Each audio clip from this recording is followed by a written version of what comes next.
His cultivation is unfathomable, and he will bring countless opportunities and benefits to our great Yan. He turned his back and added, even if Great Yan loses all rogue cultivators and Qi Shifu is disbanded at that time, Saint Chongqing cannot be asked to leave. Seeing Gaozu's determination, Qi Shifu reluctantly said no more and replied, yes, this subordinate understands. Black Emperor at this moment followed the scent of spiritual energy, walking step by step towards the house in front of it. It thought to itself, the spiritual energy here is so abundant it must be right here. It slowly walked forward and stood up and scratched the door with its paw, calling out. It called out for its sister-in-law to open the door, saying, it's big brother. Tu Shisan opened the door from inside for her. She cursed from inside, what are you calling for, annoying? Black Emperor also quickly walked in. As soon as it entered, it looked at Tu Shisan rolling on the ground in surprise and asked, what are you doing? Tu Shisan blushed and said, I feel like I can't hold it in anymore. The more Big Black listened, the more confused it became, asking, isn't there a women's restroom in this detached residence? Tu Shisan was so angry that she flared up, kicked it, and cursed. I mean, my current cultivation is full. Big Black was kicked and looked dejected, saying, then you must be about to break through your realm. If you suppress it directly, you'll surely explode and die. Tu Shisan looked inside and whispered, breaking through here will definitely disturb Master. He's still troubled by other things right now. Big Black King reached out and suddenly picked up Tu Shisan, carried her on his back and quickly ran out, saying, let's go, I'll take you to a quiet place outside the city. After some time in a small pavilion, Yan Bingxin played with the teacup in her hand and called out, Mr. Yi, were you cultivating a few days ago? Yi Chongqing, hearing the question, chuckled dryly and said, I just had some sudden insights. His face darkened and he gritted his teeth, thinking, if they knew I'd been holed up in my room for so long just to absorb a stone, it would be a huge embarrassment for Sage Chongqing. Hearing the word insights, Yan Bingxin looked at Qingshui, who had two panda eyes, and thought, insights, Miss Qingshui is almost drained, and Mr. Yi merely had an insight. She remembered Qingshui desperately playing the zither and was so scared that she said, Sister Qingshui, stop playing, you're almost soul scattered. But Qingshui still stubbornly made me help her up, saying I can still play, she thought again. Indeed, Sage Chongqing is extraordinary and detached. Qingshui also chuckled softly, thinking to be able to witness such a grand phenomenon with my own eyes. Even if I offered all my spiritual energy again, Qingshui would have no regrets. Yi Chongqing spoke. By the way, Miss Yan comes from the royal family and Miss Qingshui is a famous immortal cultivator. I presume both of you are very knowledgeable. Yan Bingxin happily replied, I've been with the old ancestor since I was a child, so I've seen quite a few rare treasures and cultivation items. Qingshui also said, that's right, my master has indeed bestowed many gifts. Yi Chongqing took out the stone and said, that's wonderful, what's the name of this stone? Do either of you know? The two ladies also stared at it intently. Then they recognized it with surprise, thinking, this is, could it be the heaven and earth wonder primordial stone? It's even larger than the one I saw on Master Yi's table in Small Pond Town last time. The surface patterns also look more advanced. Yi Chongqing noticed their expressions and also thought worriedly, oh no, I forgot I'm Sage Chongqing. Will asking like this be beneath a sage's dignity? Thinking this, he lightly coughed, regained his composure and said, I was just testing you. It's alright if you don't know. The two ladies then exchanged a nervous glance, nodded and thought, I understand, Master Yi isn't satisfied with the answer primordial stone. This is a test from Master Yi for both of us. The two immediately took out 77 cultivation manuals and said, wait a moment, we'll look it up. Yi Chongqing got a headache looking at them, thinking, I just wanted to ask, you really don't have to go to such trouble. After some time, Qingshui let out a long breath and closed the cultivation manual. Master Yi, this item is called a primordial stone, a rare and invaluable treasure. Yi Chongqing repeated in surprise, primordial stone. He looked at the primordial stone in his hand and thought, I didn't expect you, little black one, to be such a great treasure. And Bingxin also said, that's right. The primordial stone absorbs the essence of heaven and earth. Although it contains a vast amount of spiritual energy, ordinary cultivators cannot refine or absorb it, and only the demon race in the remote southern ridge can occasionally obtain some. Hearing this, Yi Chongqing subconsciously thought, is this thing also a specialty of the demon race? Qingshui's eyes sparkled and she added, furthermore, the piece in Master Yi's hand is of superior quality. You wouldn't find a second one like it even in the entire central continent cultivation world. Yi Chongqing looked at the black and unremarkable stone in his hand, remaining silent. Sentence after sentence kept flashing through his mind, priceless. Heaven and earth wonder, rare treasure, no second one to be found. Then he darkened his face and slyly said, good, very good, excellent. Yan Bingxin then said, although this treasure is not even found in the great Yan imperial capital, it must be nothing in the eyes of Sage Chongqing. Yi Chongqing felt a pang in his heart, thinking, Miss Yan, your insults are becoming increasingly sophisticated. After getting his answer, Yi Chongqing stood up and said politely, I now understand the preciousness of this item, thank you ladies. After speaking he left, leaving Yan Bingxin and Qingshui to breathe a sigh of relief, saying in unison, phew, it seems Master Yi is satisfied with our answer. 1 hour later, Black Emperor pushed open the door and entered. It nudged Tu Shizen's head with its own and said, little lass, I haven't seen you in days and you've already surpassed this king in cultivation. Tu Shisan was placed on the ground. She confidently straightened her legs, looking at Black Emperor and saying, "Trusting the master leads to eternal life. Over the past few days the master has emanated quite a bit of aura. Even absorbing just a tiny bit is enough for me to use for 1,000 years." Black Emperor and Tu Shisan entered the room. Black Emperor looked up and saw several strands of Tao principles swirling around Yi Chongqing. He was currently looking glumly at the stone and saying, "Primordial stone, this thing is so rare, not even the royal family has it. Where did it come from?" Black Emperor's eyes lit up and he thought excitedly, "Indeed, I can feel the master's cultivation growing stronger from his aura." Tu Shisan squeaked, trying to climb onto the table. She climbed up and slid down, which caught Yi Chongqing's attention. He looked at her and asked with a smile, "Where have you been, little white fox? You seem more spirited." Suddenly, Yi Chongqing unexpectedly heard a few dog barks from outside, which made him freeze. He quickly turned around and saw Black Emperor walking in from outside, wagging its tail, which made him say in surprise, "BL Black Emperor, why are you here too?" He took out a few stones from his person and said, "I almost forgot, these primordial stones, you brought them back, didn't you?" Black Emperor wagged its tail as if replying, "That's right." Black Emperor happily pounced on Yi Chongqing, who then happily said, good dog, then go find some more for me." Black Emperor froze, sweating all over. It forced a difficult smile and said, "Go find some more for me." Black Emperor nodded repeatedly in helplessness. Seeing this, he released its hand and said, "That's great." He stretched and said, "I've also had enough of life in the imperial capital. If I keep pretending to be Sage Chongqing, I'm afraid I'll be exposed." He stepped out the door, walking behind Black Emperor, and said, "Let's go back to Small Pond Town early." That night, Black Emperor sat alone on the rooftop looking at the sky and sighing. Tu Zhizan quickly ran onto the rooftop at this moment and called out, "Silly dog, what are you sighing about alone here?" Black Emperor looked at the sky and said, "The master still needs many primordial stones for cultivation, but all the forbidden grounds of the Fox clan have already been emptied by me. Now where do I find them?" Tu Zhizan let out a long breath, cupping her chin, and said, "You really are silly, aren't you? If the Fox clan doesn't have them, there's still the Black Fox clan. If the Black Fox clan doesn't have them, there are other races.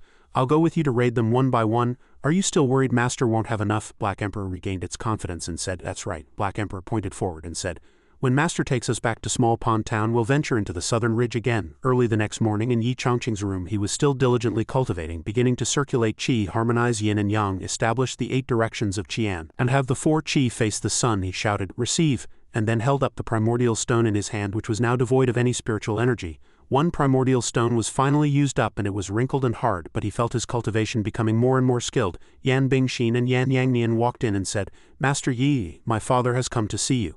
Yi Chongqing's voice came from inside. "Please sit, both of you. I'll be right out." He chuckled to himself, thinking perfect timing. Yan Yangnian sat there with a somber expression, gently closing his eyes, and said somewhat helplessly, "Senior Yi has been cultivating for 4 consecutive days and all the spiritual energy in the entire imperial capital has been depleted." He remembered the talented individuals in the imperial capital crying out to him.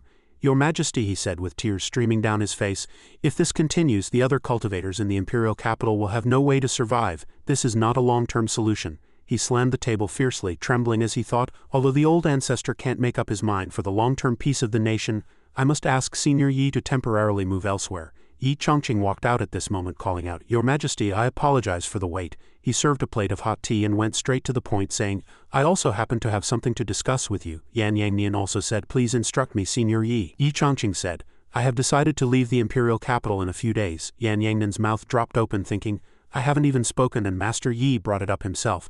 Does Master Yi have mind-reading abilities?" Yan Bingxin asked with a worried expression. "Master Yi, you've only been here for a short while. Why are you leaving already? Is it because Bingxin has been a poor host?"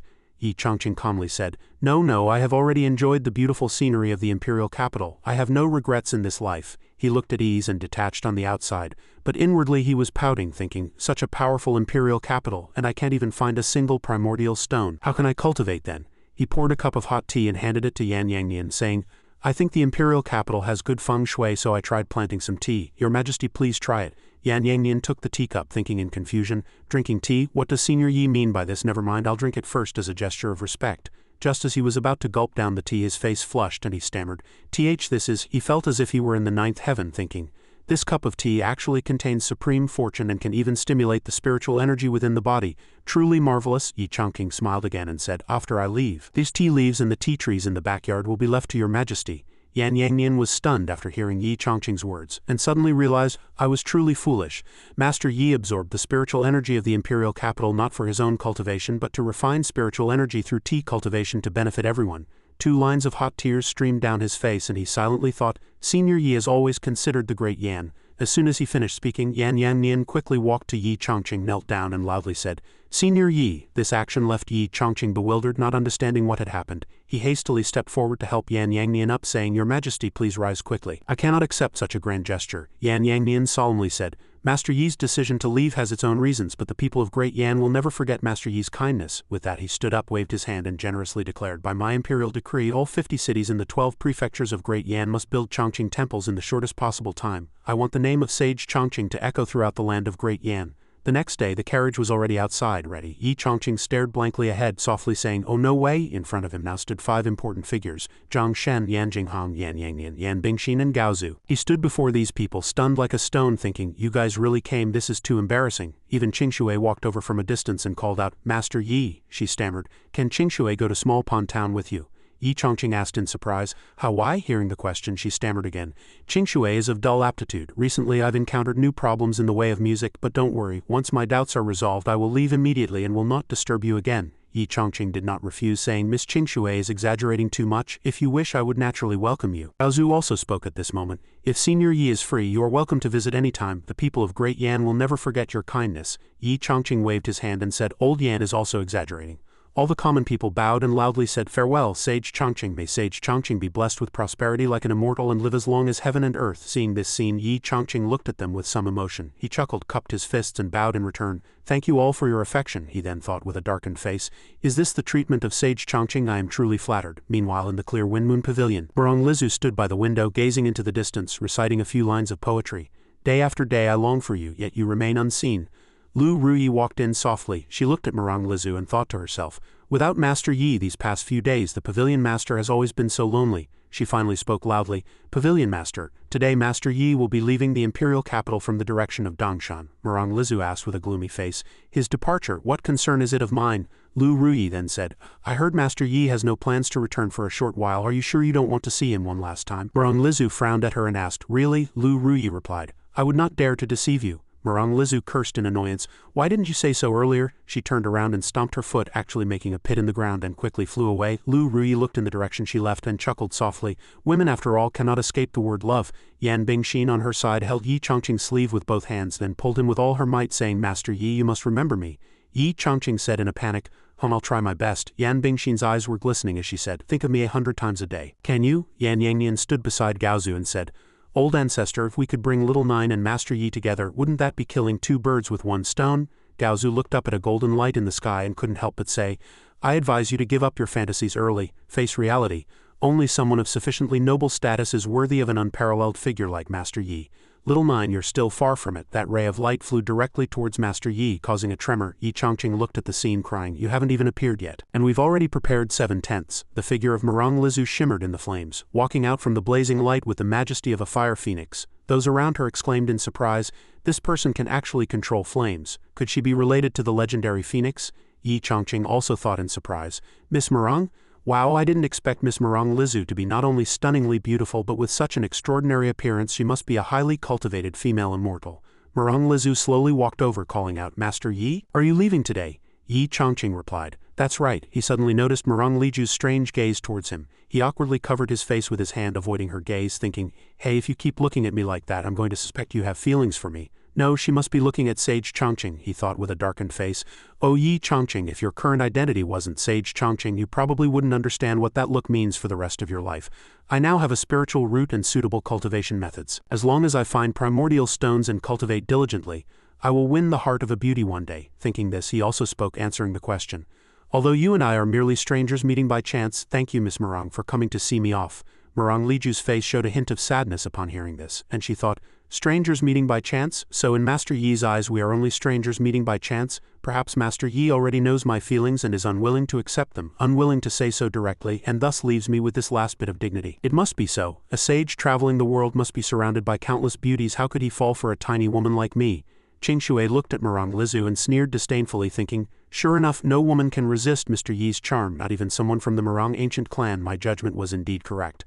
After setting up the teleportation array, Yan Yangnian respectfully said to Yi Chongqing, "Mr. Yi, everything is ready. We can begin the transmission at any time." Yi Chongqing replied, "Thank you for your trouble." He took a few steps forward, stood before the teleportation gate and bowed with Qingshui, all the students and Gao Zhu saying in unison, "We respectfully bid farewell to Saint Chongqing." Yi Chongqing turned lightly, raised his hand in response and said, "Everyone, may we meet again if fate allows."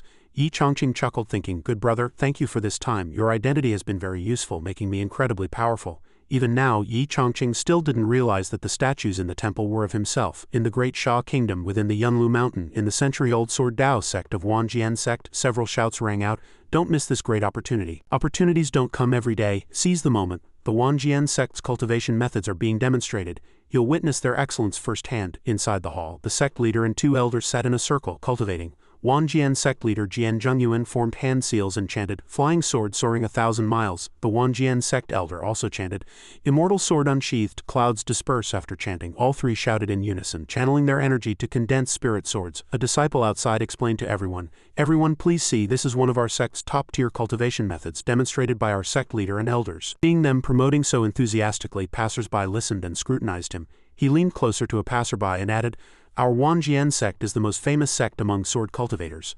Our masters have guarded this foundation for 10,000 years. The person standing inside enthusiastically shouted, "Fellow Taoists who are interested in enrolling, please follow me." The person shamelessly addressed the passerby as junior brother and asked, "Would this junior brother be willing to come in and admire the Grandmaster's demonstration?" The passerby contemptuously said, "Calling people junior brother so casually, you must be so desperate for tuition fees that you've gone mad with poverty."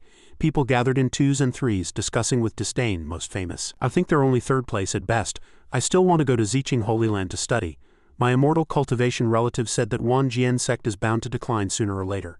Zeching Holy Land is the eternal divine." After a while, the space quieted down and the sect leader and elders walked out. An elder spoke up, "Sect leader, Zeching Holy Land suddenly rose to fame. Can we still recruit disciples this year? I heard it's all because Zeching Holy Lord Shu Jishan obtained a heaven-defying fortuitous opportunity." Jian Zhengyuan calmly said, "Why panic? This old man still has one last trump card. Today, this old man will personally go to the sword tomb next to Jianzhang Lake to investigate thoroughly.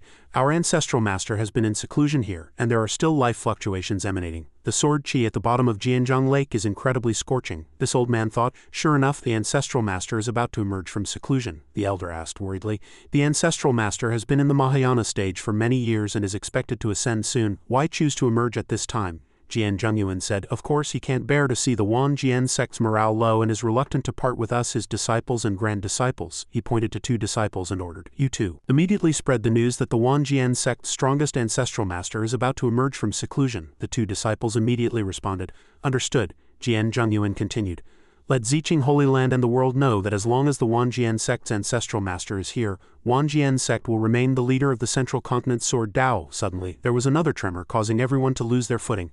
All objects fell and shattered. He turned back in alarm and said, "This tremor is..." He pondered to himself that there was an anomaly in Jianzhang Lake by the sword tomb in the back mountain. He raised his hand, performed a divination, and said, "First Kan, second Kun, Gen trigram in the east, Shuan trigram in the southeast." He suddenly opened his eyes wide and joyfully exclaimed, "Sure enough, heaven helps me, it seems the ancestral master is about to emerge." A disciple came to report, "Sect leader, no one who came to visit just now registered." Jian Zhengyuan couldn't help but angrily reprimand, "Don't they know that our sect's strongest ancestral master is about to emerge from seclusion?" The disciple shrugged helplessly and said, "This disciple told them, but they said their stomachs were upset and they couldn't digest empty promises." Jian Zhengyuan felt dizzy, secretly thinking they'd rather wait until next year when Zeching Holy Land opens its doors for recruitment than join Wanjian sect now to welcome our ancestor. "Damn it!" Jian Zhengyuan and the elder flew to Jianzhang Lake, then descended. Looking at the fierce pressure emanating from beneath the water, the elder stood before the pressure frowning and said, "The killing intent of Jianzhang Lake is unbearable even for me to get too close, yet that ancestral master was able to cultivate in seclusion here for 1,000 years." Jian Zhengyuan also disdainfully said, "A bunch of foolish blind people who don't know what they've missed." The water surface began to churn and a pillar of spiritual energy shot straight into the sky. Jian Zhengyuan immediately clasped his hands and knelt with the two elders, saying, "We respectfully welcome our ancestral master." Wanjian sect Ancestor C2 Xenping had emerged at this moment. He kept his eyes closed, pondering, "This old man has cultivated bitterly for 1,000 years, achieving an undying sword heart. Unfortunately, I have always struggled to break through the final step and comprehend the great Tao sword intent. This time, heaven's will guided me to emerge from seclusion. I must seek a fortuitous opportunity." The sect leader and elders said, "Disciples greet ancestral master." C2 Xenping then noticed them and asked, "Are you from Wanjian sect?" The two elders replied, "Yes, yes." C2 Xenping asked again, "Which of you is the current sect leader?" Jian Zhengyuan cupped his fists and replied, "Reporting to Ancestral Master, disciple Jian Zhengyuan is the current sect leader of Wanjian sect." C2 Xenping released his divine sense to inspect the cultivation of the three.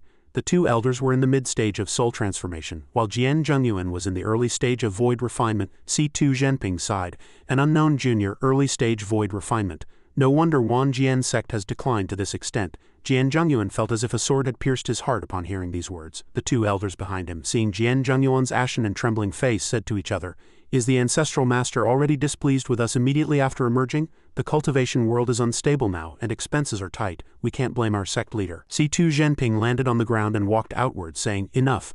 Follow me to the Grand Hall and report everything that has happened since my seclusion." Jian Zhengyuan and the two elders responded in unison. Understood. In the hall, C2 Xenping sat on the main seat, and Jian Zhengyuan stood below, saying, "Ancestral master, these are the major events that have occurred in Central Continent over the past 1,000 years. C2 Xenping rubbed his head, absorbing the 1,000 years of history into his mind, and said, "So that's how it is. Those experts of my generation all perished one after another. Did not a single one ascend?" Jian Zhengyuan replied, "That is correct. Not only Wanjian sect but other cultivation holy lands in Central Continent have also been in decline since the departure of the seniors, no longer what they once were. Now the Taoist sects of Central Continent are in peril. Ancestral Master's emergence at this time will surely lead Wanjian sect back to the top of Central Continent sects." C2 Xenping's eyes were deep as he asked, "Do you know why the Taoist sects of Central Continent are in peril?" Jian Zhengyuan continued, "Several months ago the mundane music transformation resounded again, causing demons and devils in the southern ridge and northern frontier to stir restlessly, and the northern frontier demon empress also shows signs of awakening." C2 Xenping said in horror. "The mundane music transformation resounded and the demon empress emerged from her coffin? If this is true, then this is a major matter concerning the survival of Central Continent's Taoist sects. Even if that demoness was sealed for 9 tribulations, she is still an invincible existence in the world." He raised his hand to condense a wisp of spiritual energy, thinking, "Although this old man has cultivated an undying sword heart, I have yet to comprehend the great Tao sword intent. If both sides are irreconcilable on the battlefield in the future, I wonder how much chance of victory I truly have." Jian Zhengyuan spoke, startling C2 Xenping. "Ancestral Master need not worry. True immortal Changxuan, the Holy Lord of Taishuan Holy Land, once boasted that a figure akin to an emperor would appear among humanity. Taishuan Holy Land's recent sudden rise is precisely due to the patronage of this emperor figure." C2 Xenping sternly retorted, "Absurd. Do you know what a terrifying existence an emperor figure is? An emperor figure is someone who has cultivated their Tao to great perfection. A single thought from them can trigger heavenly tribulations, leading to ascension to the celestial realm." Jian Zhengyuan's face was covered in cold sweat, and he quickly bowed, replying, "This disciple understands," but Taishuan Holy Temple spoke very confidently, presumably having met that emperor figure. C2 Xenping then thought in confusion, "Is there really an emperor figure existing today? If I could receive guidance on the sword Tao from an emperor figure, then my comprehension of the great Tao sword intent would be within reach." Thinking this, he asked again, "How is your relationship with the Holy Lord of Taishuan Holy Land?" Jian Zhengyuan scratched his cheek and stammered, It's all right," he suddenly asked excitedly. "Ancestral Master, do you want to meet the human emperor figure?" C2 Xenping stood up and replied, "That is correct. This old man wishes to receive guidance from the human emperor figure. Otherwise, with this old man's current lifespan, if I cannot comprehend the great Tao sword intent soon, the great tribulation will arrive." Jian Zhengyuan suddenly understood, thinking, "The great tribulation is approaching? So the Ancestral Master's emergence isn't because his sword Tao is complete, but because the great tribulation is approaching." He then thought of the current state of the sect, his lips pressed tightly, secretly thinking, "I was hoping the Ancestral Master could lead Wanjian sect to prosperity again. Who knew this time it would hit rock bottom?" C2 Xenping walked down the steps and slowly said, "This old man understands your concerns. As an emperor figure, their temperament must be eccentric. If this old man forces the issue, it might implicate the entire Wanjian sect." Despite C2 Xenping's explanation, Jian Zhengyuan's expression still didn't improve. C2 Xenping said helplessly, "But this old man truly cannot wait any longer." Jian Zhengyuan was not an unreasonable person and bowed again, replying, "This junior understands." C2 Xenping then said, "This old man can guarantee, if I can comprehend the great Tao sword intent, I will surely reserve a fortuitous opportunity for Wanjian sect in the future." He extended 5 fingers, adding, "At least enough to ensure Wanjian sect's prosperity for another 5,000 years. These words were like a bolt from the blue, and Jian Zhengyuan stammered, 5,000 years? He rubbed his buzzing head and said, "I wouldn't even dare to dream of such a good thing." But he pondered repeatedly in his mind, secretly thinking, "With the cultivation of this ancestral master, no one in the entire Wanjian sect can stop him. But I also cannot let him provoke that emperor figure in the name of Wanjian sect. How about—" He suddenly clapped his hands and said, "I've got it." Then he quickly bowed and said, "Reporting to Ancestral Master, this disciple has thought of something that might help you make a breakthrough in the sword Tao." C2 Xenping heard this and exclaimed in surprise, "Oh, what is it?" Jian Zhengyuan quickly said, "Ancestral Master, do you still remember Zeching Holy Land? They, like our Wanjian sect, revere the sword Dao. Not long ago, Zeching Holy Lord Shu Jishin obtained another heaven-defying fortuitous opportunity. That night a world-shaking sword light shot into the sky. Its momentum indeed grand. C2 Xenping asked incredulously, is this fortuitous opportunity even more powerful than an emperor figure's teachings? Jian Zhengyuan replied, their strength is comparable. Zeching Holy Lord personally confirmed to this junior that the fortuitous opportunity is related to the sword Dao. He clenched his fist, trembling as he complained, to tell you the truth, Ancestral Master, ever since then, everyone believes that Zeching Holy Land's sword Dao is the orthodox one. They have all flocked to them to study. C2 Xenping listened, his anger flaring, and said, it's merely an opportunity they obtained. He unleashed a burst of pressure, raising his voice. How dare they so arrogantly claim to be the orthodox sword Dao? He stomped his feet, causing an earthquake, then rushed directly out the door and shouted, this old man will go to Zeching Holy Land to see just how heaven-defying that fortuitous opportunity is. Jian Zhengyuan looked in the direction he left and said with some satisfaction, the Ancestral Master's attention has been diverted and I've caused some trouble for Zeching Holy Temple, our recruitment competitor, killing two birds with one stone. As he spoke, he secretly thought, Jian Zhengyuan, are you truly a genius? At this moment outside Zeching Holy Land another painting hung, continuously emitting profound Dao charm, filling the entire Zeching Holy Land with unfathomable true intent. C2 Xenping flew towards that true intent. After landing, he looked at the Dao true intent and said, such strong power, I can feel it 100 miles from Zeching Holy Land. He looked at the painting and then said, it seems the source of this power is that scroll painting. His face showed some immersion in the Dao charm, and he said, Jian Zhengyuan was right, this fortuitous opportunity is indeed a great blessing for sword cultivators in the world. He soared into the air, laughing loudly. Let this old man sense it carefully. The closer he flew, the richer the true intent and Dao charm of Zeching Holy Land became. But at this moment a move flew out from inside, accompanied by a voice. Who goes there? Take this. Seeing the move approaching, C2 Xenping again said, ha, mere parlor tricks. Then he waved his hand, deflecting the attack. A sword blade now struck towards him. A person holding a long sword rushed towards C2 Xenping, saying, who dares trespass into my Zeching Holy Land? Shu Jishin appeared from behind C2 Xenping and asked, who are you, sir? As he asked, he secretly assessed the person before him. Why can't I sense this old man's cultivation? Is he some kind of expert? No matter, we have strength in numbers and the mountain protecting array is reinforced by Senior Yi's treasured painting. Anyone who dares to trespass will surely not return. C2 Xenping's face was ashen, and he arrogantly said, young man, lend this old man that calligraphy. Since you offended this old man today, I won't bother with you. An elder nearby heard these words and angrily wielded his sword, shouting, Holy Lord, this person is too arrogant, just kill him.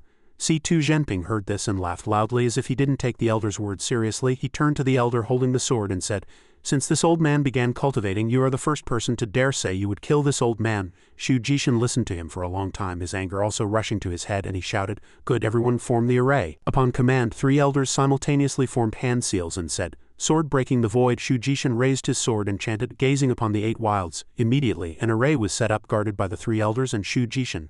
C2 Xenping disdainfully said, ha, then frowned and said, a mantis trying to stop a chariot, overestimating its own strength. With your meager magical power, you dare to say you'll kill this old man? He unleashed his aura, his eyes wide, and a barrier enveloped the surroundings. Spirit swords flew everywhere, but with just this, C2 Xenping shouted loudly, and the sword array immediately disintegrated, sending the elders flying. The white-haired elder couldn't withstand a single blow and spat out fresh blood. Another elder, just regaining his senses, said, I didn't expect such an expert above the void refinement stage. The purple-robed elder said to the Holy Lord, I'm afraid this person has reached the half-step Mahayana stage. We are no match for him.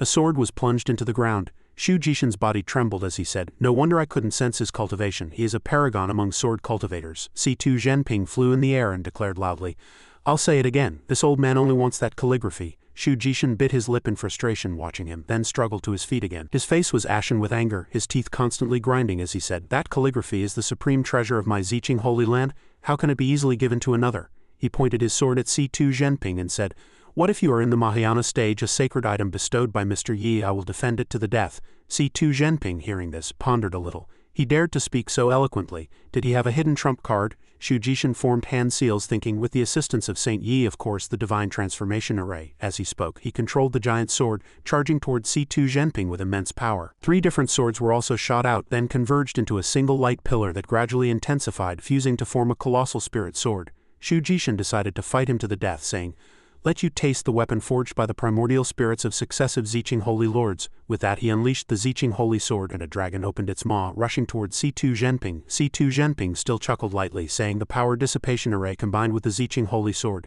He reached out and took his own sword, declaring loudly, good, very good, worthy of this old man's intervention. With that he gripped his sword tightly. With just a powerful sword intent, the giant dragon was suppressed, stopping it in its tracks. Unable to move, Shu Jishin exclaimed in panic, How is this possible? The sword intent swirling around his body alone had pierced through the power dissipation array. An elder turned and shouted, "Senior brother, this old scoundrel's strength is extraordinary. We must defeat him with a single strike." Another elder also agreed, "That's right, if we cannot defeat him, Zeching Holy Land will face a great catastrophe." Shu Jishin also gathered his spiritual energy and shouted, "Good, and let's use the strongest ultimate move, the final style of the Zeching sword art." With that, he used all his strength to unleash that move, light flashing in his pupils and a sword intent vaguely appearing on his forehead. As the shattering sky-burning azure sword stabbed with immense force toward C2 Xenping's location, he remained utterly unmoved, saying, "Sky-burning, how do you know you're not rushing to your own death?" With that, he also unleashed a powerful move, and the two attacks immediately collided fiercely. But at this moment, Shu Jishin's move showed signs of being penetrated, leaving all three elders dumbfounded. Shu Jishin gritted his teeth, saying in disbelief, "The strongest move of my holy land was actually broken so easily?" C2 Xenping reached out and recalled his azure sword, saying, "Although I founded the Wanjian sect 1,000 years ago, and was revered as the sword Dao ancestor, I was unable to pass down my most cherished move to anyone. Today this old man will display a profound technique." He summoned his Dharma body and then said, "Let everyone in the world remember this sword." The 102 forms he formed hand seals, waved his sword and said, "Undying sword heart." With the wailing dragon move, a true dragon appeared, roaring ferociously. An elder, seeing it, immediately cried out in terror, "This sword chi is overbearing and ferocious, reaching its peak. Let alone moving mountains and filling seas, sweeping across the 9 provinces would be no exaggeration." Another elder looked at Shu Jishin and said, "Holy Lord, senior brother, run." Shu Jishin looked up and the wailing dragon was now fiercely charging towards them. C2 Xenping chuckled lightly, saying, "You have nowhere to run." The wailing dragon attacked and a shield suddenly appeared which left not only Shu Jishin but also C2 Xenping in panic, saying, "What?" Shu Jishin was protected inside and asked in confusion, "A shield? Where did this shield come from?" An elder saw something and shouted, "Holy Lord, senior brother, look above." The painting and calligraphy bestowed by Yi Chongqing now glowed again. Emitting dazzling light, several lines of text appeared on the painting. "The hall is filled with flowers that intoxicate 3,000 guests. A single sword strike brings frost to 14 states." C2 Xenping read those lines full of profound meaning, couldn't help but bite his lip and snort, then ordered his azure sword to slash at the painting. But when the sword struck the painting, it was like hitting a hard city wall. Completely unharmed, he watched this scene, breaking out in a cold sweat, saying in disbelief, "How can this be? How can this be?" Shu Jishin leaped up, flew to the painting radiating true intent, then cupped his fists and bowed, saying, "Thank you, Mr. Yi, for saving our lives and saving Zeching Holy Land." The 3 elders also knelt and said, "Thank you, Mr. Yi, for saving our lives and saving Zeching Holy Land." C2 Xenping was left aside, gritting his teeth and thinking, "There is actually a talisman in this world that can block this old man's sword chi." Shu Jishin seized the opportunity to rush towards C2 Xenping, saying, "Senior Yi, this old scoundrel is utterly arrogant, presumptuously attempting to seize the sacred item you bestowed. We fought with all our might but couldn't defeat him. We implore you to intervene and save Zeching Holy Land." No sooner had he finished speaking than 2 strands of sword Dao True Intent flew out from the painting, directly slicing past him. Watching the 2 strands of sword Dao True Intent fly towards him, C2 Xenping lifted his hand in panic to defend himself, thinking this scroll can not only defend, can it also attack? C2 Xenping suddenly realized, wait, what was shot out was actually sword Dao True Intent. He used a barrier to shield himself and protect himself, but at this moment another aftershock of sword Dao True Intent appeared behind him. He couldn't help but say in alarm, "Not good." Then, before he could react, he was caught off guard by that move. He quickly spat out blood and collapsed in pain. That sword Dao True Intent also flew back into the painting and calligraphy. Shu Jishin watched C2 Xenping fall, his face pale, secretly thinking in shock, what, did Mr. Yi's strike go too far? At this moment another loud bang erupted, and the sky gradually cleared, clouds dispersing and the sun rising. C2 Xenping was injured all over his body at this time, struggling to prop himself up. The black-robed elder stroked his beard and said, "With just 2 strands of sword chi, this person was repelled 100 miles. The 2 elders also said, "Indeed, Mr. Yi's cultivation is still above this sword Dao ancestor, isn't it?"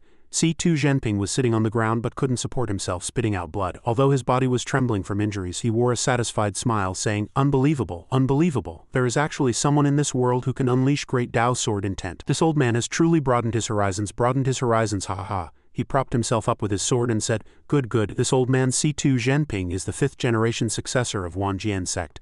If I can die under the great Dao sword intent." No sooner had he finished speaking than he sprang to his feet again, flying directly towards the painting. He said excitedly, "It would be a life without regrets." The purple-robed elder stroked his beard, trying hard to recall, then muttered, "C2 Xenping." Then, breaking out in a cold sweat, he exclaimed, "5th generation of Wanjian sect." Shu Jishin also panicked, raising his hand to count on his fingers, saying, "Truly shocking, the 5th generation of Wanjian sect is actually the same generation as my ancestral master." He trembled, recalling the scene of C2 Xenping being split in half, thinking in fear, if this old man really dies in Zeching Holy Land, won't I have stirred up big trouble? Thinking this, Shu Jishin loudly called out to Mr. Yi in the painting again, "This person has a somewhat troublesome background, please retract your divine power for now."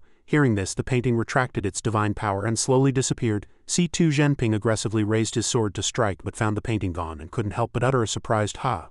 Before he could react, a crack sounded from his back and the severe pain made him say in agony, "Out my old back." Zeching, breaking out in a cold sweat, raised his hand and called out, "Ancestor C2. He groaned and fell to the ground again. Zeching and the three elders quickly rushed over, with one person on each side. Zeching helped C2 Xenping up and apologized, saying, "So it was Ancestor C2 of Wanjian sect. This junior was disrespectful just now. Please forgive me." He wildly waved his sword as if mad, roaring, "Stop talking nonsense. Let me battle that scroll a few more rounds." Zeching tried hard to hold him back, saying, "Ancestor C2, you shouldn't get excited. That's right, let's talk calmly about whatever it is." He suddenly stopped and coughed a few times. Then he exhaled and said, "Forget it. This old man has been in seclusion for 1,000 years, and suddenly emerging, I was eager to test my sword. It was just momentary arrogance." Zeching, hearing this, said, "Test your sword, no problem." The elder next to him, hearing this, asked in shock, "Weren't you here to exterminate our sect?" Zeching let out a long breath and said, "Truly terrifying." C2 Xenping, on the other hand, was completely confused by the situation. He then said seriously, "Zeching, Holy Lord, may we speak?" In the Zeching Grand Hall, Zeching extended his hand and said, "Ancestor, please, this way." After they both sat down, Zeching asked Ancestor C2 if there was anything special. C2 Xenping also said, "This old man's emergence from seclusion this time is because I forebode a great tribulation is approaching. If I still have no breakthrough in the sword Dao within 2 years, I'm afraid I can only wait for death." Zeching, hearing this, turned pale and asked, "What?" He broke out in a cold sweat, secretly thinking, so this old man's emergence was not to help Wanjian sect rise again, but because he was unable to break through and would soon pass away. Now the demon emperor shows signs of awakening, and the central continent Taoist sects need powerful individuals. But he collapsed as soon as he emerged. How tragic. Thinking this, Zeching stood up, cupped his fists and asked, "Senior, what can this junior do for you?" C2 Xenping said again, "It's simple. This old man only hopes to comprehend this supreme treasure scroll of Zeching Holy Land." Hearing this, Zeching again thought speechlessly, this is the place with the purest sword intent. Even this old man is reluctant to go there." He clutched his head in vexation, making C2 Xenping look at him in confusion. Realizing his request might have been rude, C2 Xenping coughed a few times and said, "How about this? This old man only seeks a fortuitous opportunity. Regardless of whether I achieve a breakthrough or not, I will leave 2 high-grade sword arts for your Zeching Holy Land. How about it?" Zeching's eyes immediately lit up upon hearing this, and he almost drooled. Then he said ecstatically, "Oh, senior is too modest. Please, this way." Zeching excitedly extended his hand, inviting C2 Xenping, saying, "The blessings of this magical artifact should naturally be shared by all. You may simply comprehend it here." Zeching stepped outside and said, "Ancestor, wait." Zeching formed hand seals, then pointed to the painting and said, "Open all restrictions." The restrictions on the painting were opened, and Zeching said again, "Although the great Dao sword intent within this magical artifact is extremely pure, it is also extremely dangerous. Few in our sect can withstand it, which is why it was sealed with restrictions." C2 Xenping looked at the painting, his body trembling as he said, "Good, good," a voice called out, "Holy Lord, senior brother." An elder walked over and said, "You actually dare to cultivate beside Mr. Yi's treasure?" Zeching also said, "That's right, senior C2 is a highly cultivated elder of Wanjian sect, and now he seeks our help. Zeching Holy Land must of course righteously offer assistance." That elder then said, "This treasure was bestowed by Mr. Yi and will be the reliance of my Zeching Holy Land for 10,000 years. He covered his hand and whispered to Zeching, "If outsiders see through its secrets, how will you face the entire Zeching Holy Land?" The elder next to him also added, "Moreover, if Mr. Yi really blames us." Zeching listened, then said to the elders, "Presumably all of you know that the demon empress is about to awaken, and when that happens a great army will surely invade. The major sects of Central Continent have always been connected by the same spirit. Now a respected senior with profound cultivation needs help. How can I stand by and do nothing? If Mr. Yi truly blames us, this old man will personally take the blame." With that, Zeching still extended his hand and invited C2 Xenping forward, saying, "Please, senior C2, feel free to cultivate."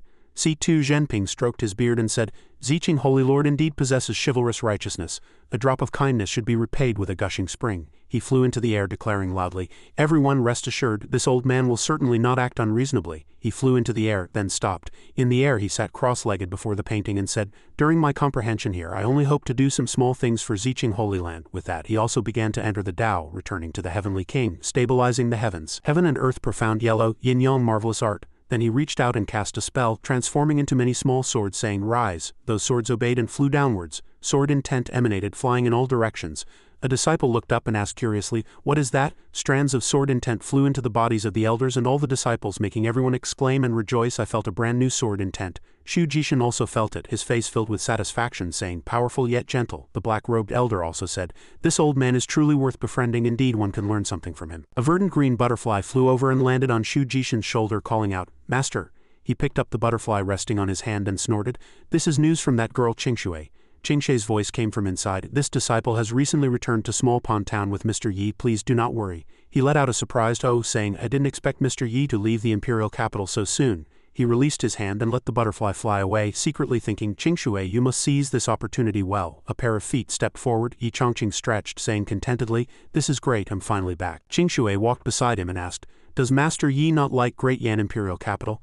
Yi Chongqing smiled and replied, it's not that, I prefer staying at home, it's more free and easy. When I left everyone thought it was dangerous outside, but I didn't expect all the demonic beasts along the way to be dead. He cast his gaze on a child walking past him, saying, isn't that little Wong from next door? He loudly announced to the entire village, folks, I'm back. The child stared intently at Yi Chongqing, trembling even though it wasn't cold, and disappeared under Yi Chongqing's confused gaze. He looked ahead. The parents and villagers of those children were now holding their children and scattering, shouting, sorry Mr. Yi, we didn't mean to disturb you, please don't let anyone take us away. Yi Chongqing, hearing this, asked blankly, what are they saying? Qingshui covered her mouth and chuckled, explaining, Master Yi has just returned from the imperial capital, his status having greatly increased, this is their way of showing respect. Yi Chongqing stroked his chin, also feeling it made sense, saying, yes, he then said, it's getting late, let's go back quickly. With that he quickly ran home, saying happily, I'm home, haha. A villager nearby secretly watched Yi Chongqing and whispered, did we misunderstand Mr. Yi? Indeed, another person chimed in. At least Mr. Yi didn't tie us up. A mother holding her child also said, could those people be Mr. Yi's fanatical admirers? That child also said Mr. Yi is good and those people are bad. That evening in Yi Chongqing's house he let out a long sigh, then complained disdainfully about the dust in the room.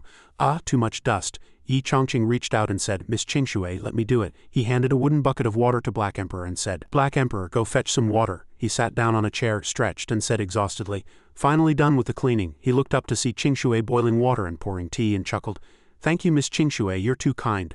Qingshui, blushing, handed the teacup to Yi Chongqing with a sweet smile and said, it should be me saying that. Master Yi doesn't disdain my dull aptitude and is still willing to guide me repeatedly.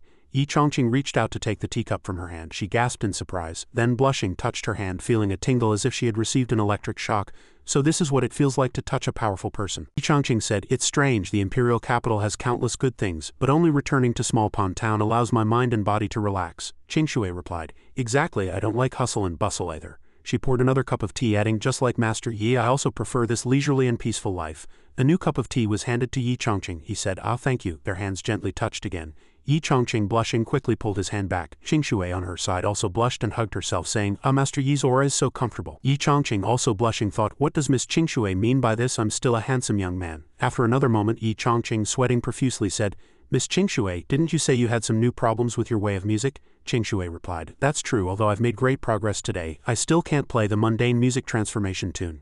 Yi Chongqing, still somewhat embarrassed, said, I understand, but it's getting late today. We can. Qingshui looked at Yi Chongqing with anticipation, saying, as expected of Master Yi, so thoughtful. Qingshui suddenly clasped her hands and bowed to Yi Chongqing, saying, Qingshui will rest well tonight, gather her energy and diligently listen to Master Yi's guidance tomorrow. Yi Chongqing let out a confused ha, watching Qingshui walk into the house. He grinned, winking, and said, all right, play with me, you silly duck, your trick has successfully caught my attention. The candle on the table was also extinguished. In Yi Chongqing's courtyard, Black Emperor barked brother tree a few times. Tu Jisan walked out and whispered, it's so late, is it really appropriate to disturb senior tree? A few wisps of aura flew out and the old tree spoke, what matter should not disturb me? Black Emperor clasped his hands and bowed, calling out, Brother Tree, we've returned from the imperial capital with our master and we've decided to go to the southern ridge again. The old tree asked in confusion, what for in the southern ridge? Tu Jizan replied, Senior Tree, our master has used up all the primordial stones for cultivation, so we want to find some more. The old tree heard this and shed another green leaf. The old tree then said, you two are filial, take this with you. Tu Jisan reached out to take it, then asked in confusion, what is this? The old tree replied, this willow leaf is equivalent to a full force strike from me, although you both have the Demon Emperor scroll. That's only for improving cultivation, not a powerful killing move. At a critical moment, if used against cultivators below the Mahayana stage, it will instantly annihilate them. Black Emperor and Tu Shisan clasped their hands and bowed, saying, thank you, Brother Tree, thank you, Senior Tree.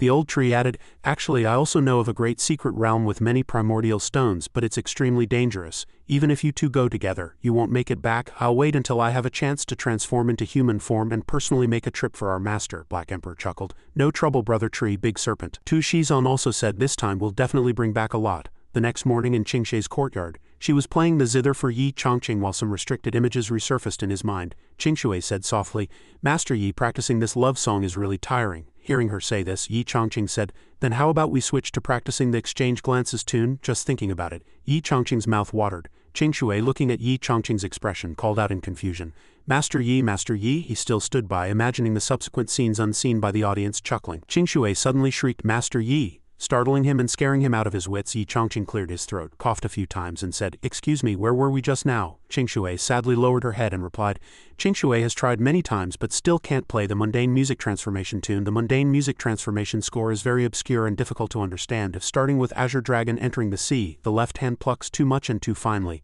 The sound isn't deep or solid, instead it's a bit strange, unable to combine strength and gentleness. Yi Chongqing heard this and said without hesitation, Incorrect, he solemnly corrected. Miss Qingshui, what you just said is a great mistake. I can tell you have resistance toward this technically complex piece, and that is the true reason you cannot play it. Qingshui happily took out a pen, meticulously writing down Yi Chongqing's words and replied, Please explain, Master Yi. Yi Chongqing again said solemnly, Our ultimate goal is to make the conversion probability of this piece perfect. So the basic logic of performance is to create a new ecosystem of musical paths by stimulating melodies, and through differentiation and detail, to make the emotions of the performance explosive and renowned. You must consider the shift in emphasis when plucking the strings. He clenched his fists, walked to the chair and sat down saying, Come let me demonstrate for you. His hands gently descended. The melodious zither music began to play softly. As soon as Qingshui heard it, she thought, Indeed, even the most obscure zither score is played with ease and familiarity by Master Yi. It seems Master Yi is not affected by that unknown force. Could it be that my musical skill is far inferior to Master Yi's and my mind is not firm enough? The melodious zither music drifted into the sacred land of the northern frontier ice plains. Deep within lay endless ancient demonic power where a coffin sealed by countless sturdy chains rested. Strange characters were carved on the coffin, reading 9 lifetimes 1 coffin. After a while, a sound actually emanated from within. The melodies seemed to attack the coffin and countless dense demonic auras emanated from it. A girl with 2 horns on her head grinned, whispering, Is that you? Have you returned? In the distance, 3 demons also flew over, asking each other in confusion, What is that sound? It came from deep within the sacred land. The 3 demons flew over and landed on the lake to investigate. That demon discovered it and said, This is the demon emperor's voice. Not long ago, the mundane music transformation awakened me. Now the mundane music transformation plays again.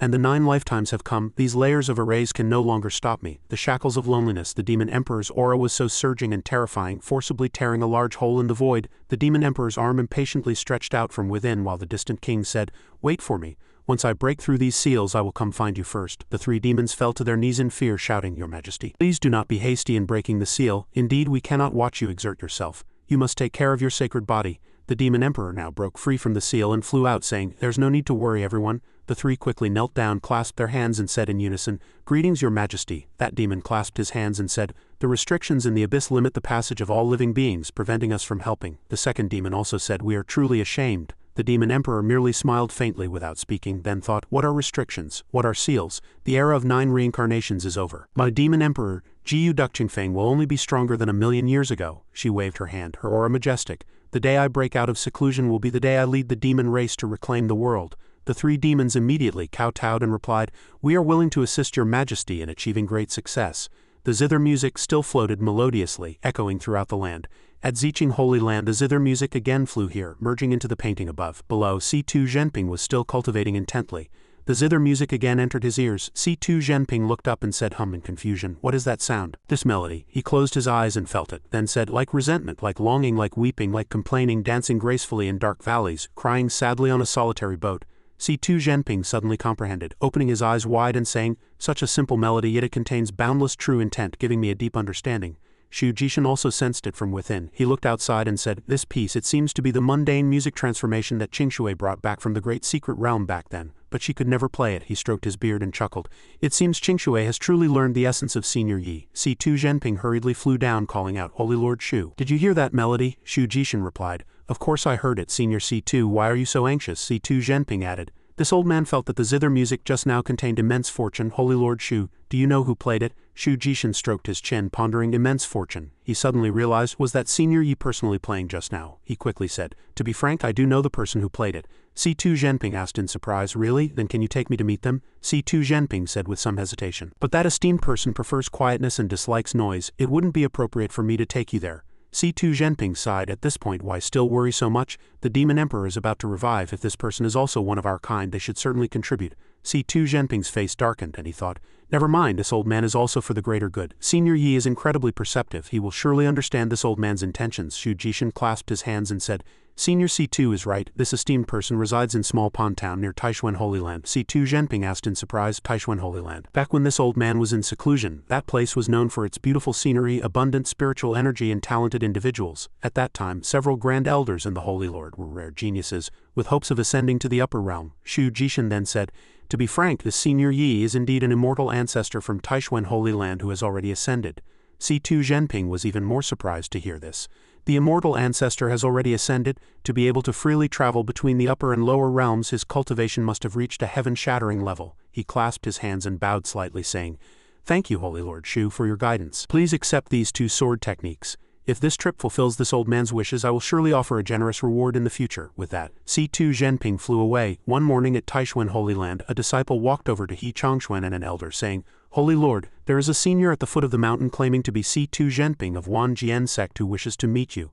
He Changxuan asked, "C2 Xenping?" He stroked his beard, thinking, this old man has heard of such a figure in Wanjian sect. The elder next to him had a completely different attitude. He rushed over, grabbed the disciple and asked, "Where is this person now?" The disciple quickly replied, "Just outside the mountain gate." He grabbed He Changxuan by the collar and quickly rushed out, saying, "Go quickly to welcome him." He Changxuan and Nangang Xuanji flew on their swords. He Changxuan asked in confusion, "Senior Nangang, who exactly is this person?" Nangang Xuanji heard this and said in surprise, "You truly don't know. 1,000 years ago, this person was the #1 sword cultivator in Central Continent." C2 Xenping was standing there enjoying the scenery, waiting for Nangang Xuanji to come out and greet him. A voice sounded, making him turn around. "Junior He Changxuan greets Senior C2. C2 Xenping chuckled softly, couldn't help but sigh. "This old man has been in seclusion for so many years, I thought the Taoist sects of Central Continent had forgotten about me." He Changxuan stepped forward and clasped his hands. C2 Xenping sighed, "There's no need for such formality, Holy Lord Taishuan." Nangang Xuanji suddenly sped up and rushed over, calling out, "Brother C2? He Changxuan was surprised by this. The two clasped hands, tears streaming down their faces, calling out to each other. Brother Nangang, Brother C2, both shed tears, holding hands tightly, unwilling to let go for a long time, recalling past events. "Brother C2, it has been 1,000 years since we last met. 1,000 years and your cultivation hasn't progressed in the slightest." Touching each other's sore spots, both fell silent and looked at each other with resentment in their eyes. Then in anger they jumped up, punching and kicking each other, continuously arguing. "Although your cultivation has progressed rapidly, aren't you about to die? You emerged from seclusion to find this opportunity. Don't even think about stopping this old man." He Changxuan stood by, watching the two fight, stroking his beard and thinking, why has Senior C2 come to Taishuan at this time, seeking some opportunity? He suddenly realized, in this era, besides Senior Yi, who else can guide this #1 sword cultivator of Central Continent? Having thought this, he clasped his hands and interrupted the fight. "Senior C2, you have come this time. I presume it's to see our ancestral master Yi of Taishuan Holy Land." C2 Xenping, with Nangang Xuanji's slap still on his face, turned around, clasped his hands and replied, "To be frank, Holy Lord Taishuan, this old man's trip is indeed for this purpose. If this old man cannot comprehend the great Tao sword intent and make another breakthrough in the sword Tao, then my lifespan will soon run out." At Zeching Holy Land, this old man personally witnessed the great Tao sword intent in Ancestral Master Yi's calligraphy. Thanks to Holy Lord Zeching's guidance, this old man learned that Ancestral Master Yi resides near Taishuan Holy Land. He Changxuan heard this and cursed the old ghost Shu under his breath. "Causing trouble for me." He Changxuan stroked his beard, still smiling, but stammered, "It's not impossible to see Ancestral Master Yi. I'm currently overseeing the preparations for the Holy Maiden's enthronement ceremony, and I was just about to go to Ancestral Master Yi's secluded residence to invite him to attend the Holy Maiden's enthronement ceremony."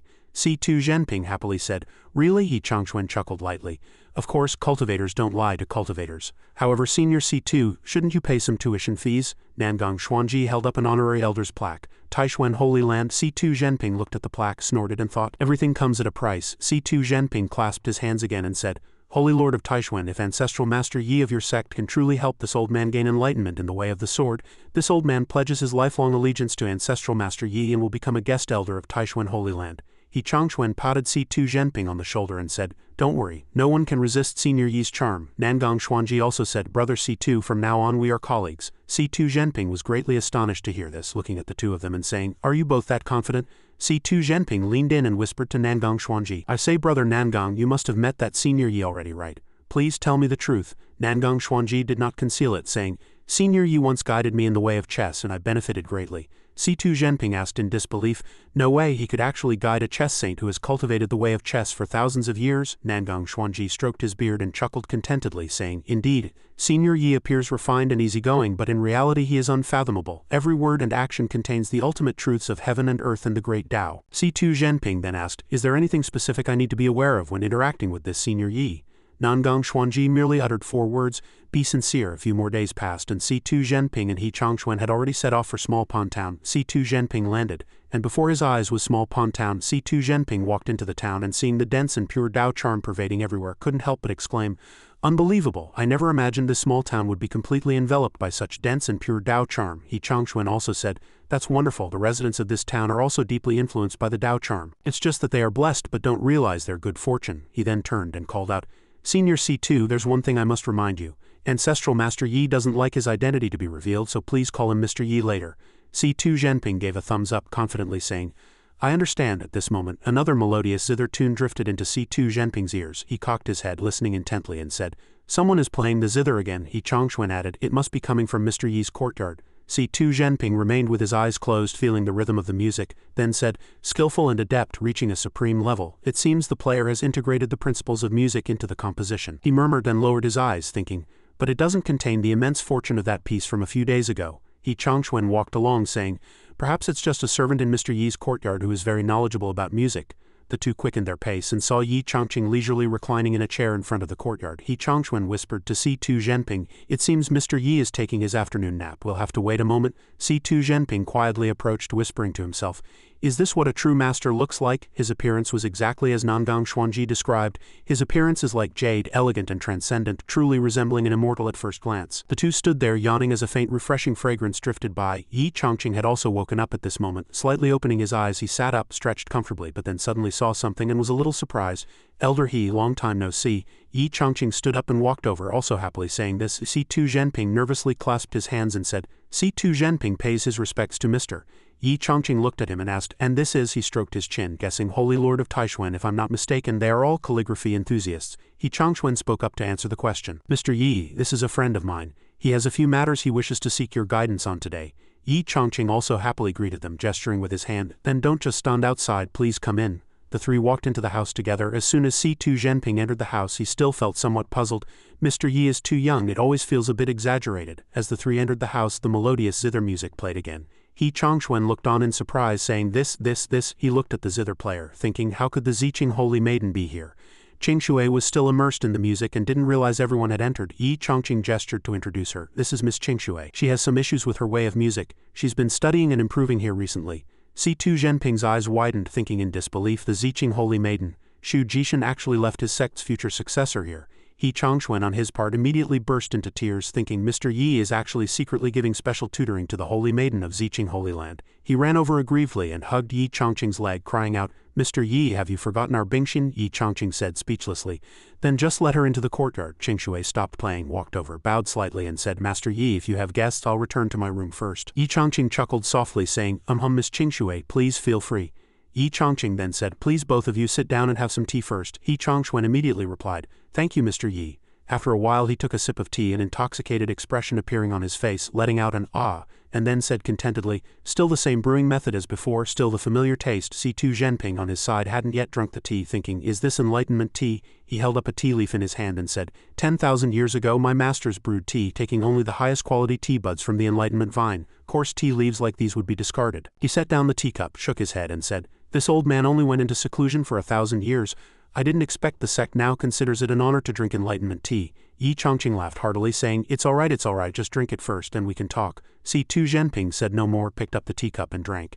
Yi Changquan snorted, thinking, "I'd like to see how long you can keep up that tough talk." As soon as C2 Xenping took a sip, he let out an hum, his eyes wide, utterly astonished.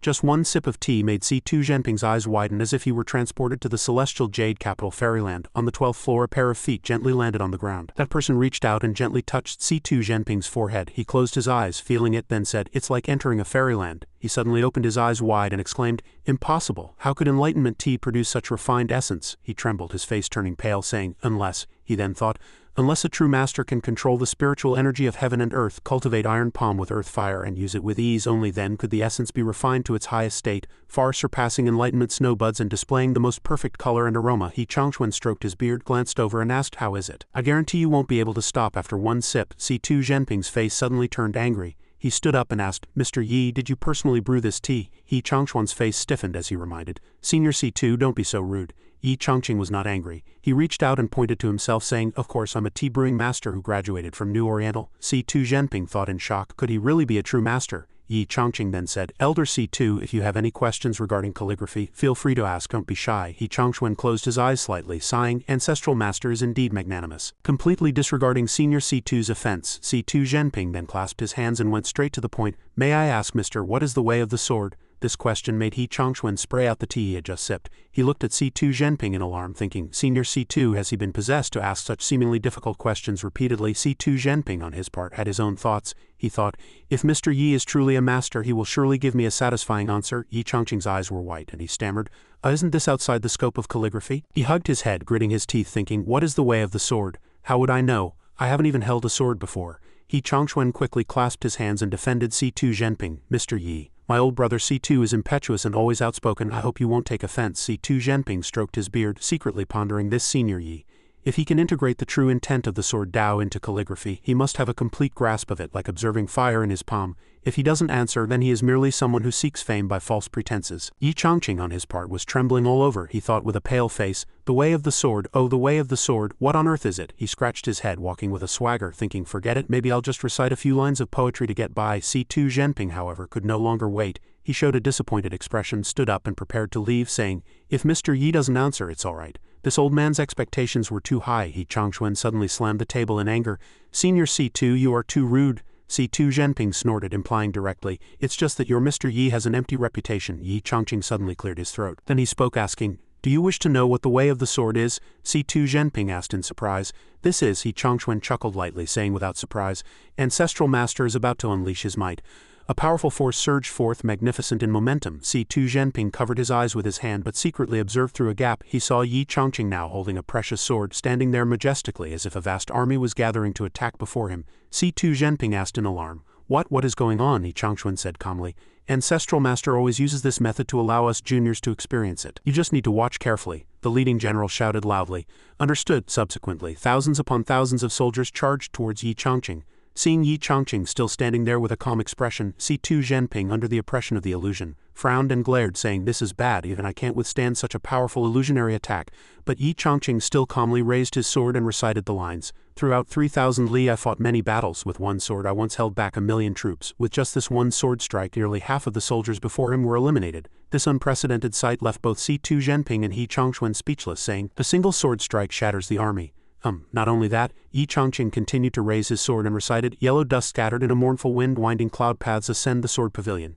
Then flashed out another incredibly powerful sword strike. His sword strike seemed to tear through space. The two looked up and said in unison, a single sword strike shatters the void. Yi Changqing then continued to recite the lines, your swordsmanship is complete. Take it and go. Where there are flood dragons, slay them. Having finished, he fiercely thrust a sword into the ground. C2 Xenping watched everything before him with his mouth agape. He looked up at that sword chi slashing out and exclaimed, a single sword strike breaks the realm. Returning to reality, Yi Changqing chuckled softly, calling out, Elder C2. He turned his head and asked, do you understand what the true way of the sword is now? He still hadn't recovered from his shock, frozen in place, saying, this is a divine skill, truly a divine skill. He immediately quickly clasped his hands and stepped forward, saying, Mr. Yi's cultivation is unfathomable. A junior like me probably won't be able to reach it in a lifetime. Yi Changquan stroked his beard, secretly thinking with satisfaction.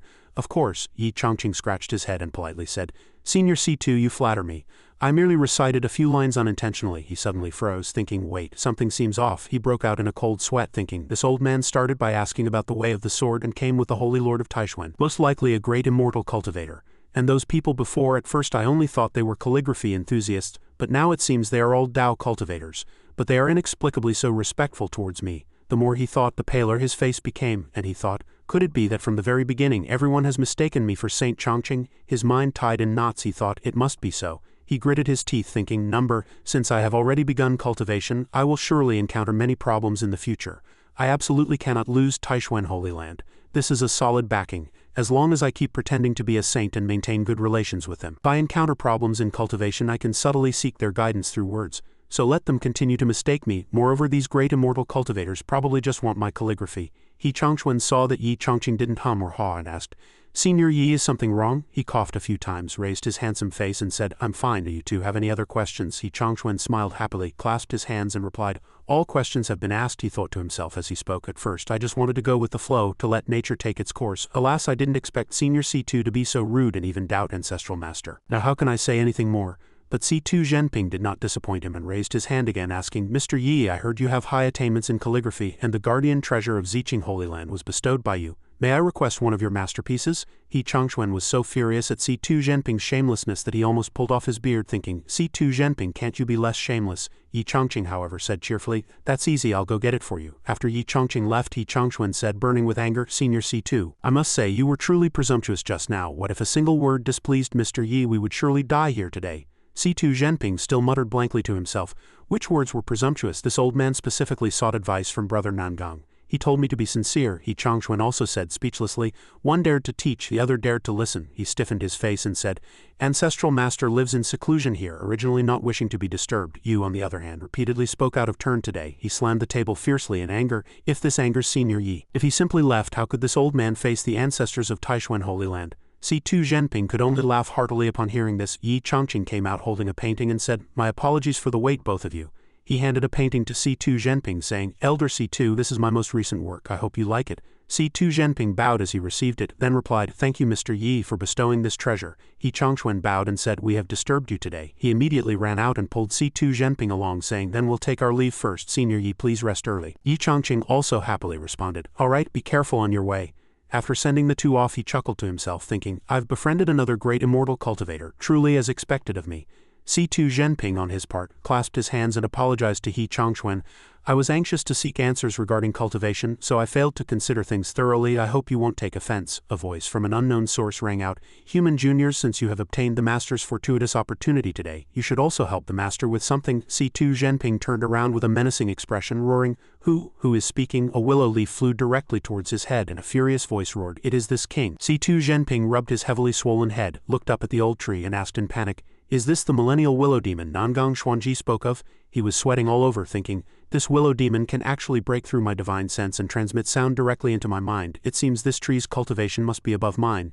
The old tree then said, This king perceives your lifespan is nearing its end. Though my master has already imparted the truths of the sword Dao to you today, to extend your life you still need to undergo a life and death trial. C2 Xenping bowed his head and replied, Please command, senior. This junior will do his utmost. The old tree then said, 100,000 li north of Small Pond Town. There is a perilous land left over from ancient times. He Changquan exclaimed in surprise. That's not just a perilous land, it's a forbidden zone of life. Many cultivators have gone in and never returned. The old tree then said, Very well, but as the saying goes, wealth is sought in danger. There are primordial stones there that my master needs for cultivation. I want you to retrieve them, C2 Xenping said in surprise. Primordial stones contain extremely powerful spiritual essence from heaven and earth from ancient times until now. This old man has never heard of a cultivator using primordial stones for cultivation. He couldn't help but mutter to himself, Has Mr. Yi's realm already reached such a level? The old tree then said, That's right, but if you go alone you will surely not return. This king will find a companion for you. Meanwhile, Nangang Xuanji was carefully studying a chess manual in his hand and said, This chess manual Mr. Yi specially compiled for me is indeed a masterpiece. It's truly magnificent. A spatial rift suddenly appeared on Nangang Xuanji's path. He happened to walk there, and by the time he noticed, he was already inside that space.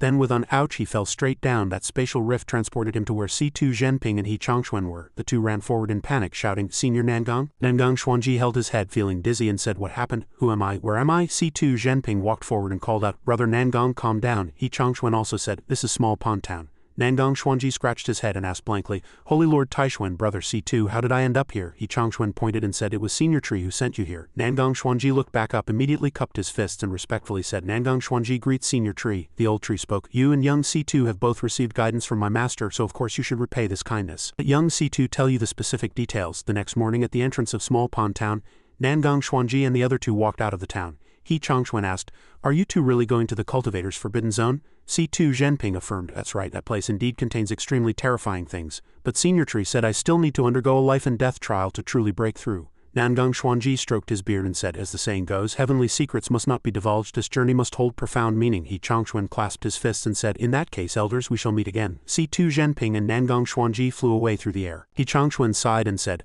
I didn't expect the two of them to be so decisive. He then thought, Though they haven't yet broken through to the ultimate realm, they can still be considered formidable figures of this era. If both seniors truly meet with misfortune, not only will my Taishuan Holy Land lose 2 elders, but the entire central continent Taoist sects will also suffer immense losses. He stomped his foot and flew away, adding, I only wish Grandmaster Yi lives up to expectations and can lead us to bring glory to the Taoist sects. A few days later outside Fox City in Qingchu Southern Ridge, Tu Shisan and Black Emperor also arrived. She called out, Black Emperor, the southern ridge is so vast you must be heading back to Fox City first, right? Black Emperor grinned and said, what's there to be afraid of? You're the 13th princess. What's so scary about going home? She crossed her arms angrily and said, stop mocking me. Maybe the Spirit Fox clan already doesn't acknowledge my identity anymore. As she spoke, she jumped straight down. She then muttered, follow me carefully so I don't drag you down with me. Black Emperor stomped his foot and also rushed down, saying, what's there to be afraid of? I've become a darling in the southern ridge. After they landed, a group of people immediately appeared, shouting, stop. Tu Shizan looked over in surprise and said, discovered so quickly? Black Emperor spread his hands, snorted and said,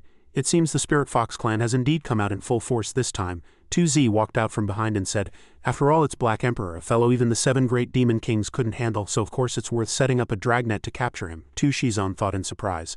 So it's the old ancestor. Tu Shan Yao also took a step forward and shouted loudly, Black Emperor, last time you kidnapped 13th and sabotaged our alliance with the Black Fox clan. Do you still have the audacity to step into Qingchu now? Even with all that said, Black Emperor's skin was still incredibly thick. Tu Shisan stood behind Black Emperor thinking, it seems I couldn't fulfill my promise to the old ancestor before, and now they realize they can't wait any longer, so they're preparing to completely turn hostile and make a move. Black Emperor waved his hand and said, alright, stop looking for these false excuses. What, sabotaging a marriage contract, kidnapping a princesses? To catch me, you old fox have already messed up your own plans. Tu Zi's face darkened and he gritted his teeth, saying, youngster, hand over the Demon Emperor scroll, leave 13th behind and I'll let you go. Black Emperor didn't put Tu Zi in his eyes at all, saying, you old fox have quite the nerve. I'm afraid even if I gave it to you, you wouldn't dare to take it. Tu Zi's face grew darker and darker. He snorted and said, let's see how long you can talk tough. With many masters from my clan here today, we will surely capture you. Tu Shizan spoke up to plead, old ancestor, though Black Emperor acts ostentatiously and unconventionally, his nature isn't bad and he's also Mr. Yi's pet.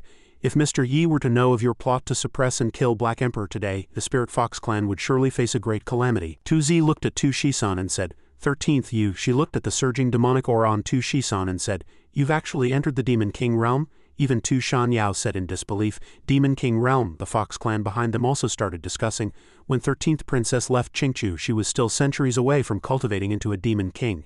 How long has it been? Tu Zi also pondered carefully. 13th has the ancient bloodline, naturally, pure demonic power.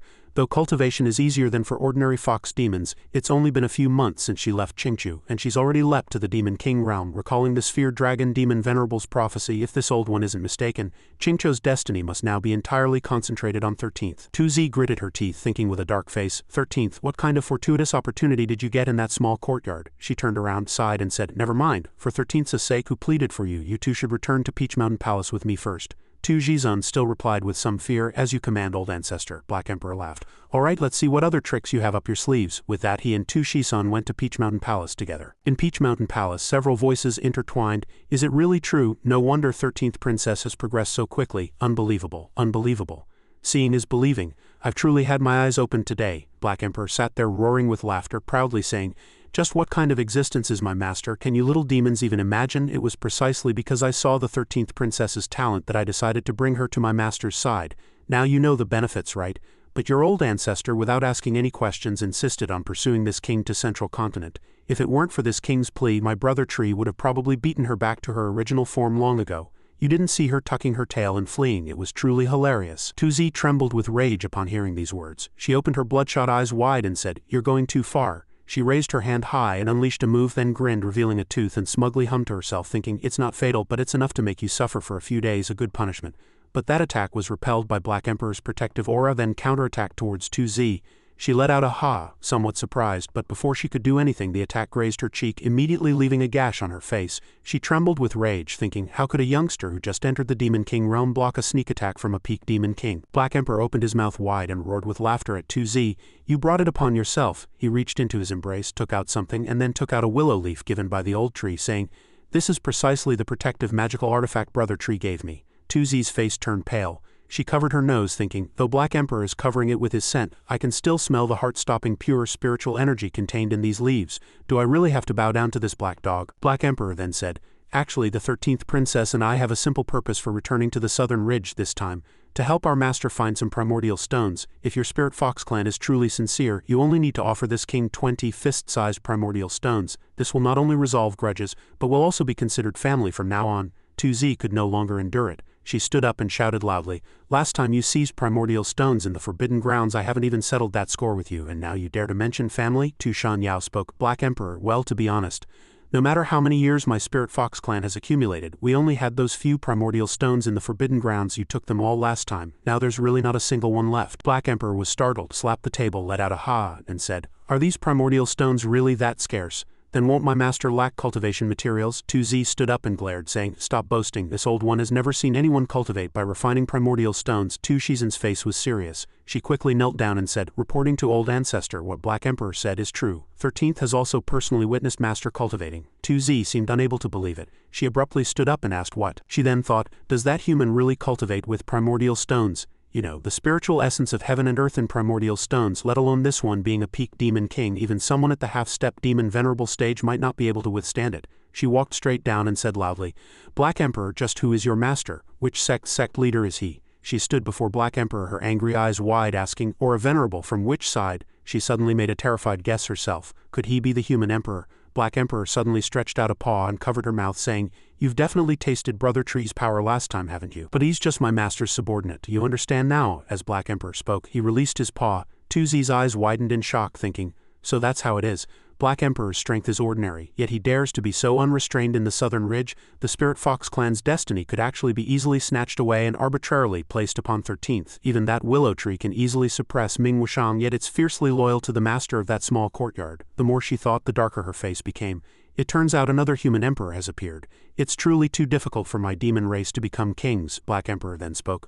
I didn't expect this Peach Mountain Palace to have so little foundation. I only took primordial stones once and now you're out. He walked away as he spoke. Never mind, I'll have to search elsewhere for my master. Little Fox, let's go. Hearing the call, 2 Zizan also stood up and followed behind Black Emperor. She waved her hand and said, "Old Ancestor, 13th will take her leave first." 2Z watched their retreating figures, then thought, I thought when the Demon Emperor awakened the demon race could seize the opportunity to carve out a share of the world. I didn't expect another new human emperor to appear. Now my demon race is surprisingly the weakest. It seems the Spirit Fox clan must choose a new object of allegiance. She thought she spoke. Wait, Black Emperor turned back and asked, "What else?" 2Z said loudly. Tu Shan Yao, heed my command. Tu Shan Yao and all the fox demons behind him knelt together, responding in unison. Your subordinates understand. 2Z solemnly ordered. Little 13th possesses the purest bloodline in the Spirit Fox clan. Now Xenia Yi has bestowed such a fortuitous opportunity upon Little 13th, which is tantamount to a great kindness to my Spirit Fox clan. She waved her hand and added, "Now this one commands you. Dispatch clansmen to the southern ridge to search for primordial stones for Senior Yi." Tu Shizen's face showed unconcealed joy upon hearing this, and she called out, "Old Ancestor." Tu Shan Yao was also stunned, calling out, "Old Ancestor, isn't such a decision a bit hasty?" He clasped his fists and knelt helplessly, saying to 2Z, "Such a risky move by them is tantamount to announcing to all other clans that they have sided with Black Emperor." 2Z glared at him with wide eyes, then put her hands on her hips, looking down with an oppressive aura, asking him, "What's wrong? Are you trying to question this one?" Tu Shan Yao bowed, quickly replying in fear, "This junior wouldn't dare." Black Emperor watched this scene, secretly snickering. Whether it's feigned sincerity or genuine goodwill, since this old fox has already acted in such a way, he can't refuse their intention. Black Emperor thought, then also smiled at 2Z and said, "I didn't expect her to be so profoundly righteous. If this trip to the southern ridge can find enough primordial stones, he will definitely put in a good word for them with his master." 2Z looked at him with a somber face, then spoke again, replying somewhat reluctantly, "In that case, this one will thank Black Emperor first." On the third day at Peach Mountain Palace, the Fox Demon troop had already gathered. Tu Shan Yao, leading them, clasped his fists and called out, "Old Ancestor." He was ready to set off. He waved his hand, ordering action, and then the entire troop immediately departed. Tu Shisan stood behind 2Z, watched them leave, and chuckled softly. Black Emperor, using the master's name with just a few words, actually mobilized her father and the Old Ancestor to deploy all their forces to search everywhere for primordial stones. She covered her mouth, secretly delighted.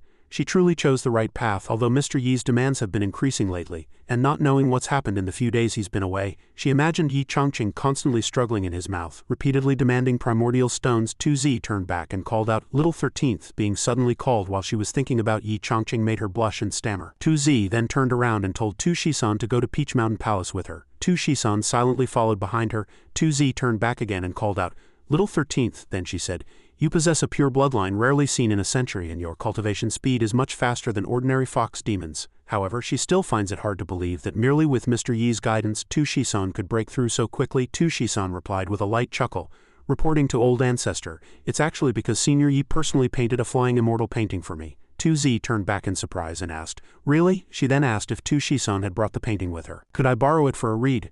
Tu Shisan smiled and replied, "Of course." Tu Shisan took out the painting, which shimmered faintly in her hands. Tu Shisan handed it to 2Z, inviting her to look. The scroll gradually unfolded and then floated high in the air, exuding an imposing aura. 2Z raised a hand to shield her eyes, unable to look directly at the painting, only saying it was too dazzling.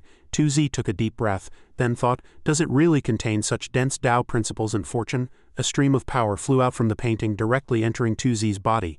She gradually rose into the air, shouting as the surging power coursed through her. Sweating all over, she frowned hard, resisting the power circulating within her. How could this be? She felt her blood and chi accelerate under the stimulation of this light, but still couldn't bear it, and immediately spat out blood. Powerless, she fell freely downwards. 2Z anxiously ran over, calling out, "Old Ancestor." She walked over, took 2Z's hand and tried to help her up. All right, are you okay, Old Ancestor?" 2Z chuckled softly, wiping the blood from the corner of her mouth, and replied, "I'm fine, it's just old blood." She burst out laughing, unable to believe it. "I can't believe it." 2Z, seeing her actions, wondered what exactly happened. 2Z stepped towards the painting. Previously, she hadn't yet achieved the Tao and had suffered a backlash, sustaining severe injuries. She had expected it to take hundreds or thousands of years to recover her vitality and attempt another breakthrough. 2Z then thought, but this flying immortal painting in an instant dissolved the years of stagnant blood in her body. If this item truly assists me in less than a month, I can fully recover from the backlash. Once recovered, I can continue to attempt breakthroughs and step into a higher level of life. 2Z stood there, somewhat afraid of 2Z's reaction. The old ancestor's reaction is a bit unusual. Could she have gone mad? 2Z reached out to retract the painting, thinking, I'd better put it away first. Seeing 2Z's action, she immediately turned around, her eyes wide, revealing sharp teeth. This action was no different from a female fox demon. Her behavior stunned 2Z. 2Z rushed straight up and grabbed 2Z's neck. If she could fully possess this flying immortal painting, she could be at peace and worry-free. With this thought, her grip tightened around 2Z's neck. A voice from within the painting questioned her. "Fox demon, do you dare?" With just one sentence, she was sent flying. 2Z's eyes widened in horror, her face pale with disbelief. That was her inner demon. 2Z was jolted awake by 2Z's call of old ancestor. She merely chuckled softly, rolling up the painting. 2Z looked at 2Z and asked again, "Isn't this flying immortal painting truly miraculous?" Yi Changqing's voice still resonated. "I advise you not to look down on yourself." 2Z suddenly realized and secretly thought, "That's right, it's that young man from Small Pond Town." The voice sounded again. "I'll say it again. Don't look down on yourself." Meanwhile, in Small Pond Town, Yi Changqing was secretly hiding in a corner of the kitchen. Yi Changqing put on a mask and shouted loudly, "Stop, it's Saint Changqing outside." Yi Changqing held up the wooden stick in his hand but saw nothing. The little fox still stood by, silently observing Yi Changqing's actions. Yi Changqing bent down again, feigning evasion from an enemy, thinking, "It's just an ordinary mouse, what's the big deal, I can eliminate it in a minute." Yi Changqing struggled to crawl onto the ground, trembling. The little fox also began to move, leaving. Yi Changqing then slowly moved forward inch by inch, and inadvertently made eye contact with the mouse crawling along the same path. Yi Changqing shrieked in terror, scaring the mouse so much it wet its pants and fled in panic. Yi Changqing's voice came from inside. "I, Saint Changqing, spare your life today. From now on, let us live in peace." Yi Changqing's figure reappeared in a majestic posture, looking down at 2Z, warning her, "I spare your life today. I hope you conduct yourself with dignity." 2Z trembled all over, understanding. She clasped her hands and thought, "This old one understands. This is Senior Yi's warning. The flying immortal painting is Senior Yi's fortuitous gift to Little 13th. I cannot seize it by force, otherwise I will soon invite disaster upon myself. I must admit it. Little 13th possesses ancient pure bloodline. Her talent far surpasses my age. She will surely become a demon emperor in the future. I truly have to admit that I am old." 2Z anxiously called out, "Old ancestor, what's wrong?" 2Z waved her hand, assuring her, "Don't worry, this old one is fine." 2Z followed behind 2Z. 2Z said, "Old ancestor, 13th has another guest." 2Z turned around and said directly, "Don't be constrained, just speak your mind, don't hold back." 2Z then said, "13th suspects that our Spirit Fox clan's master definitely has a very profound connection." 2Z let out an "oh," and asked, "What does that mean?" 2Z then said, "I'm sure you already know. 13th carries ancient bloodline just like one of our ancestors in the clan. And even her appearance is very similar, isn't it?" 2Z also said, "That's right, this is something all the elders of the Spirit Fox clan know, but what does it have to do with Senior Yi?" 2Z then said, "The master's cultivation is heaven-shattering. He must have existed for millions of years or even longer, but looking back at the history of our Spirit Fox clan, no one has ever received guidance from the master, yet the master has always taken great care of 13th, and even bestowed upon me the flying immortal painting. Old ancestor, don't you think this is because 13th's appearance is similar to that ancestor, and I inherited his bloodline?" 2Z seemed to understand and said in surprise, "That makes sense. There are so many fox demons in the Spirit Fox clan, yet only you were chosen by Senior Yi and received the blessing of the entire Peach Mountain's fortune. It can only mean that." 2Z interjected, "This proves that the master and that ancestor already knew each other, and that ancestor even followed the master back then, which is why the master chose me, the one most resembling the ancestor among his descendants." 2Z also said, "That's right, for the past few centuries human cultivators have greatly admired the women of our Spirit Fox clan. Our ancestor might have been Senior Yi's immortal companion." She placed her hand on Tu Shi's shoulder and said, "Little 13th, you must win Senior Yi's heart. From now on our Spirit Fox clan will have a patron and we will no longer have to live under the oppression of others." Tu Shi-san also quickly clasped her fists and accepted this entrustment. "Please rest assured, old Ancestor 13th will work hard to improve her cultivation, and one day will become a demon emperor renowned through the ages." A few days later, complaints filled the air. "Ow, that hurt so much." A Fox clan member covered in bruises asked the person next to him. "How many punches did you take?" The other person also replied, "4 or 5 punches, I guess. Luckily I dodged quickly." "Patriarch, you must avenge us." Tu Shan Yao waved his hand and said, "Everyone calm down, don't rush." Black Emperor walked over from a distance and loudly asked, "What's all this fuss about so early in the morning?" Tu Shizan and Tu Zi also walked out, asking in confusion, "Why are you all injured?" A Fox clan member said, "Old Ancestor, 13th Princess, this time we went out to help Senior Yi search for primordial stones and we almost lost our lives. Ever since the engagement between 13th Princess and Ming Yan fell through, the Black Fox clan has been targeting us.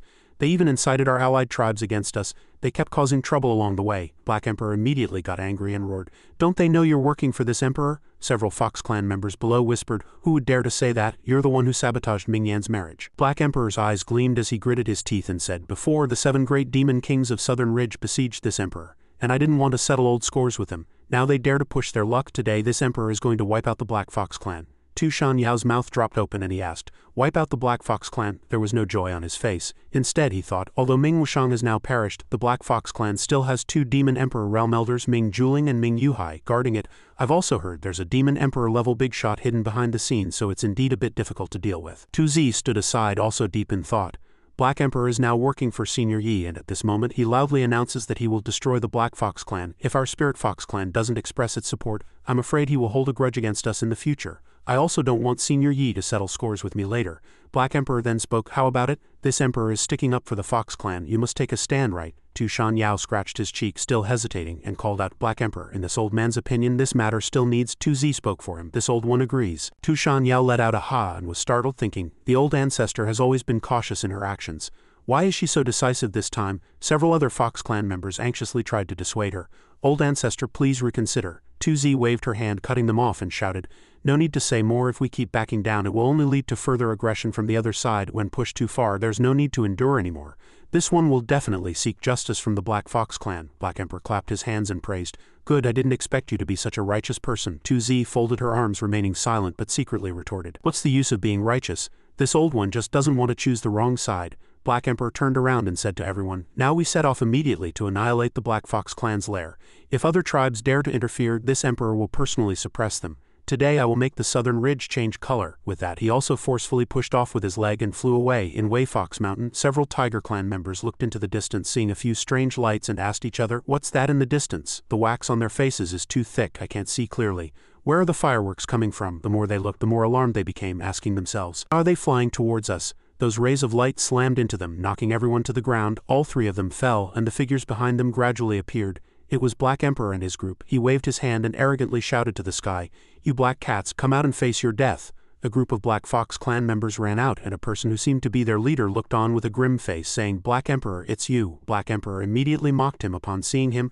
"Luo Zhou, isn't this young Master Ming Yan? Not only did he fail to marry, but he was also punished with house arrest. Is it comfortable or uncomfortable being locked in a dark room?" Ming Yan's veins bulged in his neck upon hearing this, and he roared, "How dare you mock us? Are you seeking death?" He reached out to condense a stream of power which charged directly towards Black Emperor, striking with a palm. That power flew straight towards Black Emperor. Tu Zi saw it and immediately frowned, saying, "Not good, it's the Black Fox clan's netherfire." She shouted loudly, "Quick, dodge!" Black Emperor, however, still smiled leisurely and said, "What's there to be afraid of?" That power struck down and the might it unleashed swept all around. But it backfired on Ming Yan, making him immediately spit out blood. He retreated and knelt on one knee, frowning and saying, "This is our newly refined, extremely powerful move." Although he was already severely injured, he still said confidently, "Black Emperor, you're finished." But Black Emperor suddenly waved his hand and a barrier appeared around him. He cursed, "Fool, don't you know what no harm in the smoke means?" Ming Yan cursed inwardly, "Damn it," and felt confused. How is this guy's resistance so high? Black Emperor beckoned to him. "Come on, get up. If you keep kneeling, I won't spare you." Ming Yan angrily pointed at Black Emperor and roared, "Stop with the nonsense. What are you here for today?" Black Emperor put on a punchable expression and said, "To wipe out your Black Fox clan." Ming Yan asked, exasperated, "Just you?" He emphasized, "Do you still think the Spirit Fox clan can back you up?" Tu Zi, I think you old fox are truly starved. To conspire with a black dog to do evil, no wonder Tu Shi-san broke off the engagement. That licentious nature is truly inherited. Tu Zi roared furiously. Ming Yan, watch your words, he arrogantly asked. What's wrong? You're not happy that I'm cursing your little lover, are you? Are you angry? 2Z clenched her hands, unleashed a killing move, her eyes pitch black, and roared, "I want you all to die." The power she unleashed filled the surroundings with killing intent. Two Black Tiger clan members roared loudly, "2Z, how dare you be so arrogant? How dare you act wildly in the Black Tiger clan's territory?" 2Z glared back, asking, "Act wildly?" She directly waved her hand and cast the 9 evils sealing heaven array. "Are you determined to be an enemy of my Black Fox clan?" 2Z stepped forward and said in a deep voice, "That's right," her eyes widened, bursting with resentment. "You have oppressed the Spirit Fox clan for hundreds of years. Today, let your Black Fox clan's young master be the sacrificial offering." Several auras flew in from somewhere. An angry voice came. "Spirit Fox Demon Venerable, how dare you be so presumptuous?" 2Z recognized the voice immediately and said in alarm, "Is that the kid's voice?" Black Emperor picked his nose, looking at 2Z, and asked, "Who is it?" 2Z's face was tense, and she said, "The Black Fox clan's greatest backer, Ming Jusheng's elder brother, half-step Demon Emperor Ming Wuan." Black Emperor still blankly flicked the booger from his hand and asked, "And then?" Tu Shisan stepped forward and called out, "Black Emperor Ming Ju is the strongest of the Black Fox clan. Do you really have confidence?" Ming Yan, blessed by his ancestor, proudly stood up and fawned, "Great uncle, I'm coming right away. You're finished." That death chi assaulted them, and 2Z immediately raised her hand to condense power and block the death chi. 2Z gasped laboriously, saying, "The death chi is truly ferocious." Black Emperor, on the other hand, ignored that power, only gagged, covering his mouth tightly, and roared, "His death chi smells even worse than his brother's." 2Z then said, "Ming Wuan is passionate about cultivation. Millions of years ago, he entered the Netherwood Forest alone. That place is known as the Secret Realm of No Return, but he has been without news. All the tribes in Southern Ridge thought he had died in the Netherwood Forest. I didn't expect him to still be alive." No sooner had she finished speaking than she was unable to support herself, was struck and sent flying, retreating repeatedly. Ming Wuan, the Grand Elder of the Black Fox clan and Ming Jusheng's elder brother, now flew high in the sky and said in a deep voice to 2Z, "Long time no see, are you well?" He looked this way and speculated, "This must be Black Emperor, who has recently become famous in the Southern Ridge." Black Emperor frowned and said, "That's right, it's me." 2 streams of death chi swiftly descended, penetrating Black Emperor and 2Z's bodies, making her immediately spit out blood. 2 Shisan shrieked in terror. Old Ancestor Black Emperor Ming Wuan landed on the ground, slowly walked up to 2Z and said, "I heard my brother Ming Wuan went missing while pursuing the two of you in Central Continent." The old man's face darkened as he roared, "Where exactly is he?" Black Emperor slowly stood up, his tone becoming arrogant. "Where did they come from? Truly a naive bunch. That old black tiger Ming Wuan thought he had some cultivation and dared to yell outside my master's small courtyard. My master shattered his soul with one slap, making him revert to his original form. Coincidentally, my master had a good appetite these past few days, so he roasted him directly." He recalled Yi Chongqing calmly pouring sauce over Ming Jusheng's head, saying, "It's very simple, just eating a tiger, pour some soul juice on it." He also remembered the delicious tiger leg lying in the bowl. "And I was lucky enough to get 2 portions. It was truly fragrant and nourishing, and I still salivate thinking about it now." 2Z also recalled the sphere dragon demon Venerable's prophecy, "Fire and thunder bite Huo Lei Shihei," with fire above and thunder below, signifying the intersection of fire and thunder, indicating a great omen of misfortune. She broke out in a sweat, thinking, could the burning fire causing injury mentioned by Lord Yaling mean being roasted meat? Even a demon Venerable's body is comparable to a top-tier spirit treasure, yet it became ingredients in Senior Yi's hands. Fortunately, Senior Yi didn't like furry things back then, otherwise I, an old woman, would have been in danger too. Ming Wuan, emanating death chi, angrily said, "Youngster, I don't care how much of what you said is correct, but today I'm definitely going to make you taste this." Black Emperor remained leisurely, but instead spoke forcefully, offering the old man a chance. "Old cat, I'll give you one last chance. As long as your Black Fox clan is willing to be slaves to the Spirit Fox clan from now on," he pointed directly at him, and added, "And you, this foolish nephew who only howls and doesn't know any better, kneel down and apologize to me." Ming Yan pointed at himself in a daze and said, "Ha, me?" Black Emperor still arrogantly said, "This emperor can give you a way out, otherwise." Ming Wuan clenched his fists in anger, then furiously struck with a palm, shouting, "Shut up." Several strands of death chi flew towards Black Emperor like chains. Black Emperor still sighed with a cold face. "Truly, until he reaches the Yellow River his heart won't die." Black Emperor took out the willow leaf given by the old tree and formed hand seals and chanted again, "Heaven and earth without limit, yin-yang evil arts, grant me divine power, 5 thunder techniques." Immediately, Ming Jushin's strands of death chi were repelled. Not only that, the willow leaf absorbed all the death chi. Ming Wuan exclaimed, "Ah," in disbelief, utterly bewildered. Ming Yan was also greatly startled, loudly saying great-granduncle's death chi was actually directly devoured by the emerald green demonic art. Black Emperor sneered, looking at the old man. "Old cat, is that all you've got?" Black Emperor released the willow leaf, letting it fly out, unleashing all its power, and struck Ming Wuan directly with one move. The pressure unleashed by the willow leaf was unbearable for the tiger clan behind, who were all sent flying. Ming Wuan also frantically raised his hand to block, gritting his teeth and thinking, this technique actually has the aura of the Guishu secret realm. He recalled when he was cultivating in seclusion in the Guishu secret realm, his body surrounded by dense death chi. He had already sensed it, thinking, I have already felt it. As long as I break through this layer of divine sense technique, I will be able to become a demon emperor. He desperately tensed his body, gathering more death chi to seek a breakthrough. A small ball of light appeared behind him. The old tree sensed Ming Wuan cultivating, startling itself awake and angrily said, "You foolish boy, you actually came here to disturb this venerable one's quiet cultivation." Ming Wuan opened his eyes wide, turned back to sense and exclaimed in alarm, "Damn it, I was too absorbed in cultivation and actually disturbed this ancient great power here." Several willow branches flew over, entangled Ming Wuan and abruptly hoisted him into midair, tightly constricting him. Ming Wuan gasped for breath, struggling, and quickly begged for mercy. "This junior demon is ignorant. Please spare my life, great God." The old tree's voice rang out again, telling Ming Wuan, "You are just a tiny half-step demon emperor. How can you understand how many wondrous opportunities and destinies in this world you cannot comprehend or achieve? Immediately get out of this venerable one's netherwood forest and never step foot in it again in this life." Ming Wuan immediately agreed, understood, and the willow branches loosened. Back to the present, Ming Wuan gritted his teeth, secretly lamenting, "No, this is precisely the aura that almost pushed me to the brink of despair back then." The old tree's figure appeared behind Black Emperor. He also retrieved the willow leaf.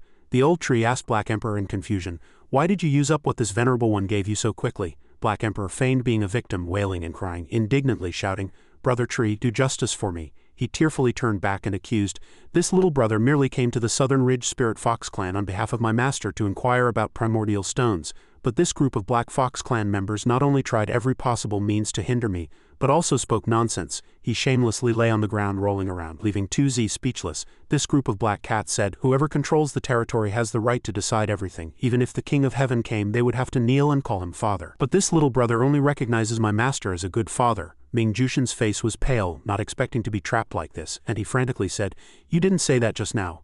Seeing that his acting was not good enough, Black Emperor continued to sit down and kneel. "Brother tree, this little brother's life is cheap, it's not a pity to die. But if I delay the important task of finding primordial stones for my master, this little brother would not dare to act on his own even in death." Ming Yan could no longer stand it and roared at Black Emperor. "You're making things up, you need to show evidence," Black Emperor retorted. "If there's evidence, is it still making things up?" the old tree roared. Black Fox clan, "You're going too far." Ming Yan was forced rigid by the old tree's might. He called out, "Old ancestor," and then said, "I can't use my magic power." Ming Wuan turned back and shouted, "He shouldn't speak." The old tree spoke, "Foolish. Although my master has reached the realm of creation of heaven and earth and does not wish to quarrel with you ants, this venerable one is not as merciful as my master. Now this venerable one gives your Black Fox demon clan an opportunity. Fully cooperate with Black Emperor to find primordial stones for my master." Ming Yan was determined to die and continued to maintain a contemptuous expression, saying, "Find primordial stones for your master? Which tree demon are you? Such a big mouth?" He stood up, made a gesture to unleash spiritual power and shouted, "You don't even dare to show your true form. Master, what exactly is that thing you're talking about? How dare you command my Black Fox clan?" He suddenly unleashed a willow gathering technique. Ming Yan still stood there, laughing mockingly. How ridiculous. The power of the willow tree struck out, dissolving the death chi unleashed by Ming Yan. Ming Yan's eyes were white, and black smoke continuously spewed from his mouth. The old tree snorted, "How dare you be disrespectful to my master? I think you're tired of living." The old tree continued to unleash its killing move, striking Ming Yan. But Ming Wuan rushed out and enveloped the trembling Ming Yan with his protective aura. Ming Jushin's face also darkened as he pleaded for mercy. "This junior demon is ignorant, please have mercy, senior." Ming Yan stood up and still complained, "You scared me to death, old ancestor." But Ming Wuan suddenly rushed over and slapped him. He was still dazed by the slap, not understanding what had happened. Ming Wuan with a dark face reprimanded him, "Idiot, how dare you speak rudely to an ancient demon tree? Hurry up and apologize." Ming Yan was utterly cowed at this point, tearfully asking, "Is the other party really an ancient demon tree?" The old tree still coldly asked, "Before this venerable one, do you think you can protect him?" Ming Yan was truly afraid now and quickly begged for mercy. "Old ancestor, save me, save me." Ming Jushin's face darkened, knowing the situation was irreversible, and thought, "It seems that to save Ming Yan's life I can only..." Thinking this, he clenched his fists, struck Ming Yan with a palm, directly causing him to spit blood, his eyes turning white, and he fell to the ground, reverting to his original form unconscious. The several Tiger Clan members behind were so frightened their faces turned pale. He was actually beaten back to his original form. This is a sign that all his magic power has been lost. His inner core has been destroyed. From now on, the young master is no different from a cripple. After crippling Ming Yan, Ming Wuan also knelt down and begged for mercy. "Senior, I have severely punished him. Please spare his life." The old tree still snorted angrily. "You are not qualified to be on equal footing with this venerable one. If this venerable one could leave, the Black Fox clan would surely be annihilated today." Ming Wuan bowed his head and replied, "This junior understands." The old tree then called Black Emperor. "This venerable one has already sent people to search for primordial stones for my master. You and Princess 13th should return to my master's side immediately." Black Emperor also happily agreed. "Yes." Ming Wuan stood behind, watching them speak, secretly thinking, "It seems the revered master these two mentioned needs primordial stones.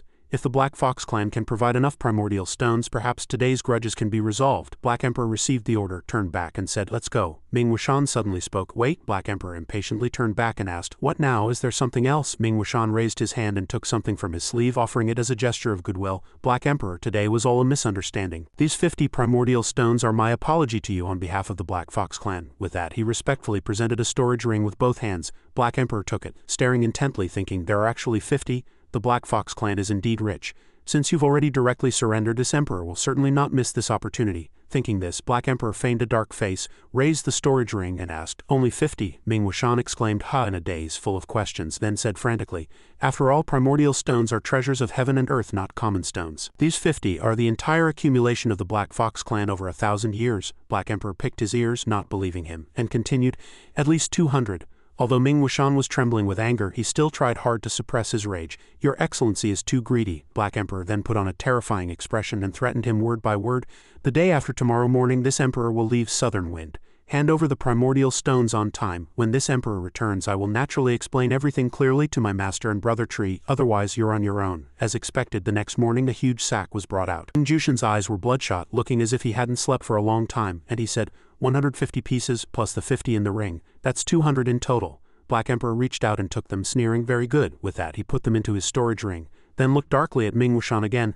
Looking at Elder Ming's weary state, "You must have been soliciting primordial stones everywhere these past 2 days. It's been hard on you." A Tiger Clan elder behind him gritted his teeth and growled, reprimanding Black Emperor. "You're taking advantage and still acting smug." Ming Wuxian stopped him. "Enough." He took a few more steps forward and said to Black Emperor, "Indeed. Now all the tribes in Southern Wind have experienced Black Emperor's might." He cupped his fists and added, "When you return, please put in a good word for our Black Fox tribe." Black Emperor smiled brightly, patted his shoulder and said, "Easy, easy."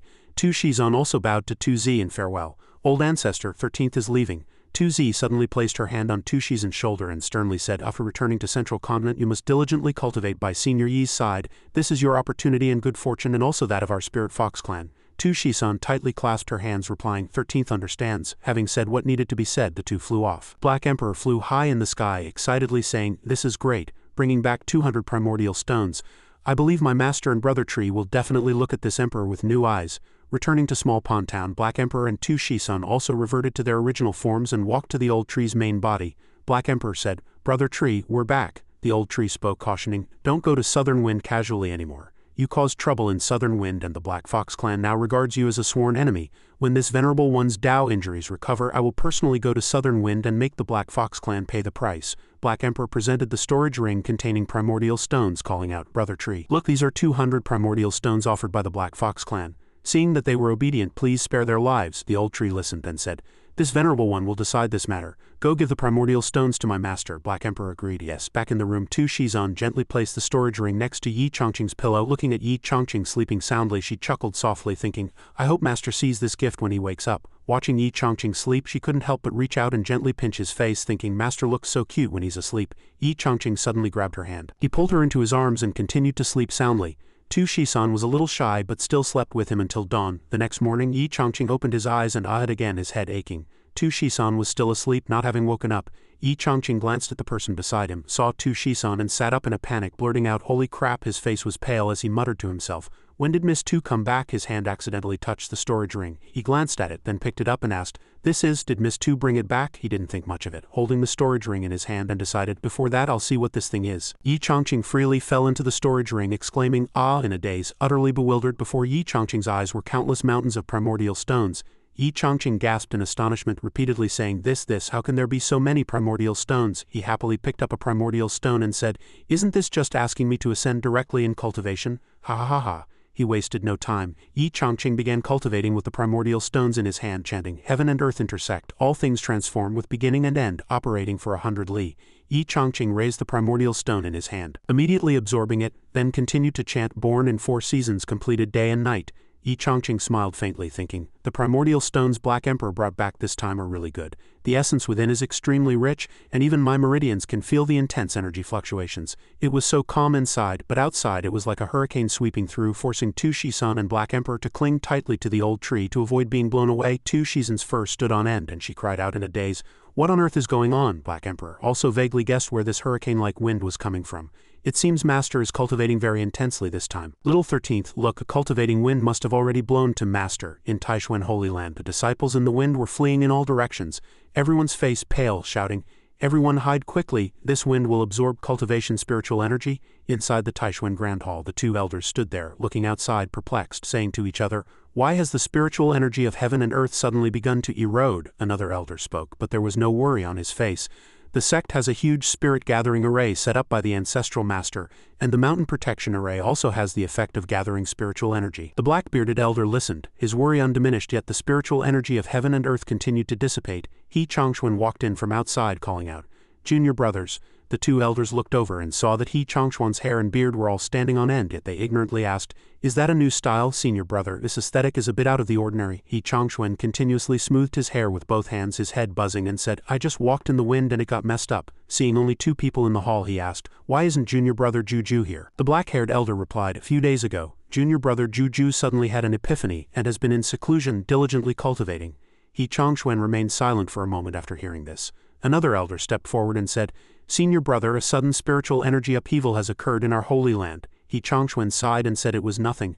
I just went to investigate, and all the spiritual energy of Taishuan Holy Land is flowing towards Small Pond Town. At least it's not flowing to outsiders." The elders suddenly understood and no longer had any doubts. "So that's it. No wonder the mountain protection array and the spirit gathering array couldn't retain the spiritual energy. It turns out Ancestral Master needed it," the black-haired elder speculated. "Could it be that he is refining a new spirit treasure?" That elder, still trembling with apprehension, urged He Changxuan and the black-bearded elder, "Just a single movement consumed so much spiritual energy, we must find a way, otherwise how can we support this living ancestor?" Another person appeared outside. A female voice rang out, greeting those inside. "Wushuang greets Holy Lord Master, Master and Uncle Master." He Changxuan, hearing the voice, happily said, "Wushuang, it's good that you're here." The black-bearded elder also looked over and said, "This time, niece Wushuang's seclusion has brought considerable progress." Wushuang walked in from outside with a commanding aura. The black-haired elder looked at Wushuang's imposing presence, couldn't help but break out in a cold sweat, and exclaimed, "She has actually condensed a nascent soul. With such astonishing progress, she is indeed formidable in the younger generation." Elder Chi Mei gave a thumbs up, smilingly praising her.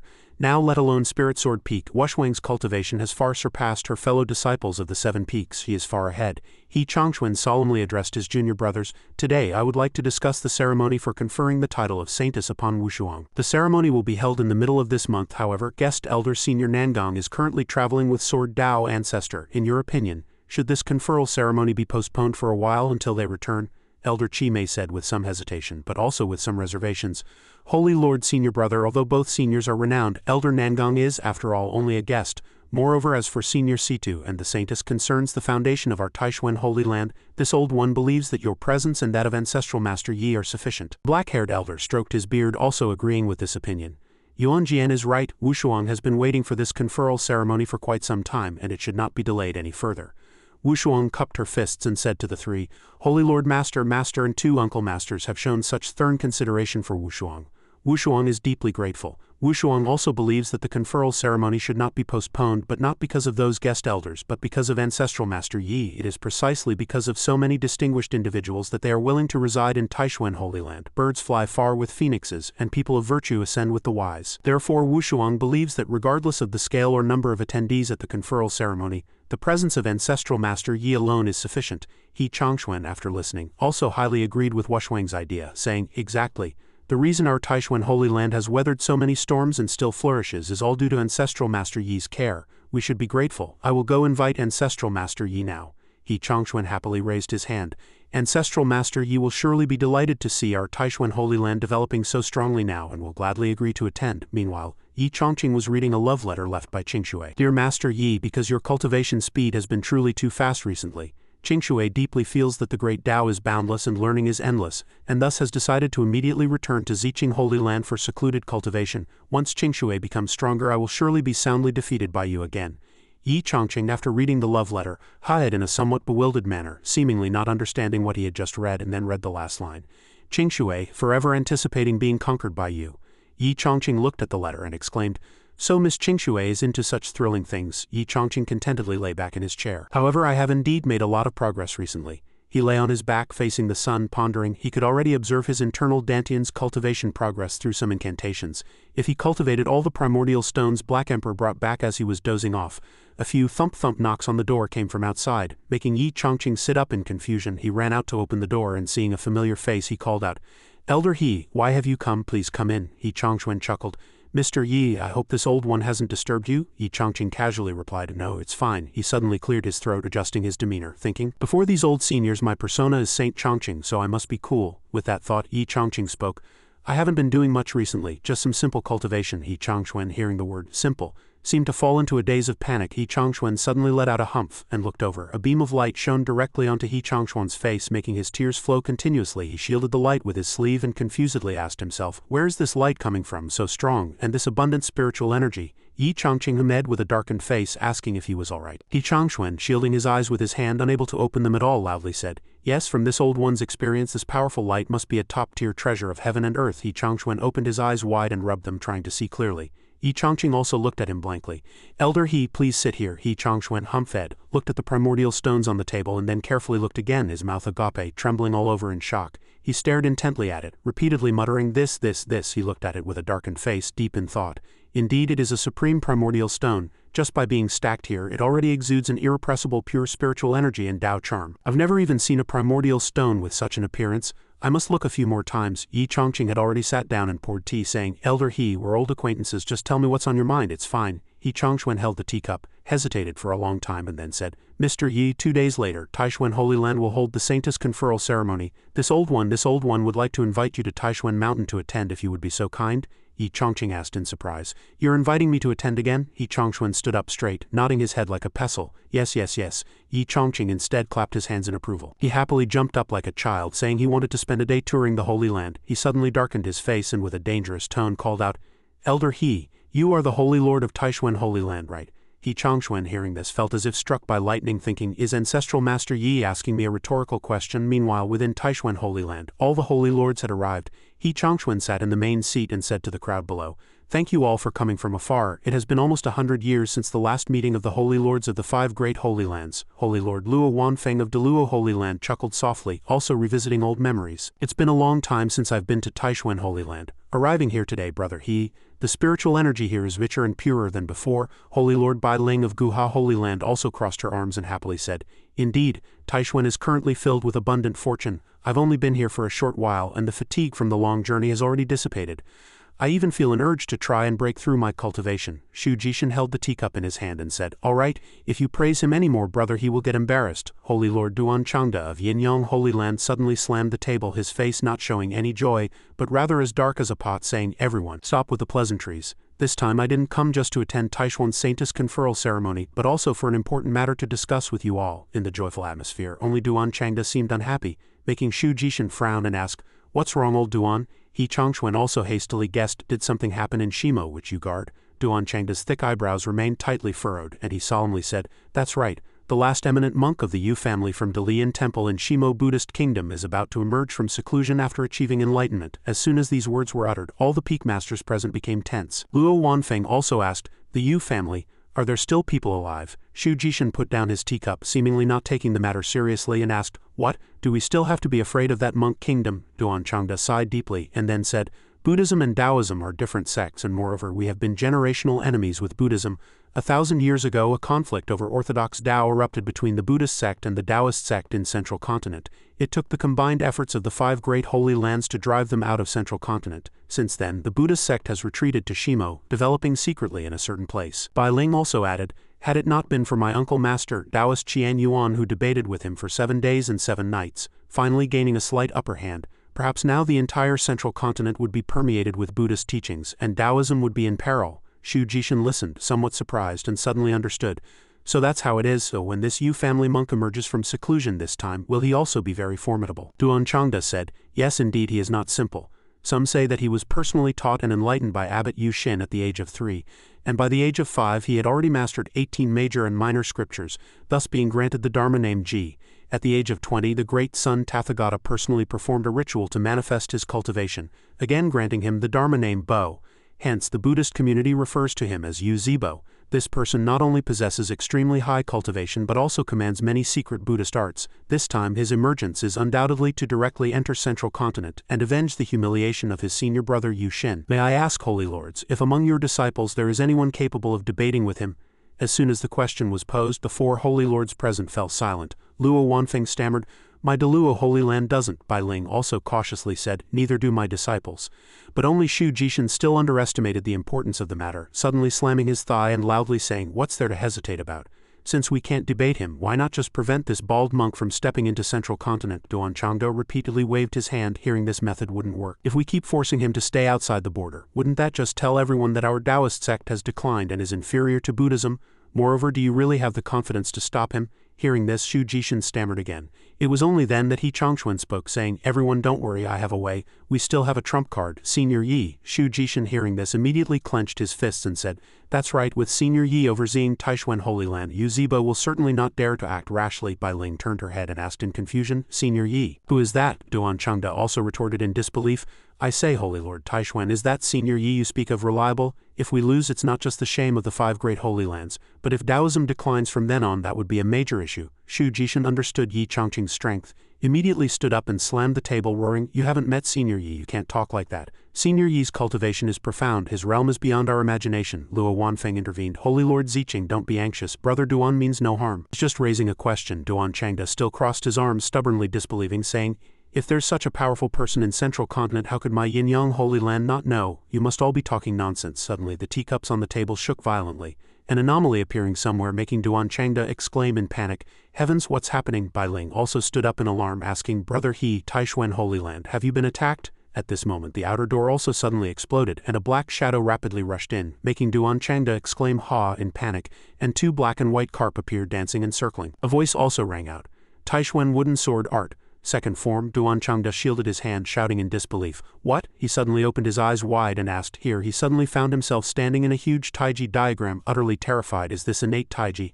How is that possible? Not only does it coexist harmoniously, but it also contains the way of balance." He landed on the ground, looking around and saying, "In my Yin-Yang Holy Land, we have always adhered to the principle of yin and yang harmony, which can give birth to all things. This sword, however, makes me feel that all things in the world are related to balance." He suddenly said again, "Wait a minute." His face turned pale as he realized that this sword intent was similar to the one that killed the Black Fox demon venerable in Small Pond Town at that time. It was actually that distinguished individual. He broke free, his body trembling, swaying as he said, "This sword intent is truly profound, with far-reaching vision." Looking at Duan Changda, suddenly gasping for breath again, his face pale, making Luo Wanfeng also call out in alarm, "Brother Duan." Duan Changda looked at her and immediately said, "Do you remember we once personally witnessed that person kill the Black Fox demon venerable who summoned spirits in Small Pond Town?" Luo Wanfeng, hearing this, couldn't help but widen her eyes. "It was him." Duan Changda turned and cupped his fists, asking, "Brother He, is this Senior Yi's move?" He Changxuan again proudly humphed, and Shu Jishan also said, "Senior Yi's divine powers are vast." He must have heard someone's words and thus slightly displayed his strength as a warning. Duan Changda immediately knelt down, kowtowing and saying, "Brother He, this foolish junior was blind. I never imagined Senior Yi's strength to be so terrifying." Luo Wanfeng also couldn't stop trembling, cupping her fists and saying, "Careless talk leads to trouble. But Brother Duan and I truly meant no offense. I hope you will intercede for us with Senior Yi." The more Duan Changda spoke, the more terrified he seemed, and his tone became increasingly earnest. "That sword intent could overturn my Yin-Yang Holy Land with a single strike." He Changxuan and Shu Jishan remained silent, but they had already exchanged messages mentally. It seemed Senior Yi's single move had scared them out of their wits. Indeed, Senior Yi's control is incredibly powerful. After a while, He Changxuan also said, "This old man will intercede for you. Rise." Duan Changda. Bai Ling also clasped her hands and said, "Holy Lord Taishuan, we do know that your sect's ancestral master has profound cultivation, but could you tell us more specifically, what realm has this great power reached?" He Changxuan pondered for a moment, then said, "At least a human emperor." He then frowned and added, "It's even more likely he has surpassed the existence of an emperor." As soon as these words were uttered, the 3 holy lords present were all shocked. Bai Ling seemed to realize something, opened her eyes wide and said, "Up there." Yi Chongqing was already outside at this moment. He relaxed his hands and breathed a sigh of relief, saying, "I didn't expect practicing swordplay to make me forget the time." He turned to the holy disciple behind him and asked, "How long have I been practicing?" The holy disciple clasped his hands and replied, "To Senior Yi, approximately 3 hours." Yi Chongqing asked again, "When does the conferral ceremony begin?" The holy disciple replied again, "It was originally scheduled for 2 hours ago, but because Senior Yi was imparting the way of the sword to us, the holy lords decided to wait until you finished speaking." Upon hearing this, Yi Chongqing was struck as if by lightning and let out a bewildered "Ha, 2 hours ago. Does that mean I've delayed the entire Taishuan Holy Land by 4 hours? Cold sweat beaded on his forehead and he muttered to himself, don't panic. I already have the identity of an ancestral master anyway. Even if I missed it, they wouldn't do anything to me. At this moment the 5 holy lords inside also walked out. Yi Chongqing also walked in with a lofty, gentle yet domineering demeanor. Yi Chongquan, representing the group, clasped his hands and said, "Greetings, Mr. Yi." Yi Chongqing chuckled lightly and said, "No need for formalities, Elder He. I was too engrossed in practicing swordplay, so I'm late. Please forgive me." Yi Chongquan let out a dry laugh and said, "Mr. Yi, you jest." Cold sweat broke out on his forehead as he thought, "You say you were just practicing swordplay, when it was clearly us who received your fortuitous opportunity. Ancestral Master is indeed as humble as ever." Yi Chongqing pointed to the remaining holy lords and asked, "And these gentlemen are?" Yi Chongquan laughed heartily and replied, "I almost forgot I came here precisely to introduce them to you. This is Holy Lord Shu Jishin of Zeching Holy Land, who has visited you before." Yi Chongqing also recognized him, and said with an O in greeting, "Long time no see, how have you been recently, Elder Shu?" Shu Jishin, upon hearing this, clasped his hands with sweat on his forehead and replied, "This junior is doing well, thank you for your concern, Mr. Yi." Yi Chongquan continued the introductions. "These are Holy Lord Bai Ling of Guha Holy Land, Holy Lord Duan Changda of Yinyang Holy Land, and Holy Lord Luo Wanfeng of Deluo Holy Land." The 3 clasped their hands and replied, "Greetings, Mr. Yi." Yi Chongqing, upon hearing the words Holy Lord, froze as if turned to stone, thinking, "Oh my god, I didn't just delay Taishuan Holy Land, I delayed 5 great holy lands." Yi Chongquan looked at Yi Chongqing, thinking in confusion, "No, why does Ancestral Master Yi's expression seem a little strange?" He stroked his chin, his face even more anxious than Yi Chongqing's, thinking, "Ancestral Master must feel that attending the ceremony will disturb his peaceful cultivation, so it seems I need to quickly speed things up." Yi Chongquan pointed to the main seat and said, "Mr. Yi, please be seated." Yi Chongqing also sat down and replied, "Thank you." Yi Chongquan raised his hand, formed a hand seal and transmitted a message to those below, "Hurry up and begin. Skip the tedious procedures. Don't delay Ancestral Master Yi's time for peaceful cultivation back at his residence." The white-haired elder immediately responded, "Understood." He loudly announced, "The auspicious hour has arrived. The conferral ceremony begins." 3 disciples began to prepare to strike the bell. A huge bell rang out, echoing throughout heaven and earth. Yi Chongquan held the imperial decree and loudly proclaimed, "By the mandate of heaven, we hereby confer upon disciple Lu Wushuang the title of Saintess of Taishuan Holy Land." The following 5,000 words are omitted. The 4 holy lords present were immediately astonished, unable to believe their ears. Wushuang and 2 female disciples slowly flew down from above. Yi Chongqing looked up and couldn't help but exclaim, "Wow." Yi Chongquan glanced at him, gently stroking his beard, and thought, as expected, Ancestral Master Yi cares greatly for Wushuang. I knew that conferring her as Saintess was the right decision. Golden auspicious clouds floated in the wind and the elder loudly chanted, "Jade Saintess Phoenix Jade, myriad spirits in harmony with heaven, open the ancestral hall, reverence the 5 Qian Taishuan river flows." A golden palace appeared from above. Yi Chongquan bowed and said, "All disciples pay respects to the heroic spirits of the successive holy lords of Taishuan Holy Land." All the disciples bowed in unison and said, "Disciples pay respects to all ancestral masters." Yi Chongquan turned to Yi Chongqing and said, "Senior Yi, this junior wishes to invite you and Wushuang to enter the ancestral hall together to place the conferral crown upon her." Yi Chongqing also said cheerfully, "Of course." With that he slowly walked down. Wushuang also bowed and said, "Greetings, Senior Yi." Yi Chongqing helped Wushuang up and said to her, "Your aptitude is extraordinary. Your future achievements on the path of cultivation are bound to be limitless." Wushuang, upon hearing this, blushed with joy and replied, "Senior Yi, you flatter me. Wushuang's achievements today are all thanks to your guidance." Yi Chongqing turned to Yi Chongquan and said, "Being able to confer Wushuang as the Taishuan Saintess is still Taishuan's good fortune. Elder He, your judgment is excellent." Yi Chongquan blushed from the praise and replied, I'm ashamed." Yi Chongqing slowly ascended and chuckled softly, thinking, "I originally thought that with my current cultivation, flying using true Qi would be a bit difficult, but the basic flight mode is quite simple." He stylishly extended his hand towards Wushuang and said softly, "Wushuang, let's go." Wushuang softly replied, She looked at Yi Chongqing with deep affection, then also reached out her hand towards him. The two flew up together, then landed in the palace.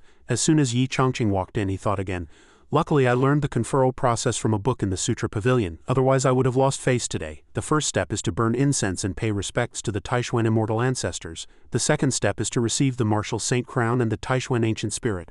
The third step is for the conferred disciple to give a speech." Wushuang flew outside and gave her speech. "It is my honor to have this opportunity to become the Saintess. Thank you, Mr. Yi, for your meticulous guidance. Thank you to all the great elders of the sect for giving me this opportunity. The last step is for me to encourage her." Yi Chongqing placed his hand on Wushuang's shoulder and said to her with great presence, "Go for it, Miss Wushuang." A cry of Senior Yi sounded, but Yi Chongqing was still immersed in his fantasy, looking up at the sky and laughing heartily.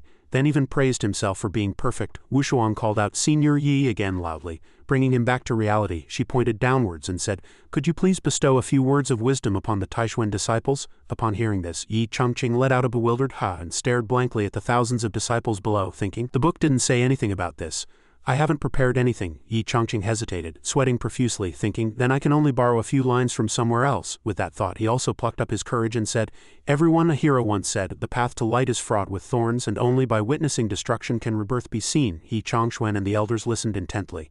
Ancestral Master Yi's words seemed to have a deeper meaning. Yi Changqing continued to speak eloquently from above. The endless journey is long and distant, and storms always follow. As Yi Changqing spoke, the sky gradually became covered with dark clouds. Luo Wanfeng asked himself in confusion, "Why is the sky dark again?" Bai Ling also felt a little worried, sensing something was wrong. Someone saw something and shouted in alarm, "Everyone look, there are cracks in the sky." "No, not cracks, those are dense lightning bolts." Yi Changqing looked back, still excited, thinking, it seems my title of Saint Changqing is still as powerful as ever. Bai Ling looked at He Changquan and asked, "Holy Lord He, what exactly is your ancestral master saying? He's actually attracting such dense lightning. There are so many of your sect's disciples in the square, what if someone gets hurt?" He Changquan gently stroked his beard to reassure her. "Brother Bai, no need to worry. Senior Yi is one of us, he wouldn't make such a mistake. The old man often attracts celestial phenomena due to the profound meaning contained in his words. Just get used to it." At this moment the lightning in the sky became denser and denser, and another lightning bolt, a thunderstorm, struck down, dazzling brightly, forcing He Changquan to raise his hand to shield his eyes, and he said in alarm, "This is..." Yi Changqing gently raised his hand from above, actually easily gathering the lightning storm into his palm. His eyes sparkled and he clenched his fist, saying, "Oh my God, the lightning has dispelled the darkness, and the power of lightning above is getting stronger and stronger." Wushuang hid to the side and couldn't help but feel afraid looking at the power of lightning. Bai Ling waved her hand from below, giving orders to the disciples. "Not good, the power of lightning has converged. Quickly tell the elders to watch over the disciples with lower cultivation. Everyone, spread out and circulate your cultivation techniques to protect yourselves." Luo Wanfeng, Duan Changde, and Bai Ling protected themselves together. Bai Ling looked up in panic. If these thousands of heavenly lightning bolts are unleashed again, I'm afraid it won't be guaranteed that their heart meridians won't snap. He Changquan also began to be afraid at this moment, trembling uncontrollably. Heavenly lightning usually arises from great movements and fortunes. He wondered if Ancestral Master Yi's words just now had violated some taboo. Tears streamed down his face and he said helplessly, "Every time it's so grand, Taishuan infrastructure can't afford it." Yi Changqing stood high above, looking up, and then seemed to gain some insight. He never expected that the ultimate in metaphysics was sword control. This was exactly the hero character I had just spent money on before I transmigrated. The lines are so cool too. Another huge roar erupted from within. Yi Changqing only noticed it at this moment, turning around and asking nervously, "What's that sound?" A pure white yinglong appeared from nowhere, circling and flying in the air. Yi Changqing was so scared his pants almost got wet, and he shouted, "Mamma mia, I just said a few game lines. How did I summon a divine dragon?" Bai Ling looked up and shouted again, "Not good, that heavenly lightning actually attracted a yinglong." Luo Wanfeng also said, "When a yinglong appears, tribulation fire burns the heavens. In the blink of an eye, thunder rumbles, and its power is enough to shatter the void." Shu Jishan stood behind and shouted, "Brother He, is this part of Senior Yi's plan?" He Changquan's face darkened and he said helplessly, "Although Senior's thoughts are not something we can fathom, fortune and misfortune are intertwined, good and bad linked." As soon as he finished speaking, he raised his hand and formed a hand seal. "I believe that with Senior Yi here, whether it's heavenly lightning or a yinglong descending, we will surely pass through safely and be reborn after enduring this tribulation." Yi Changqing above was not as calm as He Changquan described. He desperately wanted to make peace with that yinglong. "Yinglong, if those few lines just now displeased you, I can apologize right now." The yinglong ignored him and directly exhaled a stream of power. Yi Changqing cried out in panic, "Oh my God, this dragon is going to use its ultimate move." He ignored his dignity and kept waving his hands downwards. "Elder He, what should we do this time?" Duan Changde looked up and asked, "What does Senior Yi mean by this?" He Changquan covered his hand and looked at Yi Changqing high above. The distance was too great to hear clearly. "But I guess the old man is saying no need to worry." He Changquan, based on his imagined lip reading of Yi Changqing, thought he had guessed the answer and gave a thumbs up gesture. "All right, response. Senior, please perform to your heart's content. I'll take care of the disciples." He Changquan responded to Yi Changqing with an okay gesture, leaving Yi Changqing speechless. He thought with an extremely shocked expression, "What are these people doing? Heaven helps those who help themselves. I can only try this." Yi Changqing quickly condensed the power in his hand and bravely said, "Before, in the great Yan imperial capital, merit treasures all acknowledged me as their master." Yi Changqing raised his hand and summoned the Xuanwang pagoda, but after bringing it out he kept waving it around, saying, "But how do I use this thing? There's not even an instruction manual." The yinglong opened its mouth wide and shot out a stream of power. That attack rushed straight towards Yi Changqing. Yi Changqing was also helpless at this moment. He raised the Xuanwang pagoda in front of him and shouted, "Xuanwang pagoda, quickly block it for me."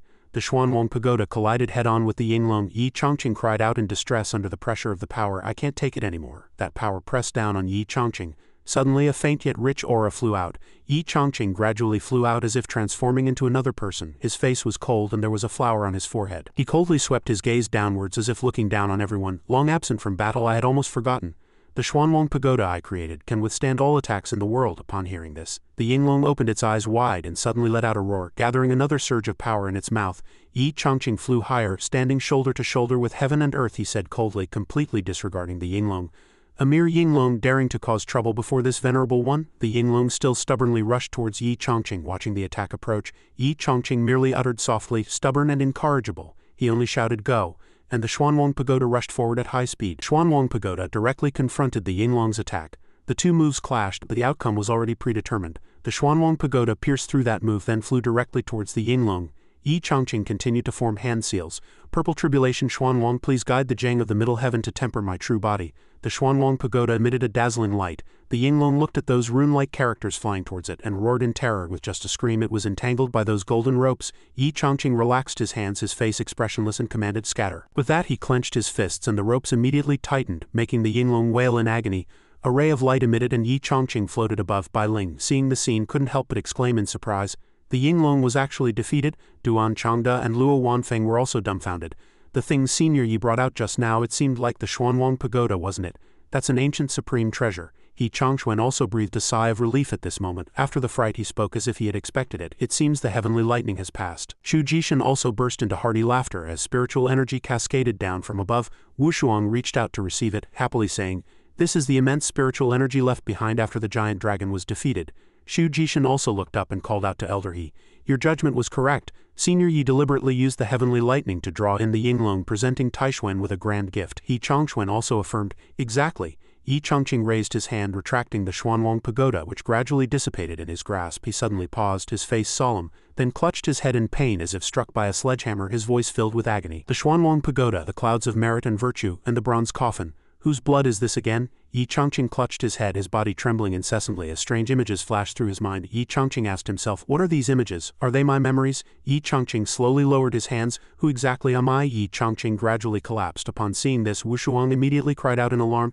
"Senior Yi!" A power enveloped Yi Changqing and a lotus platform bloomed beneath him, catching him as he gently descended onto it. Yi Changqing gasped for breath, slowly opening his eyes. He rubbed his head, asking himself what had happened. He abruptly sat up, regaining his bewildered look, and asked, "Where did this lotus platform come from?" He reached out and touched it. "Wow, so soft, it feels so comfortable." In his spiritual consciousness he seemed to already know, answering himself.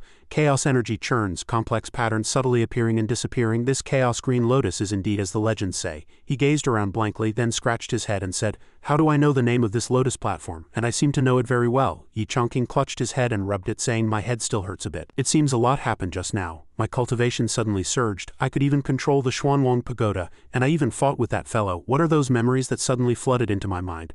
The Chaos Green Lotus, if it's truly as the memories say, is a supreme treasure, extremely rare even in the legendary Upper Realm. When I was impersonating Saint Chongqing in the imperial capital, I was gifted a Xuanwang Pagoda.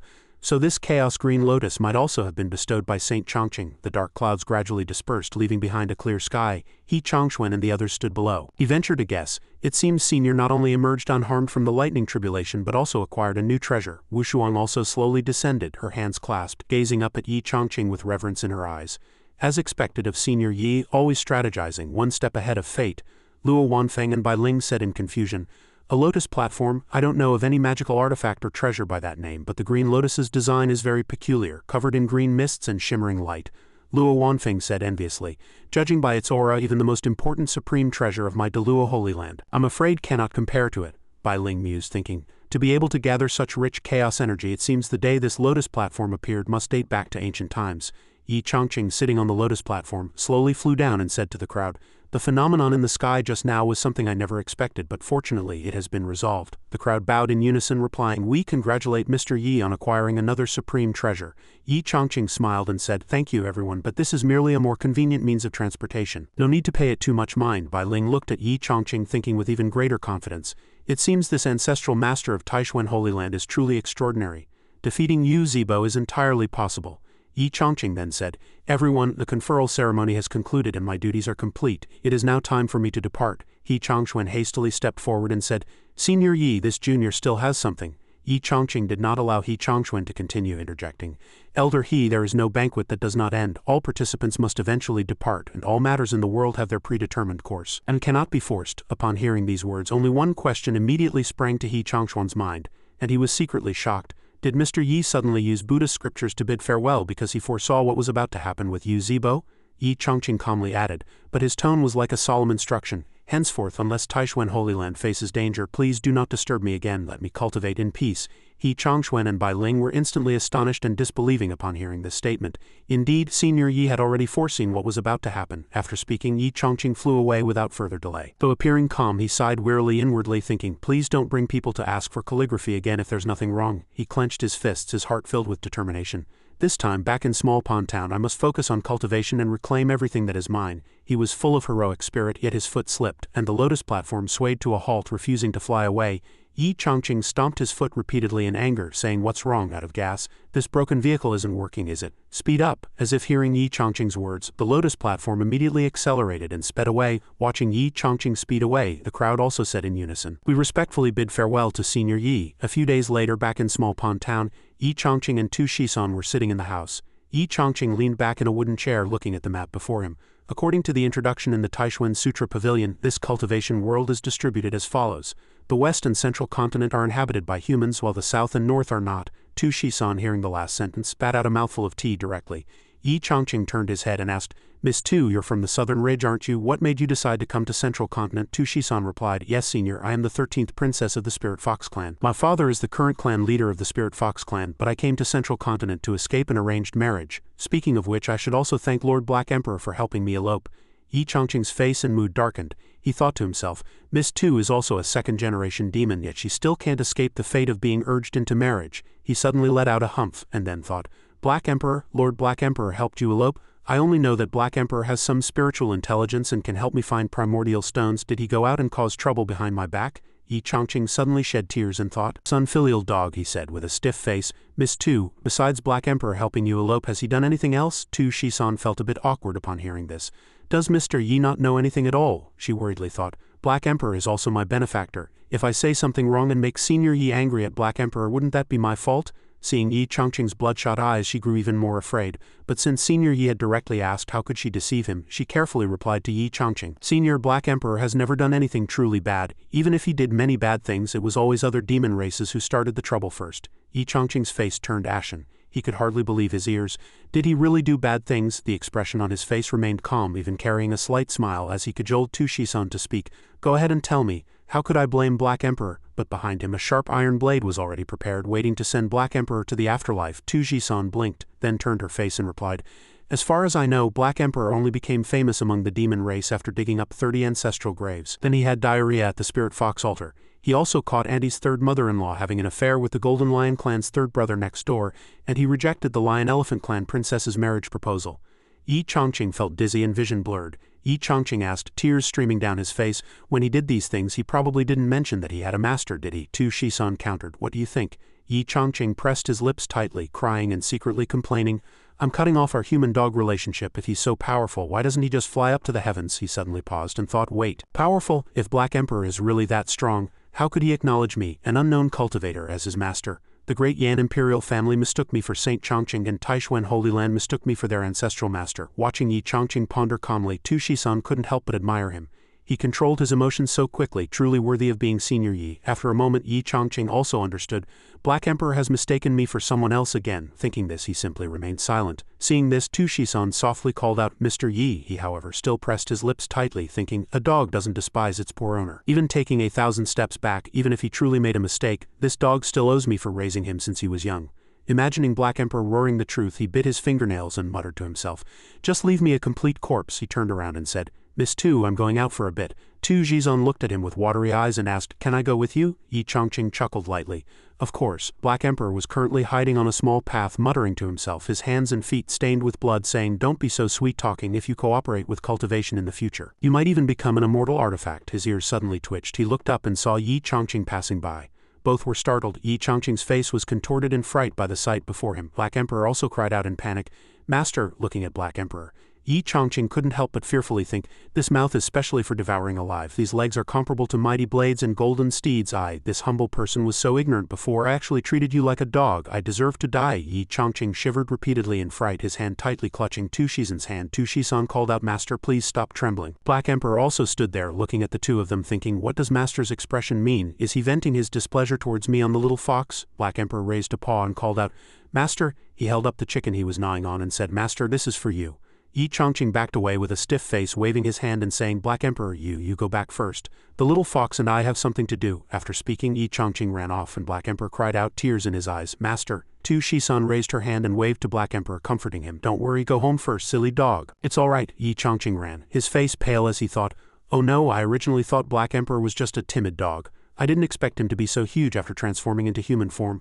I've scolded him so much before. Heavens, I hope Black Emperor doesn't seek revenge. Yi Chongqing clenched his fists, looked up at the sky and thought, I must seize this time to raise my cultivation. He walked straight in, then thought, otherwise if Black Emperor finds out he mistook his master, he'll definitely come back to trouble me, and if I can't beat him then the consequences will be severe. Yi Chongqing stood at the door and shouted loudly, Blacksmith Song, do you sell swords? A moment later, Yi Chongqing was also sitting in the house, but he was still complaining with a contorted face. He rubbed his swollen bun-like face, thinking, Sister Bao's slap is still as strong as ever. Blacksmith Song handed him a cold towel and said, Hey Mr. Yi, you're just too cultured for your own good. Just ask if I sell them. No need for sell swords. He continued working while chatting with Yi Chongqing. A ruffian isn't scary. What's scary is an uncultured ruffian. Yi Chongqing called out, Brother Song, I want a treasure sword like the ones cultivators use. Blacksmith Song turned his head and said, Mr. Yi, are you still not giving up on your cultivation dream? It's fine, Old Song will help you achieve that dream. Yi Chongqing said, eyes brimming with tears, Thank you, Brother Song, but Blacksmith Song suddenly shouted a price, 15 taels of silver, scaring Yi Chongqing almost unconscious. Yi Chongqing stood up in anger, pointing at him. A regular treasure sword only costs 3 to 5 taels of silver. What are you selling? Blacksmith Song gave a thumbs up, saying with exaggerated flair, That's for your cultivator's sentiment.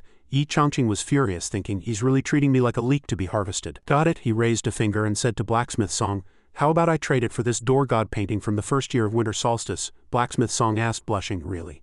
Although Mr. Yi's door god paintings are a bit unconventional, Blacksmith Song said so, but his nosebleed was almost reaching his navel. He stroked his chin, thinking, but this is truly an inauspicious item. Any family that manages to grab a New Year's painting every year will surely have peace and harmony at home, and their wealth will pour in. Yi Chongqing seized the opportunity to step forward again, whispering into Blacksmith Song's ear, I'll also give you a specially customized version. Blacksmith Song asked in disbelief, What? It's something that, once tasted, you can't get enough of. That evening, Yi Chongqing leisurely carried his sword home. All along the way he praised it incessantly. Excellent, truly excellent. Sharp as a blade, cutting iron like mud, he swung it a few times, happily saying, Now that I have this handy weapon, my cultivation speed will definitely improve to the next level. Yi Chongqing looked up and saw Black Emperor and the chicken from the morning sitting there. Yi Chongqing suddenly trembled as he looked at Black Emperor, thinking, Oh no, I haven't even figured out how to face Black Emperor yet. In Black Emperor's eyes, Yi Chongqing was now extremely furious. Seeing Yi Chongqing's angry expression, he cried out and thought, Has Master already known my identity and thinks I'm embarrassing him outside? Yi Chongqing stood there with a darkened face, thinking, It was fine when I didn't know before, but now I do. He slowly walked towards Black Emperor carrying his sword, then placed his hand on Black Emperor's head, startling him. He forced a smile, thinking, I must raise my cultivation as quickly as possible, otherwise if Black Emperor discovers any flaw. Black Emperor looked at him, touched, and called out, Master. He pointed at the chicken he was gnawing on and said, Master, this is for you. Looking at the chicken in Black Emperor's mouth, which had been dead for who knows how long, his face turned pale, and he thought pessimistically, Will I also end up like this chicken, dying so painfully? Yi Chongqing panted heavily, doing his utmost to do push-ups, sweat streaming from his body as if he were taking a bath. Tu Shizan and Black Emperor sat nearby watching Yi Chongqing train. Black Emperor looked at Yi Chongqing and sighed. Tu Shizan propped her hands and looked over, asking, Silly dog, what's wrong now? Black Emperor frowned seriously and said, Haven't you noticed Master changing recently? Tu Shizan had also noticed Yi Chongqing's changes. That's right, Master has started practicing non-stop. Black Emperor then overinterpreted. Could Master be warning me, saying that the body he revealed that day wasn't strong enough? Meanwhile, Yi Chongqing was tightening his glutes, inhaling deeply, counting to 100 meters. Tu Shizan sighed, telling the silly dog, Why are you still overthinking? Black Emperor looked up at the sky and said, You don't understand.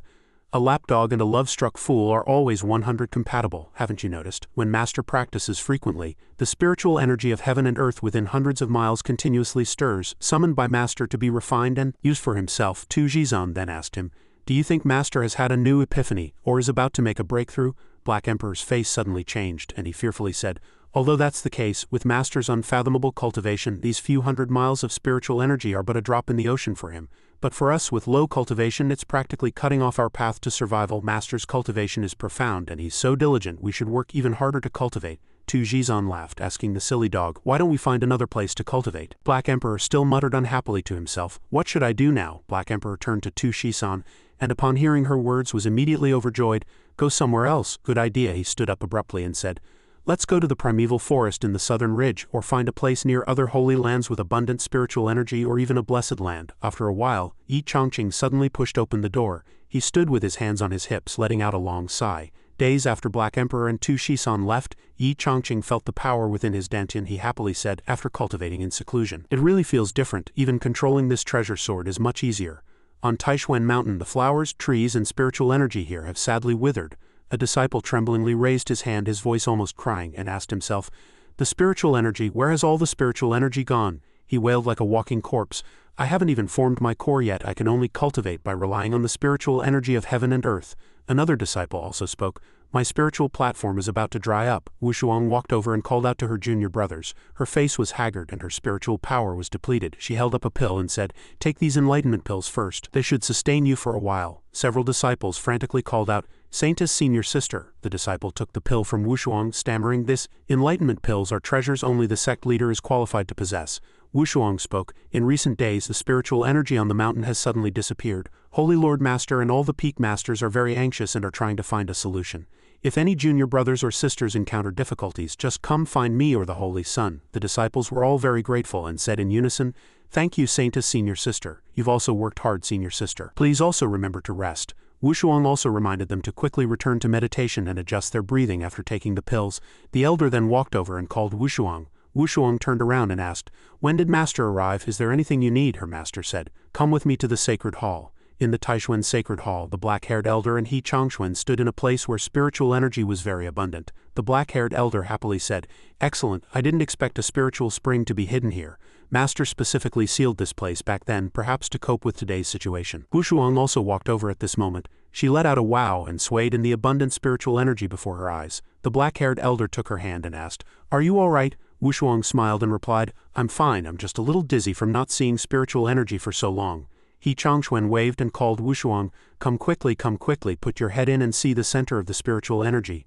Wushuang obediently put her head in. She looked radiant, enveloped in spiritual energy, and her mood also brightened. She cupped her fists and said, thank you, Holy Lord Master. Wushuang was already much better, but the disciples remember there wasn't any spiritual energy here before. He Chongxuan stroked his beard and explained to her, Taishuan Holy Land originally had spiritual energy flowing in all the mountain streams. This spiritual spring was left by the Holy Lord when I was still a disciple, for unforeseen circumstances. I didn't expect it to be useful today. In recent days, the spiritual energy of heaven and earth outside the mountain has been swept away for some reason, causing suffering to the disciples. Now, reopening this spiritual spring, I only hope to help everyone first, and I will find the cause as soon as possible. Suddenly, there was a violent tremor here.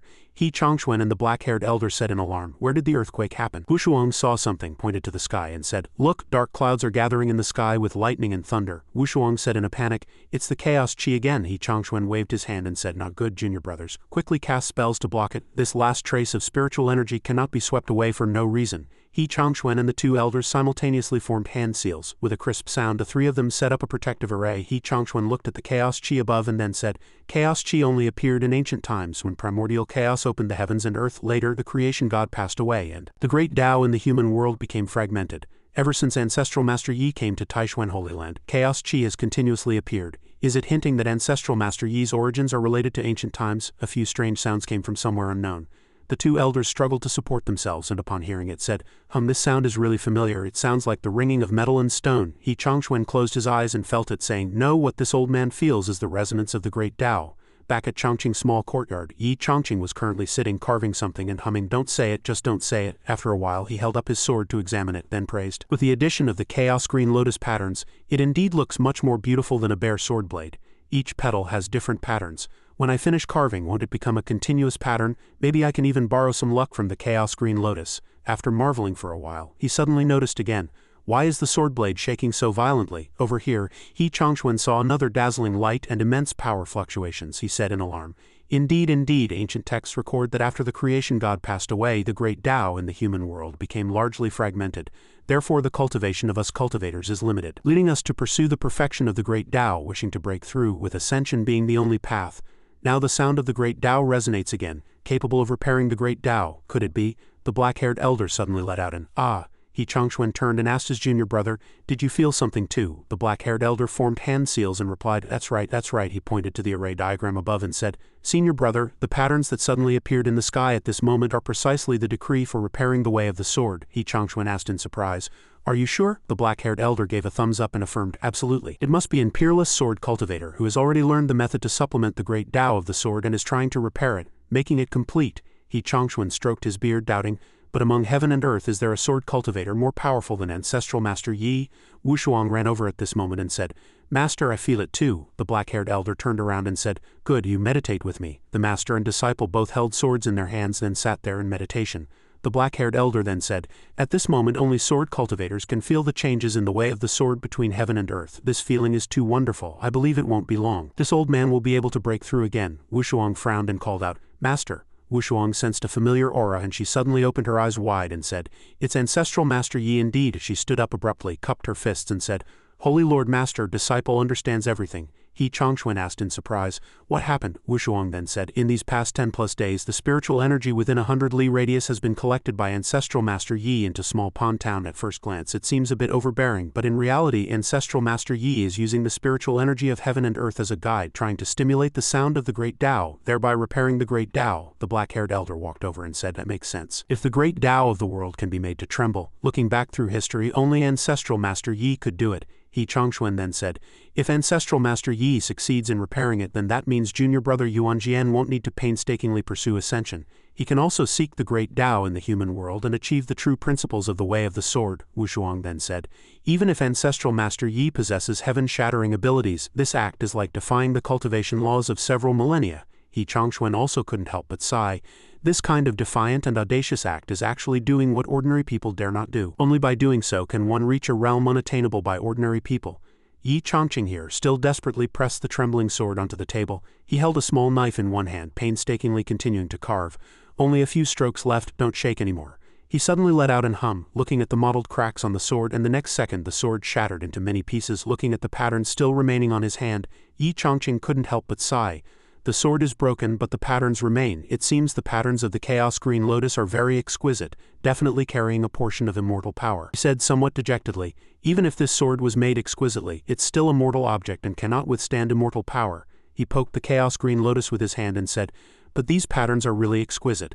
The places I carved lit up and the other places remained dark." He suddenly remembered and said, "It's like unlocking achievements in a game. Next time I can try carving these patterns onto other immortal artifacts." Spiritual energy gradually emanated from Yi Changqing's body, and the gathered dark clouds also gradually dispersed. The black-haired elder looked up at the sky and said, "Do you feel it? The spiritual energy is back. And it's even denser than before." The black-haired elder reached out to receive the spiritual energy, but then said with some regret, "But the repair of the great Tao still failed." Wuan replied softly, "Master, don't worry." She also reached out to receive the spiritual energy and then said positively, "Ancestral Master Yi stepped forward to fulfill the wishes of all beings, but this act is indeed defying the heavens. And how could repairing the heavenly Tao be easy?" He Changquan sighed and said, "Yes, but Mr. Yi dared to face the danger of being punished by the heavenly Tao. To attempt this, that alone has earned my deep admiration." He Changquan suddenly let out an hum. Shu Jishan led the way, flying around him. He Changquan said to everyone, "Since you all came to me at the same time, you must have urgent matters." The black-haired elder gently held her hand and said, "Let's go. First go back and arrange for the disciples." The purple bird was blurred. Shu Jishan cried out in alarm, "Old He, the celestial phenomenon that appeared in the sky just now, was it another masterpiece by Ancestral Master Yi?" He Changquan also replied, "That's right, Ancestral Master Yi was trying to repair the great Tao, but unfortunately it hasn't succeeded yet." Shu Jishan then loudly shouted, "But this also proves that Ancestral Master Yi already possesses such strength. How could Zeching Holy Land not have such an ancestor of immense destiny?" Luo Wanfeng spoke, "The celestial realm and the human realm are clearly separated. Repairing the great Tao is not an easy task." Duan Changda spoke, but he didn't think so. But with Senior Yi's vision, the old man must have known that this matter couldn't succeed. Yet why did he still insist on doing it according to his own will? Luo Wanfeng asked seriously. Do you all remember the lotus platform Ancestral Master Yi rode when he left Taishuan? This junior sister found in an ancient book that the lotus platform was formed by the condensation of chaos chi after the primordial chaos era. Duan Changda seemed to understand what she wanted to say, and he loudly said, could it be the third supreme treasure after the Xuanwang Pagoda and the clouds of merit and virtue? Luo Wanfeng also stated directly, that's right, that is the Chaos Green Lotus. The Chaos Green Lotus is also known as the Great Tao Green Lotus. Legend has it that because the creation god fell, the various great Taos in the human world became fragmented, and the method for repairing these Taos is recorded on the lotus petals of the Chaos Green Lotus, condensed from Chaos Chi, as expected. Ancestral Master Yi must have already grasped the essence of the repair method. Today was just a trial. Elder Yi's longevity Tao. Elder Duan's yin-yang Tao. The Tao of all beings that this junior sister cultivates, Ancestral Master Yi can find solutions from that lotus platform. In other words, as long as Ancestral Master Yi nods, the various Taos we cultivate can be perfected without needing to ascend. If that's truly the case, then Ancestral Master Yi is the second person after the creation god to help us cultivators escape the suffering of short lifespans from Ascension. He Changchuan truly couldn't hold back his tears. He gently wiped them away and said, Ancestral Master Yi's actions this time, saying they deserve eternal admiration, is no exaggeration. Bai Ling flew in from somewhere. He directly slapped He Changchuan's face with a crisp slap. He Changchuan, dizzy, held Bai Ling's hand and asked, Holy Lord Bai, how is the battle situation at Guha Holy Land? Bai Ling cried and said, Fellow Taoist, Guha Holy Land has already lost. That Yu Zibo's cultivation is truly unfathomable. Even with the Holy Land's grand array suppressed by Elder Anzan, he could still calmly debate Buddhist principles. Yu Zibo clasped his hands mercifully, saying to the disciples of Guha Holy Land, this monk is here to propagate Buddhism and to guide all beings to heaven. Elder Qian Yuan of Guha Holy Land also died from severe injuries after debating Tao with the opponent. He passed away yesterday. The four couldn't help but ask in shock, what? Bai Ling gritted her teeth, her face ashen, and said, this Yu Zibo, young in age, yet his mind is extremely malicious. He is skilled in sophistry and is extremely arrogant about his understanding of Buddhism. He can actually use Buddhist principles to destroy others' Tao hearts. This Yu Zibo is truly terrifying. Luo Wanfeng nervously said, if even Taoist Qian Yuan who is proficient in Buddhism cannot match him, then our remaining 4 great holy lands probably won't last long either. Bai Ling opened her mouth and asked Brother He, has Ancestral Master Yi expressed his stance? He Changchuan replied, you should also remember Ancestral Master Yi's previous words. It's only been 2 months since Ancestral Master Yi last emerged from seclusion, and now we disturb him repeatedly. Perhaps Ancestral Master Yi will think I, this junior holy lord, am incompetent. Upon hearing this, the remaining 4 fell silent. Duan Changda suddenly said, no, everyone think carefully again. Ancestral Master Yi said before that if Taishuan Holy Land didn't encounter danger, he, Duan Changda, cried out in exasperation again. Now the monks are at our doorstep, isn't this considered a crisis? He Changchuan looked at him like this and could only say, calm down, Duan Changda said, his voice trembling with fear. The Guha Holy Land in the far west has been defeated, and at this moment Yu Zibo is heading to Zeching Holy Land. If Yu Zibo is allowed to continue his winning streak, the dignity of our Taoist sect will be completely lost and the dwindling of talent will be a minor issue. But if the common people flock to Buddhism because of this, threatening the orthodox status of Taoism in Central Continent, that would be a true catastrophe. Brother Changchuan, no matter how humble and reclusive Ancestral Master Yi is, he is ultimately a member of the Taoist sect. Xu Jishan also had to speak up and persuade. Brother He, our 5 great holy lands have always been connected by the same spirit since ancient times. At this moment we must prioritize the overall situation. He Changchuan sighed helplessly, saying, this old man will certainly go to consult him, but Ancestral Master Yi also needs a few days to recuperate. During this time the holy lords still need to find a way to stop Yu Zibo. Hearing this, the other 4 peak masters all said with pale faces, we understand the reasoning, but the opponent's understanding of Buddhist principles is too profound, far exceeding ours. How can we delay him? He Changchuan suddenly smiled darkly. Haha, you are truly cunning, he said again. Even if you fellow Taoists are not proficient in Buddhist principles, at least you understand some martial arts, right? Over here. Yi Chongqing was leaning on the stone table, asking himself in confusion, how can this be? It's impossible. I've cultivated for months, feeding on primordial stones, yet my realm hasn't increased and my painting skills have stagnated. What's the problem? Yi Chongqing suddenly said seriously, could it be that my spiritual root quality is too poor? Next time I go to Taishuan Holy Land, I must find a way to check and measure my spiritual root quality. But last time I left I said not to disturb me if there was nothing wrong. He scratched his head, pacing back and forth, saying inconveniently, why do I have to do this, Elder He? Quickly come and disturb me. No sooner had he finished speaking than a loud knock came from outside. Yi Chongqing frowned, turned back, and asked, who is it outside? Speak up. Disciple He Chongchuan requests an audience with Senior Yi. Yi Chongqing heard the voice, his heart skipped a beat, and he blurted out, oh my, do these immortal cultivators have mind-reading abilities? He Chongchuan stood outside, secretly worried. I wonder if Senior Yi will let me in. Yi Chongqing, however, was overjoyed inside, rushing out quickly and saying, "Ah, that old man. He's here." He opened the door with a smile, looked at Elder He and said, "Come in quickly."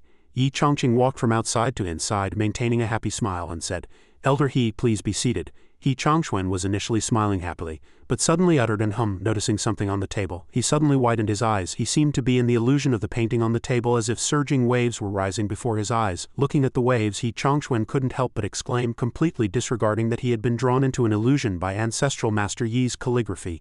"No matter, it's just an illusion. I'll simply dispel it." He finished speaking without hesitation, raising his hand to form a spell. But before he could do anything, a wave crashed over him, directly hitting his face. He Chongquen was drenched. Stunned for a moment, he gently closed his eyes, wiped the water from his hair with his hand, and sighed with emotion. It seems Ancestral Master Yi's cultivation has progressed again, to the point where even illusions can have a real touch. Yi Chongqing looked at the painting outside and also said seriously to He Chongquen, "Recently I always feel that there's something wrong with my calligraphy." He Chongquen also agreed, thinking, "That's right. The work of this Sword Dao character is becoming more refined." Yi Chongqing held his chin, his brows furrowed in worry, saying, "It's like I can't find the right point of exertion when cultivating, and I can't sense the operation of my spiritual root either." He Chongquen secretly gave a thumbs up in agreement because it had already formed its own entity, and the sword intent now flowed like the Yangtze and Yellow rivers. Yi Chongqing said despondently, "Cultivation is truly too difficult, too difficult." Hearing Yi Chongqing say the word difficult, He Chongquen became even less confident, extremely shocked. The two subsequently sighed in unison, appearing somewhat disheartened.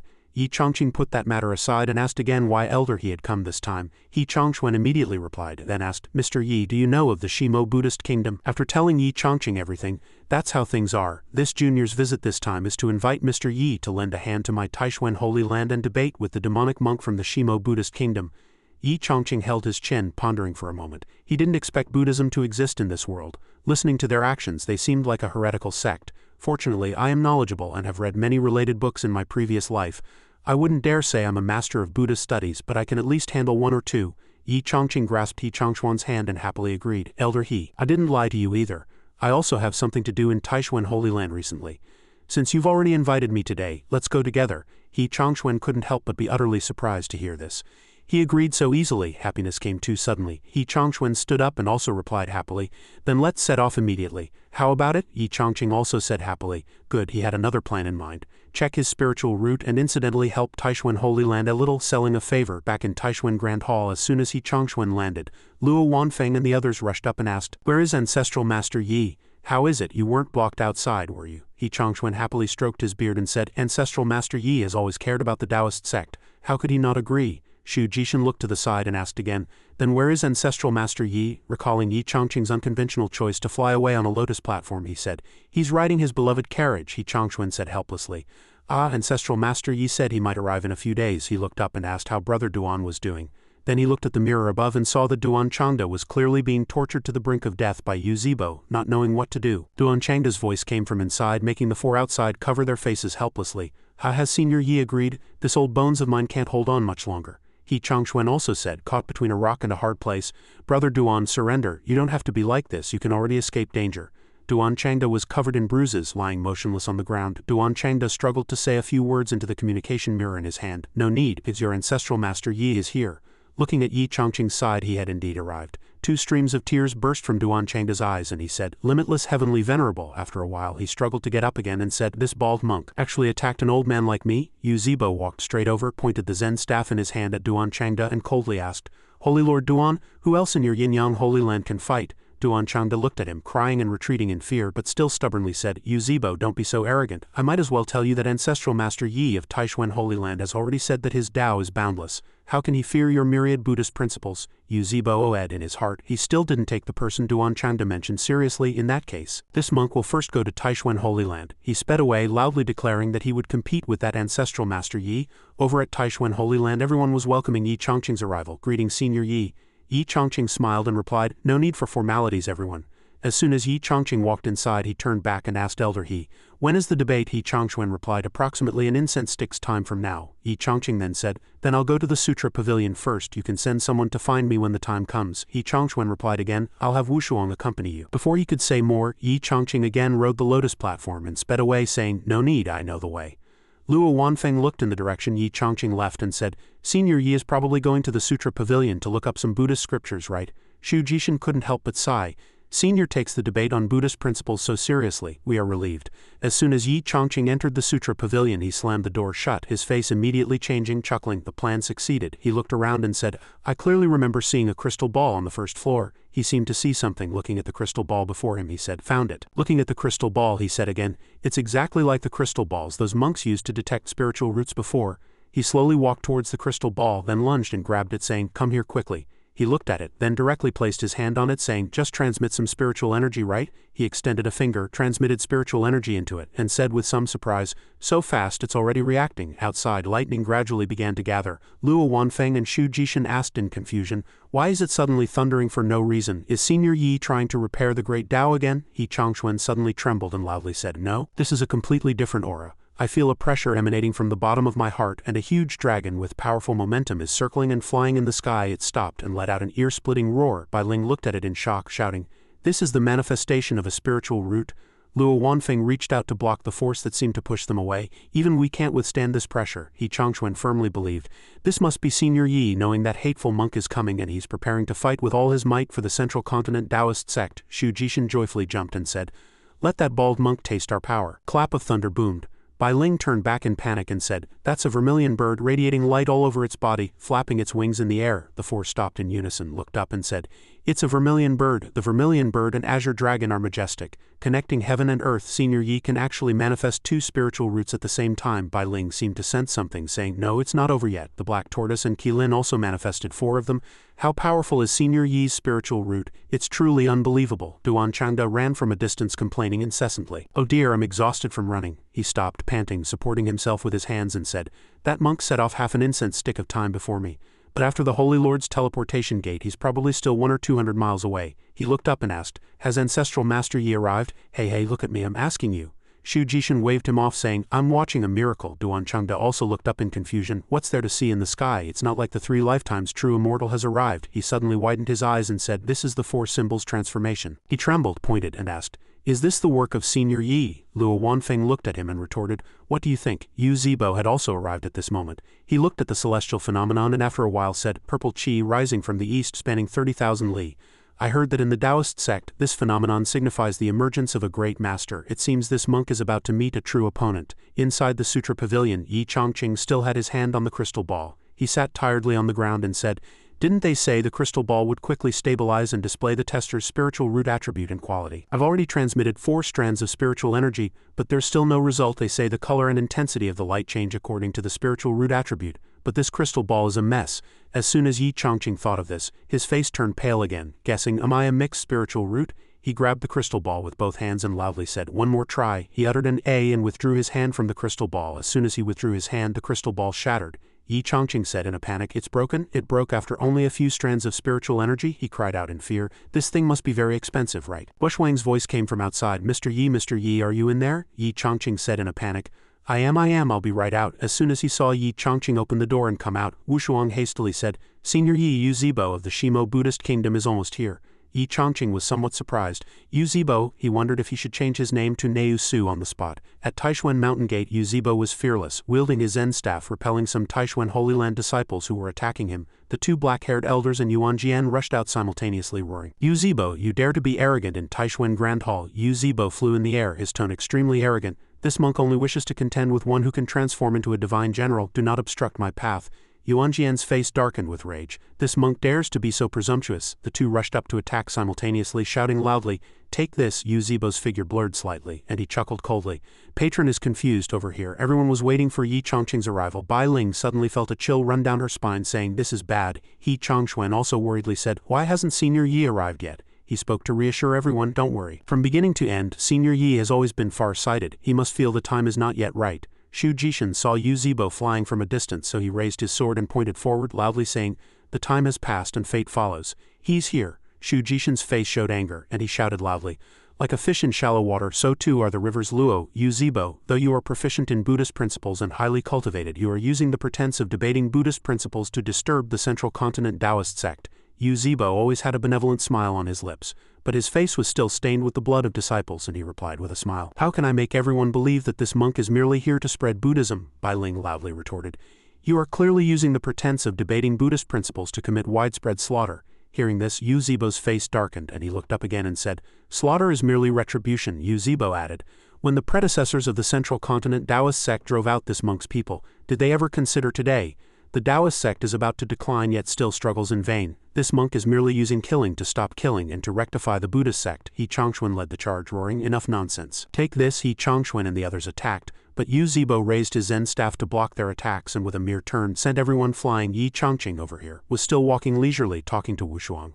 "Miss Wushuang, as you said, this Yu Zibo has already defeated several great holy lands with his theories. Is this battle the last one?" Wushuang replied, clearly nervous. "That's right, the Taoist sect knows little about the Buddhist kingdom's secret arts. Yu Zibo uses this as a breakthrough point, acting ruthlessly, leaving no room for opportunity." Yi Changqing was somewhat confused. How did it come to blows if the debate wasn't over? In Yi Changqing's thoughts, he poked the Xuanwang pagoda again and said, "If I get hit later, you'll take the brunt for me." He added, "Oh, Miss Wushuang, isn't there a Tao Te Ching in the Central Continent Taoist sect?" Wushuang retorted, "Tao Te Ching, I've never heard of it." Yi Changqing asked her. "Really?" he said with some delight. "It's a classic that explains the changes of all things through the Tao." In the Taishuan Plaza, everyone had been completely defeated and was now lying on the ground groaning. "Truly ruthless. Ouch, my old back." Yu Zibo slowly landed and said, "This humble monk's entry into the world was only to seek the Buddhist way above and transform all beings below.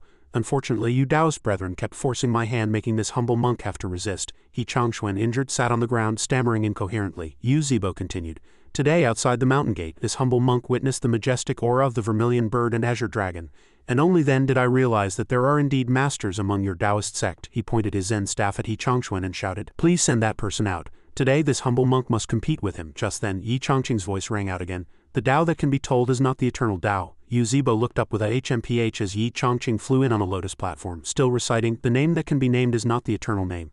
Yu Zibo's eyes widened in surprise, saying, "Profound and profound, a gate to all wonders." A mere 12 characters, yet they elucidate the most core natural laws between heaven and earth. He watched Yi Changqing fly in the air and also noticed the light surrounding the lotus platform he rode, a magical treasure, somewhat similar to the treasures recorded in the true scriptures. Yi Changqing slowly landed and said elegantly, "Master, he has arrived late, please forgive me." Yu Zibo still couldn't believe the person before him, having never expected such a gentle, peerless figure in Central Continent. He Changxuan and the others were overjoyed to see him, saying, "It's Senior Yi is here, we're saved this time." Wushuang stepped forward and helped He Changxuan up, calling out, "Holy Lord Master." He Changxuan looked at her and asked, "Weren't you with Senior Yi?" Wushuang replied, "Master said that Junior Uncle Yi was no match for Yu Zibo outside the mountain gate, and had already sustained serious injuries. I just settled them, so I'm late." Looking at Yi Changqing, Yu Zibo again thought darkly, "This person has a calm demeanor and not the slightest hostility. Instead, he exudes an elegant and gentle aura from within. It feels like bathing in a spring breeze. This person is by no means simple." Thinking this, he also cleverly replied, "Greetings, benefactor." This humble monk Yu Zibo greets benefactor. He Changxuan and the others also stood up and bowed to Senior Yi. Yi Changqing smiled and said, "You've all worked hard. Please rest assured, I will handle things from here." He Changxuan's eyes lit up and he raised both hands, replying, "Senior Yi, please allow this disciple to make arrangements first." He clapped his hands sharply and the disciples immediately brought out new tables and chairs. Seeing the exquisite setup, Yi Changqing also said happily, "Haha, isn't this a debate assembly?" Yi Changqing waved his hand and said, "Master, please." Yu Zibo also decided to go all out this time and said with killing intent, "Excellent." The 4 peak masters also felt the tension and said, "This is the atmosphere of a master's duel." Yi Changqing calmly stated the rules of the debate. The so-called debate is a question and answer. Both sides will ask 5 questions and answer 5 questions each. Yu Zibo humbly began, "This humble monk would like to ask." As a guest, the host would normally ask first. Yi Changqing heard this and said, "In that case, I respectfully accept." Yi Changqing loudly posed the question, "Since Master Yu Zibo has come for the Buddhist-Taoist debate, you would like to ask, what is Buddha?" Yu Zibo confidently answered without hesitation, "One who saves all sentient beings is Buddha." Yi Changqing chuckled and said, "While this answer isn't wrong, it's not entirely correct either." Yu Zibo frowned and immediately asked, "Please, benefactor, point out this humble monk's errors." Yi Changqing replied, "Though untalented, he once idly perused Buddhist scriptures. Therein it is stated, Buddha has no form, taking all beings as form. When one has not awakened to the Dharma, one is a sentient being. After awakening, all sentient beings are Buddha." Yu Zibo's eyes widened as if he had comprehended a new truth. He quickly clasped his hands and bowed slightly, saying, "Excellent, all beings are Buddha. All beings are Buddha. What benefactor says is truly profound. This humble monk has lost this round." Yi Changqing waved his hand and said, "It's nothing." Duan Changda cheered excitedly, loudly saying, "Wonderful, Yu Zibo has never admitted defeat before. Now in this debate with Senior Yi he lost the very first question. This is truly exhilarating." Yi Changqing chuckled and said, "For the second round, Master Yu Zibo, please ask your question." Yu Zibo quickly posed his question. Benefactor's first question was, "What is Buddha?" So this humble monk would like to ask, "What is Tao?" Yi Changxuan had just heard this question and immediately slammed the table in anger, wishing he could rush out. "This bald donkey is insidious and unpredictable." Shu Jishan, however, advised, "Don't get excited. Duan Changda instead asked in confusion. Brother Changxuan, why are you so angry? He Changxuan explained to him. Just now Senior Yi said all beings are Buddha, and only then did Yu Zibo admit defeat. Now Yu Zibo asked what is Tao. The most appropriate answer would undoubtedly be, all beings possess the Tao. This way the Taoist heart would be imitating the Buddhist answer. We've been outmaneuvered this time. Luo Wanfeng suddenly said, I understand if Senior Yi answers that way, it's clearly insincere and perfunctory. He Changxuan also said, exactly. Xu Jishan anxiously watched the match and said, I wonder what answer Senior Yi will give. Yi Changqing placed his hand on his chin, raised one eyebrow slightly and looked at Yu Zibo asking, Master, are you waiting for a chance to retaliate against Yi? Although Yu Zibo didn't admit it, his words made it clear as he replied, Sir already has the answer in his heart. Yi Changqing gave a mischievous smile, then pointed at Yu Zibo and loudly declared, But you are still too green. Yi Changqing placed his hand on his chest and said, I am the Tao. As soon as he finished speaking, Yi Changqing's entire body radiated dazzling light, as if a lotus flower was blooming between heaven and earth, and spiritual energy gathered at the spot where Yi Changqing stood. This answer elicited gasps of astonishment from He Changxuan and the others. Mr. Yi's body emanates profound fortune from within. Look at those golden lotuses. They are the manifestation of fortune merging with the great Tao. He Changxuan couldn't help but exclaim. Simply by his own thought he can resonate with the great Tao. Could it be that besides being an immortal emperor, Senior Yi is also an embodiment of the Tao? Yu Zibo's mood, as expected, could not improve. He clenched his hands, muttering to himself, Damn it, the most appropriate answer is, all things are Tao. This person is within all things, therefore he is the Tao. This answer is truly flawless. This person is indeed not simple, he spoke, but his tone no longer contained the initial, excellent, he said. I never expected Benefactor to possess such extraordinary wisdom. Now listen carefully. He slammed the table and loudly posed the question. Life has 8 sufferings and Buddha can help people transcend them. What methods does the Taoist sect have? Yi Changqing, with an air of, I've got this, immediately answered without hesitation. Buddhism only teaches the world to forget suffering, but Taoism teaches the world to experience suffering. Only by going through it, tasting it, can one truly let go. This is the true path. Yu Zibo's face darkened and he exclaimed, What? This angle is truly ingenious. He Changxuan slammed the table, laughing heartily and pointing at Yu Zibo's face. The bald, dunky face grew increasingly ugly. Yi Changqing also led the topic into increasingly mysterious territory. He slammed the table and loudly asked, Master, please answer, can Buddha save those whose hands are stained with blood? Yu Zibo also slammed the table and loudly replied, Lay down the butcher's knife and immediately become a Buddha. Yi Changqing was waiting for this very sentence and immediately pointed at him, loudly saying, Objection. If everyone kills Buddha, who can save millions of people to become Buddha? Yu Zibo frowned and angrily shouted, Absurd, who dares to kill Buddha? Seeing his attitude, Yi Changqing became even more composed and said, You don't dare doesn't mean others don't. Yu Zibo trembled, his face pale, and said, Sophistry. Yi Changqing said provocatively, Then refute me. Unexpectedly, He Changxuan suddenly shouted loudly, Stop. At this moment the hourglass had also run out. He Changxuan loudly announced, 5 questions and 5 answers have passed. Yu Zibo loses. Yu Zibo heard the announcement and asked in disbelief, I lost. Standing before Yu Zibo, Yi Changqing still calmly explained, Master, Buddhist cultivation emphasizes the afterlife, focusing on cause and effect. Taoist cultivation emphasizes this life, focusing on destiny. Central continent has long been deeply influenced by the Taoist sect. Your Buddhism is not suitable here. Yu Zibo clenched his hands and said, This humble monk still doesn't understand. Yi Changqing gently closed his eyes and pointed out his core issue. It's not that you don't understand, but that you are unwilling to understand. You repeatedly claim that Buddhist Dharma is boundless, saving oneself and others. In reality, your heart is only set on revenge. Those past grievances have become ancient history, and the venerated elders have turned to dust. Yet you, for your own selfish gain, refuse to let go. Yu Zibo's veins bulged on his face, and he said, I never expected that in the central continent Taoist sect there would be such an extraordinary person as Benefactor. As he spoke, he clasped his hands and summoned a Dharma appearance. A mighty figure like Benefactor should not appear in the human world at all. Yu Zibo pointed his finger and chanted, Furious sun only kills, does not save. Yi Changqing tisked, thinking, Oh, I'm angry. But this special effect is too shoddy. He Changxuan and the others immediately swarmed forward, also wanting to rush out and loudly shout, Audacious, how dare you be disrespectful to Senior Yi? If you can't win the debate, you resort to violence. Yi Changqing waved his hand to soothe everyone. Don't worry, it's a minor matter. You just lost the debate and your understanding of Buddhist principles is already wavering. Yu Zibo could no longer listen and roared, Stop talking. Yi Changqing's face darkened and he sighed. He reached out and took out the lotus platform, saying, The lotus platform is also a sacred object in Buddhism. Now I will use it to clear the obsession from your heart. Yu Zibo was greatly astonished and said, What? Yi Changqing threw the lotus platform at Yu Zibo, saying, Go! Yu Zibo reached out to block the flying lotus platform. No, no, no, the lotus platform struck Yu Zibo directly. He stumbled, clutching his forehead. At this moment the black aura surrounding him gradually dissipated. Inner demons surged into Yu Zibo's heart. He let out a loud cry and also awoke from his daze. He looked up and said, Benefactor is highly virtuous. He walked to Yi Changqing and bowed deeply. This humble monk is impressed. Yu Zibo's voice grew louder and he said righteously to Yi Chongqing, in the future I will surely achieve clarity of mind and no longer contend, whether in this world or out of it, I will sacrifice myself for all sentient beings. Yi Chongqing was also satisfied with Yu Zibo's repentant demeanor and said, since you have sincerely repented, today I shall transmit to you the Mahayana Buddhist Dharma. He Chongquan and his group were greatly astonished upon hearing these words. What? Several characters related to Buddhist Dharma gradually appeared on Yi Chongqing's body. Yu Zibo, hump-fed, looked at the sight before him as Yi Chongqing manipulated the characters to fly towards Yu Zibo. He said in disbelief, Buddhist seals everywhere. One by one, Buddhist seals flew simultaneously, surging into Yu Zibo's body. Those Buddhist seals flew into Yu Zibo's body, making him feel as if he had achieved enlightenment. From ancient times, Buddhism and Taoism have been difficult to reconcile. Yet Benefactor Yi, a member of the Taoist sect, can manifest Buddhist seals of the Buddha's incarnation. It seems Benefactor Yi not only has a profound understanding of Taoist Dharma, but his understanding of Buddhist Dharma even surpasses Taoist Dharma. Yu Zibo did not hesitate to kneel down abruptly. He clasped his hands towards Yi Chongqing and shouted, Master? Yi Chongqing was startled and took a step back. Yu Zibo then loudly said, Please allow this disciple to remain by your side and listen to the Mahayana Buddhist Dharma daily. Yi Chongquan could no longer bear it, rushed out, stamped his foot and shouted like a gossip, Shut up, Senior Yi belongs to our Taishuan. Yi Chongqing neither refused nor said he would accept Yu Zibo as a disciple. He softly added, The Dharma is not in me, but between heaven and earth you have awakened, so return to Shimo Buddhist kingdom, diligently study, and when the time is ripe, then you may enter Central Continent. Yu Zibo understood the meaning and bowed, replying yes. He slowly flew up and said to everyone, Everyone, today this humble monk obeys Master's teachings. The time is not yet ripe and no Buddhist will appear in Central Continent again. Yi Chongqing raised his hand to see him off.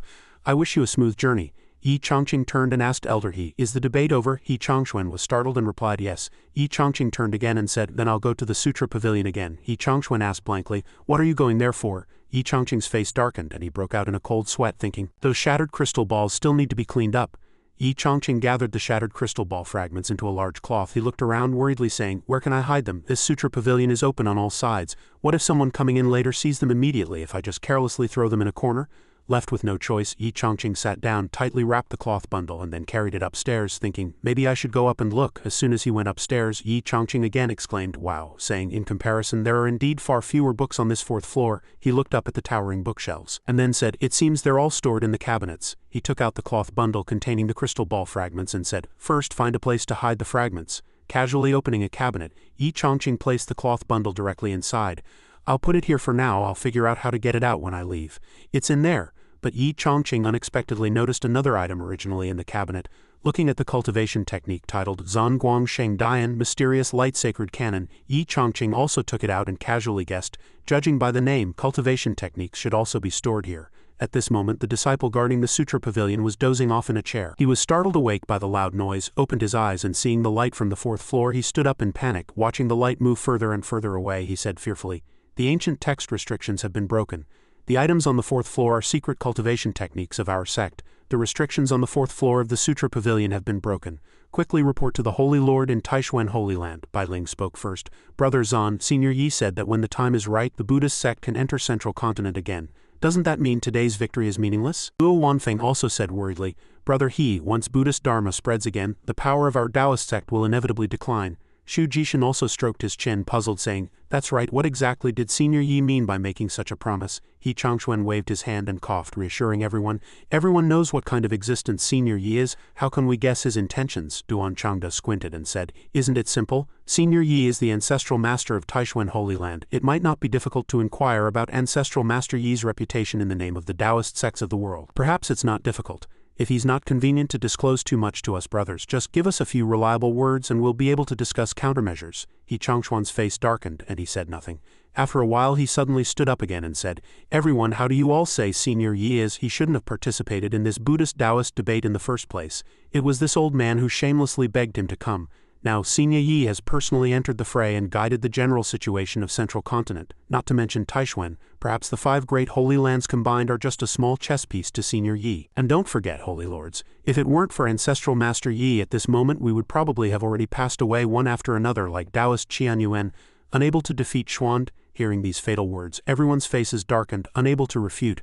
After a while Bai Ling also stood up, but her mood was not pleasant, and she cupped her fist, saying, If Taishuan Holy Land has no intention of participating in this struggle, then I can only order my disciples to diligently cultivate. Guha Holy Land will never sit idly by, we must take the initiative.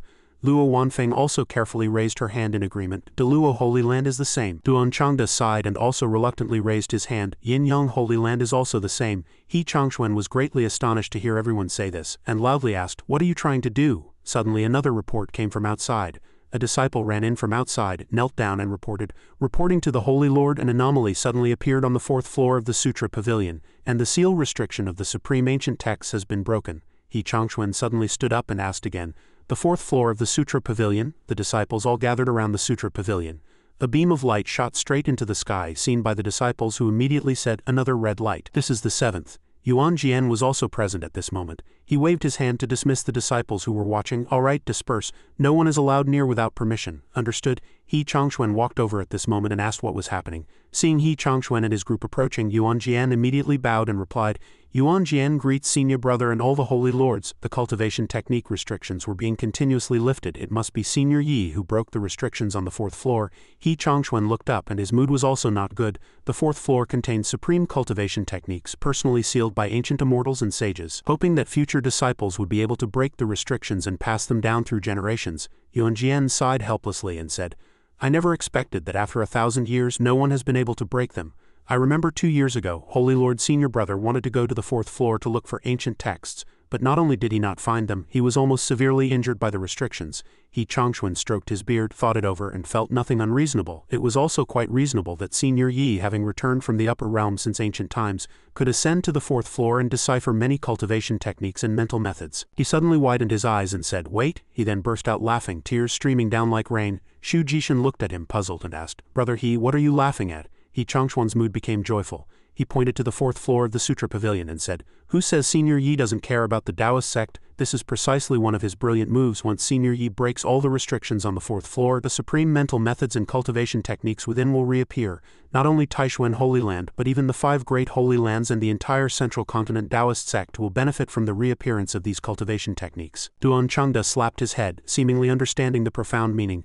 "Oh, I see. I already understand the meaning of Senior Yi's words." Luo Wanfeng also seemed to understand something. She turned to Bai Ling and said, "Did Senior Yi deliberately say when the time is right to that monk for us to hear?" Shu Jishan had also completely understood.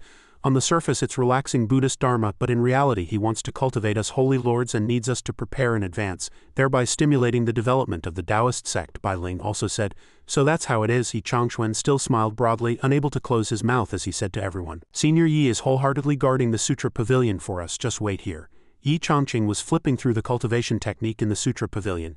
Chaos Force Overlord, minimum cultivation is nascent soul, lower level cultivators will surely explode. Yi Changqing read for a while but didn't comprehend anything, and shouted in exasperation, "Why is it always a cultivation technique for high-level cultivators?" He threw the cultivation technique to the ground, saying indignantly, "There's not a single one suitable for me. This is discrimination against cultivation levels." He stood up drowsily, sighed and said, "Forget it. I'll go home." Yi Changqing opened the door to leave, but saw He Changxuan and his group waiting outside. He looked at them, secretly thinking, "Oh my, so many people, they're not here to arrest me, are they?" He Changxuan respectfully cupped his fists and asked, "Senior Yi, did you go to the 4th floor to look at cultivation techniques?" Yi Changqing hummed and said somewhat unnaturally, "I've read them all, none of them are suitable for me." He Changxuan was delighted in his heart and asked, "Really? That's great." Yi Changqing was instantly annoyed and thought with a dark face, "That's great, is this old man mocking me?" He waved goodbye, "See you all again." He Changxuan and the others bowed and replied, "Farewell, Mr. Yi." Wanjian still asked, puzzled, "Holy Lord Senior Brother, why were you so happy when Senior Yi said he wouldn't use those cultivation techniques?" He Changxuan turned and scolded him, "You fool, how could he possibly care for these cultivation techniques? It's just that Senior Yi is used to being humble. Directly saying he broke the seal would be like taking credit, so he just made an excuse." Wanjian oed and replied, "I see." Somewhere C2 Xenping, heavily injured, fled at top speed. Nangang Xuanji was also injured, chasing behind and calling out, "Brother C2, wait for me." C2 Xenping said anxiously, "Quick, the exit of the secret realm is ahead. The door to the secret realm is ahead."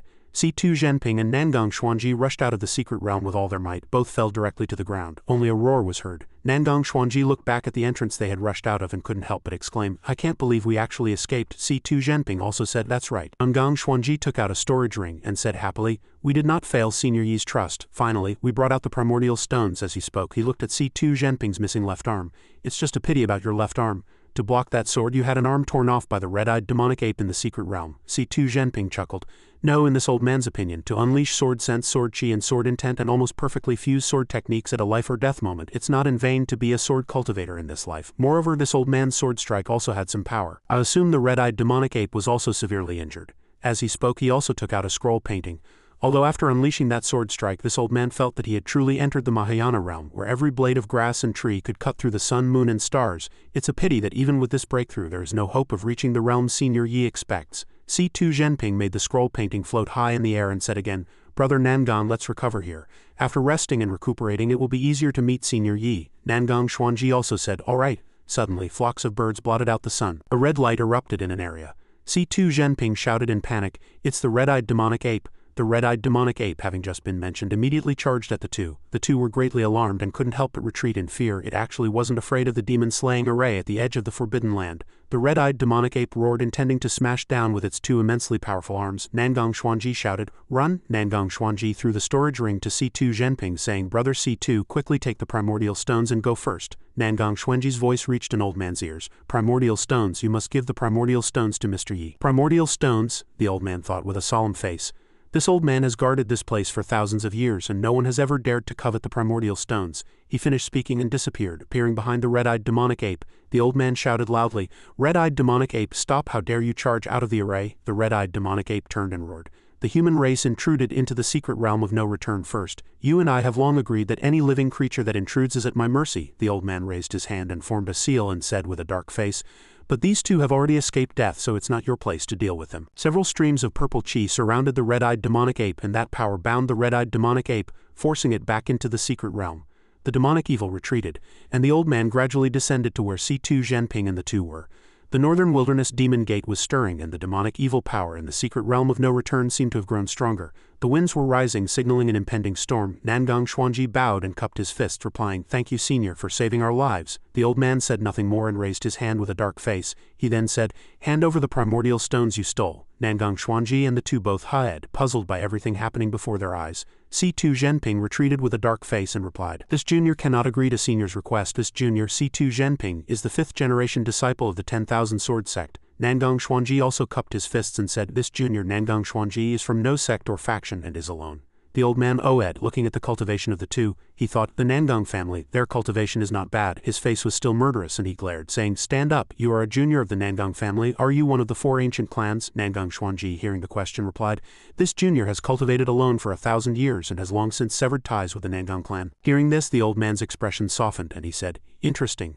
This old man has stayed in the secret realm of no return for thousands of years and had long given up hope on the central continent Taoist sect. I didn't expect to find 2 people with such cultivation, which is quite rare.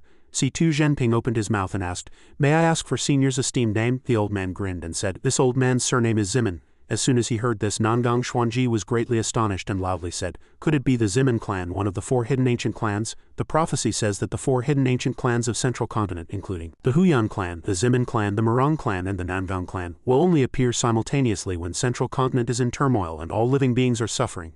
In the prophecy, the 4 ancient clans will save all beings from dire straits. After a master capable of controlling the world and ushering in a new era appears in Central Continent, they will once again go into hiding. I never expected to see a member of the most mysterious Zimin clan among the 4 clans today. The old man's face darkened and he quickly raised his hand and said, Why this old man is here has nothing to do with you, but you cannot take away the primordial stones. C2 Xenping asked blankly, Why? Nangang Xuanji also said, Our 2 brothers came specifically for this and risked our lives to bring the primordial stones out of the secret realm of no return. The old man looked at the two with a stern face and said, Primordial stones are treasures of heaven and earth. Cultivators cannot control the spiritual essence contained within them. C2 Xenping and the two looked at each other and stammered, That's right, but the old man said again, If you are for forging divine weapons and refining pills you can find some elsewhere. That year the ancient tree god ascended in this place. To guard the secret realm of no return, this old man severed his own cultivation. As he said this, he seemed to be venting his anger. If you want to take them all, this old man will never agree. C2 Xenping said again, Senior, please calm down. These 2 juniors were guided by a benefactor and have therefore promised to bring the primordial stones back for that benefactor to cultivate. As soon as he finished speaking, a powerful pressure suppressed the two tightly, making them unable to move. The old man shouted loudly, "Absurd, you two are also masters of this era, yet you dare to talk nonsense in front of this old man." Nangang Xuanji and C2 Xenping trembled and said, "Senior, we are not lying." Lei Hu's eyes shot out killing intent, and he had already condensed a move in his hand. "This old man has cultivated for nearly 10,000 years. You dare to deceive this old man with such absurd and unreasonable excuses as cultivating with primordial stones, intending to destroy the secret realm of no return." He unleashed two streams of spiritual energy toward C2 Xenping and Nangang Xuanji. C2 Xenping still said resolutely, "This junior is not. Senior Yi's cultivation indeed relies on refining primordial stones." Nangang Xuanji also said, "We both witnessed it with our own eyes." The old man glared at the two, then sighed and laughed. "If there really is such a person, then this old man would like to see it with his own eyes." He waved his hand and released the two, saying, "Get up." After being released, the two replied in unison, "Thank you for your grace, senior." Returning to Small Pond Town, the morning rooster still crowed dutifully. Yi Chongqing walked out with dark circles under his eyes, yawning widely. He looked at the blank paper on the table and said dejectedly, "My spiritual root couldn't find an answer in Taishuan Holy Land. Now there's no need to passionately cultivate primordial stones anymore." Last night, Yi Chongqing drank heavily from a bottle of wine, his heart aching, continuously humming, "Oh, I tell you, this fate of yours." Black Emperor and Tu Shisun sat by watching him, saying, "This song of masters, I think I've heard someone play it on a saxophone." Yi Chongqing picked up his brush with a dark expression, sobbing as he wrote a few lines on the paper. "For thousands of miles, sadness is my constant companion in autumn. For 100 years, plagued by illness, I ascend the stage alone." After finishing, Yi Chongqing picked it up to examine it, then praised, This one is beautifully written." Yi Chongqing stood up, let out a long sigh, and hung up the painting. "Now I can only use calligraphy and painting to express the accumulated gloom in my heart. I wonder if any old cultivators will come asking for my works again." From those paintings, wisps of spiritual energy gently drifted out, permeating the entire place. 3 figures descended from behind outside Small Pond Town. The Zimin elder looked inside and asked, "Is it in this small town?" Nangang Xuanji replied, "That's right, Senior Yi chose this place for quiet cultivation." He raised his hand, condensing a faint spiritual energy, and added, "The Tao charm in the air seems even richer than when this old man visited last time." The Zimin elder snorted, still unimpressed, thinking, "I didn't expect a remote small town to be filled with such profound and rich true meaning of Tao works everywhere. It truly is blessed by heaven." C2 Xenping and Nangang Xuanji exchanged a smile, then transmitted a message. "It seems Senior Zimin is also wavering. Senior Yi's charm is indeed well deserved." He suddenly let out an hum. And looking at the spiritual energy fluctuations between heaven and earth, he said, "This is the breath of the great Tao being repaired." C2 Xenping asked in surprise, "Senior Zimin, what did you say?" The elder quickly turned back and said, "This old man sensed a chaotic energy in the small town repairing the heavenly Tao." C2 Xenping again asked the senior what he meant. "Half a month ago, chaotic energy fluctuated in central continent, and even this old man felt it while in seclusion in the secret realm. This old man decided to suspend his seclusion, wanting to try and find traces of the person repairing the heavenly Tao. But the chaotic energy came and went quickly, and this old man still couldn't seize that opportunity." He glanced behind him and asked, "Do you know why the 4 ancient clans can shoulder the responsibility of saving the world in times of crisis?" Nangang Xuanji and C2 Xenping exchanged glances, then clasped their fists in unison and replied, "Please enlighten us, senior." The elder exhaled and said, "Ultimately, for many years they have been secretly searching for rare individuals destined by heaven in this era." He pointed to the town and added, "Now this old man can confirm this person is in this small town. Is that person the Senior Yi you mentioned?" Nangang Xuanji stammered a bit. C2 Xenping spoke to the elder. "Half a month ago we were in the great secret realm, so we couldn't confirm if this person is Senior Yi, but Senior Yi can casually produce countless true meanings of Tao works, instantly integrating them into calligraphy and painting. This is enough to prove how terrifying Senior Yi's cultivation is." The elder mused. "Indeed, looking at the entire central continent, few people can naturally command and release true meanings of Tao works like that." He loudly said, "Quickly take this old man to meet the senior you spoke of." Nangang Xuanji and the two immediately clasped their fists and replied, "Yes." Lei Hu had just taken a step when he stopped again, his face suddenly turned pale, thinking, "Damn it, I didn't expect it to be here too." Watching him stand frozen and trembling, Nangang Xuanji asked in a low voice, puzzled, "What's wrong with Senior Zimin again?" "I don't know, he's just standing there unmoving, lost in thought. I didn't expect to sense the aura of the ancient tree god Withered Wood coming back to life in this small town." C2 Xenping waited for a while, then finally had to ask, "Senior, are you alright?" The elder waved his hand and said, "I'm fine." He deliberately shuffled step by step inwards, but it still didn't work. He still couldn't understand, asking himself, how could this be? This old man clearly saw the ancient tree god ascend by welcoming the heavenly thunder. But the tree god's aura I just sensed cannot be wrong. Why is it here? What exactly is going on? Nangang Xuanji suddenly exclaimed. Lei Hu stopped and asked, "What's wrong?" As soon as he asked, he looked inside again and said in surprise, "Demon Emperor." Looking at the Black Emperor and Tu Shisun inside, he was again surprised, thinking, "There are actually two. Although their cultivation is at the demon emperor realm, the demonic aura around them is like that of a demon venerable. These two demon cultivators have the appearance of ascending to Tao. Their origins must be extraordinary. C2 Xenping whispered cautiously to him. Senior, these two demons are just Senior Yi's pets. The elder grew more and more shocked, thinking, Senior Yi, why is it always Senior Yi? Black Emperor saw Nangang Xuanji and his group and walked out and asked, Hey, why are you two here again? Nangang Xuanji stammered. Oh well, he held up the storage ring containing primordial stones and added, Black Emperor, we're here to deliver primordial stones to Senior Yi. Black Emperor walked over with a dark face. Nangang Xuanji nervously handed over the storage ring. Black Emperor said nothing, only pointed inside. Those are primordial stones, so you two go in. C2 Xenping and Nangang Xuanji entered successfully, but Black Emperor suddenly said wait. He pointed at the elder and asked, Hey, you look very unfamiliar. Is this your first time visiting the master? The elder also said, That's right, this old man's first time. Black Emperor Oed then asked, Did you bring primordial stones? Other rare treasures will do too. Seeing Black Emperor boldly demand things, the elder asked with a dark face, Could it be that someone like your master is also so worldly? Nangang Xuanji and the two shouted back helplessly at the elder's words, Senior Zimin, you are truly stubborn. Black Emperor, hearing the elder's question, said loudly and righteously, My master is not a worldly person. Everyone who meets him gains immeasurable fortune and opportunities. Master is benevolent and doesn't bother with you juniors, but don't you have any sense of gratitude? The elder, having lived so long, had never heard anyone humiliate him like this. He stood there with a dark face, glaring at Black Emperor. Black Emperor walked over, his fingers already bent, and added with emphasis, Don't look at this emperor like that. In terms of strength, this emperor is indeed inferior to you. But if you want to touch a single hair of this emperor on my master's territory. Although the elder was angry, he still weighed the pros and cons, thinking, I still don't know the background of this Senior Yi. If he's really a powerful figure, wouldn't I be inviting disaster upon myself? He snorted, his face red with anger, and could only curse. Dog-wielding authority, Nangang Xuanji quickly rushed over to mediate. Black Emperor. Senior Zimin didn't bring a greeting gift because when Brother C2 and I went to the Great Secret Realm to find primordial stones, Senior Zimin also helped a lot. So this generous gift naturally includes Senior Zimin's share too. Black Emperor Oed and said, I see. With a bang, Black Emperor reverted to his original form and ran inside saying, Come in with me. The elder again asked Nangang, Can you tell this old man approximately what realm Senior Yi's cultivation is?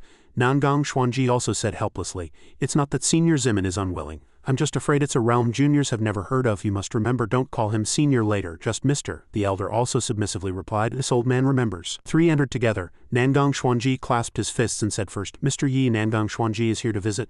Yi Chongqing woke up groggily, still drooling, and looked up saying, It seems to be a go problem for first-year students. He stood up, still yawning, and replied, Mr. Nangang, long time no see. Has Mr. C2 also come? Nangang Xuanji replied again, That's right, long time no see, specifically here to visit Mr. Yi. Yi Chongqing suddenly noticed Mr. C2's arm. C2 Xenping stammered Mr. Yi. This is because before C2 Xenping could finish, Yi Chongqing imagined his super cool traveler image, thinking, The hero's aura is too handsome. C2 Xenping let out a ha, looking bewildered. Yi Chongqing lightly coughed, thinking, It's nothing. My shallow knowledge, more words would only expose me. He then looked at the elder and asked, And this is? The elder also quickly clasped his fists and replied, This Junior Zimin Lehu greets Mr. Yi. As soon as he finished, he felt a bit awkward, thinking, Thousands of years I've never referred to myself as junior. This feeling of putting myself in a lower position and looking up is quite refreshing. Yi Chongqing walked over and helped the elder up, saying, Elder Zimin, please rise. Lehu continued to observe Yi Chongqing closely. Astonishing appearance, an elegant and immortal-like demeanor, yet no cultivation aura whatsoever around him. But the true meaning of Tao works is so abundant, this true meaning is even so rich that it's close to the origin of Tao works. Indeed, he is a deeply hidden master.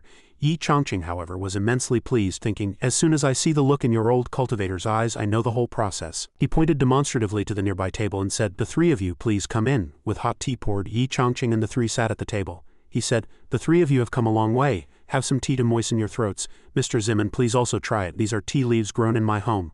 Seeing Nangang Xuanji and C2 Xenping look enraptured while drinking the tea, Lehu also owed enlightenment tea leaves. The tea was indeed fragrant and sweet, but after taking a sip he felt as if he was in the ninth heaven, thinking, The moment the tea entered my mouth, every drop of tea instantly diffused with the essence of the Tao works inherited by Senior Yi, then circulated throughout my body.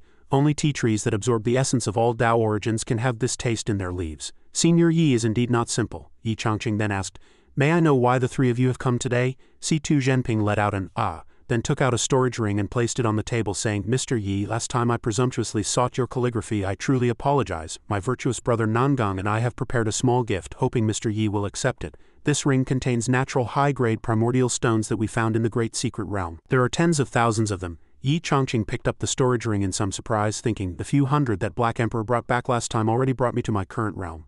These nearly 10,000, wouldn't they allow me to dominate Central Continent, at least the Golden Core Realm, allowing me to move freely? Yi Chongqing inverted the storage ring on the table and said, "Thank you both." Nangang Xuanji and C2 Xenping looked at Yi Chongqing's actions in confusion, thinking no reaction. Yi Chongqing then smiled and said, "The two of you must have spent a lot of effort searching for these primordial stones, right?" Nangang Xuanji and C2 Xenping exchanged glances. Both had a thought, and their faces also darkened slightly. It seems Senior Yi doesn't value this gift much, we should have guessed. With Senior Yi's divine talent, what could mere 10,000 primordial stones mean to him? That's right, before the Senior all things are like fleeting clouds, and everything we encountered in the great secret realm is indeed not worth mentioning. As they thought, C2 Xenping also stood up and loudly said, "It's just losing an arm. In this old man's opinion, losing my left arm actually allows me to focus more on feeling every inch of the muscles and bones in my right arm when wielding a sword." Nangang Xuanji also slammed himself fiercely, spitting blood and saying, "That's right, that 2-foot-long wound on my chest also reminds this old man to exercise restraint when channeling power and casting spells."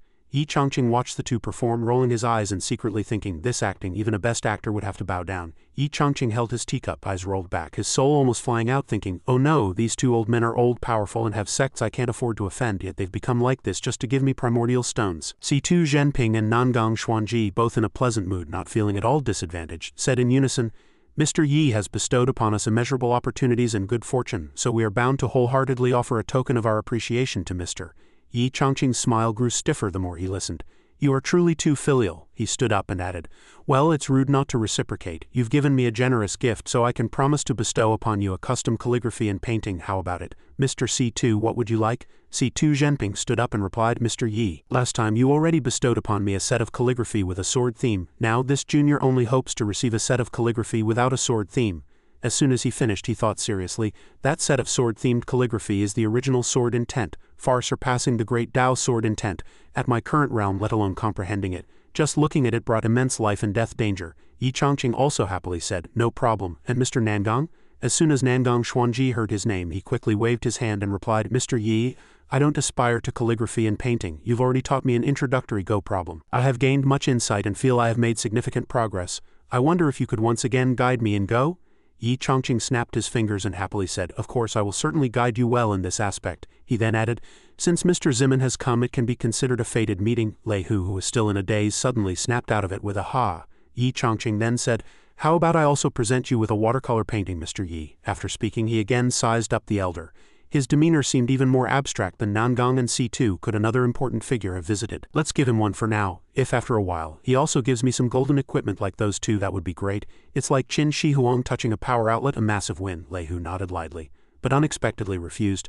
"No need, thank you." Mr. Yi stood up, cupped his fists and added, "Mr. Yi, this old man's purpose in coming this time is simply to have the honor of seeing your true face." Yi Chongqing, hearing this, was surprised, thinking, "To see my true face? Any normal man couldn't refuse this reason. I'm no ordinary person." He pointed and loudly said, "Then I must bestow one upon you even more." Lei Hu let out a ha, looking bewildered as he motioned for the three elders to sit there. Yi Chongqing then walked into the house and said, "Everyone please wait a moment." As soon as he entered, he thought with a dark face, "This old man is stingy, doesn't want to give gold, I won't let him have his way." Lei Hu, however, was utterly bewildered and turned to ask, "Now what do we do?" C2 Xenping chuckled as if he was used to it.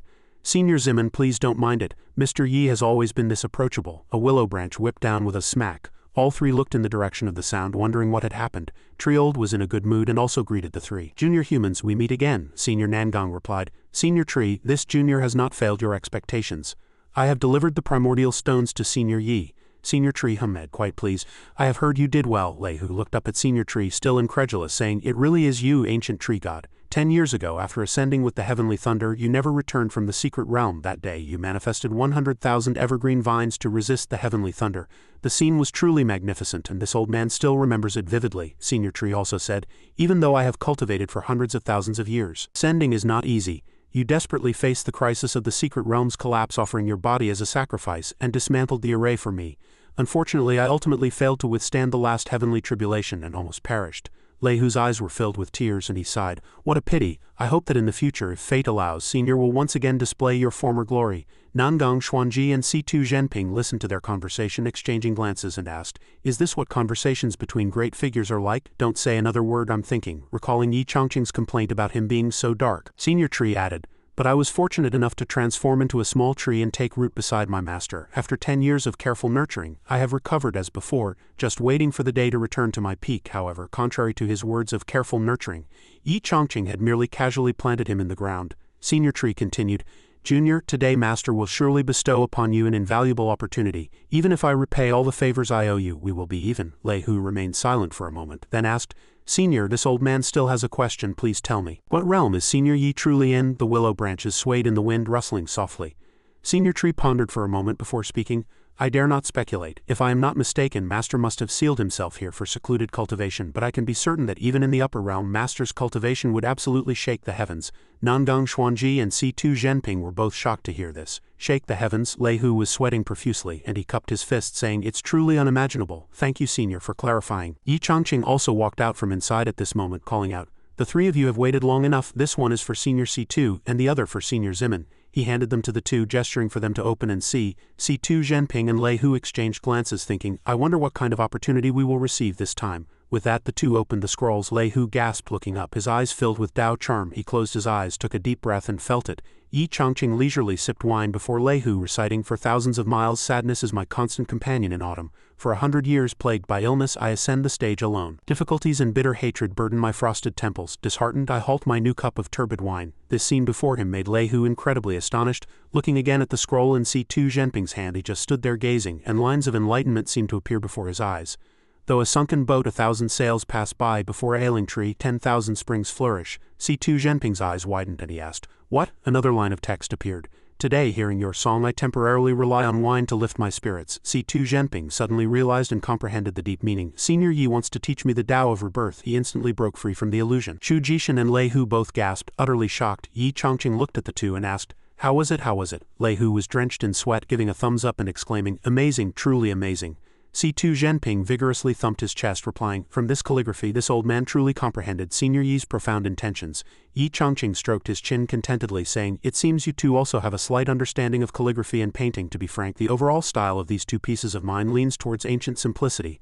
Lei Hu turned to C2 Xenping and asked, What kind of opportunity did Senior Yi bestow upon you? C2 Xenping, hearing this, replied softly, Senior Yi wishes to guide me through this poem. It's the Tao of rebirth. Though a sunken boat 1,000 sails pass by, before an ailing tree 10,000 springs flourish. After a great illness, the spring of life will surely arrive. My severed arm will also regenerate like a tree branch. This old man's current stagnant realm will also naturally break through. Nangang Xuanji walked forward and said with a smile, Brother C2, congratulations. After breaking through the shackles of the empty void realm, I believe your cultivation will further advance soon. Lei Hu also agreed, That's right. The opportunity contained in this calligraphy is by no means simple. If this old man is not mistaken, as long as you comprehend it slightly, ascending to the upper realm will no longer be distant.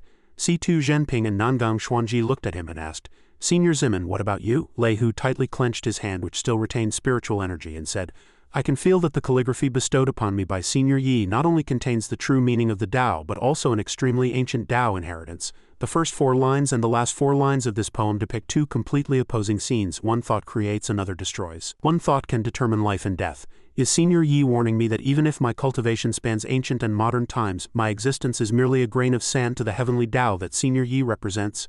Yi Chongqing unintentionally yet profoundly added, So I believe that only by writing each stroke well can one write words that are truly heartfelt. Lei Hu thought again, That's right, writing is like being a person. The deep meaning in Senior Yi's brushwork is precisely the truth he wishes to impart to this old man. He seemed to understand everything and said, This old man understands. Lei Hu and C2 Xenping bowed simultaneously and replied, Zimin Lei Hu, C2 Xenping, thank you Senior Yi for such a great gift. Yi Chongqing waved his hand, saying, You're welcome, it's just a small matter not worth mentioning. He rubbed his nose, thinking, I was still tricked. The three looked at Yi Chongqing as if gazing at the stars, continuously exclaiming, Such immense creation is indeed merely a small matter to Senior Yi. This is Senior Yi's realm. Lei Hu suddenly cupped his fist sincerely and said, Mr. Yi, from now on if you have any needs, please just say so. Zimin Lei Hu and the Zimin ancient clan are willing to serve you as a dog or horse. Yi Chongqing oed repeating, The Zimin ancient clan. He froze for a few seconds, his face turning pale again, thinking, The Zimin ancient clan is the Zimin family. Could it be one of the 4 guardian clans that only exist in ancient texts? C2 Xenping and Nangang Xuanji exchanged glances, their faces also darkening, thinking, An existence far beyond our reach. How did this old fellow manage to pledge allegiance first? Both decided not to be outdone and loudly shouted, Mr. Yi, C2 Xenping and the entire 10,000 sword sect are willing to go through fire and water for Senior Yi. Mr. Yi, I Nangang Xuanji is a guest elder of Taishuan Holy Land. I'm willing to brave any danger for you. Yi Chongqing looked at the three of them putting on a show and was so frightened he took a few steps back yelling, "No, no," thinking what's wrong with you guys now. He adjusted his mindset and said, "He appreciates your kind intentions but let's stop here." C2 Xenping and the other two hummed looking confused. Yi Chongqing put his hands behind his back and again with a seemingly profound tone said to the three of them, "In Yi's opinion, you three hold positions of power and are deeply intertwined with the honor and disgrace of your sects and the lives of millions, therefore you cannot make promises lightly. As for Yi, our connection is through calligraphy and painting, let's not discuss anything else. I hope you all conduct yourselves well." The three heard this, their faces falling, and they quickly bowed in response, "Yes." Then they said in unison, "We respectfully obey Mr. Yi's command." Yi Chongqing let out a long sigh as if he had just solved a big problem. "I owe them three such huge favors, how will I ever repay them?" He put that matter aside, pointed to the Go board and said, "Mr. Nangang, now let's talk about Go." Nangang Xuanji heard this, happily cupped his fists and said, "Good, I'm indebted to Mr. Yi." The two sat down at the table together. Yi Chongqing pointed to the Go board and said in a gentle tone, "How about this, we'll play blind Go." Playing casually, exchanging ideas impromptu. "What do you think?" Nangang Xuanji replied that blind Go is one of the most demanding forms of Go for players. "This old man's Go skills are poor. I'm afraid I cannot play against Mr. Yi." Yi Chongqing picked up a Go piece and said with a light chuckle, "It's alright, let's just play casually." Lei Hu and C2 Xenping retreated to a safe distance and said, "Then this old man and brother C2 will watch the game from here." Nangang Xuanji picked up a black stone, silently calculating in his mind. Blind Go is when players play without looking at the board, relying only on their understanding and memory of the board. He placed that stone saying 4-15. Yi Chongqing also placed a stone saying 4-4. Yi Chongqing happily comforted him. "Don't be in a hurry to checkmate, play steadily." Nangang Xuanji secretly thought, "Is Senior Yi testing my basic knowledge?" Yi Chongqing placed another stone teaching, "The way of Go is also the way of man, the way of cultivation. Some play with black stones first, attacking like a tide, catching their opponent off guard." Yi Chongqing instantly chuckled lightly, then added, "But who would have thought white stones had already secretly set up the board?" Nangang Xuanji looked at the Go board again and couldn't help but exclaim in surprise.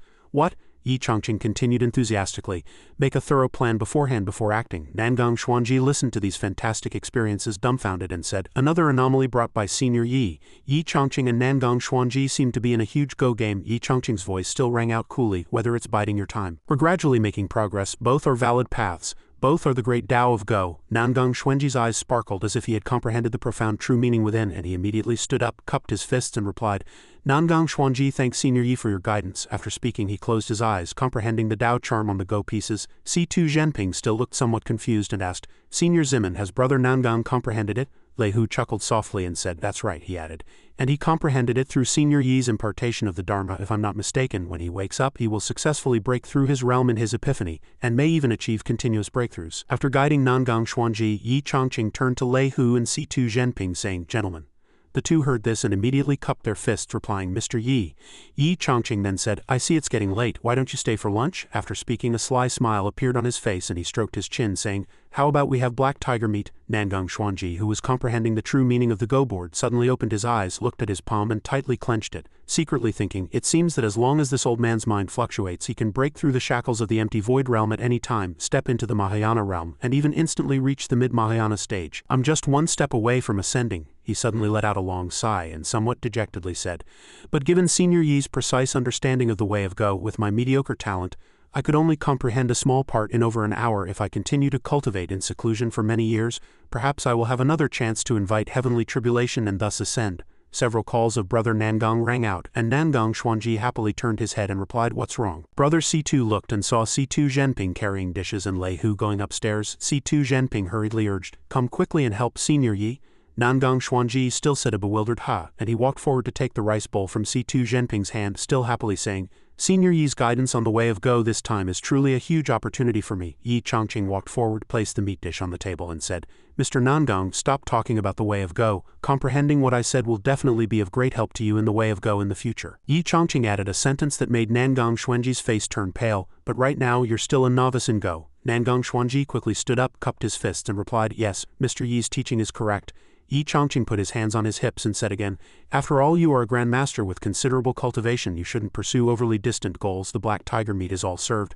Let's eat, everyone." The three looked at the fragrant dishes on the table, all remaining silent. The dishes exuded an incredibly potent blood and essence qi, making the three frown, thinking this black fox must have been a demon venerable or higher in its lifetime. As expected of Senior Yi, even his meat is that of a demon venerable. Yi Chongqing picked up a piece of meat and introduced it to the elders. "This black tiger meat is especially delicious. I like it hot pot style, but the other people in town prefer it roasted." The three heard Yi Chongqing say this and were all shocked with a "ha." The other people in town, the three huddled together and whispered, "This is the meat of a black fox demon venerable. Let alone mortals, even cultivators below the empty void realm would probably be unable to bear it." Yi Chongqing angrily waved his hand and said, "What are you all whispering about? If you keep this up, don't blame me for being impolite." C2 Xenping suddenly said in alarm. "This old man remembers, when I first arrived in Small Pond Town I saw that the residents of the town were all immersed in boundless Tao charm, and I even lamented that they were blessed but didn't know how to enjoy it." Lei Hu also speculated. "There's also an extremely incredible but most logical answer. Senior Yi used some heaven-defying divine ability to make everyone in Small Pond Town step into the Mahayana realm, and not only that, but they might have even become immortals." The most incredible yet most logical answer. Hopeless, truly hopeless. Half an incense stick later, everyone finished their meal, all unsteady, leaning directly on the table and saying, "Mr. Yi, it's getting late, this old man should also return." "This old man as well, if I drink any more it will be rude." Looking at the small wine pot on the table, Yi Chongqing asked with a face full of question marks. "2 plates of black tiger meat, a few cups of snow spirit nectar, that's all?" The 3 elders stood up, still swaying, supporting each other in front of Yi Chongqing, their faces extremely pale. Watching them, Yi Chongqing also wordlessly doubted his reality. Are these really cultivation grandmasters? They didn't eat well or drink comfortably. C2 Xenping's face darkened, thinking he wanted to crawl into a hole, and said, "I'm truly sorry, Mr. Yi," he thought. "With my cultivation it's indeed impossible to simultaneously refine the black tiger meat and snow spirit nectar in such a short time." He then looked at Nangang Xuanji, thinking Nangang is already completely drunk. If this continues he might offend Senior Yi. Seeing this, Yi Chongqing didn't say much, only responded with, "All right. I can't stay any longer until next time." The 3 walked out of the house and bid farewell in unison. "Thank you, Mr. Yi, for your hospitality. Farewell." The door closed with a bang and the 3 walked onto the street. Today's street was eerily calm. C2 Xenping got goosebumps all over and looked behind him. Zimin Lei Hu also felt those red-eyed gazes fixed on him. He gulped and looked at C2 Xenping, asking, "C2, how are you feeling?" C2 Xenping's face was pale and he said, "The essence chi and wild power within my body must be refined quickly. Junior brother Nangong's realm is still unstable. If the wine and essence chi bestowed by Mr. Yi are not refined quickly and are allowed to condense in his chest, it might scorch his internal organs." The 2 quickened their steps, carrying Nangang Xuanji on their backs, and said as they ran, "Let's get out of Small Pond Town first, then use a flight spell. We can't alert the townspeople. Farewell, shopkeeper Zhu, my old song is still waiting for this dish at home." A pair of powerful legs stomped violently on the ground, blocking their path. The person charged straight at the 3, and C2 Xenping asked in a panic, "What's charging over?" The person knocked the 3 old men flying. The person looked at the 3 old men and scolded loudly, "How dare you run so fast on the street? You want to die." The person was Blacksmith Song's wife, Sister Bao. Despite her sturdy build, Sister Bao feigned shyness and said, "Scoundrels, have you been coveting my beauty all along, which is why you're ambushing me here?" C2 Xenping trembled all over upon hearing this and stammered, "Sister, this old man will explain." Sister Bao's veins instantly bulged and she roared like a tigress, "You old geezer!" With that she swung her fists as if to kill. "How dare you call me sister?" C2 Xenping quickly dodged, scared out of his wits and collapsing to the ground. Zimin Lei Hu assumed a fleeing posture and said, "We can't get entangled with this shrew anymore. This is Senior Yi's territory and it's inconvenient to make a move." C2 Xenping and Zimin Lei Hu apologized in unison. Sister Bao jumped up like a tigress and threw a punch. C2 Xenping flew away shouting, "Running is the best policy." Nangang Xuanji happened to sit up praising, "The wind is really cool," but he was caught off guard and took a heavy punch from Sister Bao, almost dying on the spot. C2 Xenping said in surprise. He was actually opened up. Nangang Xuanji, half dead from Sister Bao's relentless punches, desperately pleaded for help from the 2 standing by. "Senior Zimin, brother C2, save me." The 2 looked at Nangang Xuanji being beaten half dead and said helplessly, "Junior brother Nangang, this beauty, a single punch from Senior Yi can already make your true chi flow throughout your body. Another punch will only bring benefits, not harm." Zimin Lei Hu, with a cold face, covered his hand and sighed, "Fortunately I didn't make a move just now. I'm afraid this woman's cultivation is on par with ours." Looking at Sister Bao, C2 Xenping was puzzled. Why would she hide her cultivation and willingly be a village woman living in a small town like this? Zimin Lei Hu then said, "This old man guesses. It's to repay a debt of gratitude. Mr. Yi lives in seclusion here, diligently working and educating the people, which is why the residents of Small Pond Town were able to defy fate and change their destiny. Yet the villagers don't want to ascend. They only wish to remain here as mortals and follow Mr. Yi." Sister Bao beat Nangang Xuanji beyond recognition before she let go and warned, "HMPH, remember this, be careful when walking in the future, watch out for other pedestrians." Zimin Lei Hu and C2 Xenping meekly assented, not daring to retort a single word. Blacksmith Song ran from afar, took a deep breath and shouted, "My wife, I've come to save you." Before he could get beaten again, C2 Xenping hastily grabbed Nangang Xuanji's head, dragging him and shouting, "Run." Another person came. Blacksmith Song chased frantically, continuously shouting, "Stop, explain yourself to your old man." Yi Chongqing continued cultivating with primordial stones, beginning to inhale, circulating yin and yang, permeating all 8 directions with cold, profound energy. 4 chi facing the sun, heaven and earth intersecting, myriad things transforming with beginning and end, operating for 100 li. Yi Chongqing opened his eyes, happily raised his hand and said, "The quality of these primordial stones is truly good. I feel warm and comfortable all over, although I still don't know the exact quality of my spiritual root." His cultivation speed was still as slow as before. He rallied his spirits, clenching the primordial stone in his hand and said, "But I believe that with enough effort an iron rod can be ground into a needle. Moreover, my goal isn't that high. As long as I refine all these tens of thousands of primordial stones, my cultivation will barely reach the golden core realm, enough for me to live freely and unconstrained on this land. That's enough. In less than 2 months I've already used dozens. If I calculate it that way," he stroked his chin, thinking smugly, "it'll only take a little over 20 years. A few knocks on the door pulled him back to reality. "Is Mr. Yi home?" Yi Chongqing looked outside and asked himself who could it be this time. As soon as the door opened, 2 youngsters raised their hands to greet him. "Mr. Yi, we've come to see you." Yi Chongqing looked at the 2 youngsters, somewhat surprised. "Zhao Kuo-yi, Changfeng, I barely recognized you. Come in quickly." Zhao Kuo-yi gently blew on his tea. He closed his eyes and savored it, thinking, "Mr. Yi's tea is still so clear." Yi Chongqing asked, "Why are there only 2 of you? Where are the others?" Changfeng slapped the table and replied, "They went to check on their assignments." "Mr. Yi, our cultivation is now at the foundation establishment stage." Yi Chongqing spat out a mouthful of water and retorted, "You've only been cultivating the immortal Tao for less than a year, right?" Changfeng beamed blindingly and said, "That's right, Mr. Yi, I feel that after listening to your explanations, cultivation has become too easy."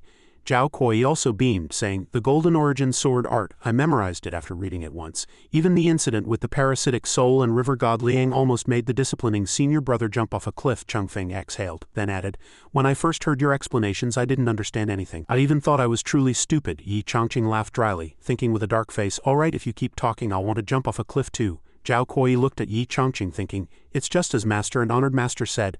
They both said Mr. Yi is an immortal sage living in seclusion in Taishuan Holy Land. He recalled Nangang Xuanji and He Chongquan crying profusely with emotion, saying, "Good children, rarely seen in 100 years, not for profit but to make a statement, bestowing upon us heaven-defying spiritual roots and opportunities." He recalled Master Wanjian grabbing his shoulder, smiling broadly and saying, "Before, in your small pond town for hundreds of years, no one had been qualified to be accepted into a sect, yet all 7 of you have received guidance from Mr. Yi. Smart people should understand this, right?" The more he thought, the more frustrated he became.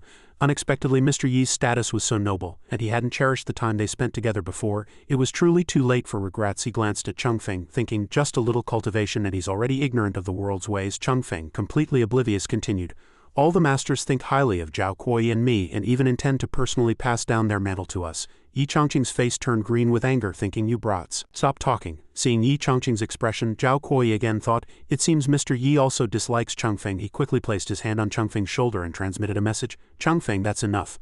Seeing Zhao Kuo-yi's expression, Changfeng asked in a panic, "What's wrong?" Changfeng quickly stood up after a moment. The 2 clasped their fists together and loudly said, "Mr. Yi, please rest assured, all 7 of us will diligently cultivate and will never fail to live up to your expectations." "Me too."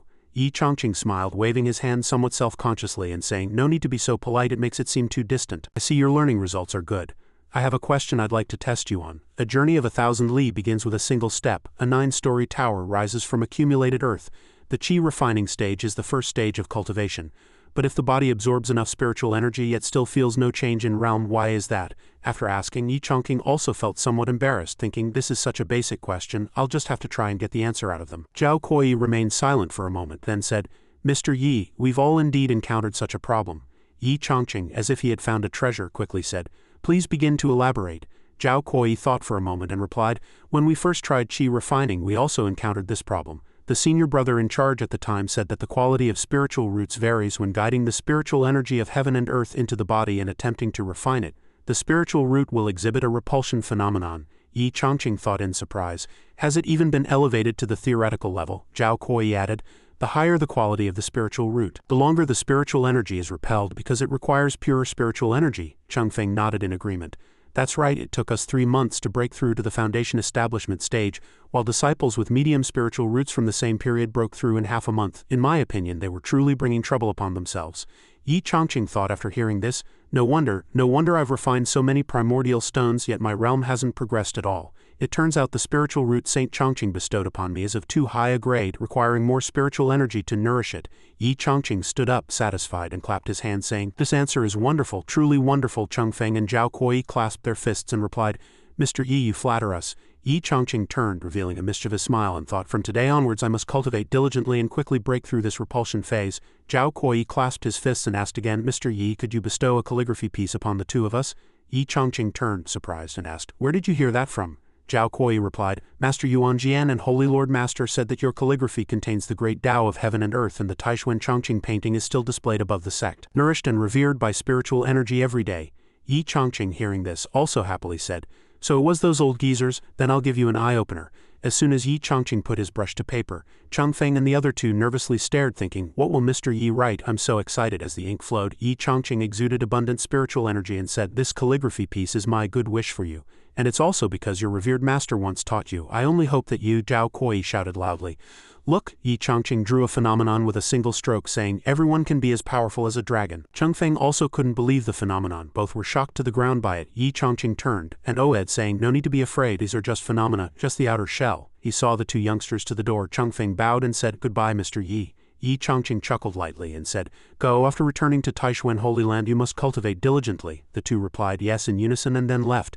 Yi Chongqing turned and walked into the house feeling pleased. He had to admit, after chatting with Zhao Kuei and the others, his mood seemed to have changed a bit. It turns out it wasn't that he was useless, but that he was too much of a genius. As long as he passed this long repulsion phase, not to mention the Golden Core realm, even reaching higher realms would not be impossible. Yi Chongqing laughed proudly towards the sky. His future was bright. In the Zimin ancient clan, a cry of old ancestor rang out, and all disciples knelt to respectfully welcome Zimin Lehu.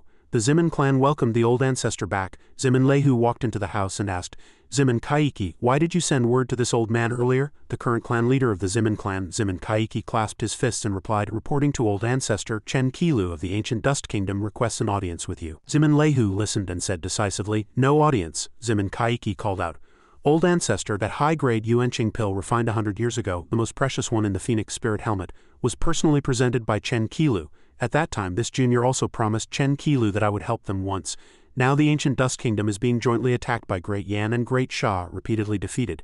Chen Qilu is the supreme grand ancestor of the ancient Dust Kingdom, naturally unwilling to see the ancient Dust Empire crumble, which is why he sought help from this junior. The ancestral teachings of the four ancient clans state that if Central Continent is not in dire straits, the Chen clan would not interfere in any matter. This junior is guilty. Zimin Lehu exhaled and said, Fine, the Zimin clan has always kept its word. What was promised must be fulfilled. Send Chen Qilu in. Zimin Kaiki withdrew and replied, Yes. After a moment Chen Qilu and Zimin Kaiki walked in from outside. Chen Qilu clasped his fists and said to Zimin Lehu, This junior Chen Qilu greets senior Zimin. Zimin Lehu spoke, Chen Qilu, this old man doesn't want to speak much with you. My ancient clan has ancestral teachings that unless Central Continent is in crisis, we must not arbitrarily interfere with the grand affairs of the world. But why do you impose on others? Chen Qilu replied generously. Regarding the ancestral teachings of the Zimin ancient clan, this junior has long heard them. So my request today naturally comes with a generous reward which cannot be considered imposing on others. As he spoke, he took out another scroll. What this junior wishes to present is a decree from Emperor Wuya. Zimin Lehu heard this, stood up abruptly, and his face showed surprise. Emperor Wuya, the master of Wuya Mountain in the upper realm. Chen Qilu chuckled lightly and replied, That's right, Emperor Wuya once personally wrote a decree for the ancient Dust Kingdom. He raised the scroll and flew into the air saying, Please, Senior Zimin, have a look. Lines of characters flew out as if Emperor Wuya himself had arrived. Special decree hereby. Zimin Lehu confirmed after reading it. It was indeed an aura from the upper realm. Chen Qilu then said, Senior Zimin's cultivation is only one step away from passing heavenly tribulation and successfully ascending to the upper realm. At this time, if you take this decree directly to Wuya Mountain, it would be a strong alliance, and perhaps the entire Zimin ancient clan could seize this opportunity to awaken and ascend. Zimin Lehu still asked suspiciously, Why would your country possess a decree from Emperor Wuya? Chen Qilu clasped his fists again and said, The imperial family of ancient Dust Kingdom is a descendant of the Great Emperor.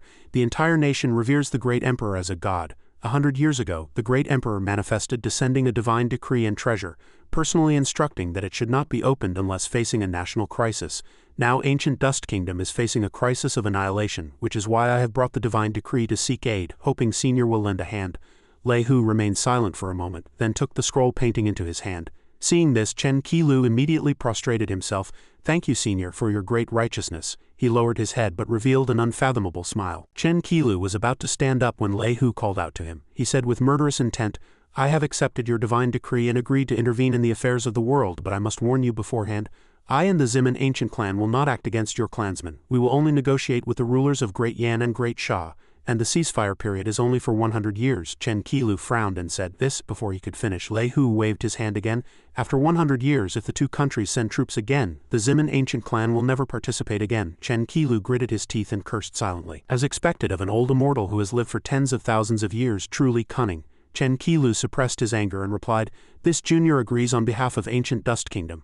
Thank you, Senior Zimin." The person outside the door came over and called him Old Ancestor. Zimin Lehu only agreed to peace among our countries for 100 years. What should we do after 100 years? Chen Qilu said with a fierce look. It doesn't matter. Since Old Man Zimin accepted the divine decree, he has borne the karma of Ancient Dust Kingdom, and that great Emperor Wuya is not the ancestor of Ancient Dust Kingdom at all, but an evil god from the upper realm. Back then I didn't know it was a trick. I thought it was a blessing from the upper realm.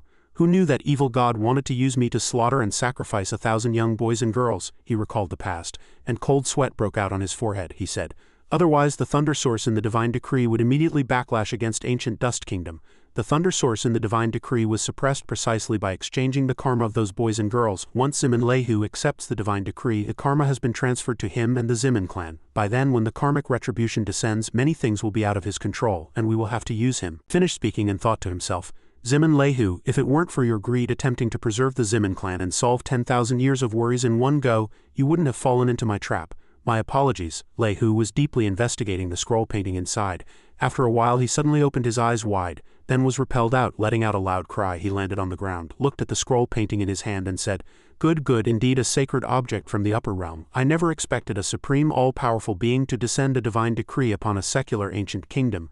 So be it. For the sake of this divine decree I shall make a trip to the mortal world myself. Flying high in the sky, Lehu looked down at the small town below, and couldn't help but sigh. From the meteorological observations, golden light was shining. He never expected a secular imperial capital to be shrouded in such auspicious phenomena. Lehu approached the golden barrier, but let out an hum and stopped. He stood there, his face darkening, feeling puzzled. My wind manipulation technique can't enter? He raised his hand and cast a spell, saying, go. That spiritual energy flew in but was blocked by the barrier.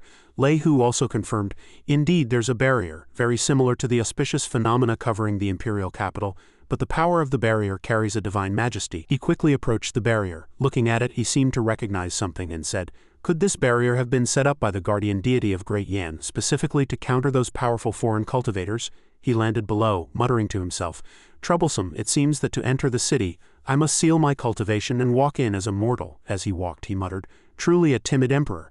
This place is actually where the imperial capital's fortune is most prosperous, seeing auspicious clouds, a yellow dragon descending and sweet dew falling. These are all extremely rare auspicious omens. Lehu frowned and said seriously, now it seems that even if I demand Great Yan and Ancient Dust Kingdom to cease hostilities for 100 years, it cannot stop Great Yan's pace. Great Yan is destined to unify Central Continent, and after 100 years it might even become the greatest dynasty in history. He stopped before a Taoist temple reciting Chongqing Temple. He stood there looking up at the plaque and suddenly clutched his head and cried out, ah, somewhat bewildered, why does my head suddenly hurt? He looked at Yi Chongqing's statue above, calming down and said, after the Mahayana realm, mortal calamities and diseases can no longer approach me. All Tao charm emanates from here.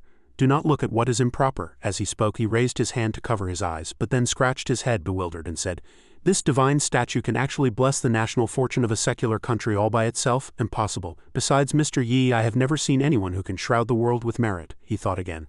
I'm afraid it's not the temple's divine nature but some rare formation set up around this mountain that can create such astonishing phenomena. Zhang Shen walked over from behind, running with a broom in his hand, and called out, Senior, please hold on. He was shining with golden light and asked with a smile, Senior, you must be a newcomer to Chongqing Temple, right? Lehu glanced at him thinking, a cultivator who enters the Tao through literature, such people are extremely rare, indeed hard to find. Lehu restrained the power around him and said, that's right, how did you know? Zhang Shen pointed to Yi Chongqing's statue and replied, because all citizens of Great Yan prostrate themselves before Saint Chongqing. Lehu looked at the statue in surprise, thinking, Saint Chongqing is the name of this statue. Zhang Shen continued, that's right, Chongqing Temple was built to commemorate Saint Chongqing, who once traveled the mortal world. He not only blessed the citizens of Great Yan but also granted us scholars a heaven-sent opportunity.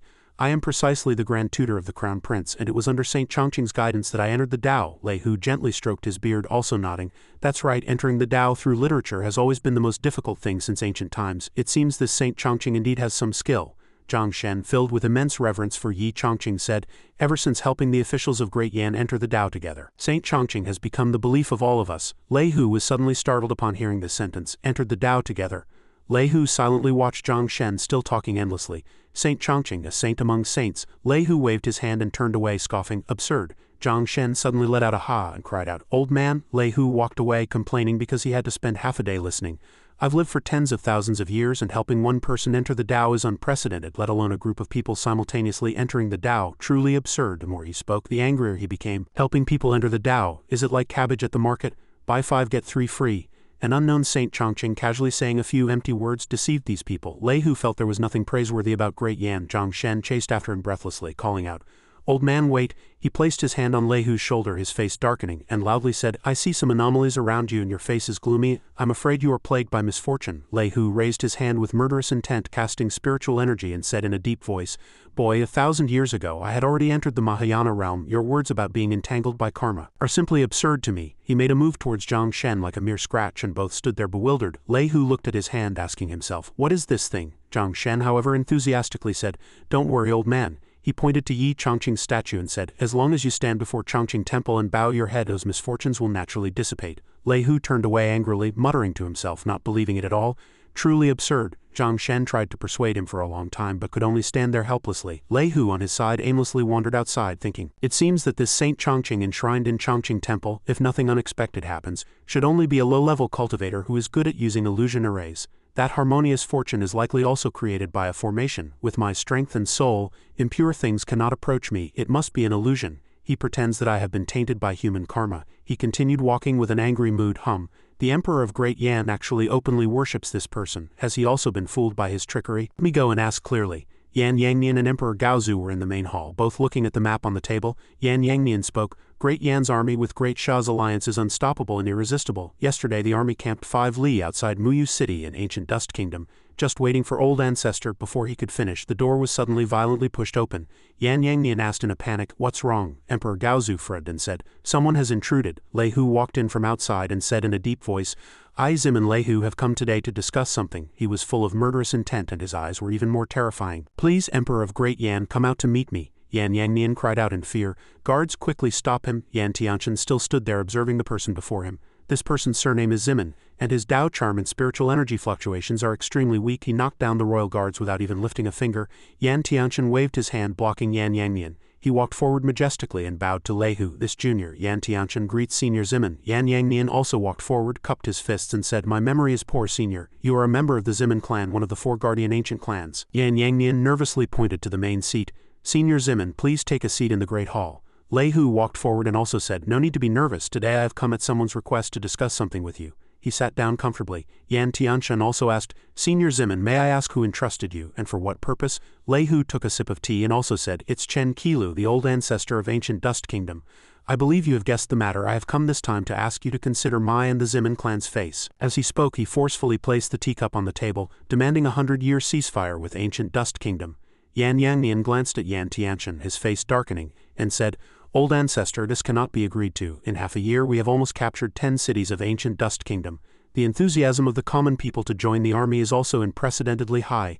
A sudden withdrawal of troops will inevitably cause the morale of the army and the people to dissipate, shaking the foundation of Great Yan." Yan Tianchen looked at him and said, "How could I not know? The morale of the army and the people are secondary. The most important thing is what Senior Yi once said. The responsibility of unifying Central Continent should be completed by Great Yan. This is Senior Yi's decree. The Great Yan imperial family will never disobey." As he spoke, Yan Tianshan and Yan Yangnian also decisively stood up and replied, "This junior cannot comply." Lei Hu did not immediately get angry but said, "I know for you mortals it is indeed difficult to give up such easily obtainable hegemony, but I can assure you that as long as you agree to a ceasefire, the Zimin ancient clan will definitely offer a satisfactory reward." Yan Tianshan frowned and said, "Senior Zimin, it seems you know very well that unifying Central Continent is inevitable. Agreeing to a ceasefire and shaking the foundation and morale of Great Yan are secondary. The key is that this is an act against the will of an extraordinary individual. This extraordinary individual has profound grace towards Great Yan. This junior and Great Yan will definitely follow, and are even willing to become his chess pieces in controlling the world." Lei Hu was surprised to hear this, still sitting there stroking his beard, thinking, the old ancestor of Yan Kingdom for an extraordinary master is actually willing to go against the Zimin ancient clan? He thought for a moment and then asked, "The extraordinary individual you speak of, is it the statue enshrined in Chongqing Temple?" Yan Tianchen also replied, "That's right, it is Saint Chongqing." Lei Hu's face darkened upon hearing this. "It's him again. Tell me in detail, what capabilities does this person possess?" Upon hearing Lei Hu's attitude towards Chongqing, Yan Tianchen immediately roared, "Senior Yi has bestowed upon us the grace of rebirth, granting spiritual roots and helping people enter the Tao are minor matters. More importantly, he has illuminated a bright path for our Great Yan." Lei Hu was instantly shocked upon hearing this and stepped forward to ask, "What did you say? The person enshrined in Chongqing Temple is also called Senior Yi?" Yan Tianshan looked at him in surprise. Lei Hu, after a while, no longer had the same attitude as before. He rubbed his hands and cautiously asked, "May I ask where the senior Yi you speak of comes from?" After asking, he was also very afraid in his heart, thinking, if this person is indeed senior Yi, then it is easy to understand why the Great Yan imperial family is so pious. But if Great Yan's unification of Central Continent is guided by senior Yi behind the scenes, then even if I am bolder, I would not dare to step forward to stop ancient Dust Kingdom. Yan Yangmian answered the previous question. This junior does not know where senior Yi comes from, but he is still living in seclusion in a distant place called Small Pond Town. Lei Hu was instantly stunned upon hearing Small Pond Town. That's right, it's senior Yi. He leaned closer and asked again, then is Saint Chongqing enshrined in Chongqing Temple also senior Yi? Yan Yangmian replied again, that's right, Chongqing is indeed Mr. Yi's honorific title. Lei Hu recalled the statue in the temple and thought again, it seems that what I heard and saw before was not an illusion created by a formation but true auspicious energy. The more he thought, the darker his eyes became, and cold sweat continuously broke out on his forehead. He actually got it wrong, this kind of fake fan. Lei Hu nodded and said, that's right, in this era only an extraordinary individual like senior Yi can manifest such vast and majestic auspicious energy. Yan Tianshan also said, that's right, it was senior Yi who guided us back then, which is why Great Yan dared to plan a 100-year campaign to conquer the world and unify Central Continent. Lei Hu's attitude became pleasant, and he turned to praise the two of them. It seems both of you are wise rulers. Otherwise senior Yi would not have chosen to help Great Yan boost its national destiny. Thanks to you, the expansion of the Central Continent's secular influence has been possible. Yan Tianshan and Yan Yangmian blushed at the praise, modestly replying, not at all, we don't dare take credit. Lei Hu then breathed a sigh of relief and said, it seems this old man was rash. How could I, a junior, dare to obstruct or oppose someone personally chosen by senior Yi? Yan Tianshan asked excitedly. Have you already met senior Yi? Lei Hu replied, indeed. I had the honor of meeting him a few days ago. Once a figure like him enters the world and becomes involved, this world and this era are bound to undergo immense changes. Since it is senior Yi's instruction, this old man will no longer interfere. I bid you farewell. Yan Tianshan and his father bowed, seeing Lei Hu off, saying, juniors respectfully bid farewell to senior Zimin.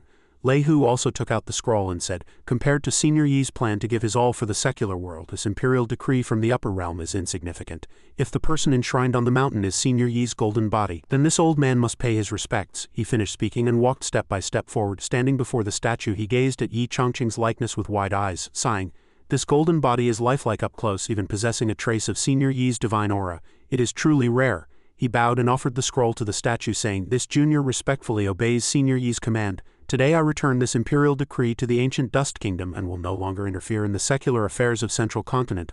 I hereby report this to senior Yi. Unexpectedly, another wondrous event occurred. A ray of light shot out from between the statue's eyebrows. The scroll trembled slightly, causing Lei Hu to exclaim in surprise. He stared at the scroll with wide eyes, thinking, I never expected it could shake an imperial decree from the upper realm. A rich spiritual energy then enveloped Lei Hu. He looked up and roared again. At this moment, the black aura surrounding him was also dispelled. Lei Hu braced himself, panting heavily. As black energy continuously emerged from the scroll, a voice also rang out. Who is it? Who dares to be so bold? Lei Hu recognized the person gradually appearing and said, Emperor Wuya. Emperor Wu's eyes widened, and his voice became terrifying. How dare you sever the karmic power bestowed by this emperor? You seek death. At this moment, Yi Chongqing's statue again emitted light. Emperor Wu's eyes widened, saying, what? The power around him gradually dissipated. He cried out in pain, watching Emperor Wuya gradually and agonizingly dissipate above. Lei Hu couldn't believe his eyes, saying, without senior Yi even appearing, this statue alone instantly suppressed and killed Emperor Wu's clone. As Emperor Wuya gradually dissipated, he left a message. This emperor has been in the upper realm for millions of years.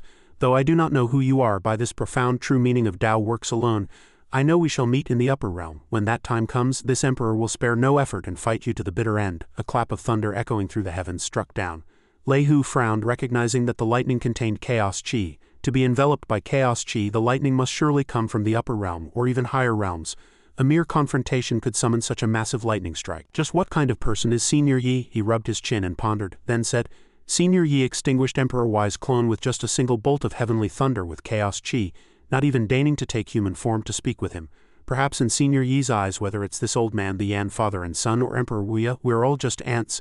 Misfortune and ominous retribution are entwining this old man. It's indeed thanks to Chen Qilu's imperial decree. He instantly flew into a rage, abruptly turning around. Fortunately, senior Yi discovered and severed it. I can hardly guarantee that ancient Dust Kingdom didn't have malicious intentions and did this on purpose. This old man must personally go and demand an explanation. In the great Yan imperial palace, Yan Tianshan, feeling everything that was happening outside, smiled and said, excellent. Zimin Lehu has already set off to personally question ancient Dust Kingdom. From Senior Zimin's demeanor, even if the old fellow Chen Qilu doesn't die, he'll be stripped of a layer of skin. Once the ancient Dust Kingdom's ancestor is severely weakened, the morale of their army will surely collapse. If that's the case, wouldn't the armies of Great Yan and Great Sha advance unhindered, sweeping everything before them? In the capital of ancient Dust Kingdom, Flower Capital, Zimin Lehu had arrived here at this moment, and with a powerful aura he shouted, Chen Qilu. Chen Qilu also walked out bewildered and asked, Senior Zimin, what's wrong? As soon as Zimin Lehu saw him, he released chains and bound him. Only then did Zimin Lehu ask, what exactly is strange about that imperial decree? Chen Qilu still spoke glibly, saying, it's just an imperial decree for protection bestowed upon the human world by Emperor Wuya. Zimin Lehu grew even angrier upon hearing the answer and unleashed his power. Good, it's come to this and you still harbor illusions? If you refuse to speak the truth, then there is no need to speak further. Chen Qilu stammered in fear. You can't kill me. I am a descendant of Emperor Wuya. Zimin Lehu sneered with wide eyes. Emperor Wuya before Senior Yi, he is nothing more than a third-rate false god. As he spoke, he condensed another killing move in his hand. Anyone who dares to obstruct Senior Yi's sacred intention to unify Central Continent, die. He finished speaking and sent Chen Qilu flying high into the air. For Senior Yi's sacred intention to unify the world, what does it matter if this old man slaughters the entire ancient Dust Imperial family? Chen Qilu fell, spitting blood. After dealing with him, Zimin Lehu turned and walked further in, saying the ancient Dust clan will perish today. 5 years passed in a flash. On the northern wilderness ice plains, the Nine Tribulations bronze coffin which sealed Dugu Qingfeng was about to crack. In the southern ridge demon race, restless stirrings began. A white bird flew by, delivering a message. Spirit Fox Demon Venerable, come quickly to discuss the great plans of the demon race. However, Spirit Fox Demon Venerable 2Z refused to receive guests and participate in the war. 2Z waved her hand, batting the bird away, then entered Fox City and immediately sealed herself off. Within 5 years, Great Yan, in the name of Saint Chongqing's divine mandate, swept across the boundless lands and unified Central Continent.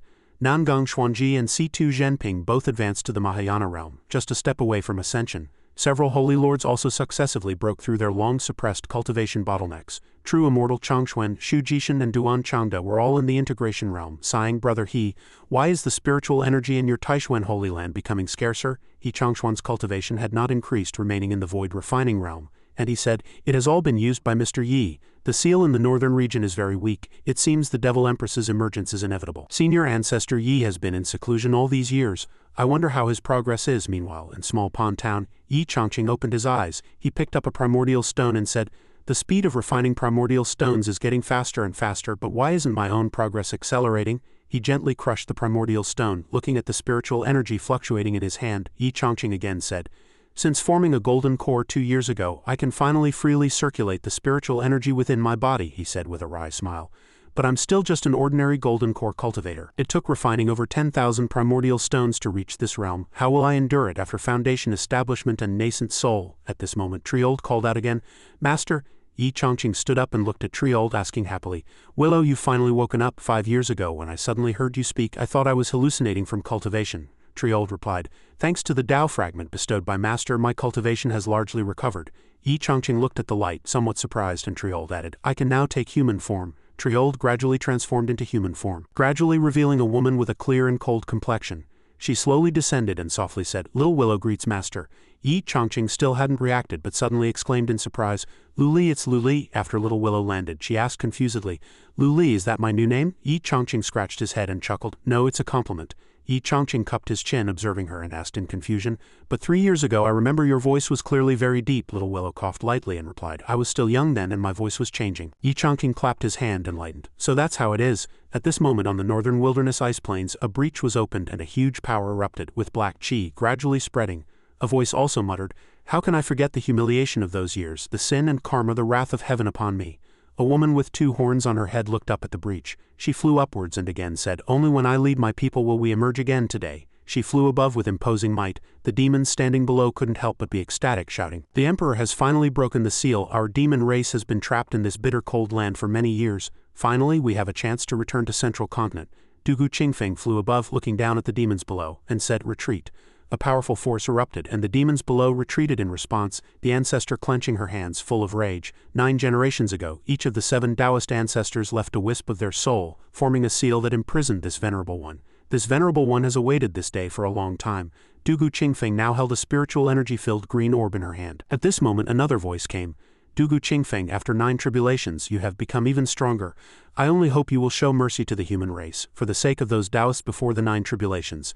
Dugu Qingfeng gritted her teeth and angrily retorted, ridiculous, if the 7 ancestors hadn't forced him back then, how could he have been gravely wounded by you? At a critical moment he chose to sacrifice his life to open the bronze coffin and protect me, yet you spared no effort to hunt us down and then sealed this venerable one with the 9 tribulations curse. Do you still have the audacity to beg this venerable one? She finished speaking and waved her hand, scattering that wisp of lingering soul. I am also happy to tell you, this venerable one will surely lead my people to bathe Central Plains in blood, and all this karma will be borne by your Taoist sect.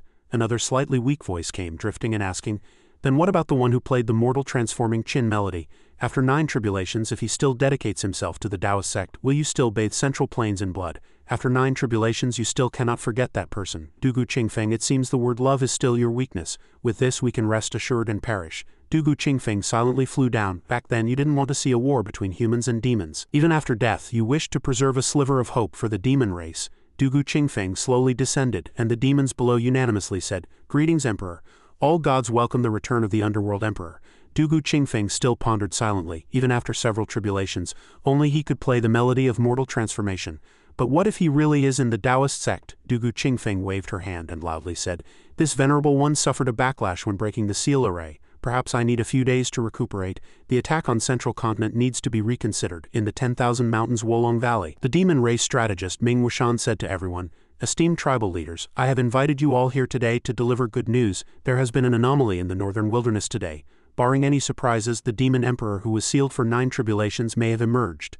Tuzi's face darkened and she secretly gasped. What? Everyone also asked. Really? I once speculated that the emperor would surely emerge within 10 years, but only 5 years have passed. Our demon race's golden age is about to arrive. Ming Wuan smiled sinisterly. Indeed. Once the demon gate launches a full-scale attack on Central Continent, our demon race can seize the opportunity to invade from the southern border. At that time, the Central Continent will be like an object in our grasp. Perhaps you do not know, but Central Continent still holds countless inheritances left by our demon ancestors.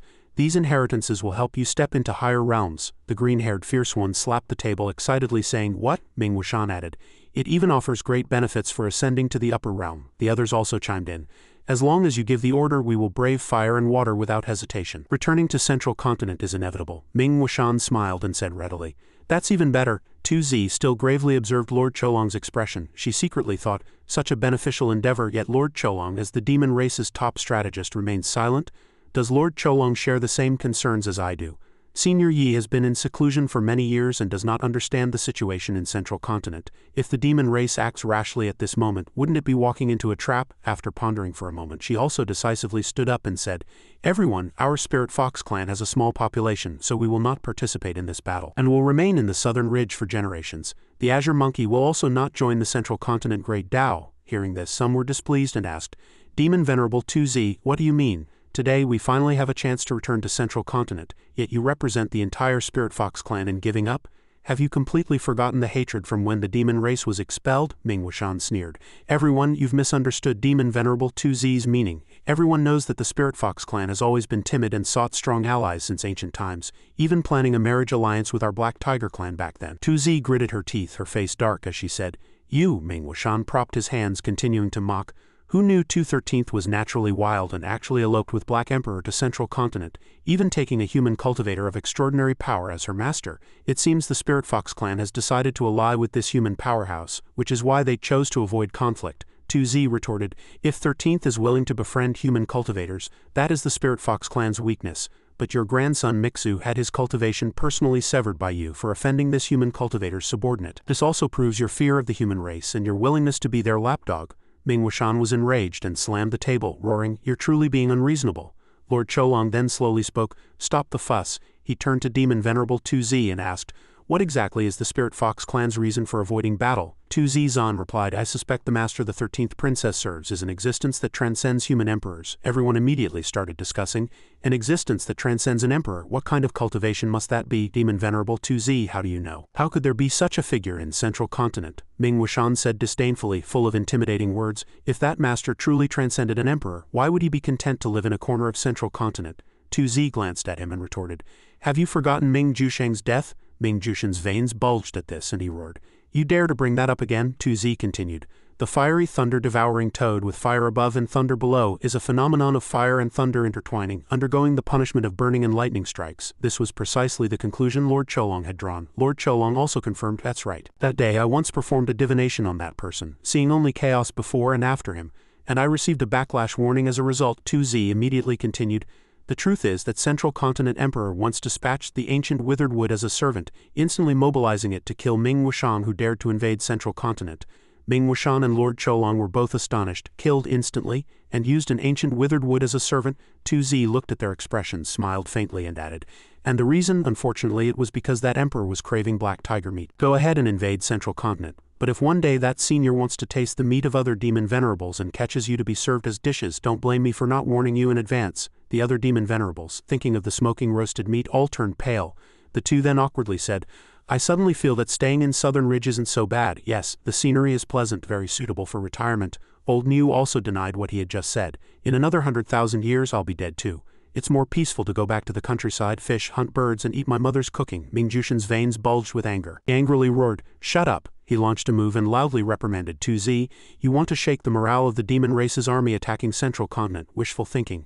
If this person truly has the cultivation you claim, he would be even less likely to act easily." 2Z waved her hand, deflecting his attack. Ming Wuxian continued, "The higher the cultivation, the heavier the karma. Once he interferes in the struggle between humans, demons, and beasts, the three realms will surely be rejected by the heavenly Tao." He looked at Lord Cholong and added, "Which is more important, the great cause of our demon race's revival, or an unknown powerhouse?" Lord Cholong sighed and also said, "Divination dares not calculate everything. Fearing the unpredictable heavenly Tao, forget it, you may go."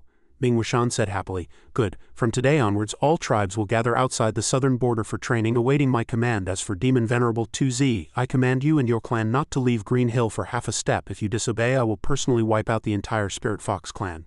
2Z trembled, unable to refute. She turned and left resolutely, but secretly smiled with satisfaction. "Senior, you would indeed not act easily, but among the Taoist sect, those with profound cultivation are all willing to be at his command. Go ahead. The day you attack Central Continent might be the day your clan is annihilated." Inside the demonic palace, Dugu Qingfeng sat in a chair contemplating what that person had said. What about the one who played the mortal transforming Qin melody? If he still dedicates himself to the Taoist sect after 9 tribulations, will you still bathe Central Continent in blood? She thought with a headache. "That's right, although I deeply resent the human Taoist sect, if he comes forward to stop me, how should I face him? If he hadn't played the mortal transforming Qin melody multiple times, I wouldn't have been able to emerge from the bronze coffin. Perhaps he still, as he did back then, doesn't wish to see either side suffer harm." Several urgent footsteps sounded, and several demons simultaneously entered the room, cupping their fists and saying, "We greet the Emperor." Dugu Qingfeng looked down and said, "No need for formalities." The demon cupped his fists again and said, "Your Majesty, have you made a decision? We are eager to attack Central Continent and bathe the Taoist sect in blood." Dugu Qingfeng frowned and asked, "Why do you say that?" The demon replied, "The human race forced our demon race to the barren lands back then. This hatred is no less than the annihilation of our clan. Now as long as you break the array at the Central Continent border and give the order, we can flatten Central Continent." He hadn't finished speaking when his eyes widened. Dugu Qingfeng launched a move that pierced his body. Watching him dissipate, Dugu Qingfeng coldly asked, "Are the rest of you also interested in bathing the Central Continent Taoist sect in blood like him?" The remaining 2 demons lowered their heads in fear and replied, "No, no, we wouldn't dare." The atmosphere fell silent again. No one spoke. Dugu Qingfeng then said, "I have decided to attack Central Continent in a few days." The 2 demons dared not say anything more and submissively replied, "We respectfully obey the Emperor's command." Dugu Qingfeng continued, "However, after entering Central Continent, you must not wantonly slaughter humans." The demons below exchanged glances, wondering, "Not allowed to slaughter, our race has suffered greatly. All of this was caused by humans, so why not? Is it because of the one who played the mortal transforming Qin melody?" A demon cautiously replied, "We respectfully obey the Emperor's command, however. Humans view us as a great scourge. If we do not create slaughter, we must occupy the best cultivation lands in Central Continent and fight for our race." Seizing the opportunity, Dugu Qingfeng said nothing and permitted it. "Tomorrow the army will gather at the northern border and attack Central Continent. We respectfully obey the Emperor's command." Meanwhile, Shu Jishan, Luo Wanfeng, Duan Changda and others had already assembled. Luo Wanfeng greeted, "Brother Duan, Brother Shu." Duan Changda and Shu Jishan nervously said, "Wanfeng, the demon emperor must have been released, right? What's the situation in the northern region now?" Luo Wanfeng also said with a dark face, "The situation is unstable, let's discuss it further in the main hall." A call of Zeching Holy Lord made Shu Jishan turn around. Nangang Xuanji and C2 Xenping also walked over. Shu Jishan cupped his fists and greeted, "Senior Nangang, Senior C2, long time no see. I see that the Tao charm and aura around you two are faintly discernible, indicating that you have entered the final stage of the Mahayana realm, returning to your former glory." Nangang Xuanji and C2 Xenping both chuckled and said, "This is all thanks to the training and opportunities Senior Yi bestowed upon us 6 years ago." Xu Jishan extended his hand in invitation. "Let's quickly go and meet up with Brother Changxuan." Inside the main hall, everyone had already gathered. Luo Wanfeng also spoke first. "Holy Lords, a few days ago, there was an anomaly in the northern wilderness. The Luo Holy Land also sensed it, so this junior sister can confirm that the Demon Emperor has been released." C2 Xenping also said, "That's right, my virtuous brother Nangang and I also sensed it, which is why we came out of seclusion." Xu Jishan asked, "Senior C2, is there a way to stop this catastrophe?" C2 Xenping shook his head and said, "Hard to say. I heard that this demon emperor already reached the Mahayana realm in ancient times, very close to Ascension." Nangang Xuanji also said, "And it is said that she is not only proficient in ancient demon arts but also cultivates many supreme human secret arts." C2 Xenping said with a dark face, "Even if my virtuous brother Nangang and I were to join forces, we might not be able to withstand 3 moves from her." Luo Wanfeng continued, "Moreover, she was sealed for 9 lifetimes, yet she was able to forcefully break the seal and emerge, so her strength must have terrifying breakthroughs." Duan Changda also said, "Moreover, as long as Senior Yi of Taishuan Holy Land is willing to come forward, he can drive the demoness out of Central Continent." He Changxuan shook his head silently. And Bai Ling also frowned and spoke, "Brother Duan, it's still too early to say. Experts of Senior Yi's caliber usually will not act easily so as to avoid unnecessary karma." He Changxuan said, "What junior brother Bai Ling said is absolutely correct. For the past 5 years, Ancestral Master Yi has been secluded, perhaps with this in mind." Duan Changda said with a dark anxious face, "So what now? If Senior Yi doesn't act, no one in Central Continent can contend with the Demon Emperor. Is the Central Continent Taoist sect doomed to be annihilated?" Luo Wanfeng stroked her chin, worried.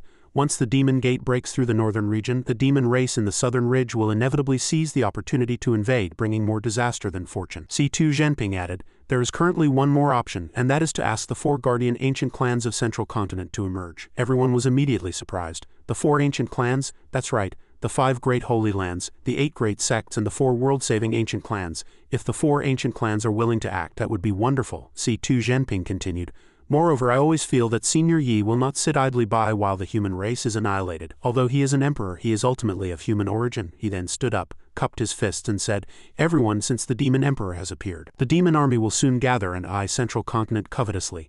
We must save ourselves." Everyone stood up and cupped their fists in response. "We are all ears." C2 Xenping continued, "The 4 great holy lands of Deluo, Yinyang, Zeching and Guha will immediately assemble their disciples and go to the southern and northern borders respectively to strengthen defenses and prevent the demon race and demonic beasts from taking advantage of the situation." Everyone replied, "Understood. Taishuan Holy Land is located in Central Continent and can serve as a rear support. Taishuan Holy Lord, you must constantly monitor Ancestral Master Yi's movements." He Changxuan nodded and said, "I understand."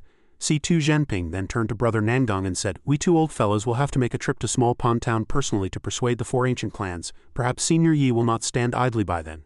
Nangang Xuanji was delighted to hear this and replied, "Brother C2, excellent suggestion." C2 Xenping and Nangang Xuanji both cupped their fists and said, "Everyone, the enemy is at hand. The Central Continent Taoist sect will unite to resist the foreign enemy. Our only goal is to invite Ancestral Master Yi to emerge." Meanwhile, Yi Chongqing was still examining Little Willow, sighing, "In just 10 years you've managed to cultivate a human form. How did you do it? Can you teach me? How is that fair?" Black Emperor also gave a thumbs up, sending a message of praise. "Tree Demon, no, Tree Sister, congratulations on your advanced cultivation and transformation into human form." Little Willow glared at him with a cold face. "Tree Demon, your head," Yi Chongqing continued to her. 10 years ago when I picked you up I thought you were just a piece of withered wood struck by lightning." He recalled Yi Chongqing happily digging, humming and saying, "Lightning-struck wood is a treasure, it has the power to ward off evil." Watching it gradually grow, Yi Chongqing was somewhat surprised. Lightning-struck wood can still sprout, until it grew into a tall willow tree. Yi Chongqing still couldn't believe it. "Truly resilient, it's grown so lush." Little Willow also replied to him. At that time Little Willow was indeed a lightning-struck withered wood, a willow tree that experienced Ascension lightning tribulation. "Thanks to Master's careful nurturing, I was able to recover my cultivation. As for forming a human shape in 10 years, these past few years, Little Willow has seen Master compose poems, paint, play chess and wield his brush. Every action contained infinite Tao true meaning. Through immersion I was able to make rapid progress." Yi Chongqing heard her and asked, somewhat confused, "Little Willow, before you were struck by the Ascension lightning tribulation, where were you from and what was your cultivation?" Little Willow replied, "I came from the secret realm of no return and I can't quite recall my cultivation level." Yi Chongqing's face darkened upon hearing this, and he thought, "The secret realm of no return, Taishuan Holy Land Sutra Pavilion once mentioned it. It's an extremely dangerous forbidden zone of life. This little girl must have had a very difficult time in there," Little Willow added.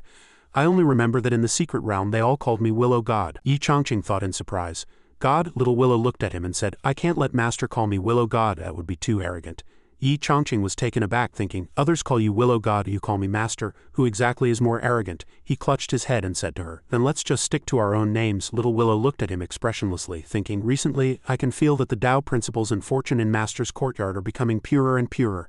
It seems Master's cultivation is progressing well, and he might even be about to ascend. Yi Chongqing sighed, still unaware of her thoughts, and muttered to himself, so I've become your master just like that? Little Willow seemed to have thought of something, and her eyes widened. The world after Ascension is vast and boundless, with intricate powers. If Master ascends, I'm afraid we will never have a chance to meet again. She walked forward, pulled his sleeve, and made him look at her. She looked at him earnestly and said, Little Willow wishes to follow Master and repay your kindness. Yi Chongqing let out and hummed, looking bewildered, and again thought with a dark face about being tied up and taken away. Damn, Yi Chongqing, you're quite something. Calm down, Black Emperor scratched his head and looked at Little Willow, asking, Willow God, why are you suddenly taking the opportunity to declare your loyalty? Little Willow glanced at him and said, silly dog, where has your demon venerable cultivation gone? If I'm not mistaken, Master might ascend soon. So hurry up and be filial to him while you can. Black Emperor and 2/13 both gasped in shock. What? Yi Chongqing looked at Little Willow's watery eyes, thinking helplessly, I'm afraid Willow God has been assimilated by Miss 2 and Black Emperor. They all think I'm some extraordinary expert. 2/13 also stepped forward and asked, Master, do you have any other instructions? Yi Chongqing stroked his chin and asked, instructions? The three of Black Emperor also looked at him with watery eyes, nodding like garlic. Yi Chongqing smiled and said, it's nothing. After you three transformed, it shouldn't affect your future cultivation, right? Black Emperor cupped his fists and replied, Master, rest assured, Black Emperor and 13th sister have already reached the demon venerable realm and are waiting for an opportunity to break through. Little Willow also said, reporting to Master, Little Willow's realm is difficult to break through further in this world. No need to cultivate anymore. Yi Chongqing flinched, thinking, no need to cultivate anymore. He burst into tears, saying, all right, the future is bright. I'm going to rest for a while. You three make yourselves at home. Black Emperor responded, yes. Yi Chongqing walked away, whimpering and comforting himself. Cheer up, Yi Chongqing, at least you have 3 powerful followers. You can roam freely throughout this world now. Black Emperor turned and called out to Little Willow, Tree Sister, how did you know Master is about to disappear? Little Willow, with a dark expression, began her deduction. 5 years ago, Master never cultivated, only staying in town playing music and painting every day. But in recent years, Master has begun to cultivate frequently, constantly increasing the speed and efficiency of refining primordial stones. He has refined tens of thousands of primordial stones within 5 years. If he needs to rely on such violent essence energy to improve his cultivation, then there is only one truth. Master has finally decided to awaken his power and return to the upper realm. Both were stunned by this deduction. What? 2/13 with tearful eyes said, Master, it's not even certain if we can follow you then. Little Willow pointed at her and scolded, why are you whimpering? Since you know that separation will come one day, then protect Master well in the limited time we have. Outside Small Pond Town, the person in the carriage asked, Xuanji is the senior you spoke of who imparted the true meaning of go cultivating in seclusion here? Nangang Xuanji replied, indeed, Aunt. A hand gently lifted the curtain. It was Murong Lizu, who had already taken over as the Murong clan's matriarch. She then asked, is Senior Yi truly living in seclusion here? Nangang Xuanji chuckled. Senior Yi possesses talent comparable to the creation of heaven and earth. I believe you cultivators can both perceive it. Nangang Ming, the current head of the Nangang clan, also stepped down from the carriage and said, is it truly all Senior Yi's brushwork? Standing before Small Pond Town, spiritual energy surged out from within. Murong Lizu immediately confirmed it was Senior Yi. In this world, apart from Senior Yi, no one could possess such divine abilities. Nangang Xuanji again cupped his fist to his aunt, saying, as Xuanji pleaded before, I hope to invite you and Miss Murong as matriarchs of the 4 ancient clans to persuade Senior Yi to descend the mountain and rescue the common people of the human world. Nangang Ming's face turned ashen, and her voice grew cold, saying, Xuanji, you should know the ancestral teachings of the 4 ancient clans. We can only intervene when the Taishuan Central Continent Taoist sect faces an extinction-level disaster. Nangang Xuanji again cupped his fists and replied, Aunt, only by inviting Mr. Yi can the Central Continent Taoist sect avoid such a desperate situation. Nangang Ming fell silent after hearing this. Nangang Xuanji again pleaded earnestly, at this very moment only Mr. Yi can save Central Continent. She suddenly slammed her staff on the ground, scolding, absurd, how can anyone in this world manipulate everything? At this moment another voice came from the air calling, Ming, you and I haven't concerned ourselves with worldly affairs for 1,000 years. It's time to listen to the younger generation. Seeing the person descend, Nangang Ming exclaimed in surprise, Brother Huyan, you've come out of seclusion? The three walked together. Zimin Lehu, the old ancestor of the Zimin clan, C2 Xenping, the patriarch of the 10,000 sword sect, and Huyan Zhenchuan, the old ancestor of the Huyan clan. Murong Lizu immediately bowed. Greetings, Senior Huyan. Huyan Zhenchuan smiled. Rise. I didn't expect you all to still remember this old man, after failing to attract heavenly tribulations twice. I thought I was on the verge of death, but unexpectedly I survived thanks to a pseudo-immortal artifact and this old man's body refinement technique from back then. Nangang Xuanji and C2 Xenping looked at him in surprise, saying, Senior Huyan, you truly possess profound magic and are a cut above the rest. Huyan Zhenchuan directly asked, is the all-powerful Mr. Yi you speak of living in seclusion here? Nangang Xuanji pointed unhesitatingly into Small Pond Town, replying, that's right, that's Mr. Yi's residence. Huyan Zhenchuan sneered, then raised his hand and used Summon Thunder as sword, fiercely throwing it forward and shouting, go. C2 Xenping asked, somewhat puzzled, why did Senior Huyan use a magical attack? Huyan Zhenchuan leapt into the air, sneering, it's all because you talk so much, making me itching with anticipation. At my age it's hard to find an opponent, so of course I want to seek some guidance. C2 Xenping hastily reached out and said, Senior Huyan, wait for us. A willow branch flew from an unknown place, followed by a reprimand. Scoundrel! Huyan Zhenchuan immediately leaped away, dodging the attack. He looked back at the ground where the attack had struck, deeply shocked. What a domineering attack. Little Willow flew high into the sky, glaring down and asking, who dares to cause trouble at Master's residence? Nangang Xuanji looked up at her and said, Brother Huyan meant no harm, why be so aggressive? Lei Hu remembered Black Emperor and secretly thought with an ashen face, Senior Yi is gentle, but his strong followers are not to be trifled with. Nangang Xuanji worriedly said, judging by Tree God's stance, does Senior Yi truly dislike us and intend to fight? C2 Xenping said helplessly, Brother Nangang, yesterday news came from Zeching Holy Land in the northern region. That demon emperor is truly formidable. The defensive array at the northern region border is already precarious.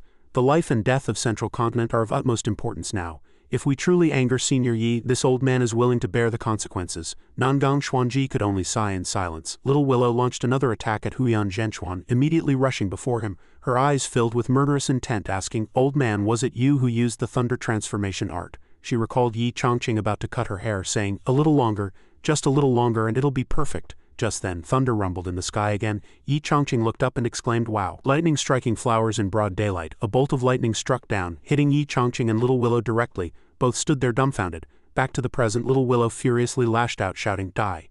Huyan Zhenchuan with an ashen face raised his hand. He grabbed the willow branch, deeply shocked. What immense power, I almost couldn't hold on. He released the willow branch, sweating profusely as he loudly asked, Little girl, what are you doing? Little Willow did not answer. Instead, she raised her hand to form a hand seal, chanting infinite spiritual power, together summoning the fiery pond, heavenly spirit insects, true spirit lotus.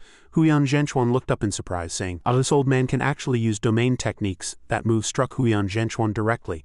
Huyan Zhenchuan flew backward, thinking in disbelief. This domain technique only appeared in ancient times. Within this domain, a cultivator's 5 senses and divine consciousness are forcibly sealed like a mortal trapped in quicksand, completely unable to struggle. Huyan Zhenchuan fell heavily to the ground. He then got up again, respectfully asking, Senior, which ancient deity do you serve? Little Willow snorted disdainfully, yet she saw through the old man's thoughts. This damned old man, having endured 2 heavenly tribulations, still failed to ascend. Yet he dares to cause trouble at Master's secluded cultivation place. Does he truly think he's invincible? Nangang Xuanji and C2 Xenping ran over asking, Senior Huyan, are you alright?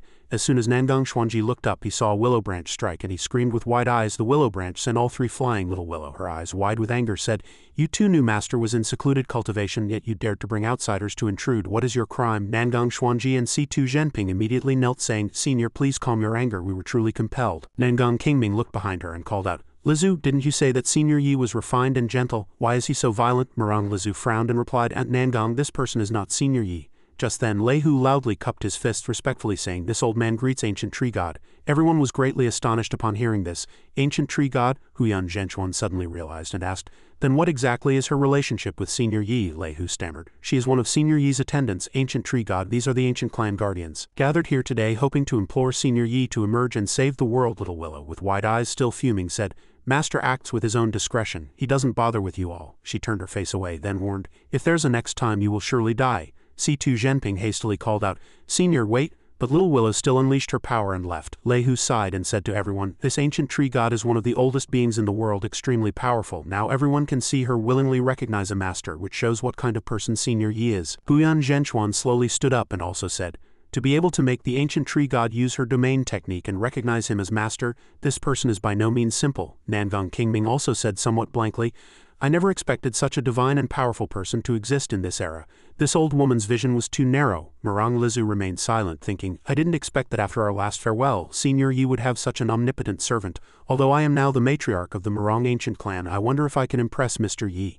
Nangang Qingming worriedly asked, Brother Huyan, the only person who can turn the tide, refuses to appear. What should we do now? Huyan Zhenchuan answered his question. His refusal to appear truly confirms our ancestors' teachings. The Central Continent Taoist sect is on the verge of life and death. Everyone rushed forward, and Huyan Zhenchuan added, since things have come to this, all of you from the 4 ancient clans prepare to go to the northern region with this old man to meet the challenge. On the way, Shu Jishan led the Zeching disciples to the northern region. Shu Jishan spoke, Qingshui, go back and rest. Qingshui continued walking, replying, thank you, Holy Lord Master. Disciple is not tired. Journey to the northern region is long. I can play the zither on the boat during my leisure time. Shu Jishan again said, this old man has made arrangements. This trip to the northern region will not pass through Small Pond Town. Qingshui indifferently, oh Ed. Shu Jishan looked at her expression, wondering why is this girl so unresponsive. Could it be that this old man has been overthinking their relationship? He tried to guide her, continuing, a few days ago this old man received news that Mr. Yi has been in seclusion these past few years. He has been cultivating rapidly, and has seen no one. He will probably retreat from the world soon. After all, it was inconvenient to speculate on Mr. Yi's intentions, but as expected these words had an effect. Qingshui asked somewhat unexpectedly, Mr. Yi is leaving? Shu Jishan secretly chuckled, sighing, as expected, this girl can't hide her feelings. He still said calmly on the surface, yes, this old man discovered it. Qingshui, you are exceptionally talented, and at such a young age you have achieved so much. In the way of music, do not let other matters distract you. When you ascend to the heavenly realm in the future, you will surely have another chance to see Mr. Yi. Qingshui remained silent. Arriving at the northern region, Qingshui held her zither and looked into the distance, murmuring, I didn't expect that the last time I received Mr. Yi's guidance in Small Pond Town would be a final farewell. 2 people walked from behind, cupping their fists and saying, Senior Sister Qingshui. The protective arrays around the encampment have been set up. They can not only support the border army, but if the demon race ambushes, we can also detonate them preemptively for a surprise attack. Qingshui bowed slightly and said, thank you for your hard work. The 4 holy lords are discussing countermeasures on the flying boat. I will inform them later. After the 2 left, Qingshui sadly murmured, dark clouds press on the city, threatening to crush it. The Taoist sect seems on the verge of collapse, but in the annals of history it will only be a few lines. The great Tao appears and disappears. Although we cultivators brave dangers without regard for our safety, we are but a drop in the ocean in the river of time. Her hand inadvertently touched the zither strings, and she suddenly understood. So that's it. The reason I couldn't fully play the mortal transformation melody was because I never understood. We spend our entire lives searching, but why is it called mortal transformation? In the eyes of us ordinary people, Ascension is merely a narrow realm. But Mr. Yi's ultimate goal is that life is like a journey, and where the heart goes, that is home. Qingshui couldn't help but beam with joy, thinking, Qingshui understands, thank you, Mr. Yi. At this moment, another anomaly occurred in the sky. Qingshui stood up and said, there's an anomaly outside the array. The holy lords of Zeching and Deluo have arrived. Dugu Qingfeng suddenly appeared. Her face was ashen as she loudly asked, who is playing the mortal transformation melody? She looked at Qingshui, then reached out to touch the barrier, but the barrier burned her painfully, making her cry out. Inside the barrier, Shu Jishan and Luo Wanfeng were reinforcing the array, saying, is that Dugu Qingfeng's blood rain and thunderclouds outside the array? Luo Wanfeng said to Brother Shu, don't worry, the Central Continent Border Array integrates the powers of heaven, earth and man and has extremely strong capabilities to suppress evil and ward off misfortune. No matter how strong Dugu Qingfeng is, trying to forcefully break this array will result in mutual losses. Dugu Qingfeng stubbornly reached her hand in and it immediately turned to white bone. She frowned. What? Her face was ashen. She waved her hand, causing the blood rain and thunderclouds to launch an attack, shouting, go! The barrier was immediately broken. Luo Wanfeng exclaimed in panic, the array is broken. Dugu Qingfeng sneered. Uji Taoist, the universe is settled. Dugu Qingfeng looked at Qingshui and asked, was it you who played the mortal transformation melody just now? She asked somewhat unexpectedly, why is it a woman? Dugu Qingfeng launched an attack in a rage, scolding, this melody was composed by him and me together. Only by being proficient in music and comprehending the state of mind that only the creators possess can one break its restrictions. Qingshui looked at Dugu Qingfeng without changing her expression, thinking, but when Mr. Yi played this melody he encountered none of the difficulties she mentioned. Does Mr. Yi have a deeper connection to this melody? It's highly likely that he composed it. Dugu Qingfeng raised her hands high, laughing wildly. Fate truly plays tricks on people. If the one playing the mortal transformation melody isn't him, then I don't need to hold back anymore. Shu Jishan frowned. Dugu Qingfeng, in ancient times your demon sect wantonly slaughtered innocents. He and Luo Wanfeng and Qingshui flew up, adding, they enslaved the human race. The demon race was expelled from Central Continent for 10,000 years, and after 10,000 years the demon race not only shows no remorse but even dreams of returning to Central Continent. We Taoist sect members swear to follow our ancestors' last wishes, and today we will fight for the myriad living beings of Central Continent standing behind them. Fight for the foundation of the Central Continent Taoist sect. Dugu Qingfeng sneered. In the eyes of you Taoists there are only devils. Now I give you 2 choices. 1. Close all the killing formations in the northern region, withdraw your forces and allow my people to enter Central Continent. I can still leave a place for you humans to eke out an existence in Central Continent. Luo Wanfeng and Xu Jishan both glared at her with murderous intent. Luo Wanfeng gathered her strength again, and said with an amused smile, "2. I will personally destroy you, but by then I will make you human slaves forever." Without a chance to rise again, Xu Jishan helplessly said to Luo Wanfeng, "Let's reason with her." Both intended to rush forward. Dugu Qingfeng raised her hands and chanted the move stubborn and unyielding. That move struck the barrier directly. A loud bang was heard, startling Qingshui into an "ah." Xu Jishan frowned and said, "The blood rain and lightning are indeed powerful." At this moment Duan Changda and Bai Ling arrived, calling out, "Brother Xu, junior sister Wanfeng." Dugu Qingfeng clasped her hands and said, "Die together, fulfill yourselves. With my soul a demon god descends. My body is immortal, demon fire boundless." Xu Jishan cried out in panic. "The protective talismans are suppressed by demonic energy and are ineffective. Quickly take out life-saving magic treasures." Just then a long spear struck out again. A cold glint arriving first, followed by the spear unleashing like a dragon. Bai Ling gripped the long spear tightly, charging towards Dugu Qingfeng. The disciples below cheered when they saw this, exclaiming that Holy Lord Bai actually possessed a pseudo-immortal artifact, giving them a chance to win. A killing move struck unexpectedly, forcing Dugu Qingfeng to retreat a step. Xu Jishan, seeing this, said joyfully, "The demoness cannot withstand the attack of the pseudo-immortal artifact. Brother Bai Ling, this method is good. With our magic treasures today, we must slay her here." The four simultaneously took out their magic treasures and attacked Dugu Qingfeng. Dugu Qingfeng sneered, disregarding them. She gathered her moves again, saying, "Primal dragon's roar, divine ruin, immortal demise."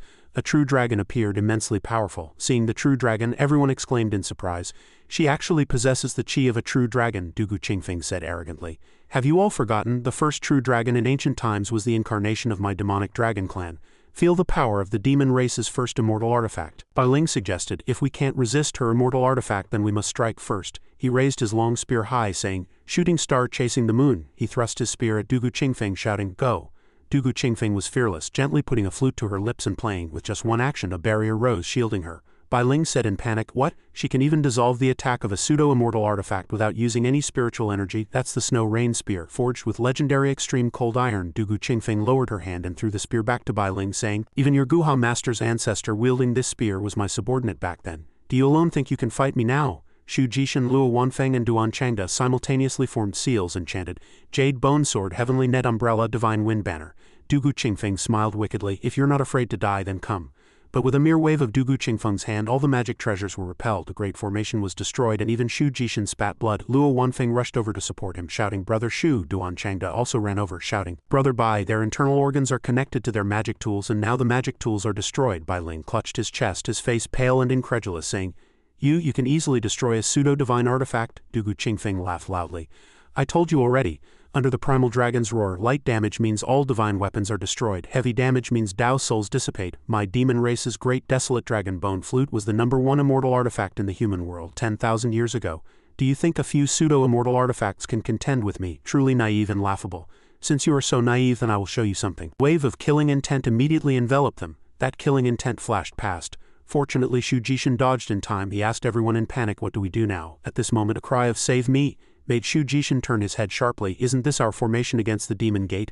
"Ah, the killing formation self-destructed." Dugu Qingfeng looked at the tragic scene and laughed happily, then asked, "Still not admitting defeat? I wonder how many more attacks you can withstand? Over here." Yi Changqing was planting flowers in his courtyard. Little Willow asked herself in confusion, "Why did Master suddenly start planting flowers?" Yi Changqing covered the flowers with soil, saying, "Planting flowers is also an elegant pursuit, and plucking them can be used to make perfume, or dried flowers can be given as gifts." Little Willow asked again in confusion, "Given to whom?" Yi Changqing picked up a flower and said with a light chuckle, "Given to those who are good to me. Like you, 13th Black Emperor and Holy Lord He of Taishuan. There's a saying, giving roses a lingering fragrance in hand, meaning if you're good to others, you'll also be happy." He looked at the roses with some melancholy, then continued, "Indeed, speaking of which, old He hasn't come to see me for a while either." Hearing this, Little Willow, whose thoughts had been exposed, turned and coughed lightly. At this moment, in the northern region border of Central Continent, Xu Jishan and Elder He were looking up at the sky. Xu Jishan spoke, "Brother He, thank you for sending reinforcements in time. Brother Bai and junior sister Wanfeng can temporarily retreat to the south to recuperate." He Changchuan looked at the camp and said, "After they recover, let them guard the southern border. Recently, the demon race has been restless, not giving up on their intention to return to Central Continent. The reconstruction of this camp will also take a few days. Everyone has worked hard." "That demoness has truly declared war?" Xu Jishan nodded wearily. "Exactly. She used the great desolate dragon bone flute, the first immortal artifact, to destroy all the killing formations we set up." Recalling Dugu Qingfeng's words, "All the restrictions of the Central Continent Taoist sect have been destroyed by me. 3 days from now my people will tread on your corpses and enter Central Continent. Shu Jishin then said, Brother He, it seems now that only Senior Yi can suppress this demoness again. Didn't Senior C2 already go to Small Pond Town with the 4 ancient clans? He Changchuan sighed and said, Mr. Yi refuses to appear, only sending the ancient tree god to decline visitors. Shu Jishin was bewildered and disbelieving. Is Mr. Yi truly so ruthless? He Changchuan sighed helplessly. It's hard to say. The patriarchs of the 4 ancient clans have already gathered at Taishuan Holy Land, preparing to go to the battlefield. Tomorrow after I return I will also find a way. At least I must meet Mr. Yi in person. Is it truly as Yu Zibo said that the fate of the Central Continent Taoist sect is over, on the verge of collapse? Qingshui was walking when she heard a disciple ask, Senior Sister Wushuang, are we going to war with the demon race in 3 days? Qingshui stopped, looked at Wushuang and the disciple and asked with some unease, Can we really repel the demon race? Wushuang replied firmly, Senior Sister thinks we can. What about you? Are you afraid? The short-haired disciple placed her hand on her chest and replied, Disciple is not afraid. Disciple's wish in cultivating the Tao is to protect everyone. Another person followed, Exactly. Even if I die in battle I will never retreat. Wushuang tilted her head and chuckled. You are all very bold. The short-haired disciple asked Senior Sister Wushuang with some confusion. The demon race is so powerful today. Doesn't the Taoist sect have any masters who can fight them? Wushuang explained, Of course. Our Taishuan Holy Land's ancestral master Yi, his cultivation might even be higher than that of the demon race's emperor. The short-haired disciple clenched her fist, saying indignantly, Then why doesn't he come forward? Wushuang shook her head, emphasizing, Junior Sister, you must remember, figures of ancestral master's realm, their every move affects the trajectory of heaven and earth, immeasurable, causing unpredictable consequences. One thought arising might bring eternal peace. One thought falling might cause lives to be plunged into misery.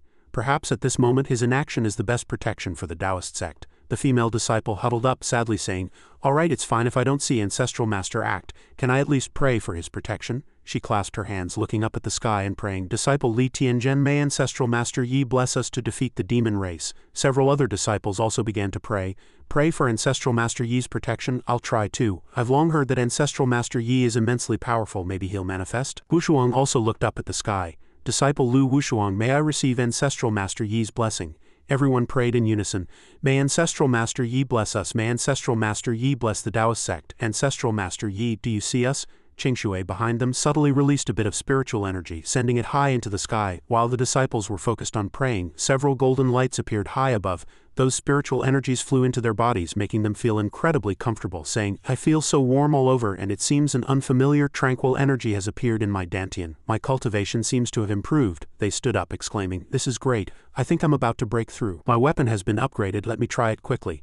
An unfamiliar, tranquil energy seemed to have appeared in her dantian. Wushuang reached out, shouting joyfully, Ancestral Master Yi, did you really hear our prayers? She lowered her eyes, adding disappointedly, I'm afraid he only wants to help us in this vague way and doesn't wish to show himself. 3 days later, Shu Jishin was flying high with his disciples on swords. He thought gravely, Besides, my worries a few days ago were indeed valid. Senior Yi bestowed blessings and cultivation but only wanted to interfere in the human-demon war in this ambiguous way. Yuan Changda also frowned, gripping his long sword tightly, thinking, It seems we can only rely on ourselves in this battle. Shu Jishin gave the order. At all costs stop the demon race outside the northern region.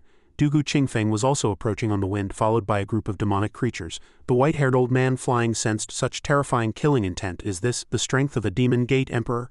At this moment Dugu Qingfeng also landed with a powerful aura. With a cold face she announced to them, You human cultivators, the northern region borders defensive formation and all your killing formations have been destroyed by me. Shu Jishin pounded his chest, loudly calling out Dugu Qingfeng's name, emphasizing, The demon race wants to invade Central Continent unless you step over my corpse.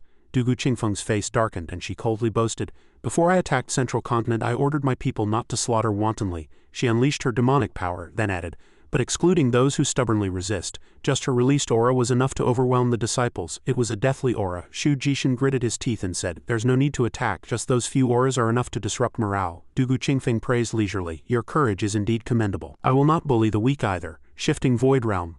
Dugu Qingfeng continued unhurriedly, With no Mahayana realm cultivators from the Taoist sect participating in the battle, I will not easily intervene. She conjured an army of millions of demonic creatures, setting a condition.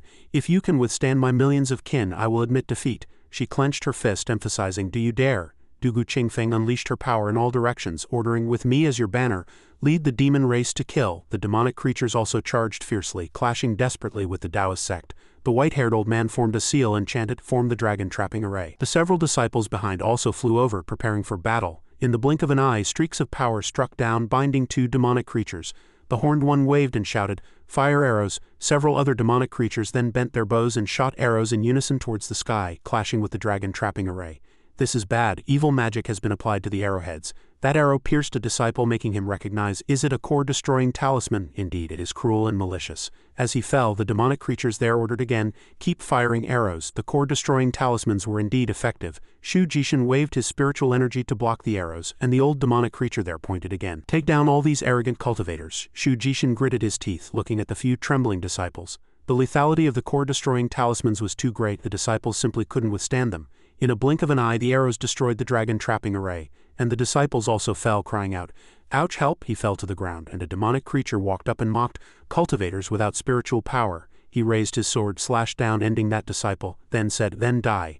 The two sides clashed, and over here Shu Jishin was also gathering life energy to form a barrier to protect his disciples. That disciple, carrying another heavily injured disciple, "Thank you, Holy Lord." Shu Jishin frowned and said, "I will personally guard the outside. You all focus on casting spells." He looked down at the battle below. "These are disciples from the 5 great holy lands. I didn't expect the demon race to pay such a price." Dugu Qingfeng stomped her foot and laughed heartily. She looked at Shu Jishin, then continued, "It seems the Taoist sect of this era has indeed declined." She unleashed her demonic power, mocking, "Not even a single Mahayana realm cultivator. If that's the case, even if you die here today, it would be said that I, as the superior, bullied the inferior." Shu Jishin pointed at Dugu Qingfeng, roaring angrily, "You manipulate the demon race to do evil. Even if I am buried here, the heavenly Tao will never tolerate you." Dugu Qingfeng raised her hand forward and power erupted like lightning. "That's for after you die, go to hell. Who said there's no Mahayana realm cultivator?" A powerful force sealed the area where Dugu Qingfeng was. She suddenly stopped and looked behind her. C2 Xenping slashed forward with a sword. C2 Xenping, myriad sword sect, only seeks a sword duel. Dugu Qingfeng threw a sword and laughed loudly in response. "Good," Shu Jishin immediately thanked. C2 Xenping turned and brandished his sword, saying vaguely, "You should immediately return to the camp to recuperate. The 4 ancient clans are here." Shu Jishin clasped his hands in thanks. "I appreciate your trouble, everyone." Dugu Qingfeng reached out and praised. "Good sword intent, isn't it?" She continued with a smile. "Too bad you're still too weak." C2 Xenping paused and raised his sword back, gathering power, and unleashed the move Sword Chi becomes river. Dugu Qingfeng sneered. She raised her hand, gathering violent power, and said, "Wasted effort." C2 Xenping's sword Chi struck, but her power was completely blocked, making C2 Xenping think somewhat warily. This demonic empress is indeed not simple. He retreated 2 steps, forming hand seals and chanting Astonishing Heaven's Zenith, Heavenly Gang Sword Intent. The sword intent emanated from C2 Xenping's hand. His incantation condensed powerful energy, directly confronting Dugu Qingfeng's attack. Nangang Xuanji and several other ancient clan members flew over, horrified. A sword chi was like a tsunami and thunder. The sword's momentum like a sudden storm, truly powerful and fierce. He looked at the two forces, even more surprised.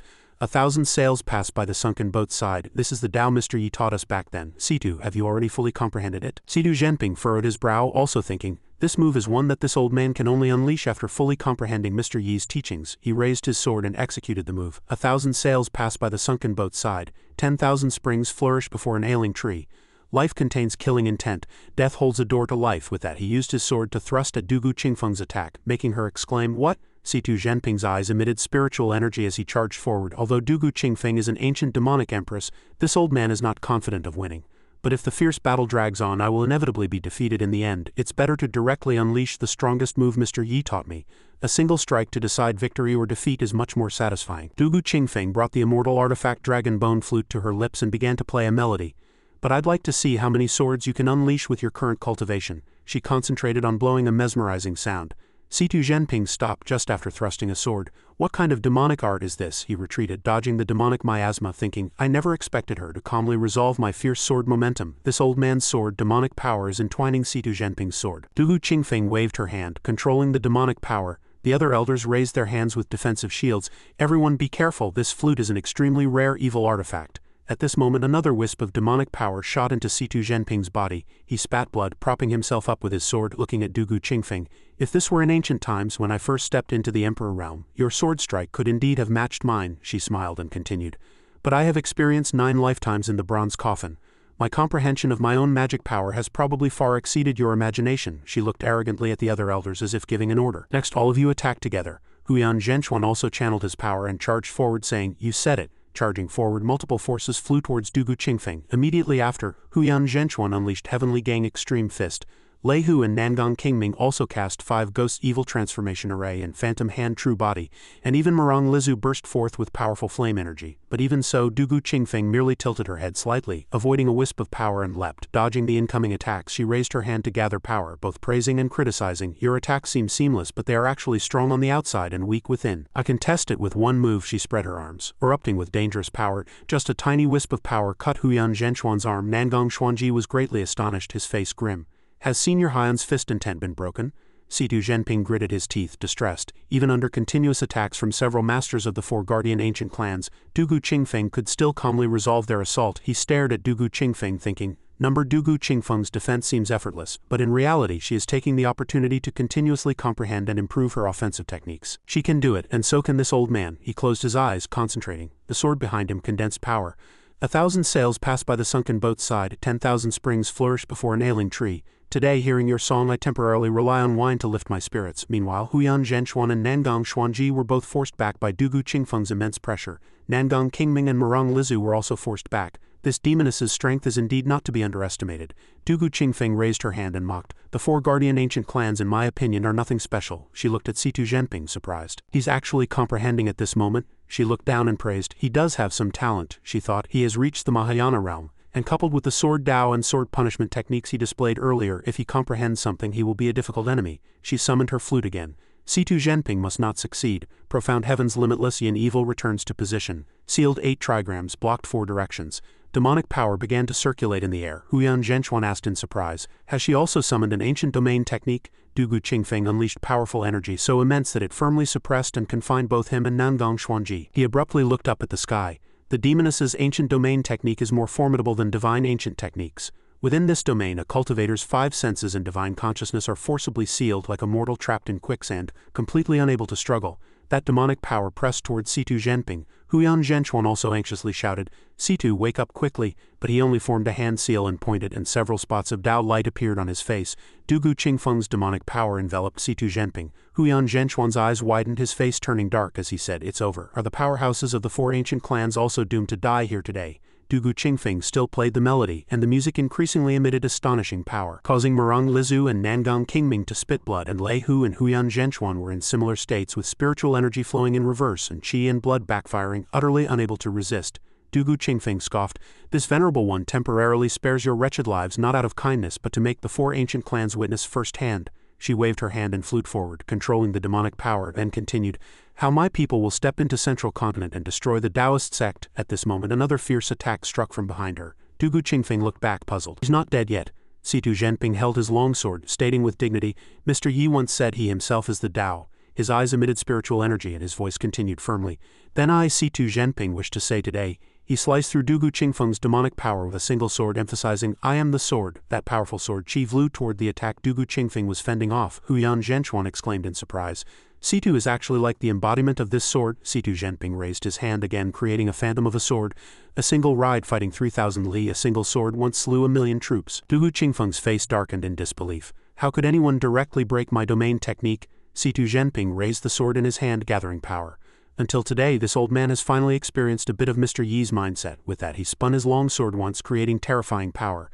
Even a single blade of grass can cut through the sun, moon, and stars. Dugu Qingfeng's attack was broken, and Lei Hu and Huyan Zhenchuan were also dumbfounded. The suppression of the domain technique had disappeared. Nangang Ming asked, comprehended the breaking method on the spot? Murong Lizu sighed. He could even comprehend a way to break the demonic empress's domain technique. Nangang Xuanji recalled that Mr. Yi was mentioned just now. Could there have been a phrase that guided his comprehension? C2 Xenping's sword Dao pressure bore down on Dugu Qingfeng's domain technique. She also quickly absorbed her power back, then angrily asked, who exactly is this Mr. Yi you speak of? Is there anyone stronger than me in Central Continent? C2 Xenping confidently said to her, Demoness, you are indeed strong, but before Mr. Yi, you, I, and all living beings are no different. Dugu Qingfeng again erupted with lightning-like power around her, retorting, who knows if you're just fabricating such a person? If he truly exists as you say, this person shouldn't exist in this world at all. C2 Xenping waved his hand, summoning a powerful sword shadow. Demoness, you are too arrogant. Mr. Yi's words alone are enough for this old man to attract heavenly tribulation and ascend to the upper realm. He glared, threatening. If you're not afraid of being entangled in the karma of this world, then just try it. Dugu Qingfeng raised her hand and unleashed a violent force at him, saying, do you think you can fight me with one comprehension? Just as her move rushed forward, C2 Xenping's sword shadow also struck with power. The two forces collided with equal strength. C2 Xenping reached out and with a deeper tone he said, "But if you want to kill this old man in an instant, that's certainly wishful thinking." Just like that he and Dugu Qingfeng exchanged several moves. Huyan Zhenchuan flew over saying, "C2, I'll help you." Suddenly a signal flare appeared in the sky. Huyan Zhenchuan landed looking over there. "Where is that?" Nangang Xuanji realized it was the southern border where Deluo Holy Lord and Guha Holy Lord were holding the line. "We agreed to use fireworks as a signal, which means the demon race has attacked. The southern border has fallen." The next morning Yi Chongqing was walking with 213th, who again felt an itchy discomfort, and her fox ears and tail grew out. Little Willow looked at the trembling 213th, but Yi Chongqing, unaware, still greeted them. He picked up Little Willow and introduced her to everyone. "This is my daughter." But everyone silently looked at him. Yi Chongqing was also stunned, thinking, "What's going on? Are they that surprised?" The elder sister-in-law awkwardly asked, "Mr. Yi, how did you suddenly have such a big daughter?" She looked at Little Willow, commenting, "This little girl doesn't really look like Mr. Yi." 213th pointed to herself and replied, "This child looks like me." The elder sister-in-law reached out to touch Little Willow, making 213th's expression grave. She reached out her hand to stop the elder sister-in-law, thinking mortals cannot touch her, they will be harmed.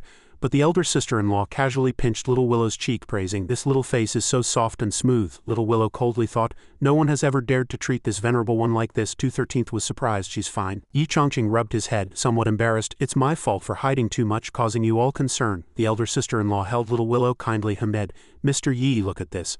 I was even thinking of introducing my cousin from my mother's side to you." Yi Chongqing was somewhat shocked, thinking, "Damn it. Didn't they say Willow God's cultivation was too high, that even someone at the half-step demon venerable realm like Miss Two and Black Emperor couldn't get close?" The elder sister-in-law held Little Willow and instructed him, "From now on you must treat their mother and daughter well." Yi Chongqing nodded and replied, "Yes, yes, yes." Blacksmith Song walked over, looked at Little Willow and also praised, "This little girl is truly beautiful." Yi Chongqing, sweating profusely, asked Willow God, "You just let others do that to you?" Little Willow also helplessly replied, "Can't move." At this moment a voice from behind called out, "Mr. Yi." As Luo Wanfeng, heavily injured, walked over pleading for Mr. Yi's help and returned to the general store. "Saint Chongqing." Luo Wanfeng sat down and recounted to Yi Chongqing, "That's how it is. The northern border was guarded by the 4 ancient clans, but we didn't expect hundreds of thousands of demons to take advantage of our relaxed guard and launch a sneak attack on the southern border. Guha Holy Lord was killed by the combined efforts of several demon elders. Out of hundreds of thousands of garrison disciples in the southern border, less than 30,000 remain." Yi Chongqing listened, and 2 lines of tears flowed out. "Too tragic, too tragic." Luo Wanfeng again clasped her hands, pleading, "Mr. Yi, the Taoist sect is in peril. The only plan now is to ask you to take action. The 5 great holy lands are interdependent. Although you are the ancestral master of Taishuan Holy Land, among the central continent Taoist sect, you are the most prestigious person." Yi Chongqing was stunned and his face darkened, thinking, "Did I want to be the ancestral master? Didn't you all push me into that position?" His forehead was slightly sweaty, thinking, "My spiritual roots were bestowed by Saint Chongqing, and it took 5 years of hard cultivation to reach the Golden Core realm. Now you want me to resolve the crisis of the central continent Taoist sect?" He looked behind him, asking himself how to resolve it. "With all the calligraphy and paintings in my courtyard," he looked at 213th, then said, "No need to say anything more. You don't need to say anything." He raised his hand to Luo Wanfeng. "Deluo Holy Lord, please don't worry. This humble one has an idea." He turned to 213th, "Miss Two, are you willing to go to Southern Ridge?" Luo Wanfeng's eyes widened, asking excitedly, "The demon race?" Yi Chongqing also quickly explained, "Don't be afraid, Miss Two is one of us." He introduced another person. "Black Emperor has also been with me since childhood, unlike other demons." He pointed to 213th, then said, "Miss Two comes from the Southern Ridge Spirit Fox clan. She can come forward to persuade the various demon tribes." Luo Wanfeng asked somewhat worriedly, "Hundreds of thousands of demon troops are approaching the border. Would it be dangerous for Miss Two to go alone?" Black Emperor clenched his fist, confidently saying, "It's fine. If reasoning doesn't work, I'll fight them." Yi Chongqing extended a finger and explained, "Black Emperor, although you are a top expert at the demon venerable realm, you still need to use reason." Luo Wanfeng was again surprised. Demon venerable." Yi Chongqing began to search. "I have a calligraphy piece here that perfectly suits your trip. How about you take it with you? Let me see where I hung it." Saying that, he smiled again. "Found it. This calligraphy piece says P and love." He rolled up the painting and handed it to 213th. "Remember, use reason to persuade them." He instructed them to talk to the demon race properly. "Since ancient times you have been in Southern Ridge, so isn't it better to remain in Southern Ridge forever?" Luo Wanfeng looked at him, filled with admiration. As expected of Mr. Yi, the central continent Taoist sect, I wanted to ask him to take action to repel the enemy, but I didn't expect him to directly issue a ban. Little Willow said nothing but generally guessed Yi Chongqing's thoughts. It seems her master hopes the demon race will forever retreat to Southern Ridge and not invade Central Continent. She looked at the 2 of them, judging.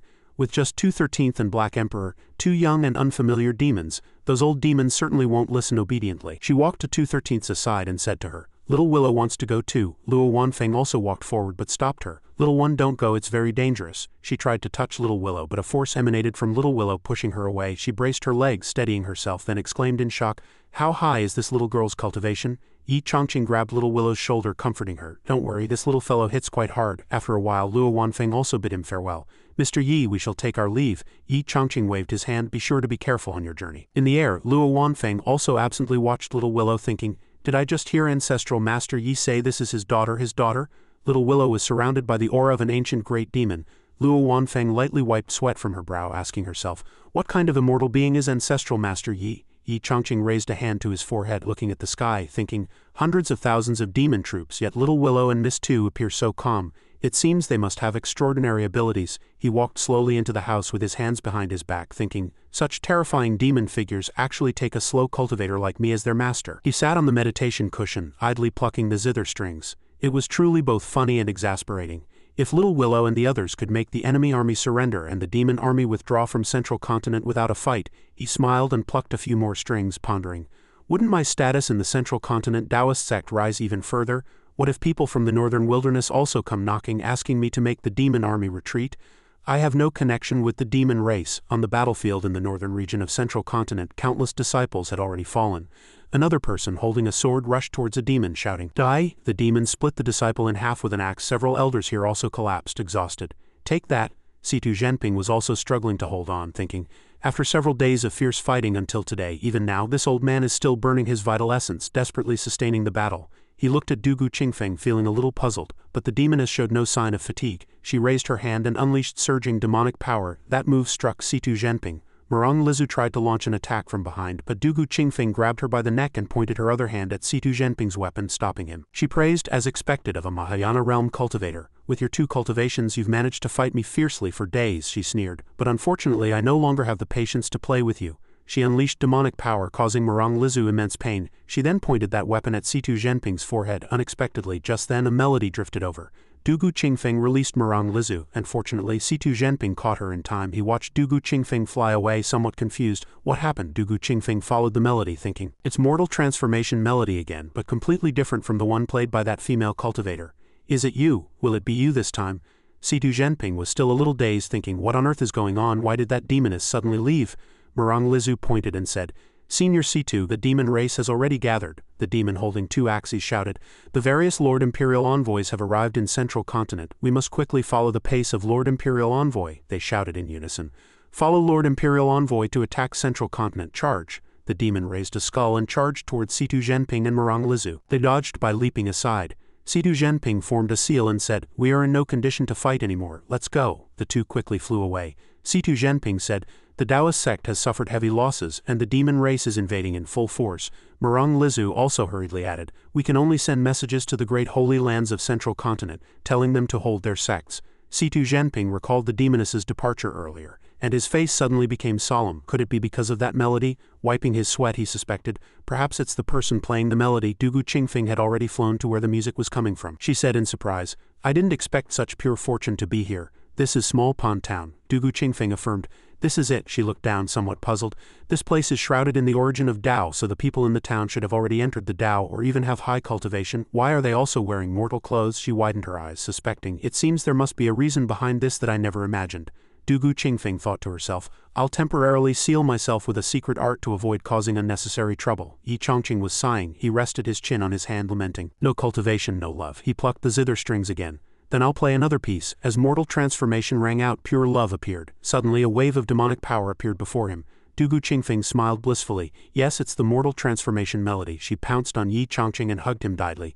After all these years, I never expected to meet you again in this mortal world. She held Yi Chongqing tightly, making him stunned with surprise. Subconsciously, some memory fragments flashed through his mind. Such a familiar scene. His body unconsciously reacted, wanting to embrace her. He looked at Dugu Qingfeng and asked, am I dreaming? Dugu Qingfeng's eyes welled up with tears and she choked out, after 9 tribulations I never expected us to meet again. Yi Chongqing was suddenly taken aback, thinking, who am I? Where am I? What am I doing? He pushed Dugu Qingfeng away, blushing, miss, no touching. He rubbed his head, somewhat embarrassed, not daring to look directly at her. I really couldn't help it just now, but no matter what, you were the one who hugged me first. He clenched his hands, blaming himself. Yi Chongqing, even if she's uninhibited, you still have to control yourself. He rubbed his forehead, sighing in distress. Besides, you don't even know who she is to hug her like that with such determination. How unseemly. Dugu Qingfeng suddenly chuckled. She said seriously, I won't blame you, and besides, I was the one who initiated it. Yi Chongqing blushed even more upon hearing this. Did I hear that correctly? She said she initiated it. But why? Oh, how embarrassing. He rubbed his chin and said, Miss, perhaps you've mistaken me for someone else. Dugu Qingfeng replied simply, No. Yi Chongqing gasped in surprise, looking at her. Dugu Qingfeng raised her hand unforced. You may not recognize me, but I know it's you, and that's enough, she smiled, thinking. Tens of thousands of years have passed since ancient times, and we've experienced 9 tribulations. It's very difficult to recall the past in a short time.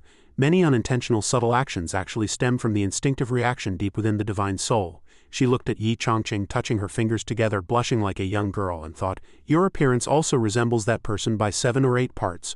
All of this is enough for me to believe that you are that person's reincarnation. After a while in the courtyard, Dugu Qingfeng walked around looking left and right. Yi Chongqing stood by, observing her every move with a dark expression, thinking, Judging by her demeanor, it seems she's determined that I'm her former lover. Even if she's wrong this time, I've still gained a lot. He walked forward and called out, Miss. Dugu Qingfeng turned her head. Yi Chongqing had a question mark in his mind. Is she not planning to leave but to stay here? Dugu Qingfeng tilted her head and asked him, Then do you want me to leave? Yi Chongqing awkwardly scratched his head. He closed his eyes, blaming himself. Wait a minute, Yi Chongqing. I think you've been out of touch with reality for too long. He frowned, sadly, thinking, Poor and destitute, and the path of cultivation is also bleak. How can you make her stay? He put his hands in his clothes, stammering, but still had to make it clear. Miss, I have no money, only a small courtyard and a grocery store in a remote small pond town.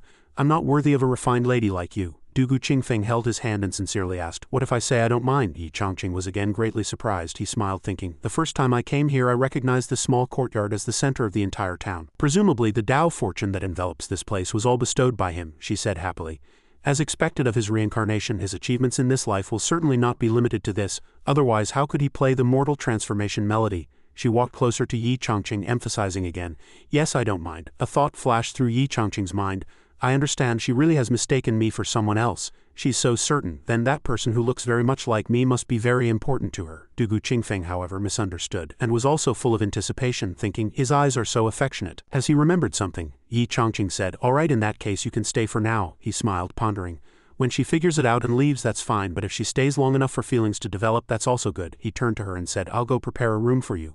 Dugu Qingfeng was stunned. What do you mean, aren't you going to marry me? Yi Chongqing was greatly astonished. Holy crap, did I find a literary double? Dugu Qingfeng folded her arms and asked, Then why aren't you going to sleep in the same room as me? Yi Chongqing scratched his face, stammering, That's because. He extended a finger and replied, Because I don't even know your name. She stood up straight and answered, My name is Dugu Qingfeng. Yi Chongqing was stunned, cursing silently. Damn, she answered so quickly. He extended his hand and also introduced himself. I am Yi Chongqing. Dugu Qingfeng, however, simply took his hand. Chongqing, you don't need to prepare a room for me. I can sleep with you. Yi Chongqing was shy and flustered. Miss Dugu, can you please control yourself? He thought to himself. If you keep talking like that, I might take you seriously. Unexpectedly, Dugu Qingfeng took his hand and said, Chongqing, I, Dugu Qingfeng, will only be with you in this life and forever, never leaving you. A moment later, Yi Chongqing felt even more suffocated as she hugged his arm tightly. Miss Dugu. Dugu Qingfeng leaned on him, calling his name. Call me by my name. Yi Chongqing forced a smile and called out, Qingfeng, thank you for sending me this new outfit. Dugu Qingfeng happily said, It suits you very well because I like it. Yi Chongqing replied, All right. Passers-by secretly glanced at them, then started whispering. Just a few days ago, Mr. Yi was out with his wife and child. How come he's with someone new today? She was the one who knocked on his door. I saw it. Tisk, tisk, tisk. I don't recognize her. Mr. Yi has such luck with women. Yi Chongqing's body stiffened hearing the whispers and wearing his new clothes. Is this sponging off a woman? Yi Chongqing cried internally. No, I'm not. Listen to me explain. The scene cut to Yi Chongqing calling out, Qingfeng, let me do it. Dugu Qingfeng said seriously, No, but Yi Chongqing refused, saying this is a bit ambiguous between us. Dugu Qingfeng looked at him curiously. Yi Chongqing covered his red face with both hands. Qingfeng, you are a woman, you can't carry heavy things. He was carried on Dugu Qingfeng's shoulder, not daring to look. Please put me down, this must be very tiring. Dugu Qingfeng happily replied, Chongqing, I'm not tired. Yi Chongqing stammered, but I'm a little tired. Dugu Qingfeng reached out and touched him, asking, Chongqing, do you really like this peaceful life? Yi Chongqing replied dazedly, Yes. He clenched his hands, annoyed, thinking, If it weren't for my lack of achievement in cultivation, who would want to live in such a remote town? Dugu Qingfeng said calmly, Perhaps you've forgotten long ago we both once wholeheartedly pursued the Tao only to seek a glimmer of hope in the vastness of the great Tao. Yi Chongqing gasped, pale, looking at her. Dugu Qingfeng smiled and said, It doesn't matter. Tens of thousands of years ago, everything turned into fleeting clouds. She looked at Yi Chongqing and continued, To be with you here, living a mortal life, is also a kind of happiness. Yi Chongqing thought, perplexed. Sister, who are you? When did I say living here was happiness? Put me down. Someone save me. Dugu Qingfeng carried him into the courtyard and closed the door. He Changquan meanwhile received messages carried by several birds flying around. Although the whereabouts of that demoness are currently unknown, the demon gate has already attacked central continent from the northern region. He Changquan stroked his beard, lamenting. Wherever the demon army went, they almost massacred all humans. The bird on his head also said, Brother He, the situation is critical now. Hurry and see Senior Yi. That's right, don't hesitate any longer. He Changquan pondered. Everyone, this old man is also a member of the Taoist sect. And I also worry about what worries you. He opened his eyes and continued firmly. Today this old man must go to see Ancestral Master Yi and ask him to descend the mountain to save central continent from deep waters. After speaking, he flew away on his sword. The bird with hair chased after him, calling, Brother He, have you forgotten what I told you? Not long ago I went to see Senior Yi. He Changquan turned his head and reminded Luo Wanfeng. How could you disturb Senior Yi so casually? That was too reckless. The bird flapped its wings and explained, At that time Holy Lord Bai died in battle and our Taoist sect guarding the southern border was in peril. I had no choice. She connected to the screen, saying with a heavy heart, I couldn't bear to see the disciples die in vain. He Changquan thought it over and didn't blame Luo Wanfeng. You did the right thing. Did Senior Yi agree to your request? Luo Wanfeng said he didn't give me a clear answer. But he has already dispatched 2 A and B demon attendants to the southern ridge. She was confident that there would soon be results. He Changquan was also confident. Given Ancestral Master Yi's noble status, he certainly wouldn't directly interfere with mortal karma.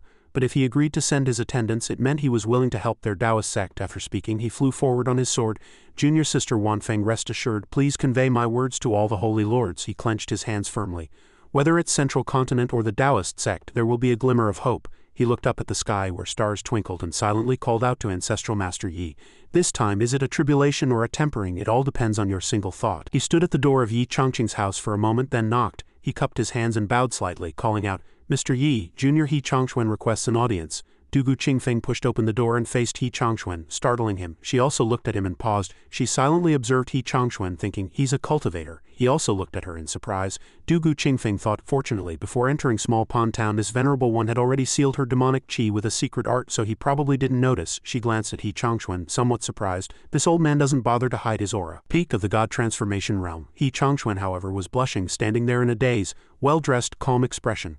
Probably the Holy Lord guarding the rear of the 5 great holy lands of Taishuan Holy Land. He trembled with excitement. His hands also clenched, thinking, the last time this old man was scrutinized by the gaze of that bold and mischievous beauty, it was the last time. Back then I was the sect's heartthrob, which is why the senior sister pursued me relentlessly. He chuckled. Could this beauty also be? Dugu Qingfeng folded her arms and asked, Is the Mr. Yi you speak of Yi Changqing? He Changquan sighed in surprise, saying, Oh yes, I'm here to ask for help. Dugu Qingfeng turned and said, he went out to buy something, wait for him. He Changquan sighed, asking, how long will that take? He was a bit anxious, thinking, damn it, the northern region can't wait.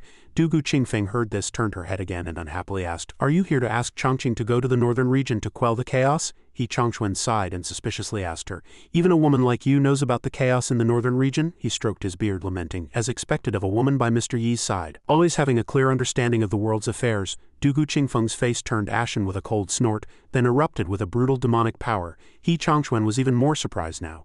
It turned out she had sealed her cultivation. He immediately leapt back into the air. This aura was Dugu Qingfeng's powerful force. She pressed forward. Since you've come for the northern wilderness, you must have recognized who I am, right? He Changquan raised his hand and unleashed spiritual energy, saying, This is demonic qi. Are you the demon empress? He struck a palm forward, then added, This is Ancestral Master Yi's place of secluded cultivation. How can you defile it? Dugu Qingfeng also raised her hand, unleashing powerful demonic energy, and asked, Ancestral Master Yi. He Changquan delivered a strike and Dugu Qingfeng leapt up, perplexed. You're a holy lord, why do you call him Ancestral Master? He Changquan's eyes lit up and he asked, Do you know fear now? He withdrew his move, saying, I'll tell you. Dugu Qingfeng also landed, and the sky suddenly changed color. He Changquan also exuded pressure, telling her that Ancestral Master Yi was from the upper realm. He lowered his eyes, describing Yi Changqing's identity even more dramatically. His existence is beyond what you and I can imagine, if you know what's good for you. Before he could finish, Dugu Qingfeng was already beside him, her eyes bloodshot, scaring He Changquan into a shout. Then Dugu Qingfeng gripped his neck, coldly asking, Changqing is from the upper realm. He Changquan was drenched in cold sweat, shouting, Evil demon, let go. But Dugu Qingfeng's attitude at this moment was one of joy, thinking, he ascended to the upper realm long ago. She threw him aside like that, then turned. He Changquan fell to the ground with an ouch. Dugu Qingfeng lowered her eyes slightly, sadly thinking of Yi Changqing. One who descends from the upper realm must endure the pain of immortal execution. She placed her hand on her chest, saying, He must have done it to awaken me. Cutting off his cultivation, diminishing his immortal lifespan, He Changquan asked in some shock, To awaken you? he asked himself. What exactly is the relationship between this demoness and Ancestral Master Yi? He watched Dugu Qingfeng pace back and forth, then thought, could the emergence of the demoness also be part of Ancestral Master Yi's plan? Dugu Qingfeng suddenly turned, saying, I know what you're thinking. She chuckled, then added, if it weren't for you, I wouldn't have known Chongqing's painstaking efforts. Chongquan's face was a question mark, and he retorted, me? What did I say? He raised his hand forward, asking, demoness, I want to know if Ancestral Master Yi saved you. Dugu Qingfeng said directly, if you're here to beg Chongqing to go quell the chaos in the northern region and clean up the mess for my people, I can answer you directly right here. Chongquan asked in surprise, what? Dugu Qingfeng raised her hand and unleashed spiritual energy, saying, my people entering Central Continent will only return to our ancestral lands to recuperate and live in peace, never causing trouble. She formed a line of characters with demonic power. 2 clans of demons from today onwards will establish an alliance never to invade each other. She waved her hand, saying, my decree can command all demons. Chongquan was stunned after hearing this. He solemnly asked, it seems the demon empress is deeply righteous, but I still want to ask what your relationship with Ancestral Master Yi is. At this moment Chongqing had returned, singing as he walked, because she's so beautiful, Bibi. Dugu Qingfeng said, as for my relationship with Chongqing, Chongqing froze, letting out an oh. He was drenched in sweat, hiding to the side, thinking, don't talk nonsense, our relationship is purely platonic. Dugu Qingfeng however said, you don't need to know. Chongqing grew even more flustered, exposing more as she spoke. He mumbled with a dark face, Black Emperor and the others have already reached the southern ridge. And now the Taishuan Holy Lord is here too. He covered his face, crying in terror. I'm afraid they've truly come to ask me to repel the demon army. Dugu Qingfeng folded her arms and decisively said, as for my relationship with Chongqing, you don't need to know. Of course you can't experience it either. She chuckled, also revealing something to Chongquan, but Chongqing indeed awakened me. He saved me from the 9 tribulations bronze coffin seal. Chongquan's cheeks were sunken, his eyes wide with shock and disbelief. Ancestral Master Yi from Taishuan Holy Land actually unbound her shackles and released her, leading to the Dao Demon War in the northern region. Countless casualties and widespread suffering. He covered his hand, crying, in the annals of history this crime would not only be attributed to Ancestral Master Yi, but even to Taishuan Holy Land. He gritted his teeth and turned. Thank you, Demon Empress, I'll take my leave. Chongqing stood outside, still muttering in terror. I'm just a Golden Core Realm cultivator. How can I help Taishuan Holy Land repel a large army? He touched his head, thinking, Sister Chongqing's words were so ambiguous it's really troubling me. At this moment Chongquan walked over. Chongqing was startled, looking at him. Chongquan was also startled, looking at him. Chongqing awkwardly greeted, old he, long time no see, when did you arrive? Chongquan saw him, and teared up again, thinking, in my opinion, Ancestral Master Yi's actions this time are truly heartbreaking. He clutched his chest, painfully thinking, but Ancestral Master Yi's teachings are so profound, still vivid in my memory, bestowing upon us the true meaning of creation. He was tearful, unable to harbor any negative thoughts about Chongqing. How could Ancestral Master Yi have evil intentions? He thought for a moment before bowing and replying, Chongquan greets Ancestral Master Yi. Chongqing was stunned after hearing this, thinking, Ancestral Master Yi. He rolled his eyes, asking in confusion, why are you suddenly so polite? Chongquan reported to Ancestral Master Yi. I just arrived, he thought with a dark face. Things have come to this, even doubting Ancestral Master Yi is futile. Dugu Qingfeng walked out from inside, calling out, Chongqing. Chongquan looked at them, thinking, since Ancestral Master Yi has taken the Demon Empress to his side and the Demon Empress has even offered a ceasefire, Dugu Qingfeng said to Chongqing, I need to go out for a while, it might take a few days. Chongquan stroked his beard, finally understanding. I see this is a grand strategy. He slightly closed his eyes, mentally picturing Ancestral Master Yi is kind-hearted. So he saved the Demon Empress, and by influencing her he fundamentally stopped the 2 demon clans from warring. Chongqing waved his hand, saying, be careful on your way. Seeing this scene, Chongquan was again moved to tears. So diligent, every step steady. I truly admire him immensely. Chongqing turned, saw him bowing and was startled. Oh my goodness, he's bowing again. He stepped aside and invited him in. Since old he is here, please come in. Chongquan nodded and said no problem. Chongqing led the way, cheerfully inviting, we haven't met in several years, how about a drink today? Chongquan followed, replying, as you command, thank you Ancestral Master Yi. A sly expression suddenly appeared on Chongqing's face, thinking, don't I know your drinking capacity? After a while Chongquan was already completely drunk. Chongqing still poured him wine, saying, come have another drink. He secretly calculated, let him be drunk here for a few days, delaying until little Willow returns, then I'll have a helper to persuade the demon gate. Chongquan spoke, Ancestral Master Yi. Do you know who that woman was earlier? He looked at the wine glass, then added, the name of the Demon Empress still carries a hint of arrogance. Chongqing suddenly crushed the wine glass, stunned with excitement, and asked, who? She's the Demon Empress. He lowered his face, revealing an extremely bewildered expression, thinking, another person has been mistaken. It's over, I didn't expect to be mistaken for a lover by the Demon Empress, and also hold the title of Taishuan Ancestral Master. He stroked his chin, fidgeting, then suddenly remembered, no wonder old he was as polite as a stranger today. I must state my position, but how can I do it thoroughly? I've got it. He suddenly had an idea, and asked Chongquan, Old He, do you know why Dugu Qingfeng is here with me? He Chongquan raised his hand and replied, Ancestral Master Yi's painstaking efforts, this junior understands. Yi Chongqing was bewildered. You understand what? He Chongquan said.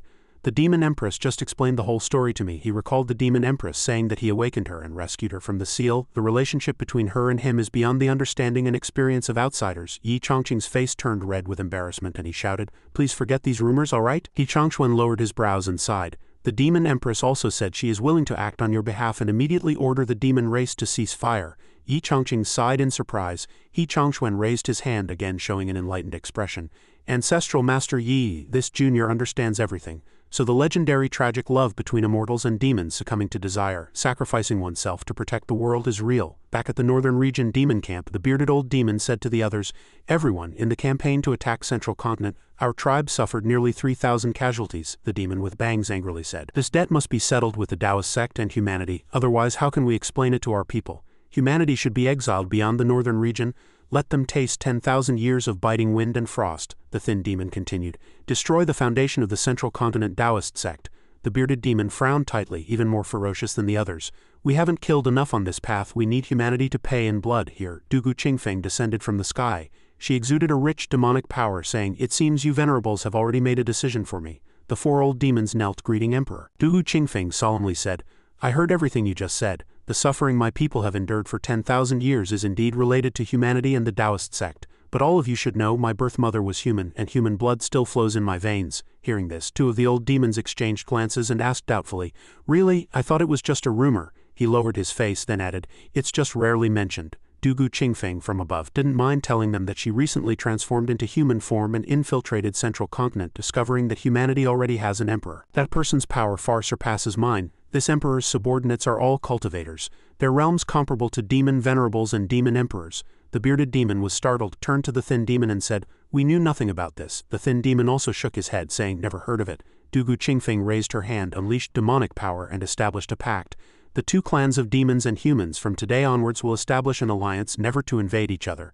To preserve my clan and prevent the emperor's wrath from leaving corpses for 100 li, I have already agreed to a ceasefire with humanity a few days ago. She waved her hand, holding the pact high, and simultaneously gave an order. My clan will return to guard the sacred land at the northern region border, and the two clans will never invade each other from now on. The three old demons cupped their fists, not only without objections but in agreement. Emperor is absolutely right. Yes, if there's such a powerful backer, it's better not to provoke them. Long-term planning will be more stable. Dugu Qingfeng nodded. You venerables are deeply righteous. I am very pleased, she turned and announced. From today onwards you will lead your people back to the sacred land and not venture out again. I will continue to investigate the enemy in Central Continent, the bearded demon eagerly said. We can also follow Emperor in life and death. Dugu Qingfeng did not answer but turned to admonish. Remember, humanity has risen, and the situation of the Taoist sect is not as simple as you imagine. She chuckled lightly. And the three old demons replied in disbelief, Yes, if Emperor says so, we certainly believe it. Humanity is indeed not simple. Dugu Qingfeng emphasized before leaving, Remember my instructions, execute them immediately, no errors allowed. The four old demons replied in unison, As you command, the thin demon worriedly asked. The human emperor, could it be the human sword cultivator who fought fiercely with Emperor for several days? The demon with bangs analyzed, That sword cultivator can be considered Emperor's match, but certainly cannot surpass Emperor. The bearded demon snorted. Even if Emperor agreed to a ceasefire under human pressure, the demon race's hatred will never cease. The thin demon offered a plan. In my opinion, this is using a borrowed knife to kill. He frowned, saying, Act in secret, neither letting Emperor discover it nor letting the Central Continent humans trace it back to us. The demon beside him asked, Akame, do you have a plan? The demon with bangs eagerly shouted, Stop beating around the bush, just say it. Akame tightly clenched his hands and asked, Have you forgotten? There are still some secret demons sealing ancient ruins in Central Continent. The bearded demon looked up, reminiscing. You mean break the demon sealing seal and release the primordial relics inside? The bearded demon snorted. Even if that person who surpasses Emperor acts, he'll have to deal with those troublesome fierce beasts first. By the time he recovers, we'll have already escaped and cleared ourselves of any blame. The one with bangs and another excitedly said, Good, this is a brilliant idea, haha. As long as the Taoist sect is annihilated, we'd rather let the mortal world return to the chaos of ancient times. Akame bluntly stated that he was merely feigning obedience to Emperor's orders, solely for self-preservation. He lowered his face, asking himself, what if things are exposed in the future and Emperor stands by idly? Is it worth it for us to do this? He walked forward, staring into the void, and thought, we have guarded the ice plains for tens of thousands of years. We have suffered, if not earned merit. Moreover, this concerns the rise and fall of the demon race. I believe she won't stand by idly. Back in the southern ridge, laughter and cheers erupted outside the tent. Good, excellent, Lord Cholong said cheerfully. Not only was a holy lord killed, but the armies of the 4 ancient clans who came to support were also repelled. The Horned One said, congratulations to the 2 elders for breaking through to the Demon Emperor realm. With 2 demon emperors in our demon race, how can the Central Continent Taoist sect still stop us? Lord Cholong stroked his chin and solemnly said, don't talk nonsense. Have you forgotten what Demon Venerable 2Z said when she secluded herself in Green Hill? The one who transcends an emperor is the one we fear most. Ming Wuan smiled meaningfully, then raised his hand and said, Lord Cholong is too cautious now that you and I are united, and still fear fighting a single human emperor. The Horned One also chimed in. That's right, the 2 demon emperors' cultivation is unparalleled, and they will surely lead our race back to Central Continent. Lord Cholong lowered his eyes and said frankly, if returning to Central Continent means risking the annihilation of our race, then this old man would rather immediately retreat to Southern Ridge. The Horned One trembled in fear and asked, annihilation, is it really that serious? The green-haired one also became weak-kneed and cried, Lord Shuishan, let's discuss it again. Ming Wuan thought with a dark expression, this old bastard Cholong is getting more and more timid. He stood up and said, Lord Cholong's worries are not unfounded. He waved his hand and suggested, how about tomorrow we dispatch our various tribes to invade Central Continent and seek our ancestors' ultimate treasures before that expert makes a move? He frowned and said, that way, even if he suddenly acts, it will have nothing to do with us. Lord Cholong agreed, excellent, excellent, remember. Once you find them, immediately retreat to Southern Ridge. He warned everyone not to provoke that emperor, and everyone responded in unison. Understood. Ming Wuan glanced at him, thinking unhappily. This old man, once I find the Black Fox clan's ultimate treasure, will see who still listens to you. At this moment there was a commotion outside the tent. Ming Wuan turned and asked who. The others also walked out of the tent looking around, but found no one else. Why couldn't they sense any demonic energy? Why was there a surge of Taoist essence? Could it be that remnants of the Taoist sect had tracked them here? A figure appeared from above and flew down. Black Emperor raised his fist, thinking, old bastard, die. He slammed his fist down. Ming Wuan jumped up and said contemptuously, with your meager abilities you still dare to ambush this old man? 213th also landed at this moment and said, it's all your fault for covering such a wide area. She unhappily said, now look, we missed the best chance for a sneak attack. Black Emperor shrugged his shoulders and loudly said, listen well, by my master's command I order you to immediately leave Central Continent. The several demons were stunned. Leave? Why? What is your master? Why should I obey you? Black Emperor, you as a demon have actually pledged allegiance to a human as a slave, truly shameless. Black Emperor stood with his hands behind his back, ignoring their words, and continued to deliver the command. My master also said, if you do not retreat, there will be no more demon race in this world. Ming Wuan unleashed his demonic power and said furiously, how dare you curse my race? Little Willow appeared beside Black Emperor and coldly asked, who just spoke disrespectfully to master? She glared, releasing an oppressive aura that frightened the demons into painfully kneeling, such suffocating pressure almost crushing them to death. Lord Cholong looked at the expressionless Little Willow and couldn't help but think an existence beyond the Emperor realm, actually coming with Black Emperor as a mediator.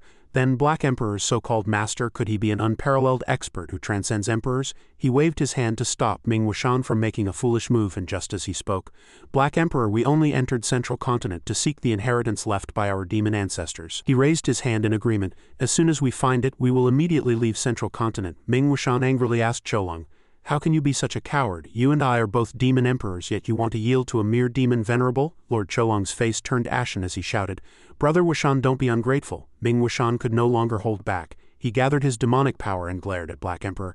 You insulted my ancestors and tricked me out of my treasures. Today I will ensure you never return. Suddenly his demonic power vanished. Ming Wuan asked in surprise, what is this? Black Emperor saw Little Willow walk forward and called out, Tree Brother. She looked back at Black Emperor, who immediately stiffened and stammered, Tree Sister, he's not heartless either, please be lenient. Just make an example of him. Little Willow's face was cold and icy as she commanded, both of you, step back. She walked up to Ming Wuan, then raised her hand and pointed at him, saying, since you want to settle scores, let's start with the secret realm of no return.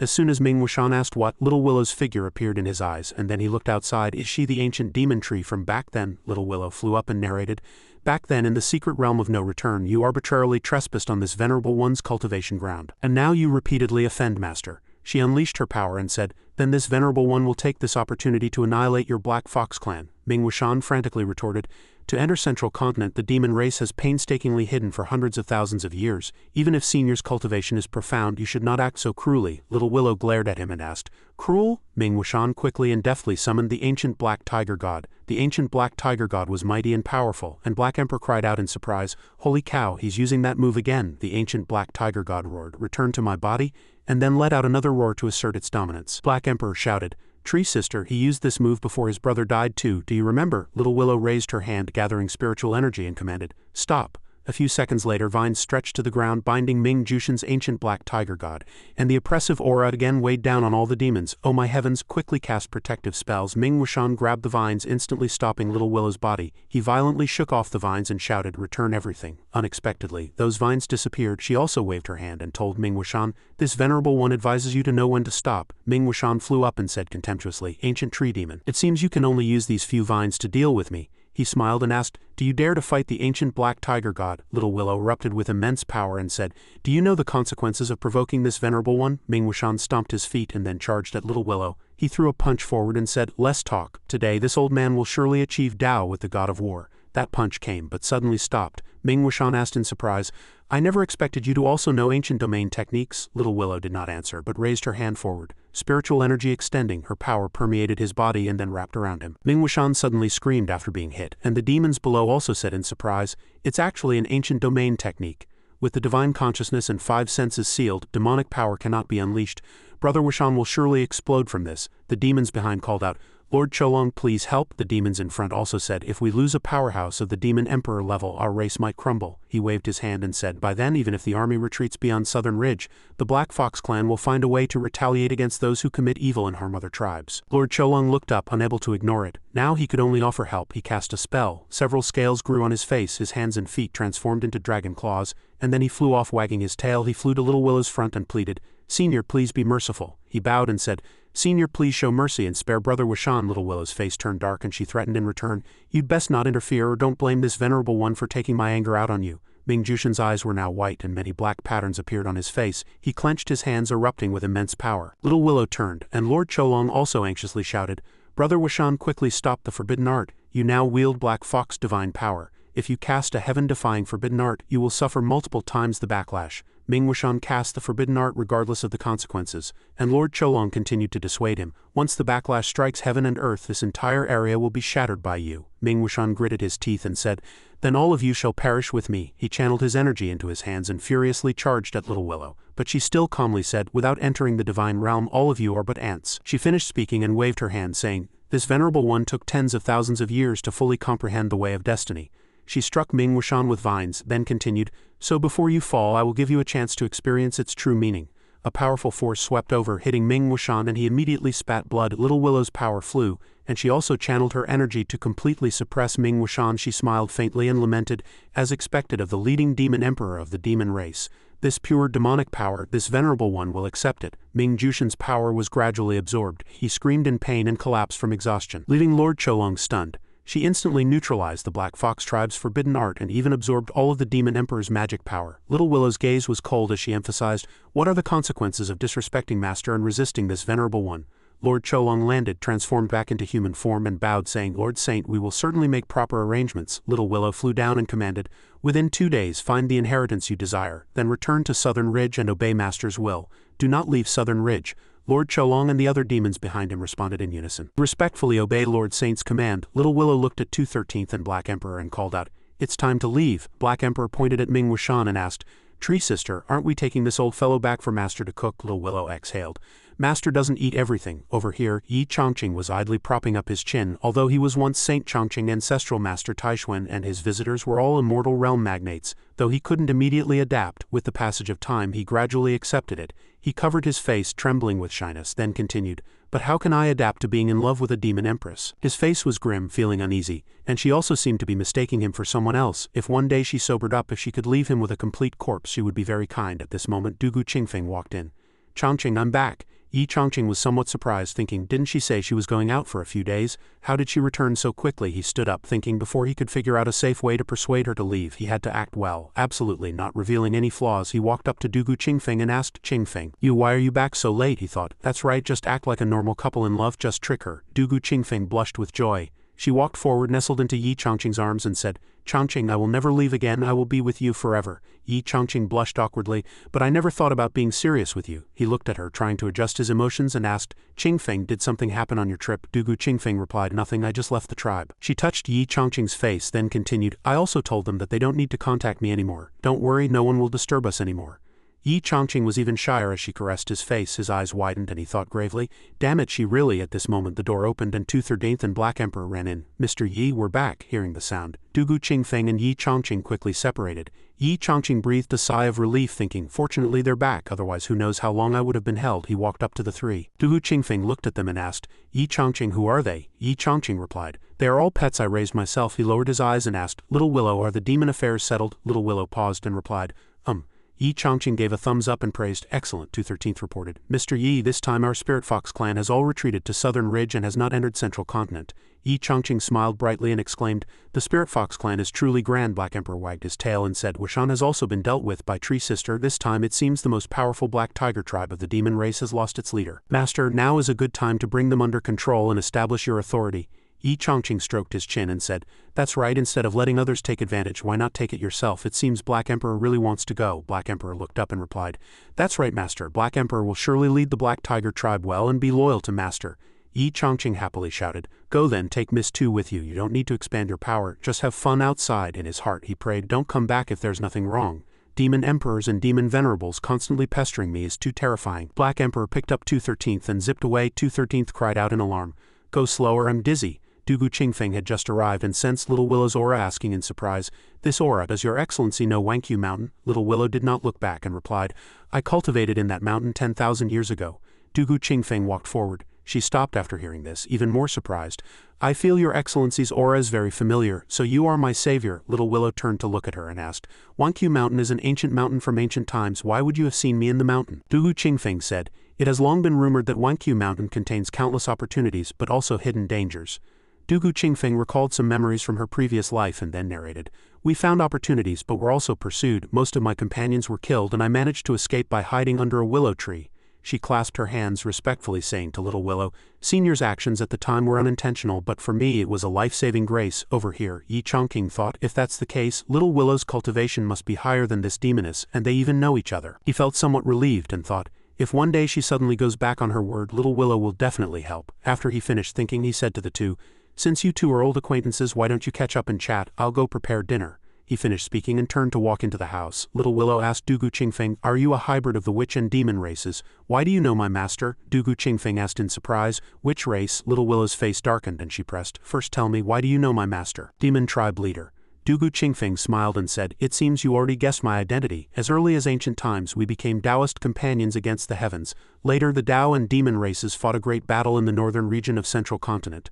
I was accidentally captured by the human Taoist sect, and at a critical moment it was he who drew his sword and fought against his companions, allowing me to escape destruction.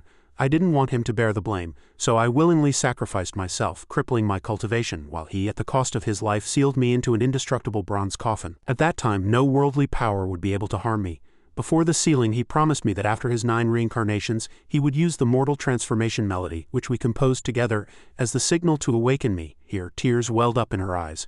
I experienced 9 tribulations in the bronze coffin, and my cultivation has reached the Mahayana realm. If I hadn't restrained myself after emerging, I would probably have triggered a destructive heavenly tribulation long ago. If one day Chongqing tires of this peaceful life, I will trigger a heavenly tribulation and ascend to the celestial realm with him so we can be together forever. Yi Chongqing, listening to their conversation from outside, his eyes darkened, and he sighed. Sister Qingfeng, you've really mistaken me for someone else. He returned to the kitchen, opened the cabinet, took out ingredients and picked up a piece of meat. Tears streamed down his face as he thought, I've consumed billions of primordial stones, but I'm still just an ordinary golden core cultivator. Why do you all see me as an unrivaled master? Dugu Qingfeng asked. Now can you explain why you called me a witch? Little Willow said. In the period when I first developed spiritual intelligence there were only witches, no demons. Because the witch ancestors were naturally lacking in wisdom, their descendants became fierce, cruel and bloodthirsty. Hence they gradually became known as demons. At that time you were at your wit's end in the Wanqiu Mountain Forest. I saved you because you carried witch blood. When I was born I received a favor from the witch clan, and through the half-breed blood in your body, I saw a way to resolve the witch clan's predicament, Dugu Qingfeng happily said. For me, being able to cure the defects of your entire clan can be considered repaying a debt of gratitude, if it can thus touch the upper realm, and bring down a treasure of merit. Then when I ascend it will be even more perfect and everything will be settled, Little Willow said. But at that time I was just a flash of spiritual light, so I carved a mark on you for future searching. She raised her hand and a spiritual energy ball flew towards Dugu Qingfeng. Dugu Qingfeng looked at the bubble and excitedly asked, "You tracked me." The bubble burst. Little Willow then continued, "But the mark one left was forcibly erased by someone else. I couldn't find you, so I had to give up on that idea." She raised her hand and said, "Now that I think about it, after you left the forest you met Master. So it's not surprising that my mark was erased," Dugu Qingfeng said in surprise. So it was for Chongqing. At this moment Yi Chongqing's shouts came from the kitchen again. He held his head, looking at the black smoke rising from the pot in a panic. He had been so engrossed in eavesdropping that the bottom of the pot had burned. He frowned, quickly picked up the spatula and stirred the soup. How embarrassing, so engrossed that the bottom of the pot burned. No big deal. He stroked his chin, falling into deep thought, but then again, are there witches in this world? I only saw the witch clan mentioned in an obscure ancient mythology book when I was writing a thesis in college. Thinking carefully, weren't the witches in myths also born with defects? I remember the book said that they had to rely on the ancestral god's primordial spirit mark to resolve this predicament. As he served the soup into bowls, he thought, if there are also witches in this world and they also have such defects, do they also need the ancestral god's primordial spirit mark to solve this predicament? As for the treasure of merit Little Willow mentioned, I happen to have 3. The mysterious yellow dharma, the auspicious clouds of merit, and the primordial green lotus. He carried the dishes to the courtyard and placed them before the two, but their practicality is average. I personally don't recommend them. Little Willow was still immersed in the conversation, saying, I have to admit you are a very successful witch reformer, but if you continue down the old path you won't be able to help your people change their destiny. Dugu Qingfeng raised her hand, not denying it.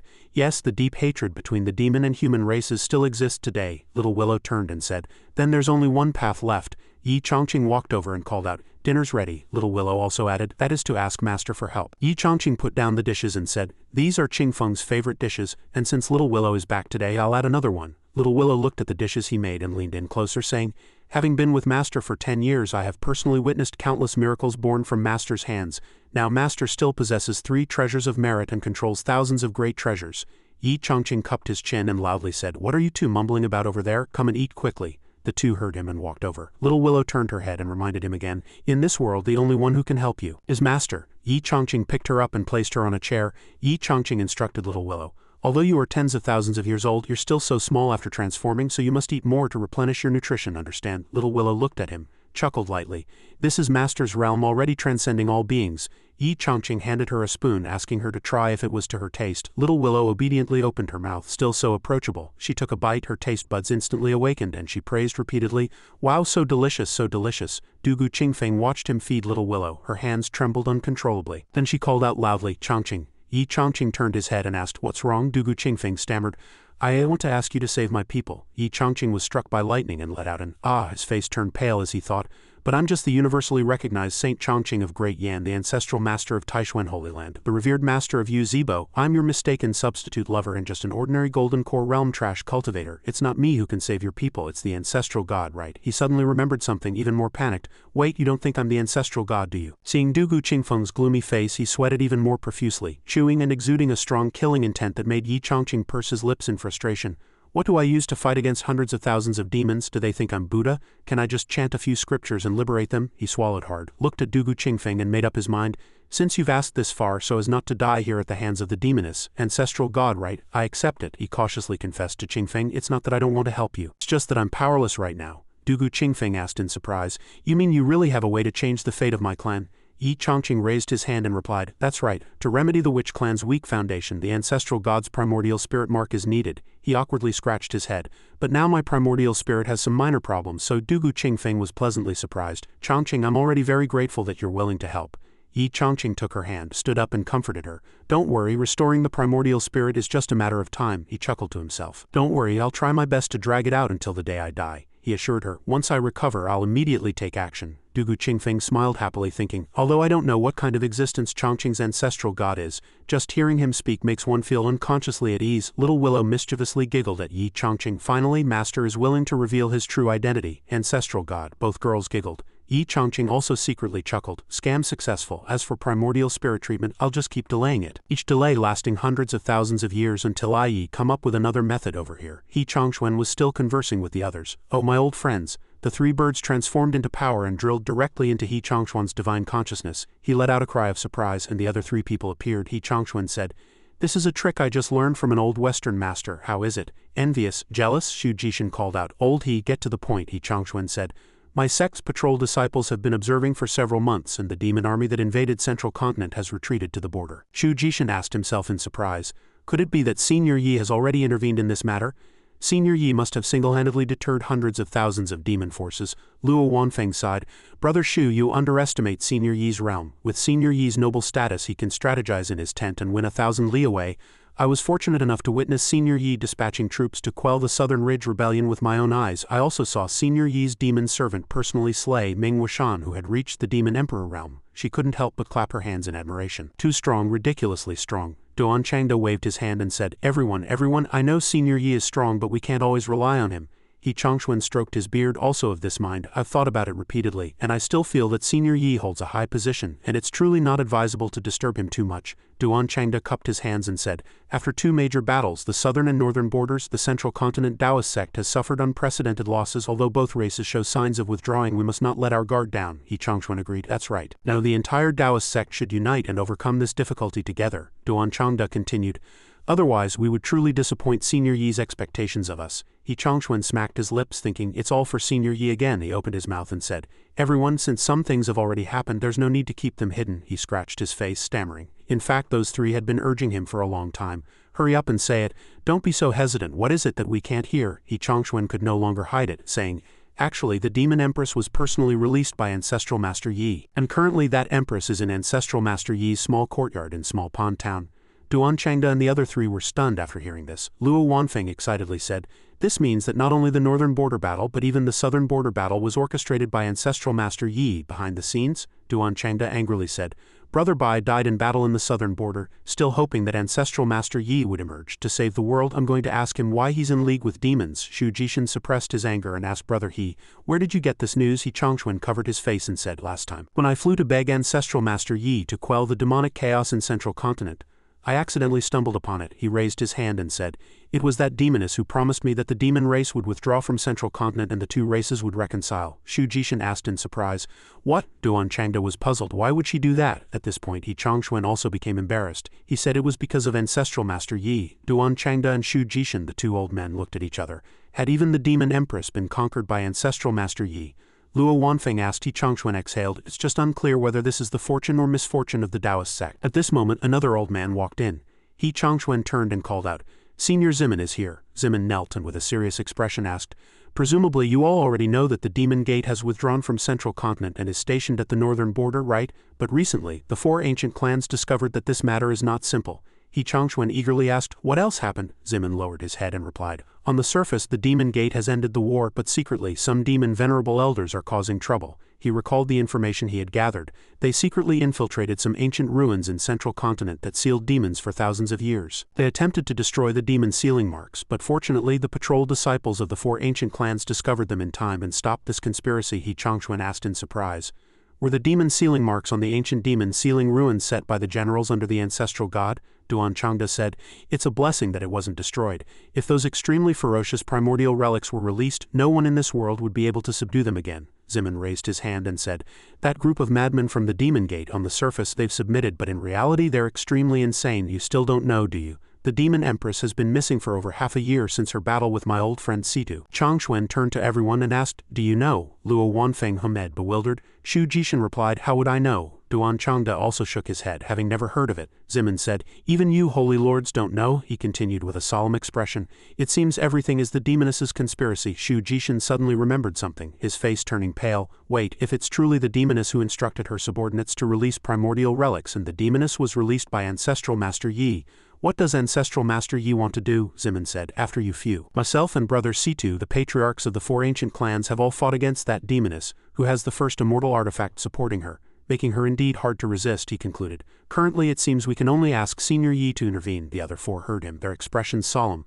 Zimin was somewhat surprised and asked them in return, Why do you have such expressions? He Chongxuan's face turned pale as he called out, Senior Zimin, please let us explain. After a while, after listening to his narration, Zimin loudly said, That's nonsense, this is your speculation, I don't believe it. Faced with such an attitude, He Chongxuan could only helplessly reply, Senior Zimin, this is what this junior witnessed with his own eyes. Zimin's eyes widened and he said fiercely, Good, Holy Lord of Taishuan, then have you ever considered? He seriously speculated, If Senior Yi is the mastermind behind all this, then why did he bestow heaven-defying fortune upon the Taoist sect before the demonic rebellion? He Chongxuan was dumbfounded and stammered, This Zimin pointed at him, wholeheartedly believing in Yi Chongqing's character. Even if Dugu Qingfeng lives with Senior Yi, so what? Senior Yi's temperament is firm, even the enlightened monks of the Western Desert Buddhist kingdom are not his match. Perhaps Senior Yi released her and kept her by his side, intending to enlighten her and thus resolve the conflicts between the two races. Yet you all misunderstand Senior Yi as being in collusion with that demoness. If I were from Taishuan Holy Land I would expel you from the sect. He Changchuan and the other four simultaneously held their heads, looking helpless. Duan Changda pouted and said, but those demon venerables secretly went to the demon-sealing ancient ruins after the ceasefire, which makes it hard not to suspect. Did they decide that themselves? Zimin was so angry that smoke came out of his head, refuting them one by one, putting words into their mouths. Their madness, doesn't it all the more prove that Dugu Qingfeng has been enlightened by Senior Yi? The four again clutched their heads. He Changchuan replied, so that's how it is. He bowed his head and saluted. Thank you, Senior Zimin, for your guidance. Otherwise, if we four had offended Ancestral Master Yi, it would surely have harmed him. Xu Jishan and Luo Wanfeng still said shamefully, we are truly ashamed. This old man dares not make assumptions anymore, and should not have misunderstood Ancestral Master Yi like that. Zimin closed his eyes slightly, not blaming them. Currently, the Central Continent Taoist sect is on edge, highly vigilant, so a momentary mistake is understandable. He then asked, by the way, is Brother C2 still in seclusion at Taishuan Holy Land? How has he been recently? He Changchuan replied, a few days ago, this junior just went to see him. The door was tightly shut and the surroundings of his residence were filled with abundant spiritual energy. Perhaps the battle with Dugu Qingfeng consumed too much of Senior C2's energy. Senior C2 is already in the Mahayana realm, very close to Ascension. To fully recover it might take him more time than us. At this moment a powerful sword chi flew into the room. He Changchuan turned and asked, where did the sword chi come from? Zimin raised his hand and created a shield to block the sword chi. This C2 Xenping is too impatient. He walked outside the door and said, if he triggers a heavenly tribulation here, it will destroy this place. He Changchuan turned around in astonishment. A destructive heavenly tribulation? Is Senior C2 ascending today? Zimin's face paled in shock. Successful ascension requires the right time, place and people. None can be missing. With Central Continent in turmoil and lives suffering, how could he succeed? He Changchuan looked at the increasingly powerful force and judged, Senior C2 has reached great mastery in the way of the sword. He probably inadvertently comprehended some opportunity during his recovery, which triggered the heavenly tribulation. He and Zimin flew together towards C2 Xenping's location. Senior C2 is still in the formation. He probably hasn't noticed. If we stop him now, he might still avoid this tribulation. The two channeled their power and flew quickly. However, they were blocked by roaring lightning ahead. The heavenly lightning has already locked onto this area. Quickly find a way to locate C2 Xenping. The two rushed through the heavenly lightning and had already seen him. He Changchuan pointed at Senior C2 and shouted. C2 Xenping stood tall between heaven and earth, condensing with the heavenly lightning. Zimin flew over and said, Senior C2, we've come to save you. C2 Xenping replied, no need. He opened his eyes wide and said, it's coming soon. A butterfly flew over and asked, do you still want to fly to higher places? Dugu Qingfeng said, that's right, there's still some distance to the land of Ascension. Yi Changqing asked Little Willow unhappily. Could you sit further away? Little Willow turned her head, a question mark on her face. Yi Changqing turned his face away, thinking, a tree attracts lightning. What if it strikes me through you? Dugu Qingfeng said at this moment, I see it. Yi Changqing looked at the sword entangled in dark clouds and asked, that seems to be the direction of Taishuan Holy Land. He flew down. Several disciples immediately saluted. Disciple greets Ancestral Master Yi. Yi Changqing, seated on a lotus, flew into their midst and responded, hello, hello, hello, hello. Dugu Qingfeng turned around and asked, Changqing, this is your first time seeing a heavenly tribulation for Ascension, isn't it? No sooner had she spoken than a bolt of heavenly lightning struck towards them. Yi Changqing turned around, a question mark on his face. The heavenly lightning struck another mountaintop, scaring him into a shout. Dugu Qingfeng said, this way we can watch a bit longer. Yi Changqing thought with a wry smile. This heavenly lightning should only strike high-level cultivators, right? It wouldn't bother with a small fry like me. On this side, He Changchuan was observing the heavenly lightning. He called out, old He. He and Lei Hu immediately turned around in surprise. It's Mr. Yi, ancient tree god Dugu Qingfeng. He Changchuan looked at Lei Hu and asked with difficulty. Senior Zimin, what should we do? Lei Hu replied. Act according to Senior Yi's expression, he saluted. We pay our respects to Mr. Yi, He Changchuan continued. Today, Senior C2 inadvertently triggered a heavenly tribulation for Ascension, disturbing Mr. Yi. Yi Changqing walked down and replied, no need for formalities, let's just stand here and watch. He frowned, thinking, I shouldn't have come to join the fun. He looked at He Changchuan's expression, his heart heavy. In such a vast place, there was actually a sect master and the patriarchs of the four ancient clans standing here. Originally, they were at odds with Sister Shengfeng. He looked at the dark clouds and the lightning tribulation, becoming even more worried. What if they start fighting and there's lightning everywhere outside? Where should I hide? He chuckled, but thought, so annoying, I can only keep smiling. Lei Hu turned and nodded to He Changchuan. Since Mr. Yi bears no grudges, let's focus on Brother C2. He Changchuan nodded and replied, understood. Two messenger birds appeared beside him, anxiously asking, Brother He, this is already the seventh bolt of lightning. Which elder of Taishuan Holy Land is undergoing Ascension tribulation? The might of the heavenly lightning is too great, even this old man's location has been shaken. He Changchuan waved his hand. You gossiping bunch. That bird flew over and saluted. Greetings, Senior. Little Willow hummed. She stroked it and said, "The first 7 bolts of heavenly lightning are not difficult.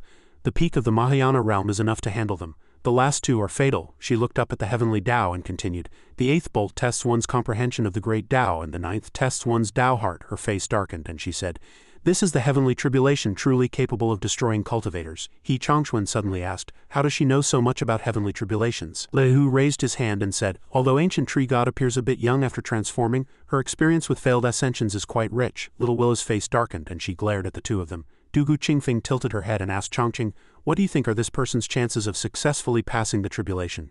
Yi Chongqing smiled and said, "Senior C2 once asked me what the way of the sword is." He looked up, asking himself if C2 understood his answer. "I once said even a single blade of grass can cut through the sun, moon and stars." C2 Xenping unleashed a massive sword chi, loudly proclaiming, "If the sun, moon and stars can be cut down, what are 9 heavenly tribulations?" Heavenly lightning struck down fiercely again. C2 Xenping blocked it with his sword. Below, He Chongchuan shouted loudly, "Senior C2, the 8th heavenly tribulation of Tao comprehension is about to arrive. Be careful." C2 Xenping paused slightly, looking at the majestic sword shadow before him, seemingly having an epiphany. That was a thunderous sword formation evolved from the true meaning of the sword Tao, even more powerful than the previous 7 heavenly lightning bolts combined. He thrust his sword down, raising rolling whirlpools. He clasped his hands and chanted the Seal the Clouds and Heavens Tao spell. The sword shadow also descended at this moment, fiercely thrusting towards the Seal the Clouds and Heavens, making its power even stronger. Lei Hu watched the great formation split, sighing, as expected of the Tao comprehension heavenly lightning for a sword cultivator. Even after being destroyed by Brother C2, it still retains residual power. He Changchuan observed intently, saying, "Now Senior C2 only needs to withstand the 9th heavenly lightning bolt to step into the heavenly gate." Little Willow turned and called out, "Don't get too happy too soon." She looked at C2 Xenping and said, "Whether this C2 successfully ascends or not, Taishuan Holy Land will face a catastrophe." He Changchuan's face darkened, and he turned around to ask, "What do you mean by that?" Lei Hu also asked with a solemn expression, "Can't Brother C2 withstand the 9th heavenly lightning bolt? At best, his core will be destroyed and he'll have to cultivate anew. At worst, his Tao will dissipate and he'll perish." Little Willow nodded gently. "That's the best outcome." He Changchuan looked at Yi Chongqing, his mind in turmoil. Could Ascension be the worst outcome? Little Willow looked at the increasingly powerful force and said, "If he successfully ascends, the heavenly gate will open and chaos chi will take the opportunity to emerge." She turned to He Chongchuan and said, "To my knowledge, there's a demon-sealing ruin near Taishuan Holy Land, isn't there?" He Chongchuan stroked his chin and thought, "That's right, 300 li from the sect is Chi Yuan." Little Willow continued with an empty gaze. "At that time, the dense chaos chi will render the demon-sealing marks around Chi Yuan ineffective. Those primordial exotic beasts, only knowing blind slaughter, are extremely sensitive to changes in heaven and earth." She looked up at C2 Xenping and said, "His previous defensive moves have already consumed too much of his mind and spirit. This Tao Heart Heavenly Lightning will only be harder to break." Spiritual energy suddenly appeared in Yi Chongqing's hand. He raised his hand and looked at it, his face blank. The surrounding spiritual energy grew denser and denser, illuminating the entire area. He quickly formed a hand seal and said, "It's the aura of the Heavenly Gate," Lei Hu asked in surprise. "The Heavenly Gate, Mr. Yi." The sky was covered with dark clouds and a bright light also appeared. C2 Xenping held his long sword, looking up at the powerful force swirling around full of might. He squinted slightly, then laughed happily. "To witness the early appearance of the Sword Mountain of Annihilation today, this old man has no regrets in this life," Little Willow said in surprise. "Has the Sword Mountain of Annihilation appeared?"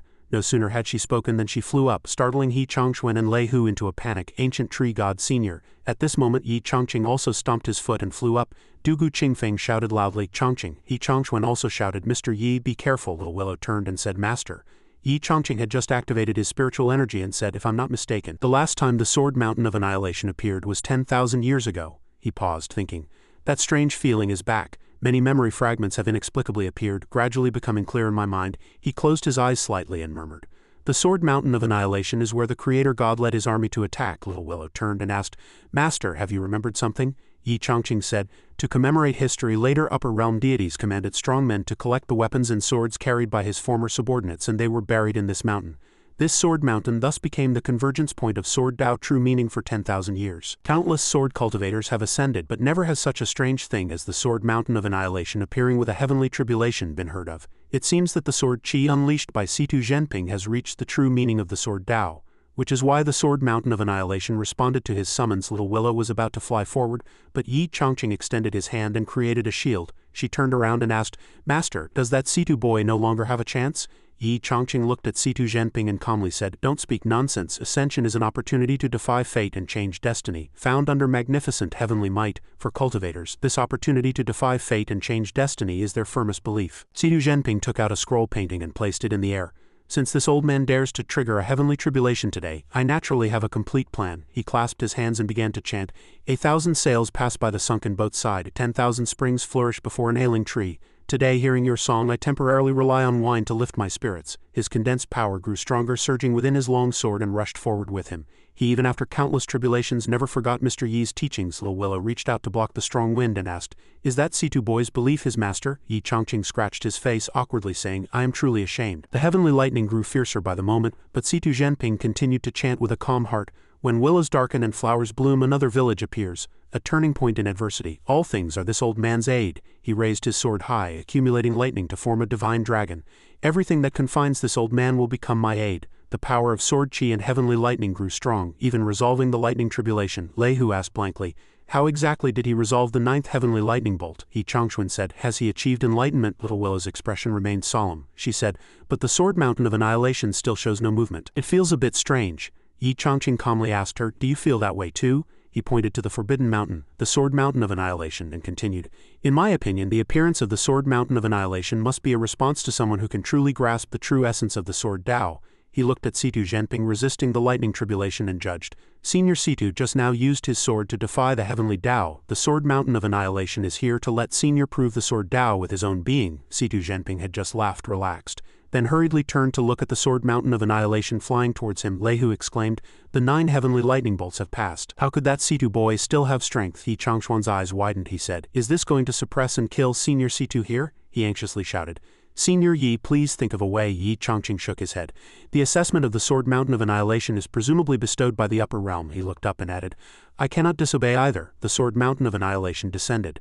C2 Xenping desperately blocked with his sword, still struggling greatly. With just one strike his sword broke. C2 Xenping's hand also trembled. As expected, this old man no longer has the strength to resist the assessment of the sword mountain of annihilation. He sat down calmly and said, "But until the moment before my death, this old man will still wholeheartedly aspire to the supreme way of the sword." He gritted his teeth, formed a hand seal and condensed spiritual energy. What Mr. Yi taught before, this old man has never been able to comprehend. He closed his eyes slightly and sighed. "To be able to prove the Tao using this opportunity today, let everything be left to fate. A speck of dust can fill mountains and seas." Another scroll painting appeared. C2 Xenping waved his hand, rolling up spiritual energy. "A single blade of grass can cut through the sun and moon, isn't it?" Yi Chongqing squinted and asked, "Do you know that among all heavenly tribulations, the sword Tao is the most difficult to pass?" C2 Xenping stomped his foot, borrowing strength to fly toward the sword mountain of annihilation, determined to fight to the death. He replied, "This old man does not know. I only know that the sword Tao chose this old man, and this old man also chose the sword Tao. This old man may perish, but the sword heart is immortal and indestructible." He channeled all his strength and rushed toward the sword mountain of annihilation. Then a tremendous roar erupted. Lei Hu took a step back, exclaiming, "Everyone be careful." After a while, everything became silent. Yi Chongquan said with a heavy heart, "He failed." Lei Hu said, "I don't know." Dugu Qingfeng watched intently and said, "It should be a failure." Little Willow said expressionlessly, "Sacrificing oneself to the Tao is the most devout way to face tribulation, and the fastest way to die." Yi Chongqing pointed and said cheerfully, "No, look." Yi Chongquan and Lei Hu stopped and looked. In the gloomy sky a glowing circle appeared. It gradually emitted golden light all around, then revealed a figure.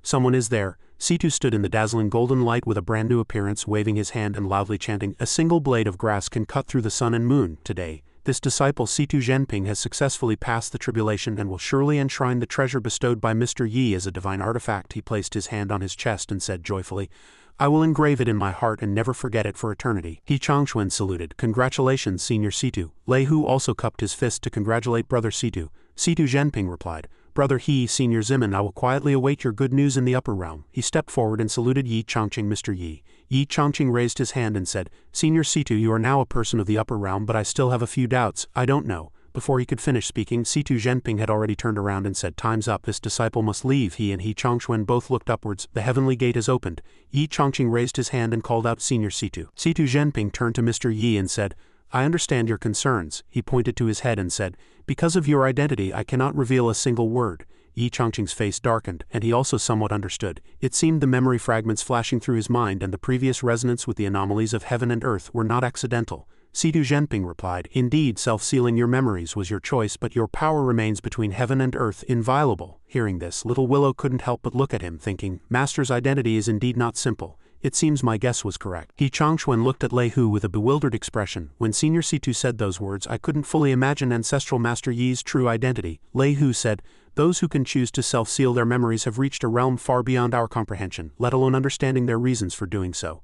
Dugu Qingfeng watched him from behind, asking herself self-sealing memories, but before his 9 lifetimes he was clearly a human cultivator. Am I really just deluding myself, mistaking him for someone else? C2 Xenping bowed to them in farewell. Mr. Yi. Until we meet again. Yi Changqing hastily asked Mr. C2, could you perhaps enlighten me further? A surprised voice rang out. Who is it? Yi Changqing was also stunned. Is it the true Saint Changqing? A person looking exactly like Yi Changqing asked. Yi Changqing looked at him thinking, that chaos chi is like a flower no different from a primordial green lotus. Is there even a magical treasure similar to a mysterious yellow pagoda? Yi Changqing, eyes welling with tears, asked plaintively, although we look exactly alike, you are the true saint. What am I then? An inferior imitation? He stood opposite the person and asked, you appeared before the heavenly gate just now. Was it to welcome Mr. C2's successful ascension? Dugu Qingfeng cried out. Changqing, are you planning to leave? Little Willow suddenly waved her hand to stop her, shouting, silence? Her face darkened as she said, since Master chose to seal his memories and come to Small Pond Town to experience a tribulation, he must have his own plans. We have already seen through Master's true form. If we were to involve Master in trouble again due to personal emotions, we would surely incur divine wrath. Dugu Qingfeng said no more, replying, I understand. She frowned, thinking, Changqing, no matter where you go, I will follow you. She looked at him firmly and said, we can never be separated. Yi Changqing on his side cupped his hands and sincerely pleaded, looking back, I have done many good deeds in the identity of Saint Changqing. I wonder if you could take me through the heavenly gate? He scratched his head in distress, truthfully stating, in this world I don't know how to improve my cultivation, and too many people have mistaken my identity. He frowned, saying that now fragmented memory pieces suddenly appear and he can't find any clues. He raised his hand, expressing the invisible pressure he was under. It makes me feel immense pressure, the person resembling Changqing scoffed, asking, why be so fixated on cultivation realms? Is it more important than your experiences and circumstances in this life? Heaven endowed me with talents for a purpose, and thousands of gold pieces when spent will return. Didn't you say these very words in the Great Yan Empire? Why are you now in such a predicament? Yi Changqing crossed his arms, displeased, and said, do you think I'm like you, having already reached an invincible realm like in a comic? He sighed heavily, complaining, even my spiritual roots were given to me by you like a friend. He stroked his chin and hummed, it seems your memories are indeed chaotic and fragmented. Yi Changqing anxiously cried, then hurry up and explain. Changqing's avatar shrugged and replied, just as C2 Xenping said, you chose to self-seal your memories, so you must have your own reasons. If I were to hastily reveal them now, it would be going against the heavens and I would be punished by the heavenly Tao. Yi Changqing said, you've said so much, now quickly give me a solution to this problem. Changqing's avatar's eyes glowed with spiritual energy, suggesting, why don't you enter a dream? All your answers will be there. He smiled and said, soon. We will meet again in the Xuanchen realm. He then turned and spoke a few cryptic words. The journey of the sun and moon as if from within, the Milky Way bright as if from its depths. Yi Changqing looked around in surprise. Is this the scene of the upper realm? Lei Hu and He Changquan bowed. We respectfully bid farewell to Mr. C2. Yi Changqing stood there watching them leave, with only a faint glimmer of light twinkling in the sky. Yi Changqing covered his face with his hands, asking himself, did Saint Changqing just mention the Xuanchen realm? Yi Changqing emitted spiritual energy. He Changquan cupped his hands and respectfully said to Mr. Yi, I, your junior, still have matters to attend to, so I invite you to Taichu Holy Land for a discussion. Yi Changqing said impatiently. Another day, he thought to himself, since you all believe I am an unparalleled master, today I shall display some authority. He stepped onto a lotus, then gave a cold snort and flew away, causing He Changquan to exclaim in surprise, oh Mr. Yi. Yi Changqing vanished. Little Willow crossed her arms, turned to the Taishuan Holy Lord and said, your sect's guest elder has successfully ascended today. She coldly added, next you should focus more on planning for Taishuan Holy Land. Disturb Master less, He Changquan asked her in confusion. Mr. C2 has ascended, so why should I continue planning? Little Willow replied. Any place of ascension will leave behind a legendary Tao fruit, she scoffed. As a result, the demon sealing marks around Qiyuan will inevitably be impacted by the spiritual energy of heaven and earth. Once those primordial exotic beasts break through the seal, they will likely head straight for Taishuan Holy Land, for they come to contend for this once in 10,000 years Tao fruit. He Changquan's eyes widened suddenly. At that time, Taishuan Holy Land would certainly not be able to withstand such an attack, he hastily said. I hope Senior can enlighten me. Little Willow said, therefore this venerable one advises you to seek your own blessings. If you anger Master now, he will only stand by idly then. She looked up, imagining Taishuan Holy Land being massacred, and adding, and you as the Holy Lord will become a sinner for all eternity. He Changquan cupped his hands and replied sadly, this junior knows his mistake. Yi Changqing flew back into the array. After landing, he asked himself, it seems beyond the heavenly gate lies the upper realm, right? He walked into the house, still pondering. Indeed, this world was somewhat unusual. He picked up a brush and began to paint, and with just a glance he saw that magnificent scene. When will I be able to witness it with my own eyes? He frowned, asking himself, what exactly will the Xuanchen realm beyond the heavenly gate be like? He put down his brush. The heavenly gate he painted was faint yet lifelike, and golden light emanated from the painting, illuminating the entire room. Dugu Qingfeng and Little Willow happened to return. Dugu Qingfeng asked in surprise, "What is Chongqing doing alone?" Little Willow said. "The chaos chi above is too dense to approach. Let's land on the ground." Dugu Qingfeng pushed open the door and was stunned. Little Willow also said unexpectedly, "The entire courtyard is permeated with extremely pure spiritual essence." Dugu Qingfeng saw the heavenly gate behind him and exclaimed in surprise, "Look behind Chongqing, it's the heavenly gate from earlier," she said. "Just now at Taishuan Holy Land I hadn't had time to clearly see the true scene beyond the heavenly gate," Little Willow also said, "but once the heavenly gate drawn by Master appeared, the scene within the heavenly gate was already visible." Dugu Qingfeng replied, "Senior, neither of us has ever thought of ascending, yet we can see the scene of the upper realm in advance." She suddenly looked at Little Willow and continued, "Wouldn't we then be prying into heavenly secrets? We would surely incur divine wrath." Power behind Yi Chongqing grew stronger and stronger. Little Willow turned her head, closing her eyes tightly, and cried, "Don't pry too much or you will invite great disaster." Dugu Qingfeng speculated seriously, "Senior, Chongqing can easily draw the scene beyond the heavenly gate, which means he used to be able to freely travel between the two realms." She stroked her chin and suddenly had an idea. "If we ask Chongqing to help us avoid the heavenly tribulation, wouldn't we be able to enter the heavenly gate directly?" Little Willow sternly reminded her, "Heavenly tribulation is the will of the heavenly Tao, the laws of the two realms. Master's identity is indeed very special, but you cannot use that as an excuse to defy the heavenly Tao." Dugu Qingfeng lowered her head and replied, "Understood." She turned around and let out "Oh." Little Willow also looked and said, "It seems the painting is finished." Yi Chongqing stroked his chin, asking himself what to name this painting. He dipped his brush in ink and began to inscribe, "My Tao, heaven and man are inherent in me. Why seek immortality from immortals and Buddhas? Let's name this painting Ascension then." Ascension meaning to fly over the heavenly gate. Dugu Qingfeng and Little Willow exchanged glances. Yi Chongqing stroked his chin again, calculating. If it's called Ascension, then there must be someone in the painting flying through the heavenly gate towards the upper realm. "But who would be best?" he said to Little Willow and Sister Qingfeng.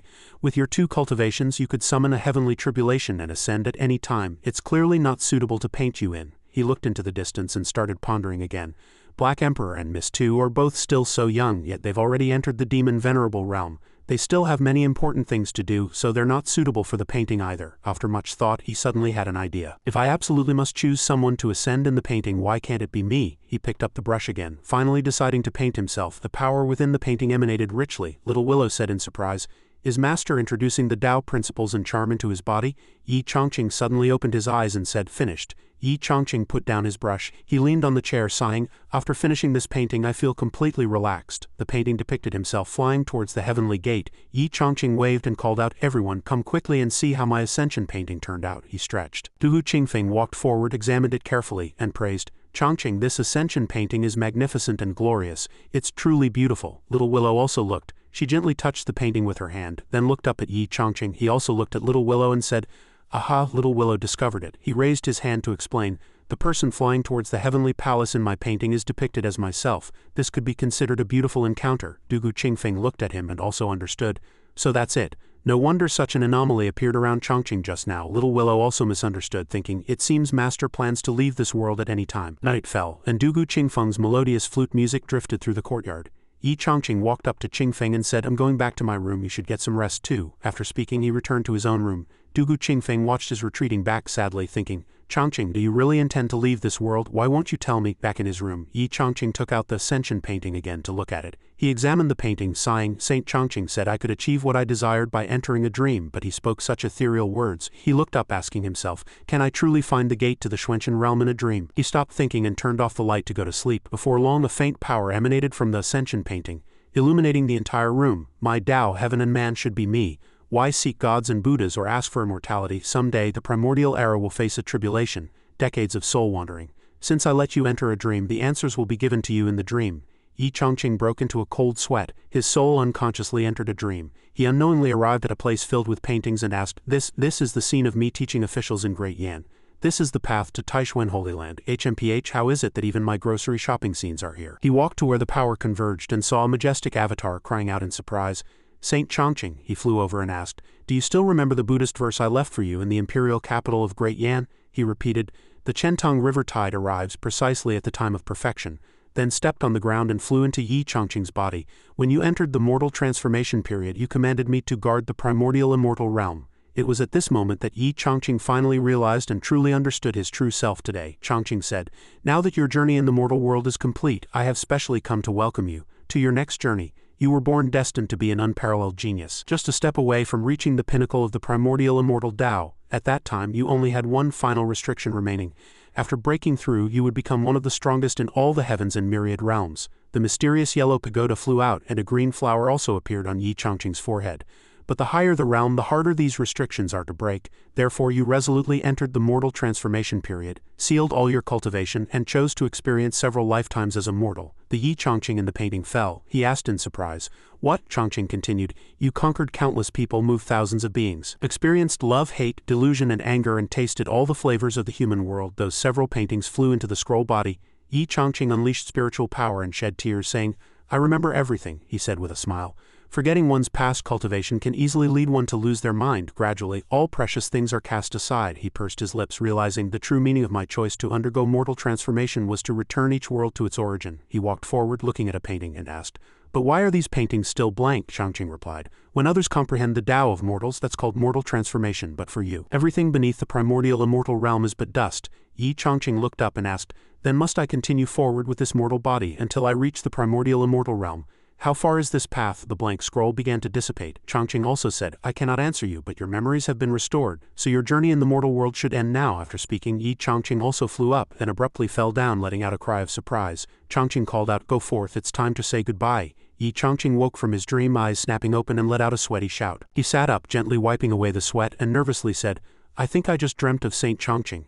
He said he was a part of a divine consciousness and wanted me to continue forward until I reached the primordial immortal realm. To stop, he scratched his head foolishly, asking himself, What is the primordial immortal realm? I've never heard of it, let alone been there. He bit his hand, sweat dripping down, and muttered, He also said I self-sealed my cultivation to experience human suffering. Isn't that like giving up Tsinghua University to go to a vocational school? With these few words he got out of bed, looked up, and was stunned by the faintly visible power before him. He rubbed his eyes, thinking he was still dreaming, and asked, Why is there a layer of golden mist in the room? Am I even more astigmatic now? As Yi Changqing rubbed, he unconsciously moved into the courtyard. He exclaimed excitedly, Oh my God, I can teleport now. Could it be that Saint Changqing was telling the truth? After the trials in the mortal world, a portion of his sealed cultivation had also been released. Yi Changqing raised his hand, and that power continued. Then what I'm seeing now must be what cultivators see, right? He reached out and touched the zither. Looking at the surrounding scenery, he realized that these things were all top-tier immortal chi.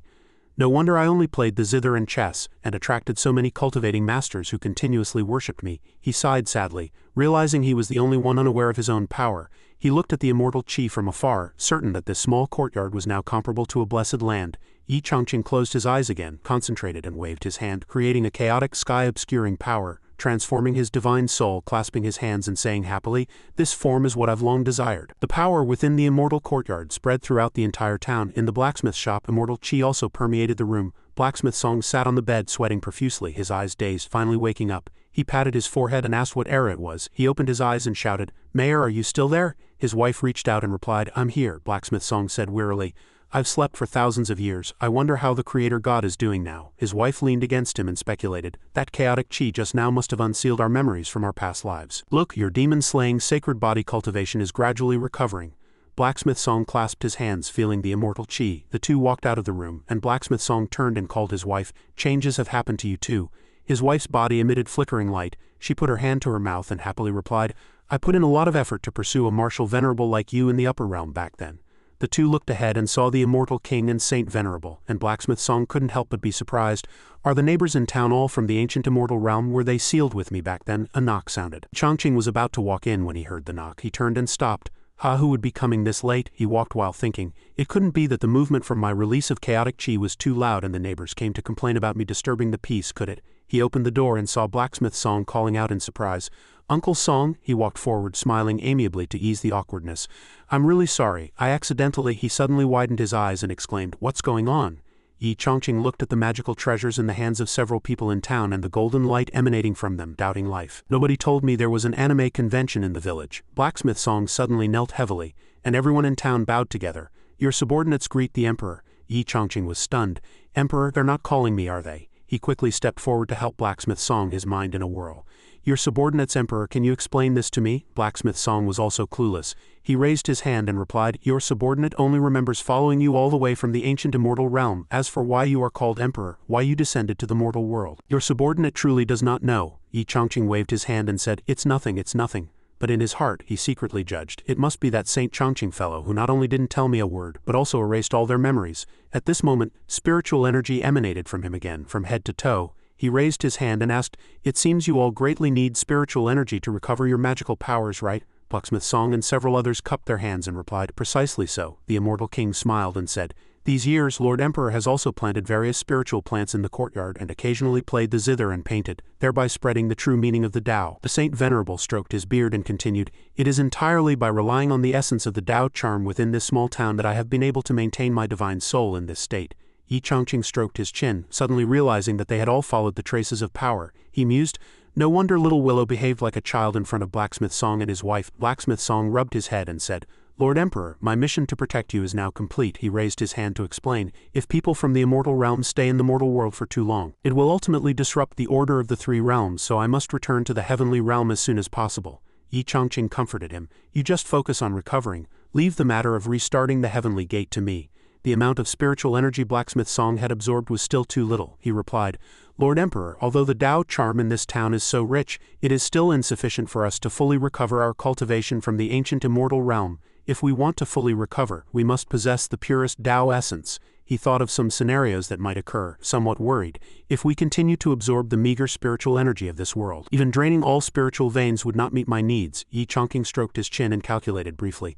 Where could he find ancient relics sufficient to sustain their intense absorption rate? He raised a finger and suddenly a light bulb went off. "Ah, I've got it," he called out. "Old song, 300 li outside Small Pond Town is Taishuan Holy Land. 200 li outside Taishuan Holy Land is an ancient demon sealing place called Qiyuan," he told them. "A few days ago I heard from the Taishuan Holy Lord that the ancient relics are sealed in Qiyuan." Blacksmith Song exclaimed in surprise, "That's a top-grade cultivation material." Yi Chongqing stroked his chin, calculating the time, but you set off immediately. "You might still make it," he said with a darkened face, emphasizing, "If you're late, the people from Taishuan Holy Land might have already beaten you to it." Blacksmith Song immediately turned and waved, "Everyone follow me to find the ancient relics." He clenched his fist and said, "I have been dormant for thousands of years. Everything must be replenished with this top-grade cultivation material." Everyone flew towards Qiyuan. Yi Chongqing raised his hand to his forehead, watching them silently praying. "Old he, I hope this matter of mine can keep Taishuan Holy Land safe." Dugu Qingfeng walked out from behind and asked, "Chongqing, just now I heard them call you Lord Emperor." Yi Chongqing jumped, turned around and called out, "Ching Qingfeng Jia." He rubbed his head, flustered, not expecting his sister to have heard everything. Dugu Qingfeng burst into tears. She said, heartbroken, "I never expected that you truly weren't him." Yi Chongqing looked down at her, his heart divided. She finally realized she had mistaken him, but why when she cried? "Did I feel a little sad too?" He opened his mouth to comfort her. "Qingfeng, whether I am the reincarnation of your beloved or not, in my heart you will always be there." Dugu Qingfeng still cried, "No, you cannot replace him." After speaking, she flew away, leaving Yi Chongqing calling out blankly, "Qingfeng." He sat down somewhat aggrieved, drawing circles in the sand. Little Willow came out at this moment and called out, "Master." Yi Chongqing turned, sadly asking, "Little Willow, should I have told Qingfeng the truth from the beginning?" "No, then she wouldn't have fallen so deeply in love, unable to extricate herself." He looked up at the sky and said, "But enemies are enemies after all. There will be no good outcome between us." Little Willow asked him back expressionlessly, recalling when Master finished painting that flying scroll, wasn't he already planning to leave? She looked up and smiled to comfort him.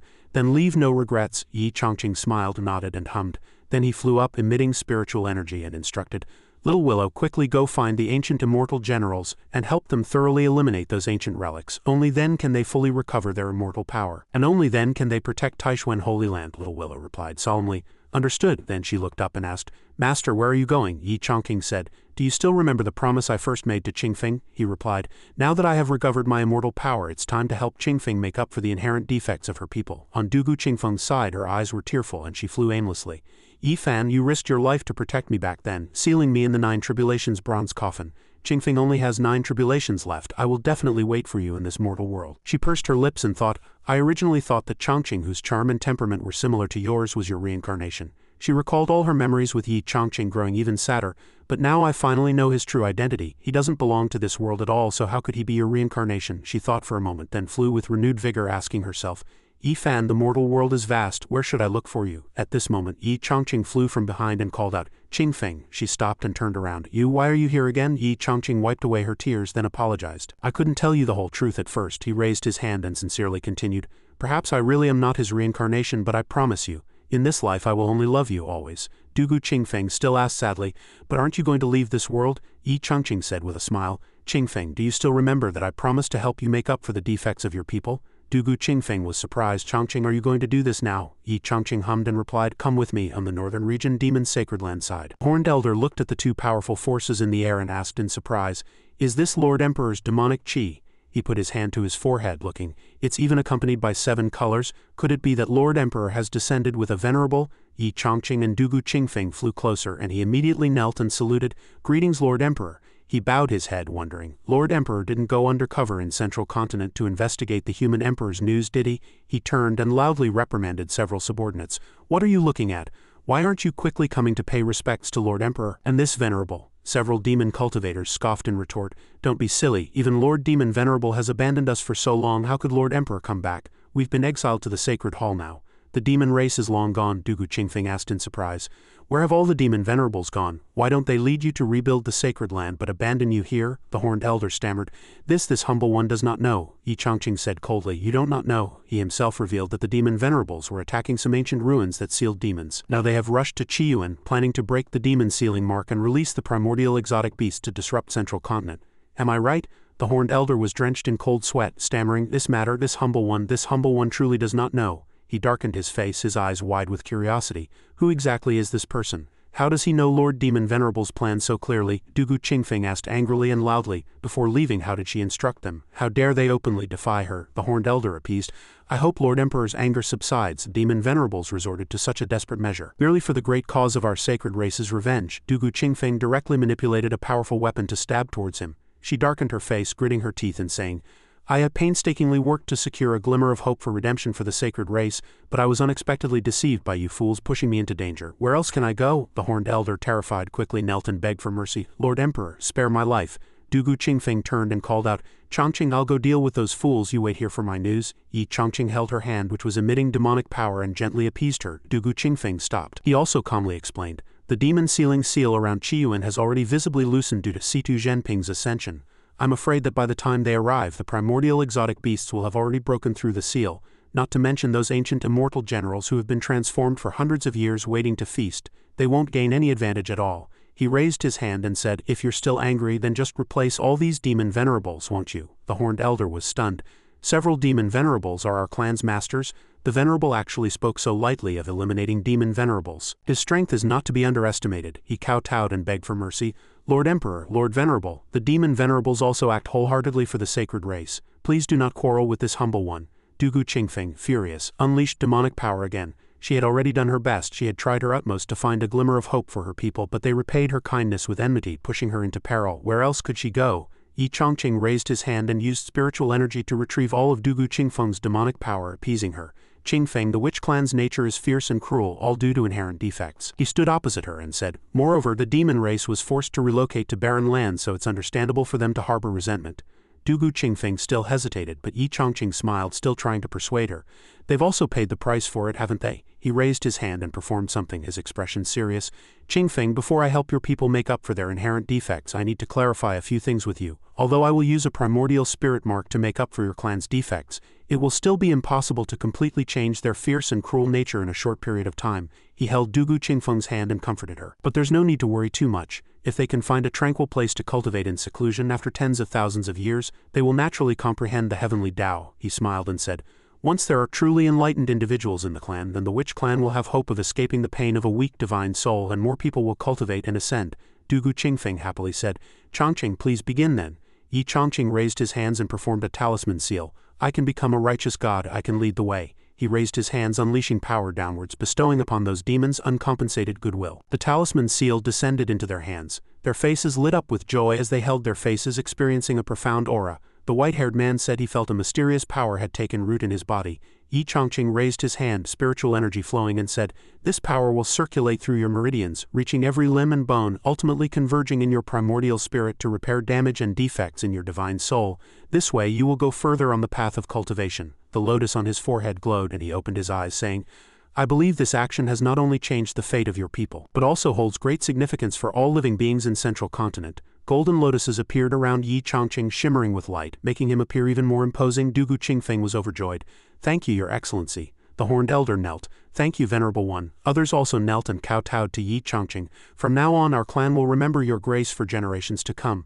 Yi Chongqing saw the merit converging and was momentarily stunned. The energy of merit shot straight into the sky. Could the auspicious clouds of merit be appearing again? When I taught the Tao in Great Yan and battled the Yinglong in Taishuan Holy Land, the auspicious clouds of merit appeared, but their intensity was less than half of what it is now. Celestial phenomena shone brightly in the sky.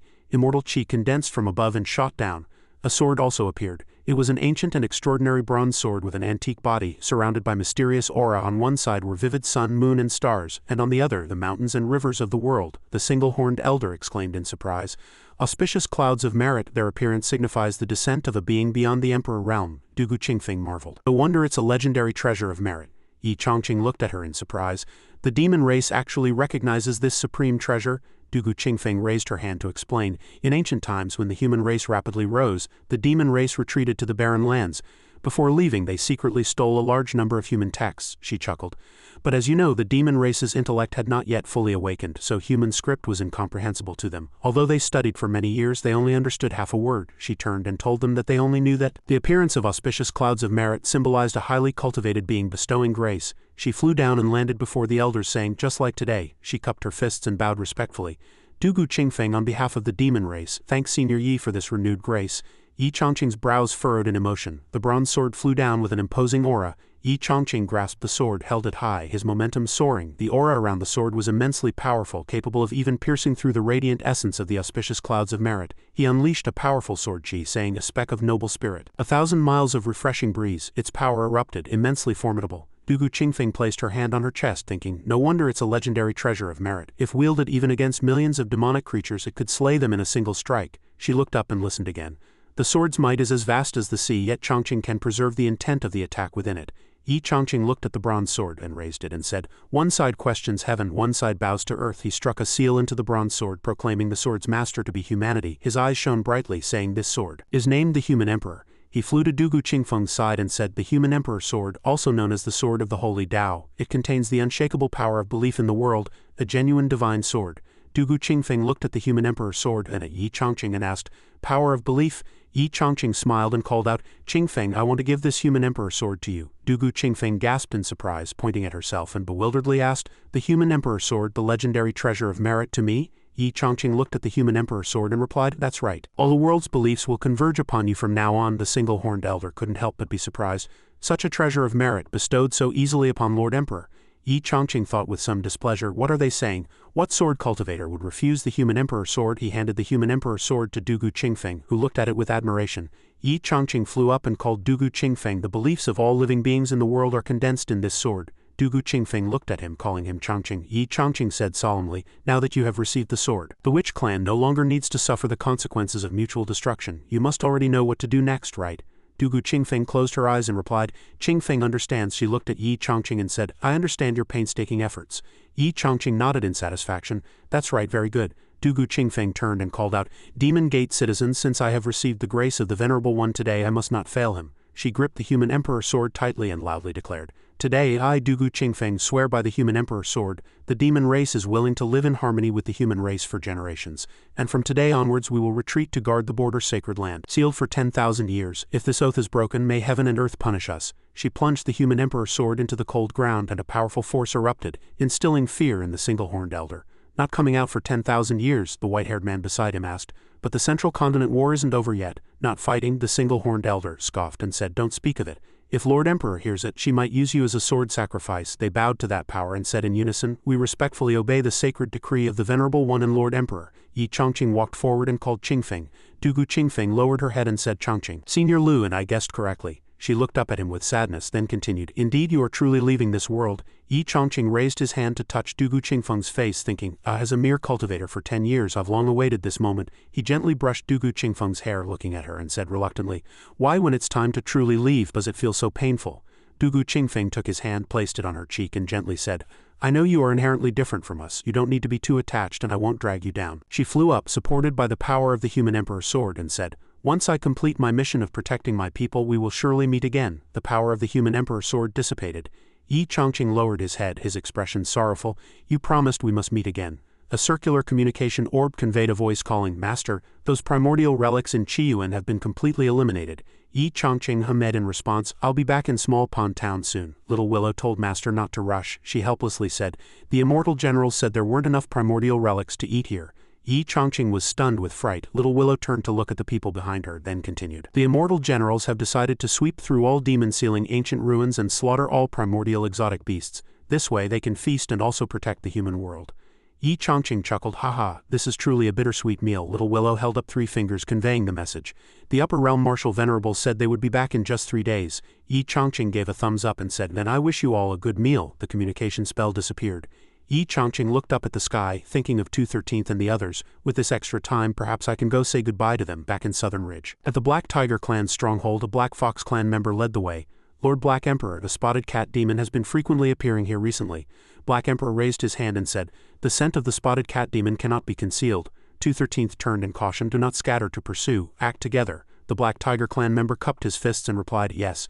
Yi Chongqing observed with satisfaction, very good, very good." He stroked his chin, feeling somewhat relieved. It seems Black Emperor and 13th have established their authority within the Black Fox Clan. 213th and Black Emperor were stunned, looking at the spiritual energy high in the sky, then returned to their original forms and nestled beside that spiritual energy. Black Emperor looked up and said, "It's Master's aura." Yi Chongqing flew down and called Black Emperor. He landed and Black Emperor immediately ran over to cling to him, calling him Master. "Why are you here today?" Yi Chongqing also smiled happily. "I came to visit you all," Black Emperor enthusiastically boasted. "The Black Tiger tribe has been subdued by me and 13th. Yi Chongqing put him down, hummed and praised. "Black Emperor is truly amazing." Black Emperor was so pleased by the praise that he ran around him.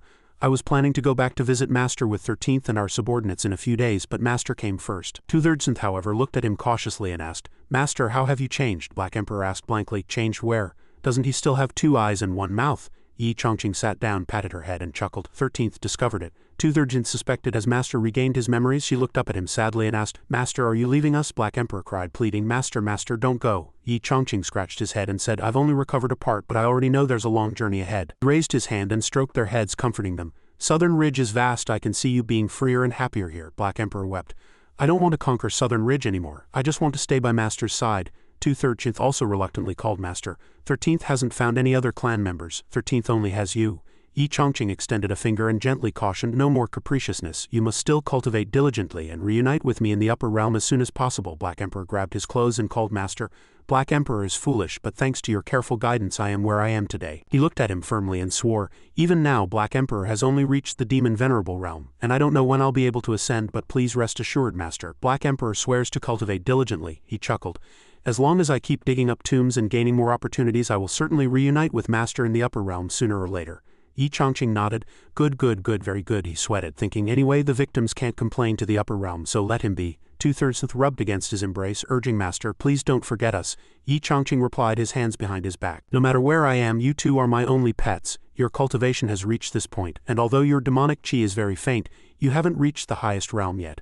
I bestow upon you chaotic chi which can nourish your demon core and purify your bloodline." He flew up and said, "Even after thousands of years, as long as we remember each other, we will surely meet again." The two of them looked at him, sadly calling him Master.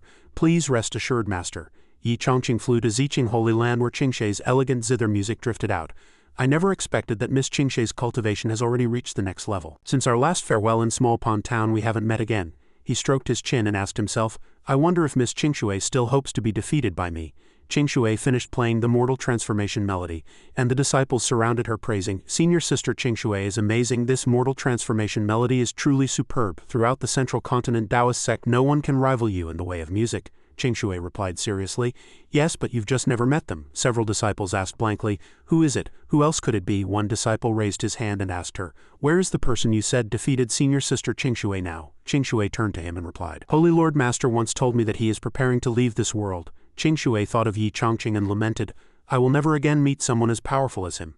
The disciple saw spiritual energy surrounding her zither and exclaimed in surprise, "Senior Sister Qingshe, your zither?" Qingshe looked at her zither, also astonished. "What?" She widened her eyes, recognizing it as Mr. Yi's heavenly mechanism. She turned to look high into the sky and said, "Mr. Yi, have you returned?" She called out loudly, "If you are nearby, please show yourself so we can chat." Yi Chongqing extended a finger imbued with spiritual energy and called Qingshe. "From now on you no longer need to seek out masters, for you are already a recognized master in my heart." Qingshe's tears flowed uncontrollably, then she smiled and replied, "Qingshe understands. "Thank you for your guidance, Mr. Yi." Below the statue, everyone also bowed in unison, praying for Saint Chongqing's protection. A man in green robes stepped forward and waved his hand. "The Chongqing Chronicle, which records Saint Chongqing's every word and deed, has been completed." He raised his hand and said, "His Majesty has ordered the Donglin Academy to distribute it nationwide. Every citizen of Great Yan will receive a copy." Yi Chongqing scratched his face awkwardly, saying, "So grand? I'm afraid I can't show my face." The common people bowed deeply, thanking His Majesty for his benevolence and Grand Tutor Zhang for compiling the book. Yi Chongqing flew to the statue, touched its head and instructed, "Then I'll trouble you to guard Great Yan for me." The people nearby looked up and saw the statue glowing, shouting loudly, "Everyone look, Saint Chongqing's statue has manifested." His manifestation in the sky must mean he has heard the sincere prayers of our Great Yan citizens. "Thank you, Saint Chongqing, for blessing Great Yan with eternal prosperity." Yi Chongqing channeled his power and flew away. I finally arrived at the demon-sealing ancient ruins of Hopeless Cliff, a small cave. On the ancient side, a bird flew around in terror, squawking. Blacksmith Song said arrogantly, "Kill, eating makes it easier to recover." The bird flew up and Blacksmith Song pierced it with a spear. "Well done, Brother Song still has to do it." The bird fell, erupting with immense power. Several others walked forward with their weapons, shyly dividing tasks, skinning, making fire, heating oil. "Let's eat." The next morning, little Willow descended before Blacksmith Song and the other ancient beings. Primordial exotic beasts after enduring the ancient war were so easily eaten, truly laughable. She frowned, saying, "But this good deed is better than having primordial exotic beasts wreak havoc everywhere. And not a single person in the Taoist sect could fight them." She called out loudly to everyone, "The 3-day deadline with Master has passed, we should return." Blacksmith Song and the others stood up. He clasped his hands, saying with immense gratitude, "This trip to the demon-sealing ancient ruins, thank you, ancient tree god, for accompanying us. We were able to recover quickly thanks to the assistance of Lord Willow God." Little Willow awkwardly replied, "You're welcome. If I weren't here, you probably would have eaten even more joyfully." After speaking, they flew up and landed in the town. Yi Chongqing hesitated, still unsure how to reopen the heavenly gate. Suddenly a powerful force descended, startling Yi Chongqing into shouting, "Oh my goodness!" He squinted at the front, then yelled, "Uncle Song, why are you all so radiant?" Blacksmith Song and a few others bowed. "Greetings, Lord Emperor."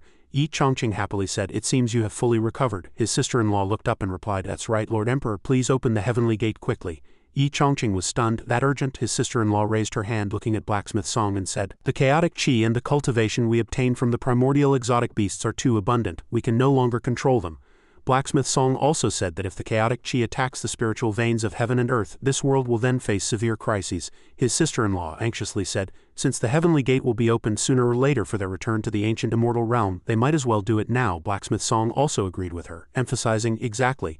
Delays lead to complications." His sister-in-law clasped her hands and said, "Every extra second we stay in this world increases the danger." Yi Chongqing wiped his sweat and sighed, "Then I'll try." The others simultaneously released spiritual energy and said in unison, "The mortal world has discovered our presence." Alarms began to sound. "Lord Emperor, please act quickly."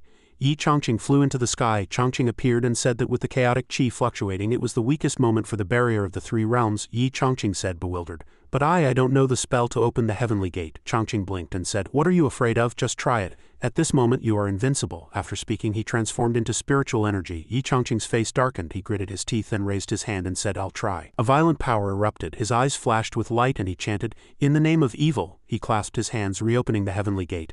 Power converged from all directions, fiercely surging towards the sky, and the vortex grew even stronger. Blacksmith Song and everyone else exclaimed in awe. This sight was like the beginning of heaven and earth, unbelievable, unimaginable. Have we underestimated Lord Emperor's abilities? Is Lord Emperor an existence above the ancient immortal realm? Blacksmith Song eagerly shouted. "Look up, the heavenly gate has appeared right before Yi Chongqing." Yi Chongqing also widened his eyes in surprise. The heavenly gate had truly appeared. Blacksmith Song and others flew to his side and said, "Thank you, Lord Emperor, for your help. Now that the heavenly gate has appeared, it's time for us to leave." He raised his hand, making a somewhat nostalgic oath. "Lord Emperor, this venerable vows with his Tao cultivation. If we ever meet again in the ancient immortal realm, I will forever follow you." He and everyone else bowed together, saying in unison, "We will forever follow you." Yi Chongqing stepped forward to support Blacksmith Song, saying, "Quickly get up." He waved his hand, urging them, "Take advantage of the mortal heavenly Tao being suppressed by chaotic chi. Hurry and leave." They channeled their power and flew into the heavenly gate. "Farewell, Lord Emperor." Chongqing appeared and asked him, "Beyond the heavenly gate is the Xuantian realm, and above the Xuantian realm is the ancient immortal realm. Do you wish to take this opportunity to leave here?" Yi Chongqing smiled and replied, "I do." At this moment, someone behind him called out again, "Mr. Yi." Yi Chongqing turned back. Yi Chongquan raised his hand and anxiously called out, "Mr. Yi, please wait." Little Willow also flew over to explain, "Master, Holy Lord Taishuan insists on seeing you." The 2 small children looked at Yi Chongqing in despair, asking, "Mister, have my parents really left? Have they truly abandoned us?" Yi Chongqing extended a finger and pressed it on the little boy's forehead. Spiritual energy flowed and he replied, "Your parents are ancient immortal generals sealed for several eons. Now that their cultivation has awakened, there's no reason for them to remain in the mortal world." He extended his other hand, similarly telling the other little boy, "You two are exceptionally talented. You will ascend one day. Won't you see them then?" The two little boys bowed. Disciple obeys. He Changquan also thanked Mr. for his help. Taishuan Holy Land was spared from the attack of the primordial exotic beasts. He cupped his hands and recounted, "I heard from Lord Tree God that you will be leaving this world at any time. Over the years, thanks to your protection of Taishuan and benevolence to Central Continent," He Changshuan's face was full of gratitude, saying, "You are not only Taishuan's ancestral master but also the ancestral master of all Taoist sects under heaven." Yi Chongqing lowered his brows and humbly told old He, "You overstate it." Yi Changshuan felt immense remorse, tears streaming down his face. "Ancestral Master Yi, I almost misunderstood you when I saw you living with the Empress in Small Pond Town. And your intimate behavior." Yi Chongqing was greatly surprised. "Why does it sound like you're being an old pervert when it comes from your mouth?" Yi Changshuan stroked his beard, recounting how Dugu Qingfeng had told him earlier. "It was you who saved her from the seal. I then thought you were behind all the machinations." He raised his hand and sighed. "But when I learned that the demon race had sealed themselves and the primordial exotic beasts had been completely cleared by your subordinates, only then did I understand." Yi Chongqing with a dignified demeanor thought, "So that's how you perceive me." Far-sighted, Yi Changshuan clasped his hands, feeling immense pain in his heart. "You must have realized that since ancient times, the Taoist sect has monopolized Central Continent and lived too comfortably. Which is why you secretly supported the Demon Gate and instigated this great war. For this, tens of thousands of Taoist disciples died in battle." He clenched his hands, his face dark, and frankly said, "This price made us realize the crisis." Yi Chongqing became more and more confused as he listened. He raised his hand and silently shouted, "Stop, if you keep talking like this, I'll become a great villain." He nodded and explained, "Seeking immortality and the Tao is inherently a difficult path of contention for opportunities. We should constantly strive and temper ourselves." Yi Chongquan applauded in agreement. "Well said." He then cupped his hands again, pleading, "Mr. Yi, before you leave this world, this old man implores you to reopen the heavenly Tao ranking." Yi Chongqing asked, bewildered, "What is that?" Yi Chongquan replied that it was a ranking that had existed in the center of Central Continent since ancient times, allowing Taoist disciples to freely fight each other. Various sects could also compete. The weak were prey to the strong. Only the fittest survived. Every 100 years, the tens of thousands of disciples at the bottom of the ranking would be directly purged. But not long ago, after driving the demon and monster races out of Central Continent, the ranking was collectively sealed by the 5 great holy lords of that time. He frowned, saying that the various sects had thus lived in peace until now, but their strength was not as great as in ancient times. Yi Chongqing hesitated. "Wouldn't that be too cruel?" Yi Chongquan firmly retorted that if the Taoist sect had not been complacent for so many years, the casualties in this war would not have been so severe. He looked at Yi Chongqing, emphasizing word by word, "Mr. Yi, you must not be soft-hearted. Consider this the last thing you do for the Central Continent Taoist sect." Yi Chongqing's face darkened. He did not respond, seemingly lost in thought. He closed his eyes and said, "All right then." A light emanated from his glabella, and a line of spiritual energy extended. He raised his hand and said, "Choose that spot in the very center of Central Continent." Yi Chongqing clasped his hands, placing the Central Continent Tao ranking. From today onwards, the Central Continent Tao ranking is officially reopened. Yi Chongquan formed a seal and a wisp of spiritual energy flew towards the Central Continent Tao ranking. That spiritual energy made the Central Continent Tao ranking glow, then displayed text. "The first place on the Tao ranking can only ever be Yi Chongqing." Yi Chongquan cupped his hands. "This old man represents the 5 great holy lords. In the future, the Central Continent Tao ranking shall be called the Chongqing ranking." He solemnly said, "The Central Continent Tao ranking should rightfully honor you." The heavenly gate resonated at this moment. Yi Chongqing turned back, no longer lingering. "The time has come." He turned to old He to bid farewell. "Farewell here." He flew forward and said, "I hope we are fated to meet again in the upper realm." Yi Chongquan looked at him tearfully, reluctant to part. "Junior respectfully escorts Mr. Yi." Yi Chongqing flew into the Immortal Gate, gradually disappearing in Qingyang Mountain Range, Bailing Prefecture, Xuanchen Realm. An unknown person suddenly cried out, "It's over." He was Taoist Qingyun. The Qingyang sect master clutched his head, calling out in pain, "There's no escape this time." Recruiting disciples in the city again yielded nothing. He cried in anger, clenching his hands, "If I can't find a disciple with exceptional talent to send into the outer sect of the Heavenly Sword sect, then in half a year when the sect assessment ends, my Qingyang sect will be disbanded." "Ah!" The Qingyang sect master slammed his palm on the ground, gritting his teeth. "The Heavenly Sword sect is ruthless." He bit his handkerchief, his veins bulging with anger, trembling, complaining. "Not only do they demand 100 spirit stones in tribute every year, but every other year they also require us to cultivate an outer sect disciple for them." He pointed forward, his anger reaching its peak, no longer able to control himself. "Isn't this just bleeding us dry, these small sects that are dependent on major sects? Now I've fallen to a 9th-rate sect, so what? 3,000 years ago, our Qingyang sect was a 3rd-rate sect, and we even cultivated inner sect disciples. The Qingyang sect master spat, unable to help but curse. "Peef, damn it," in a terrible mood he strode away. "Since things have come to this, I can only go back and discuss countermeasures with those 9 useless brats." At this moment a force appeared behind the Qingyang sect master. He turned back. That force had already descended, stirring up surrounding gales, forcing him to retreat. The Qingyang sect master raised his hand to shield himself, looking forward. Good heavens, what kind of celestial phenomenon has descended? There was also a force in the sky.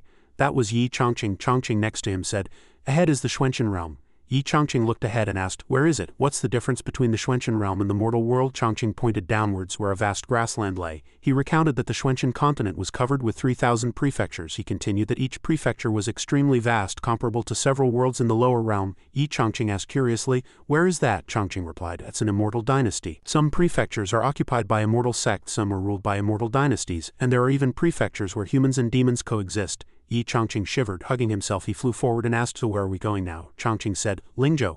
Lingzhou is jointly managed by the 4 great immortal sects: Heavenly Sword Sect, Xuanji Palace, Nanling Prefecture, and Xian Sect. Heavenly Sword Sect, Xuanji Palace, Nanling Prefecture, Xian Sect. Yi Chongqing's face darkened, feeling uneasy. "I have a bad feeling," he said, frightened. "I seem to be constantly falling." Chongqing looked up and said, "Your premonition is correct. You are indeed falling, but only you are falling." Yi Chongqing raised his hand forward, casting a talisman wind, but it had no effect. He became even more panicked. "Where is my magic power?" Chongqing raised his hand and said, "It's all gone." "This is what you said for yourself earlier." Yi Chongqing turned back and said loudly, "I don't believe it. Can't you come with me?" Chongqing sighed helplessly.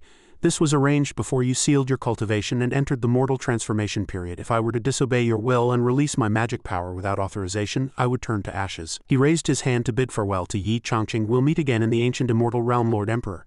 Yi Chongqing cried profusely, grimacing in terror, shouting, "Liar!" In the end he still fell with a thud to the ground. A smoking deep pit appeared on the ground. Yi Chongqing's teeth were also scattered everywhere. He trembled, swearing to himself, "Someday, if I can regain my emperor-level cultivation, I'll definitely slap myself twice to vent my anger." He sat up, rubbed his eyes, and cursed himself, accustomed to hardship but unable to enjoy good fortune. Truly a base character. Qingyang sect master appeared from somewhere with an evil smile. Such an astonishing anomaly must signify the appearance of a supreme treasure. The Qingyang sect master descended from the sky, startling Yi Chongqing. Before he could even greet him, he had already kicked Yi Chongqing's head. A moment later, the Qingyang sect master sat down. Yi Chongqing, still bearing shoe prints on his face, he pointed at the Qingyang sect master and loudly asked, "Who exactly are you?" The Qingyang sect master did not answer, but instead cast a detection spell on Yi Chongqing. He detected not a trace of aura on him, which meant 2 possibilities. First, his cultivation was higher than mine, and he was intentionally hiding his aura. Said solemnly. Second, he possesses some treasure or secret art to conceal everything. Yi Chongqing said angrily, "What, you kicked someone and aren't even apologizing?" The Qingyang sect master returned to his senses, looked at him, then paused for another second, thinking, although Qingyang sect's rule against accepting ugly individuals has been passed down for over 500 years, I have never seen someone with such beautiful features and extraordinary temperament. He looked from Yi Chongqing's eyes to his mouth and smiled, uttering only one word, "Excellent." He stood up, pointed at Yi Chongqing and said, "Not bad, you have good taste." He pointed to himself and proudly introduced, "This old man is the Qingyang sect master of Baiyunlu Mountain, Lingzhou." Yi Chongqing was furious, repeating, "I told you to apologize, not to show off your identity." The Qingyang sect master solemnly realized that this peerless individual seemed unaware of the current situation in Lingzhou Prefecture. He stroked his chin, nodded, secretly affirming, however, if he can hide his cultivation, it means his magic power is not low. He was very cunning. If he could recruit him into the sect and then take him to the Heavenly Sword Sect for the disciple assessment, the Qingyang sect master's eyes lit up with joy at the thought. With his cultivation, wouldn't becoming an inner sect disciple be a breeze? Yi Chongqing was unhappy and frustrated. "How did I run into a sect master right at the beginning?" He stood there, somewhat awkward, "but my current attitude doesn't seem very friendly. I need to find a way to salvage my image." He wiped his sweat, calculating, joining a sect is like acting, it's all about performance, just finish the act and be done with it. He raised his hand and cleared his throat. "Excuse me, immortal elder, you made a mistake earlier and have been slow to apologize. Does your Qingyang sect still accept disciples?" The Qingyang sect master Oed and asked in return. "You want to join the Qingyang sect?" He raised his hand, forcing a smile. "Are there any conditions for joining the sect?" In his heart he silently called out, "Come and recruit me quickly. Recruit me to your heart's content." The Qingyang sect master extended his hand and said, "No need. Qingyang sect has always emphasized fate in recruiting disciples." He stroked his beard, putting on a profound air, then continued, "Your encounter with this old man here is fate. This old man discussing recruiting disciples with you is also fate." Yi Chongqing's expression was grim. "Good heavens, he's already playing abstract with me right from the start." The Qingyang sect master raised his hand and said, "Therefore I will allow you to temporarily cultivate at Qingyang sect, but I cannot arrange for you to become a formal disciple." He thought cunningly, the art of playing hard to get and maintaining control. Yi Chongqing asked in surprise, "Why?" The Qingyang sect master answered him seriously. Since the founding of our sect by the Ancestral Master, a rule has been established: disciples cannot exceed 9 in number. He extended a finger to explain. People often say, in the 8 trigrams the yang line is 9, and 9 is considered the ultimate number. Once the limit is reached, things will develop in the opposite direction. Upon hearing this, Yi Chongqing resolutely turned and left. Forget it, I'm not doing temporary work. The Qingyang sect master was startled and reached out. Hey, he rushed forward to persuade him. Completeness is good too, reconsider. Over at Qingyang sect on Yunlu Mountain, Li Shuyuan, the senior disciple, was cultivating when a rustling sound suddenly came from the left side of his chest. He took out a jade slip and the screen displayed the Qingyang sect master. Li Shuyuan frowned slightly and called master. The Qingyang sect master said, Shuyuan, it's urgent, just listen to me. He raised a finger to his mouth and said sincerely, I have successfully deceived, I have found someone who can participate in the Heavenly Sword sect assessment in half a year. Li Shuyuan asked in surprise. Really? The Qingyang sect master told him seriously. This person is a bit unfathomable. I will investigate his background on the way. He waved his finger, instructing him to immediately inform the other disciples. You must act mysterious in front of this person. He put his hands on his hips and laughed, reveling in his own conspiracy theory. Let him believe that our Qingyang sect is a legendary hidden immortal sect. Li Shuyuan put a hand to his forehead, helpless. If you keep messing around like this, no one will clean up the mess for you. The Qingyang sect master put on a serious face and instructed, This matter concerns the future of Qingyang sect, so this is the only option. We will arrive in about an incense stick's time, so prepare quickly. Li Shuyuan replied, Yes, master. His face was serious, and then he began to form hand seals and chant sword turns flowing clouds. A flash of sword light flew up a bit, then fell back in front of him. Li Shuyuan picked up the sword, sighed in disappointment. Still can't learn the somersault sword technique. He stood up, threw the sword behind him and said, If I can't learn it, I won't. A wisp of hair fluttered in the wind. Qizhang Yuan, the 5th disciple of Qingyang sect, walked over dejectedly and asked him, What's gotten into you? You messed up my hairstyle. A small hand gently clutched Li Shuan's sleeve. Zijiao, the 9th disciple of Qingyang sect with her big round eyes, asked, Senior brother, has master been captured by a demon again? Li Shuyuan turned around and replied, Master just sent a 1,000-mile message back. We're about to have a 10th junior brother. He closed his eyes, thinking with a somewhat forced expression. Although I don't agree with Master's method of enticement and deception, if these outwardly outstanding but poorly cultivated wastes really go participate in the Heavenly Sword sect assessment, then Qingyang sect will be finished. He looked into the distance and asked himself, I wonder how ugly the Ancestral Master's appearance was to be so convinced that good-looking people also have superior cultivation talent. Even writing this into the sect rules, Li Shuyuan walked into the main hall and called the disciples to assemble. A figure flew past his eyes and he said with a smile, Wenxia, it seems you have too much free time. Ku Wenxia, the 2nd disciple of Qingyang sect, raised her hand and said, Master suggested I cultivate the startling swan body technique. Is it showing some effect now? Li Shuyuan retorted, Master's original intention was to distract you so you wouldn't get drunk and cause trouble during the day. Another disciple rushed in, Lu Xinyang, the 4th disciple of Qingyang sect, panting as he asked, Senior brother, why did you suddenly call me? Li Shuyuan looked at the 4 of them and couldn't help but lament in his heart.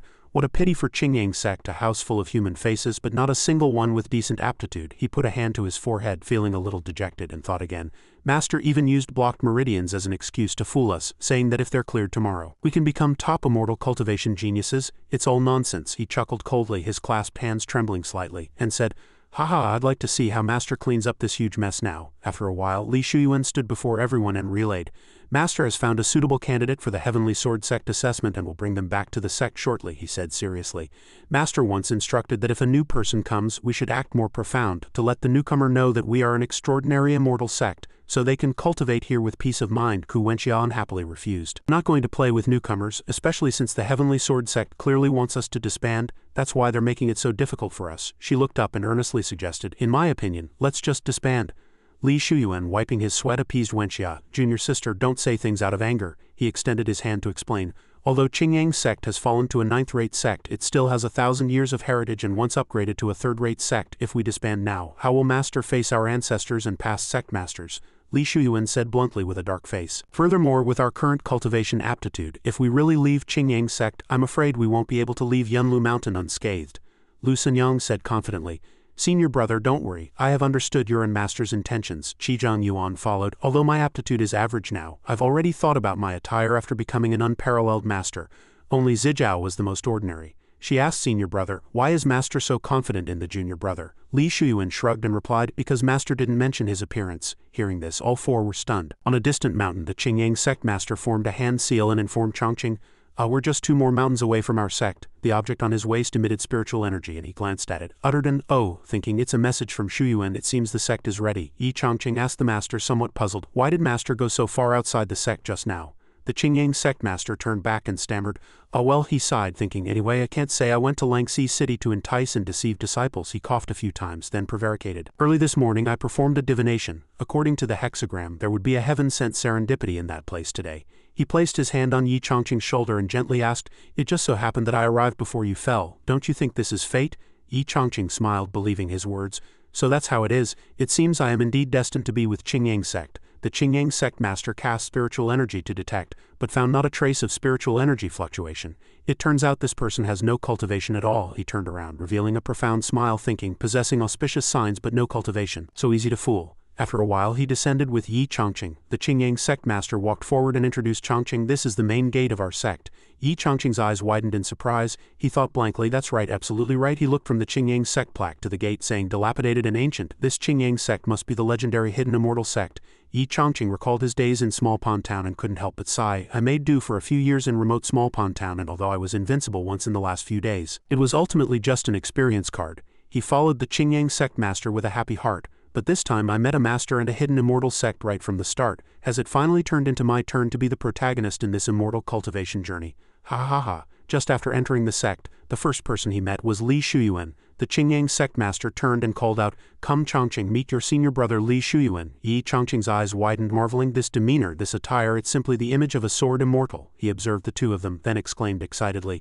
"That's right, this feels right, he he he. It seems it'll be hard not to be invincible in this life." Li Shuyuan was sweating profusely. Yi Chongqing asked worriedly, "Why is senior brother sweating so much?" The Qingyang sect master explained somewhat boastfully, "Chongqing, you don't know, do you? Comprehending sword intent requires a lot of physical strength. Chongqing, do you have any insights on cultivation?" Yi Chongqing scratched his face, awkwardly replying, "I never felt physically exhausted when I cultivated before." The Qingyang sect master secretly cast spiritual energy, and Li Shuwan's body also emitted powerful spiritual energy. He opened one eye and called master using telepathy. The Qingyang sect master said, "Foolish disciple, I know that making the sword fly above your head is already the limit of your cultivation. I will lend you spiritual energy. Hold on." After making arrangements, he replied to Yi Chongqing, "That means your cultivation efficiency isn't high." Yi Chongqing nodded shrewdly and said, "Master is right." The Qingyang sect master turned and called Shuyuan. Li Shuyuan withdrew his power. He cupped his hands and called master. He raised his hand and introduced, "This is the newly initiated Yi Chongqing." Yi Chongqing saluted him. "Chongqing greets senior brother." Li Shuyuan was so dazzled by his radiance that he couldn't open his eyes. He covered his eyes with his hand and said, "What brilliance! Unparalleled demeanor, too dazzling." He observed Yi Chongqing and couldn't help but think, "I thought master only valued his immortal cultivation talent. I never expected this person's temperament and appearance to be so outstanding." He stared blankly at Yi Chongqing and said, "How can there be such a perfect person in this world?" That night, Li Shuyuan knocked on the Qingyang sect master's door. "Master, disciple requests an audience." The Qingyang sect master called out, "Come in." After Li Shuyuan entered, he immediately asked anxiously, "Master, where did you abduct a junior brother with excellent looks and not low cultivation?" The Qingyang sect master picked up his teacup and replied, "Not abducted," he said seriously. "I have secretly investigated. This person has no cultivation at all, so we can confidently deceive him." Li Shuyuan frowned in surprise. "No cultivation? Then how can he pass the assessment in half a year?" The Qingyang sect master put a hand to his chin, hummed and continued, "Although he has no cultivation, when I found him there were auspicious signs, so his aptitude should be good." He put down his hand and sighed helplessly. "Isn't it because you few have cultivated for several years and are still only at the foundation establishment and chi refining stages that I had to go catch someone?" He pointed forward and decided, "Chongqing wants to become a sword cultivator. From today onwards you will lead him to cultivate the way of the sword." Li Shuyuan pointed to himself, looking bewildered. "Me, can I do it? If junior brother Chongqing surpasses me in cultivation later, won't he easily discover the truth of my feigned mystery?" The Qingyang sect master raised a jade slip and replied proudly, "I had already thought of this. I have cast a cultivation concealing spell masking the aura within your jade slips." He patted his chest and instructed, "Wear them on your person to slightly conceal it, even if Chongqing progresses rapidly. He can only reach the foundation establishment stage in a short period of time, and he certainly won't be able to see through your true cultivation." The next morning, Yi Chongqing swept the courtyard in a pleasant mood. He murmured to himself, "Oh, even though I've moved in, it still feels a bit unreal." He tossed the broom aside, smiling happily. "Although this transmigration journey doesn't have a cheat code yet, it can't stop my good luck from exploding." Yi Chongqing looked at his hand and asked himself, "Could good luck be my cheat code in this immortal cultivation world?" Zeching walked over from a distance and asked, "Are you the new junior brother?" Yi Chongqing turned around and answered anxiously, "It's me, it's me. I am Yi Chongqing. May I ask which senior sister you are?" Zeching saw his face and her cheeks instantly flushed, greatly surprised. How can there be such a handsome man in this world? That elegance radiated from within. Just one glance felt like a gentle spring breeze. Yi Chongqing walked forward, lowering his head to match her height. "I'm so short," he thought with a smile. It seems I can only bend down to show respect. Zeching kept shaking her head, trying to calm herself. What if he uses this Peerless face to probe sect secrets? Then I definitely won't be able to resist. She was flustered, trying hard to clear her head. If that happens, won't Qingyang's sect be finished because I'm infatuated with beauty? Quickly sober up, Zeching. Yi Chongqing saw her mumbling and shaking her head, so he reached out and asked, "Are you alright?" Zeching looked up and replied, "I'm fine." She took a deep breath, composed herself and then introduced herself. "My name is Zeching, ranked 9th in the sect, so I am your 9th senior sister." Yi Chongqing cupped his hands in a salute. "Greetings, 9th senior sister," he thought. People in hidden immortal sects must not be simple. He chuckled as he judged. Although she looks only in her teens, she might have lived for hundreds or thousands of years, just like little Willow looks only a few years old but is actually tens of thousands of years old. Zeching said, "I suppose senior brother has already told you that from tomorrow onwards the two of you will go to the back mountain to cultivate." Yi Chongqing replied, "Yes." She put her hands behind her back, stepped aside and said, "I'll take you to the scripture pavilion." Yi Chongqing tilted his head, a question mark on his face. "I just joined the sect and I can go to the scripture pavilion already?" Zeching also had a question mark as she replied, "Why not all disciples can go?" Yi Chongqing watched her skipping along, shocked and dazed. Is this reasonable? This progress is too fast, as expected of a hidden immortal sect. Such foresight. Zeching pointed into the distance and asked, "See it, that's the scripture pavilion." Yi Chongqing raised his hand and said, "Please lead the way, 9th senior sister." As the two gradually approached the scripture pavilion, he was even more surprised. Such a large formation. He touched the pillars and looked at the patterns. This stone is also carved with dense patterns. To be more precise, Lu Xingyang was standing behind, forming hand seals and casting a spell. 9th junior sister, hurry up." He trembled, barely able to say, "Senior brother is almost at his limit with this effect." Zeching's face turned dark. Not good. To maintain this formation, 3rd senior brother's magic is almost exhausted. She extended both hands backward, casting spiritual energy, and shouted, "Hold still." Her spiritual energy formed an X shape, firmly pinning Lu Xingyang to the stone. She emphasized, "Absolutely no flaws must be shown in front of junior brother." Lu Xingyang also struggled desperately until foam appeared at his mouth. Yi Chongqing pointed and asked, "9th senior sister, is this the restriction protecting the scripture pavilion?" Zeching nodded and replied, "Yes." Lu Xingyang wished he could die on the spot upon hearing this. My consciousness flew out of my body, and I angrily said, "Please, no more bragging. Just take him in quickly or my funeral will be held at the village entrance tomorrow." Zeching walked ahead and introduced, "This is the scripture pavilion's restriction." Yi Chongqing walked back, secretly thinking, as expected, it's unfathomable and mysterious. The two walked to the front of the scripture pavilion. Zeching raised her hand and unleashed spiritual energy and the mountain array opened. A beam of power shot from the array pillar towards the scripture pavilion and the door opened. Zeching turned to Yi Chongqing and said, "This clear heart 5 paths array, once activated, can also eliminate surrounding karma and purify the mind." Yi Chongqing looked up with a solemn expression, thinking, only the scripture pavilion of a hidden immortal sect could have such a spiritual and radiant restriction. He clenched his fists, recalling some things and feeling a bit annoyed. Unlike the scripture pavilion of Taishuan Holy Land where even cats and dogs could enter, it had no dignity at all. Zeching smiled faintly, thinking, what clear heart 5 paths array? I made it all up. Her face fell and her eyes turned cold, thinking the scripture pavilion's restriction was long ago destroyed by Lu Xingyang, and there's no money to repair it. She smiled meaningfully, glancing at Yi Chongqing behind her, secretly relieved. Thankfully this junior brother isn't very clever, otherwise I'd really worry these shoddy special effects wouldn't fool him. She led Yi Chongqing inside, saying as they walked, "Junior brother, although you are now a formal disciple, you cannot come here without master's permission." Yi Chongqing nodded and replied, "Please rest assured, 9th senior sister, I will never come here without permission." Zeching introduced, "This is the first floor of the scripture pavilion. According to sect rules, disciples below the nascent soul realm can only choose cultivation methods here." Yi Chongqing looked at a few hanging paintings, then turned to look in the opposite direction, praising, "Though it appears desolate, it still retains an ancient and pure charm." "Good, very good." Zeching looked at him with an awkward expression, thinking, this is the first time I've seen someone describe a dilapidated room like a treasure. What a talent. She followed behind Yi Chongqing, trying her best to praise the scripture pavilion. "Junior brother Yi, the cultivation methods collected by the sect are all very profound and mysterious. To prevent you from being greedy and rash, you can only choose one for now." Yi Chongqing, upon hearing this, praised it even more, going with the flow. "Teaching according to aptitude. I'm tired of saying admirable." Zeching extended one hand, placing the other on her chest, and said, "Of course, if you can't find a satisfactory cultivation method, I, your senior sister, will also help you choose an easy-to-cultivate one." 4 cultivation methods were placed side by side. 9 Heavens Profound Evil Divine Sword, Imperial Thunder True Art, 100 Supreme Purple Jade True Thunder, Sacred Flame Pure Yang Flowing Cloud Sun Moon True Sutra, 9 Revolutions 9 Returns Chaos Pond Genesis Chi Refining Divine Sutra, and Why Seek Immortality if one can reach it with shallow cultivation, no explanation Heart Sutra. Zeching's face turned ashen, trembling with anger, thinking, who on earth wrote these? Yi Chongqing tilted his head and asked her, "Are these peerless cultivation methods?" Zeching was startled and let out an ah. She turned around and Yi Chongqing had already walked to the bookshelf and picked up a book. He thought, although the name is a bit long, this is very likely a peerless cultivation method that mortals cannot comprehend. He looked at Zeching and asked, "Senior sister, do you think I'm right?" Zizhao forced a smile and pointed in another direction, suggesting, "Junior brother Chongqing, why don't you go look at those cultivation methods with only 5-word names?" Yi Chongqing obediently walked in another direction, and Zizhao immediately collected those few cultivation methods, preparing to hide them. Even Li Shuyuan used to know to buy a few fake cultivation methods for 2 taels of silver each to save face. Now these things probably cost 2 taels for a caddy. She casually threw them aside, disdainfully saying, "I don't care about these." She unleashed spiritual energy to conceal the fake cultivation methods, then asked herself, "I wonder what cultivation method junior brother Yi will choose from the authentic section, over here." Yi Chongqing was climbing a ladder, reading the characters on a few cultivation methods. Prajna 4 symbols divine art, Tai quaking primordial art, myriad laws return to one art. Why do these sound so familiar? Zizhao peered through the crack in the door, thinking in surprise. These are all our sect's authentic inner cultivation methods, and junior brother actually finds them familiar? She rubbed her chin, puzzled. But Master clearly said he has no cultivation at all, so how could he find these cultivation methods familiar? It seems junior brother is indeed no ordinary person.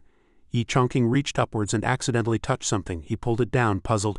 An iron box. What kind of strange cultivation method is this that it needs to be hidden in an iron box? Yi Chongqing dusted it off and found that the box had no restrictions at all. Zizhao panicked at the sight. Senior brother's dark history is going to be discovered by him so easily. She watched Yi Chongqing open the box, roaring internally, "Is senior brother Qingyumen's one of the shameful secrets about to be exposed?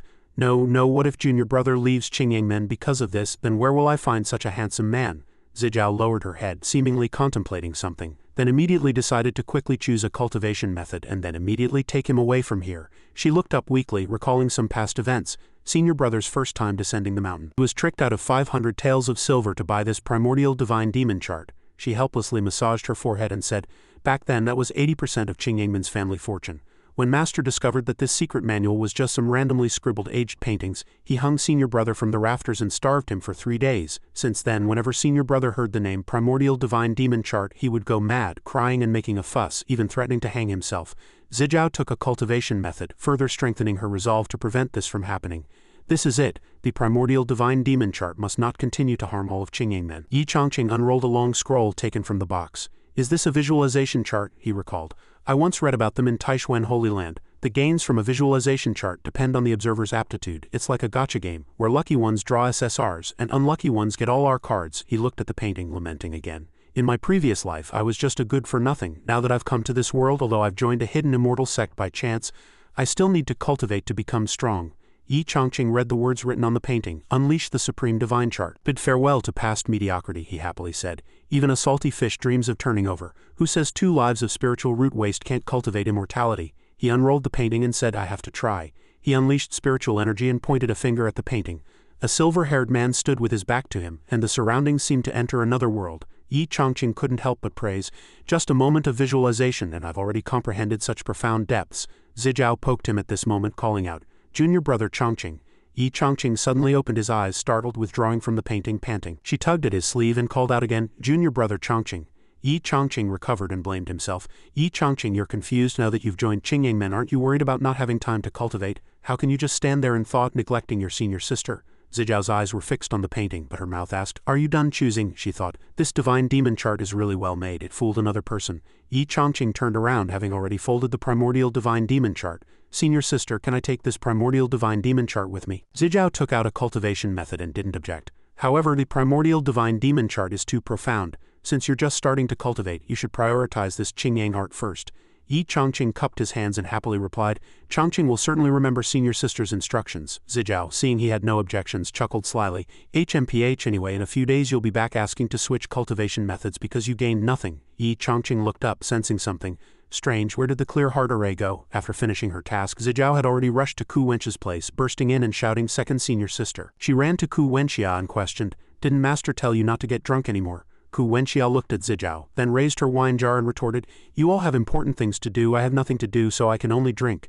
Zizhao folded her arms and asked, "Are you blaming us?" Ku Wenchia sat up and asked from her chest, "Zizhao, have you met the new junior brother?" Zizhao's face instantly flushed at the mention of Yi Chongqing's name, and she nodded. Ku Wenchia excitedly asked, "How is he?" Zizhao put her hands behind her back and affirmed, "Hundreds of billions of times more handsome than senior brother." Ku Wenchia laughed heartily. "This girl, did she fall for junior brother at first sight?" Zizhao shyly turned away and denied, No, second senior sister, don't talk nonsense. Ku Wenxia, seeing her guilty conscience, changed the question. Then is his aptitude higher or lower than senior brother's? Zizhao shook her head and replied, hard to say. Master thinks he has no cultivation at all, and he's very interested in those strange fake cultivation methods in the scripture pavilion. Ku Wenxia put down her chair and extended her hand, mocking. Was he really fooled by that old man? Does he really think he's entered some hidden immortal sect? Zizhao rubbed her chin, somewhat puzzled. But he's not interested in our sect's secret cultivation methods, and he even said those things look familiar, as if he'd seen them before. Ku Wenxia restrained her smile and leaned in to ask, oh, so which cultivation method did he choose in the end? Zizhao replied, the primordial divine demon chart. Ku Wenxia lowered her head, a mocking smile on her face, and asked, the primordial divine demon chart? Then she burst into laughter, tears streaming down her face. She said, that old Qingyun only chooses disciples based on appearance, not ability. As a result, all of us have such poor spiritual roots. She gleefully clapped her hands. Now karma has caught up to him. He's fooled another simple-minded one. Ha ha ha ha, I'm dying of laughter. She looked at Zizhao, who was looking at her with dissatisfaction, and stopped. Are you unhappy that I'm mocking him? Zizhao frowned, seemingly hesitant, and asked, senior sister, I just feel, aren't we underestimating the primordial divine demon chart? Ku Wenxia nonchalantly said, you should tell master about this. He was the one who personally appraised it as a fake book back then, and then severely punished senior brother. She sneered, thinking, if he really misjudged, we'll get to personally witness that old man lose face completely. In Yi Chongqing's courtyard, he placed the primordial divine demon chart and the Qingyang art on the table. He looked up at the clouds in the sky and said, bid farewell to mediocrity. He lowered his head, sighed, and blamed himself. Although ninth senior sister reminded me not to rush, I've been mediocre for 2 lifetimes already. Then he clenched his fists, his voice gradually growing louder. Seeing those inspiring words, how can I not be excited? He put down his hand and then chanted dejectedly, bid farewell to mediocrity. Those 4 words are my obsession for many years. Yi Chongqing turned and unrolled the primordial divine demon chart, making up his mind. Even if I know that comprehending it from scratch is a pipe dream, I don't care if I go berserk because of it. He looked at the painting seriously, his heart longing. At this moment, I just want to prove myself that I'm not a coward. Yi Chongqing stepped into the primordial divine demon chart, and sure enough he met that white-haired, blurry-faced person as well as the yin-yang art. Yi Chongqing reached out to block the light in front of him. Although his eyes were tightly closed, the scene before him was still clear. After steadying his mind, he said, this looks like a painting, but to me it's a window to a world. He suddenly opened his eyes wide, exclaiming, this primordial divine demon chart actually revealed a chaotic world before me, with billions of stars suspended within it. 3,000 great Taos circulated, and a brilliant power shot up from Qingyang men, illuminating the entire sky. Chaos and that blurry-faced senior also appeared in the sky. The Qingyang sect master shielded his eyes with his hand, asking in confusion, where is this spiritual energy from heaven and earth coming from? In Yi Chongqing's courtyard he was cultivating, unaware of all this, as rich spiritual energy emanated from within him. According to the operation of the visualization chart, as long as I accumulate enough insights, it will sense me and bestow a cultivation method upon me. He looked up and said, I see it. The primordial divine demon chart floated before him. Yi Chongqing reached out and touched it, and the painting emitted light, drawing his divine soul into it. Primordial divine demon art transformed from the visualization chart. I only hope you can cultivate diligently and achieve mastery soon.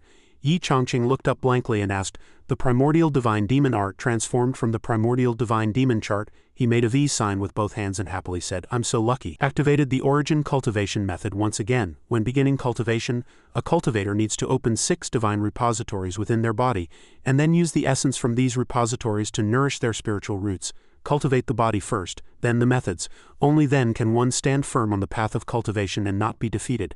Dazzling light burst forth, and Yi Chongqing was also startled, detaching from the primordial divine demon chart. He rubbed his chin, recalling the phrase, cultivate the body first, then the methods. This was completely opposite to the usual method of first refining qi and building a foundation, then using spiritual energy to temper and nourish the body. Yi Chongqing stood up and hummed to himself. But opening the divine repositories within the body, how easy is that? He anxiously paced in the courtyard. Moreover, to open 6 of them, if I'm not careful, my life might be in danger. Should I switch to another cultivation method? A low, eerie voice sounded. After cultivating the primordial divine demon art, one cannot switch to other methods. Yi Chongqing lowered his head, his mind troubled. Have I boarded a pirate ship? He bit his thumb, worried. If I encounter problems during the initial cultivation and opening of the divine repositories, wouldn't this life also be a waste? Thought seriously, but cultivation is inherently about survival in the cracks. Maybe I'll live another unremarkable life, unable to change anything. Yi Chongqing was too upset to think of a foolproof plan. It's too difficult, truly unsettling. He remembered Zeching, then clapped his hands. That's right, ninth senior sister just said that starting tomorrow, senior brother will take me to the back mountain to cultivate. He laughed heartily, confidently believing that senior brother with his profound knowledge and powerful magic would certainly be well versed in the primordial divine demon art. With senior brother's guidance, opening the divine repository certainly won't be difficult anymore. Meanwhile, Li Shuyuan looked up at the pervasive chaos in the sky, stunned. This scene was exactly like what was depicted in the primordial divine demon chart. He was incredibly solemn.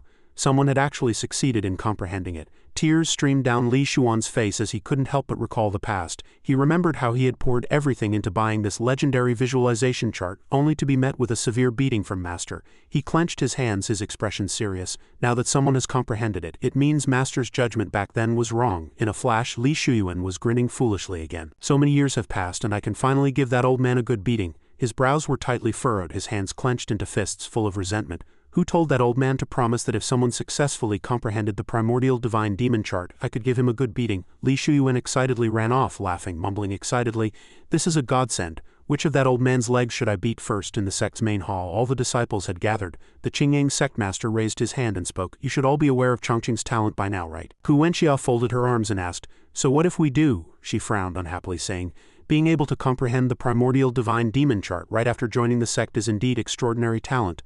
But in half a year, won't he still have to return to the Heavenly Sword sect?" The Qingyang sect master snorted in rebuttal. With Chongqing's current performance, let alone becoming an inner sect disciple, it's not impossible for him to become a true disciple of some elder. He reached out and calculated. In this way, not only can we save Qingyang sect, but we can also help ourselves restore to a third-rate sect and even strive to advance to a second-rate one. Seeing his meticulous calculations, Hu Wenxia turned away helplessly. She looked down at Li Shuyuan, scoffing. "Li Shuyuan, this newcomer has already comprehended the primordial divine demon chart, which should at least put your mind at ease." Zeching raised a finger, remembering something.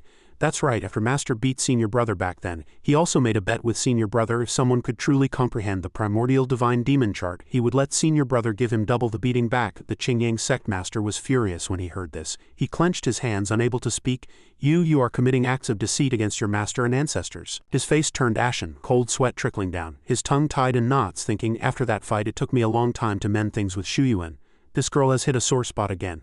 The Qingyang sect master raised his hand towards Li Shuyuan, somewhat apologetically saying directly, "Shuyuan, I indeed wronged you back then as your master. Now it seems the primordial divine demon chart wasn't the problem. It was just that our immortal cultivation aptitude was too low to comprehend it. If you have anything to say, just say it. Your master is ready." He slightly closed his eyes, sadly thinking, once a master, always a father. "Just hit me lightly." When the Qingyang sect master opened his eyes again, Li Shuyuan had already appeared before him. He looked at him with a calm expression and called out, "Master, it's all right. I've already figured some things out." His face was grim and he chuckled, calculating. "If we really fought, Master's cultivation is much higher than mine. What if Master played a trick and secretly used a protective spiritual shield to cheat? Then I'd be the one getting hurt. Haha, that old man. Does he think I'm as naive as before?" The Qingyang sect master solemnly instructed all the disciples, "Listen up, Chongqing's matter concerns the entire future of Qingyang sect. If anyone reveals a flaw in front of Chongqing causing him to become suspicious, then don't blame this old man for expelling them from the sect." He extended his finger to assign tasks. "From tomorrow, Shuyuan will take Chongqing to the back mountain to cultivate." Lu Xinyang and Qizhang Yuan followed the command, providing full support. Li Shuyuan frowned, somewhat worried. "Master, junior brother Chongqing's aptitude is so high, I'm afraid I'll soon expose myself." The Qingyang sect master's expression was somewhat unfathomable, and he appeased, "It's all right, Chongqing currently has no magic power, you just need to teach him the most basic qi absorption." The next morning, Yi Chongqing followed behind Li Shuyuan, who handed him a pill bottle. "Junior brother Chongqing, there are dozens of qi replenishing pills in this bottle. You've just started cultivating and can't go without food yet. Take one before cultivating each day." Yi Chongqing took the qi replenishing pills, his face beaming with joy. He bowed with cupped fists. "Thank you, senior brother." He looked up and called out, "Senior brother, I have a question to ask you." Li Shuyuan raised his hand and cheerfully said, "Junior brother, feel free to speak your mind between us." Yi Chongqing raised his hand and said, "Yesterday I chose the primordial divine demon chart among the cultivation methods in the scripture pavilion." He stroked his chin, worried. "I know. But if I choose the cultivation method granted by this chart, I won't be able to learn other cultivation methods later." Li Shuyuan stared at Yi Chongqing with an ashen face. "Junior brother, I think you're insulting me, but I have no evidence." He raised his hand and explained, "Junior brother Yi, everyone's aptitude is different. So please decide based on the cultivation method granted to you by the primordial divine demon chart." Yi Chongqing happily replied, "Senior brother is absolutely right." Li Shuyuan said, "The primordial divine demon chart records that comprehending the primordial divine demon chart is supreme. The chaos sequence cultivation methods rank second, and martial arts cultivation methods are at the bottom. With your current cultivation, which cultivation method were you granted? Yi Chongqing scratched his head and replied, Senior brother, I was quite lucky, so I comprehended the primordial divine demon art from the chart. Li Shuyuan exclaimed, What? Yi Chongqing naively said, Senior brother, I never imagined there was such a thing as opening divine repositories. Li Shuyuan suggested with a grim expression, Junior brother, since you've comprehended the supreme method, then cultivate this method. He was so excited that tears streamed down his face as he turned away. This is your destined fortune, don't hesitate. Yi Chongqing scratched his head again, bitterly smiling, then thank you senior brother for clarifying. Li Shuyuan ran off just like that, crying profusely. Yi Chongqing raised his hand in confusion and called out, Senior brother, slow down. Nearly half an hour later, in the back mountain of Qingyang sect, Li Shuyuan stopped and pointed ahead, saying, Ahead is the Qingyang sect's treasure of the sect, the sword tablet. Having endured years of wind and rain, the edges of the sword tablet had been worn smooth. Yi Chongqing carefully observed the sword tablet from top to bottom as Li Shuyuan narrated. Legend has it that when the first sect master of Qingyang sect was traveling in Lingzhou, he inadvertently passed by a river from which a peerless sword qi suddenly burst forth, forcing even the sect master to retreat a great distance. Immediately after, a mysterious sword tablet shot up from the river. Because of the soaring sword qi, the sect master determined that the inscriptions on it were an extraordinary inheritance of the way of the sword. Li Shuyuan looked at the sword tablet, somewhat sadly. After the sect master brought the sword tablet back, he was determined to comprehend it. But 1,000 years passed and no one succeeded, so it was forgotten in the back mountain. Yi Chongqing walked towards the sword tablet curiously. I want to see what's inscribed on the tablet. It's piqued my curiosity, Li Shuyuan advised. Junior brother, don't be impatient. A problem that several generations of sect masters couldn't solve with your current cultivation. Might be a bit of a pipe dream, don't you think? He slightly closed his eyes and asked Yi Chongqing a few questions. Yesterday, Master told me that you are determined to cultivate the way of the sword, so in your heart, what is the way of the sword? As soon as Li Shuyuan looked up, he was stunned, exclaiming, Yi Chongqing. Yi Chongqing had placed his hand on the sword tablet and activated it. Li Shuyuan stared in astonishment at the absurd and incredible scene before him, blurting out, Both the sword tablet and Chongqing are emanating sword intent. Yi Chongqing closed his eyes, sensing the sword tablet, its immense power making Li Shuyuan even more incredulous. The sword tablet, which generations of sect masters couldn't do anything with, is now resonating with a junior brother of ordinary cultivation. He again teared up in anger, gritting his teeth, thinking, Junior brother can sense sword intent without even cultivating, while I've cultivated bitterly for years and am still stuck at sword techniques. He clenched his hands, trembling with anger, suspecting Master, did you arrange this deliberately, using junior brother to imply that I'm not working hard enough? Li Shuyuan burst into tears, then ran away frantically. I can be killed but not insulted. I can't teach this junior brother anymore. Back at Qingyang sect, Li Shuyuan quickly ran back to the door. The Qingyang sect master looked at him puzzled and asked, Shuyuan, why are you running here? Shouldn't you be in the back mountain guiding Chongqing in cultivation right now? Li Shuyuan, tears streaming down his face, cupped his hands and called out, Master, your disciple has just returned from the back mountain. I'm here to resign. The Qingyang sect master sat up, waved his hand. Shuyuan, your master knows what you're thinking. You must trust your master's arrangements. He extended his finger and affirmed, Chongqing merely has an outstanding temperament and better comprehension.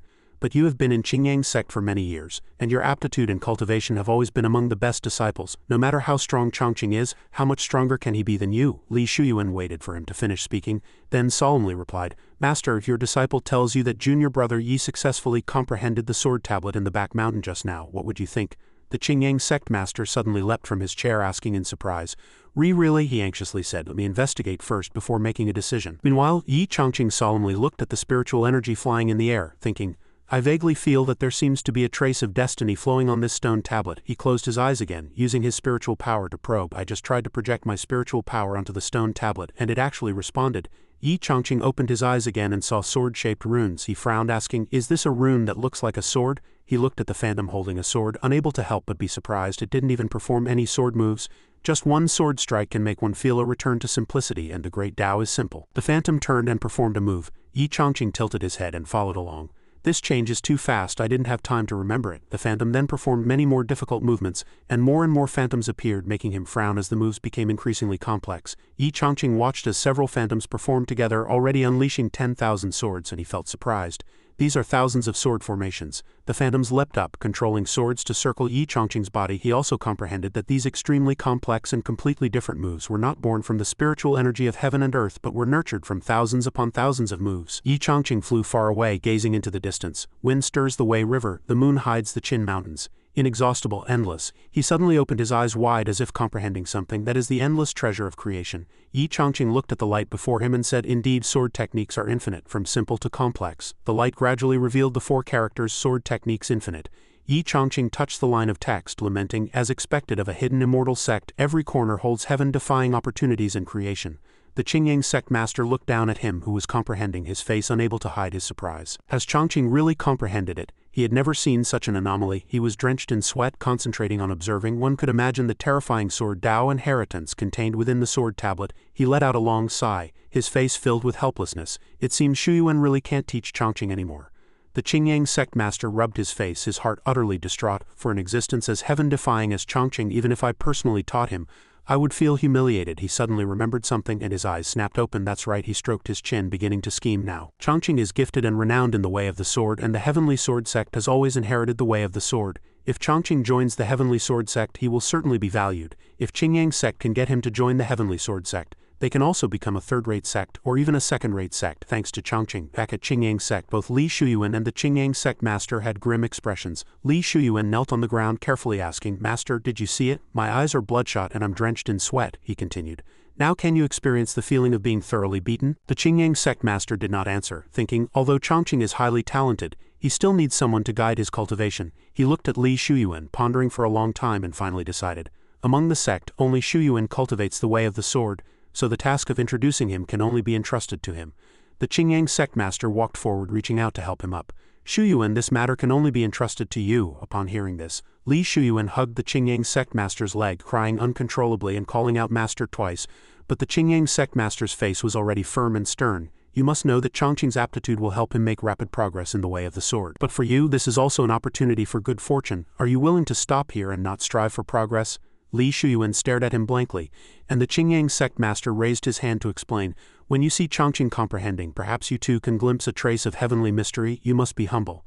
"Shuyuan," he leaned in and whispered to Li Shuyuan, "in half a year, if Chongqing can successfully pass the Heavenly Sword sect's disciple assessment, Qingyang sect will definitely be promoted to a second-rate sect, and then I will definitely pass on the position of sect master to you." Li Shuyuan was somewhat shocked to hear this. The Qingyang sect master solemnly called out, "Think carefully. Teaching Chongqing to cultivate is only for half a year, but taking over Qingyang sect is your life's work." Li Shuyuan finally understood the temptation of the sect master position. He knelt and bowed with cupped fists. "Disciple understands. I will go help junior brother Chongqing cultivate now." He finished speaking and flew off. "Master, see you in class tonight." Meanwhile, Yi Chongqing was still sitting by the sword tablet, comprehending from simple to complex. From complex back to simple, it turned out that within the infinite sword techniques lay thousands upon thousands of sword forms. Only by constantly combining, disassembling and recombining them can one master all the moves, thus being able to unleash swords at will, as if thousands upon thousands of sword forms are attacking simultaneously. Yi Chongqing was drenched in sweat, his brows tightly furrowed, thinking, even if I have comprehended the principles of infinite sword techniques, the sword forms displayed by those small figures still require me to constantly practice and learn them, so that I can unleash the infinite sword techniques to their most perfect state. From just now until now I have only practiced over 30 moves. As the sword forms become more and more complex, the speed of practice also becomes slower and slower, and this is only from simple to complex, instead of from complex to simple. Li Shuyuan watched him from afar and after a while walked over and called out, "Junior brother Yi." Yi Chongqing suddenly opened his eyes, thinking, "Oh no, I was so engrossed in the sword tablet that I completely forgot my senior brother was with me. Isn't this like showing off in front of an expert?" Yi Chongqing stood up and walked to Li Shuyuan. Li Shuyuan raised his hand and asked Yi Chongqing, "Have you already comprehended the sword Tao inheritance on the sword tablet?" Yi Chongqing clasped his hands and replied, "To answer senior brother probably." Upon hearing this, Li Shuyuan could no longer control his emotions or continue the conversation. "If I say anything more it will expose my ignorance." He chuckled dryly twice and asked, "Since you've comprehended it, what do you think the way of the sword is?" Yi Chongqing raised his hand and replied, "To senior brother, in my opinion, the way of the sword is that even a single blade of grass can cut through the sun, moon and stars." He secretly gloated in his heart. "This is a famous saying that moved sword saint C2 Xenping in my previous life. This little trick, won't it amuse you to death?" After he said this, the atmosphere instantly became incredibly awkward. Li Shuyuan said nothing, making Yi Chongqing a little worried. "Senior brother, is there something wrong with my answer?" Li Shuyuan coughed dryly and humbly commented, "A single blade of grass can cut through the sun, moon and stars. How magnificent must that be?" Cold sweat was already dripping down his face, which also turned pale, thinking, what kind of world is this? I dare not imagine, absolutely dare not imagine. Yi Chongqing was a little uneasy, thinking, could my answer have been too shallow, not reaching senior brother's realm? Li Shuyuan coughed dryly again, extending a finger and saying, "It's all right. The 3,000 great Taos each have their marvels, even if we cultivate the same Tao. Everyone's understanding and comprehension of the Tao will vary greatly due to individual insights." Yi Chongqing bowed and clasped his hands, replying, "Chongqing will remember that." He sighed in his heart. As expected of the chief disciple, truly far-sighted and broad-minded, Yi Chongqing looked up and asked Li Shuyuan, Senior brother, then in your opinion what is the way of the sword? Li Shuan's body stiffened and he secretly clenched his fists, howling in despair. Why ask, why ask, why ask? Is it ever going to end? Yi Chongqing's expectant gaze was fixed on Li Shuyuan, making his face instantly turn dark and conflicted. It's over, it's really over. I'm afraid I'm about to be exposed to junior brother. He suddenly remembered what the Qingyang sect master had said and his eyes snapped open. That's right, master once said that the great Tao is inherently simple. If junior brother Yi pursues this carefree sword path and can achieve a profound realm in the way of the sword, then if I answer simply it will appear even more mysterious, making others think my realm is higher. After repeated deliberation, Li Shuyuan revealed an inscrutable smile, picked a few blades of grass and leisurely explained, Junior brother Yi, in your eyes a blade of grass cutting through the sun, moon and stars is the way of the sword, but in my eyes this blade of grass itself is the way of the sword. Yi Chongqing listened to his reasoning, then let out another puzzled ah. Li Shuyuan turned around, used a wisp of spiritual energy on the blades of grass in his hand and repeated, in my opinion, a blade of grass can be the way of the sword, and a speck of dust can also be the way of the sword. Li Shuyuan tossed the blades of grass into the air, letting them float with the wind, and continued with a relaxed mind, as long as there is a direction in one's heart, all things can become the way of the sword. That is my Tao. Yi Chongqing was instantly stunned, feeling as if he had comprehended the true meaning within the sword tablet. The small figures began to practice even more complex sword moves. He looked at Li Shuyuan, feeling very clearly that not only had his comprehension speed not slowed down, but after senior brother's guidance it was even faster. Li Shuyuan felt the spiritual energy fluctuations behind him, turned around and was very surprised to see Yi Chongqing flying into the air with a powerful aura. Junior brother Yi, he watched Yi Chongqing comprehending, lost in thought, his expression mysterious and unfathomable. A flow of destiny circulated around him, as if he had entered some breakthrough state. He looked around and was surprised. How is it that even every inch of land, every blade of grass, every tree is enveloped in the light of the way of the sword by Yi Chongqing's power? I didn't realize I was also in it. Li Shuyuan touched his stomach, feeling the true essence of the way of the sword continuously pouring into his dantian. He was startled, asking himself, my spiritual root has actually mutated. It was originally a low-grade wood spiritual root, but now it has turned golden, and even its branches and leaves have begun to grow. Li Shuyuan looked up, tears of joy streaming down his face. He had known that his wood spiritual root was unsuitable for cultivating the way of the sword, yet he had steadfastly chosen this path, and because of this he had achieved nothing for many years. He never expected to have this day. He immediately sat down, quickly adjusted his breathing and absorbed, but spiritual roots are innate, how could they be reversed without a supreme secret art? Li Shuyuan opened his eyes, frowned deeply and looked at Yi Chongqing. The sword intent changed my spiritual root. As expected, this sword intent comes from junior brother Chongqing. Li Shuan's dantian suddenly lit up. He exclaimed joyfully, success, a mid-grade metal spiritual root. Yi Chongqing opened his eyes, looked down at him and said with immense gratitude, Senior brother, thanks to your words I have completely comprehended it. Upon hearing this, Li Shuyuan was stunned, speechless. Yi Chongqing landed, looking up and sighing repeatedly, Chongqing, my vision was short-sighted, I never expected there to be greater beings beyond me. He bowed and clasped his hands to Li Shuyuan, saying, Senior brother's insights into the way of the sword have given me new understanding of this path. Li Shuyuan raised his hand, making a shesh sound, and found an excuse. This is a secret between us brothers. Don't tell anyone else, okay? He nervously rubbed his chin. If it gets exposed, how will I ever make a living in the sword cultivation world again? Li Shuyuan then led Yi Chongqing to another place where he sat cross-legged on the ground. Yi Chongqing sat opposite him. Li Shuyuan raised his hand and praised junior brother Yi, your aptitude is quite good. Yi Chongqing shyly scratched his head, then turned his face away and said, I think so too. This almost made Li Shuyuan ascend to heaven in anger. He suppressed it, forced a stiff smile and continued to explain, even if you have already comprehended the way of the sword, a journey of 1,000 miles begins with a single step. You still need to learn from the most basic qi sensing and guiding qi into the body. Upon hearing this, Yi Chongqing became even more invigorated and said, Senior brother's teaching is right, although I have continuously comprehended many things, it is ultimately not as good as actual cultivation. Li Shuyuan was so angry he wanted to ascend. Yi Chongqing rubbed his forehead in annoyance, thinking, without a profound cultivation base to support it, no matter how much I comprehend, it's just like the moon in the water or a flower in the mirror. Li Shuyuan took out a book and handed it to Yi Chongqing. Here's your beginner's manual, hurry up and start. Yi Chongqing nodded and agreed, okay. Li Shuyuan put his hands together, closed his eyes and concentrated, saying, all things in heaven and earth, as long as they can absorb essence, will emit spiritual energy. Since there are many attributes of all things, the spiritual energy emitted also has different attributes. Yi Chongqing also imitated him, concentrating on adjusting his breath. Li Shuan's dantian glowed and he began to explain this phenomenon. The spiritual roots within our cultivators also have different qualities and attributes. Through continuous sensing and resonating with spiritual energy that matches our own attributes, this is the process of qi sensing. This process is not difficult, and not simple either.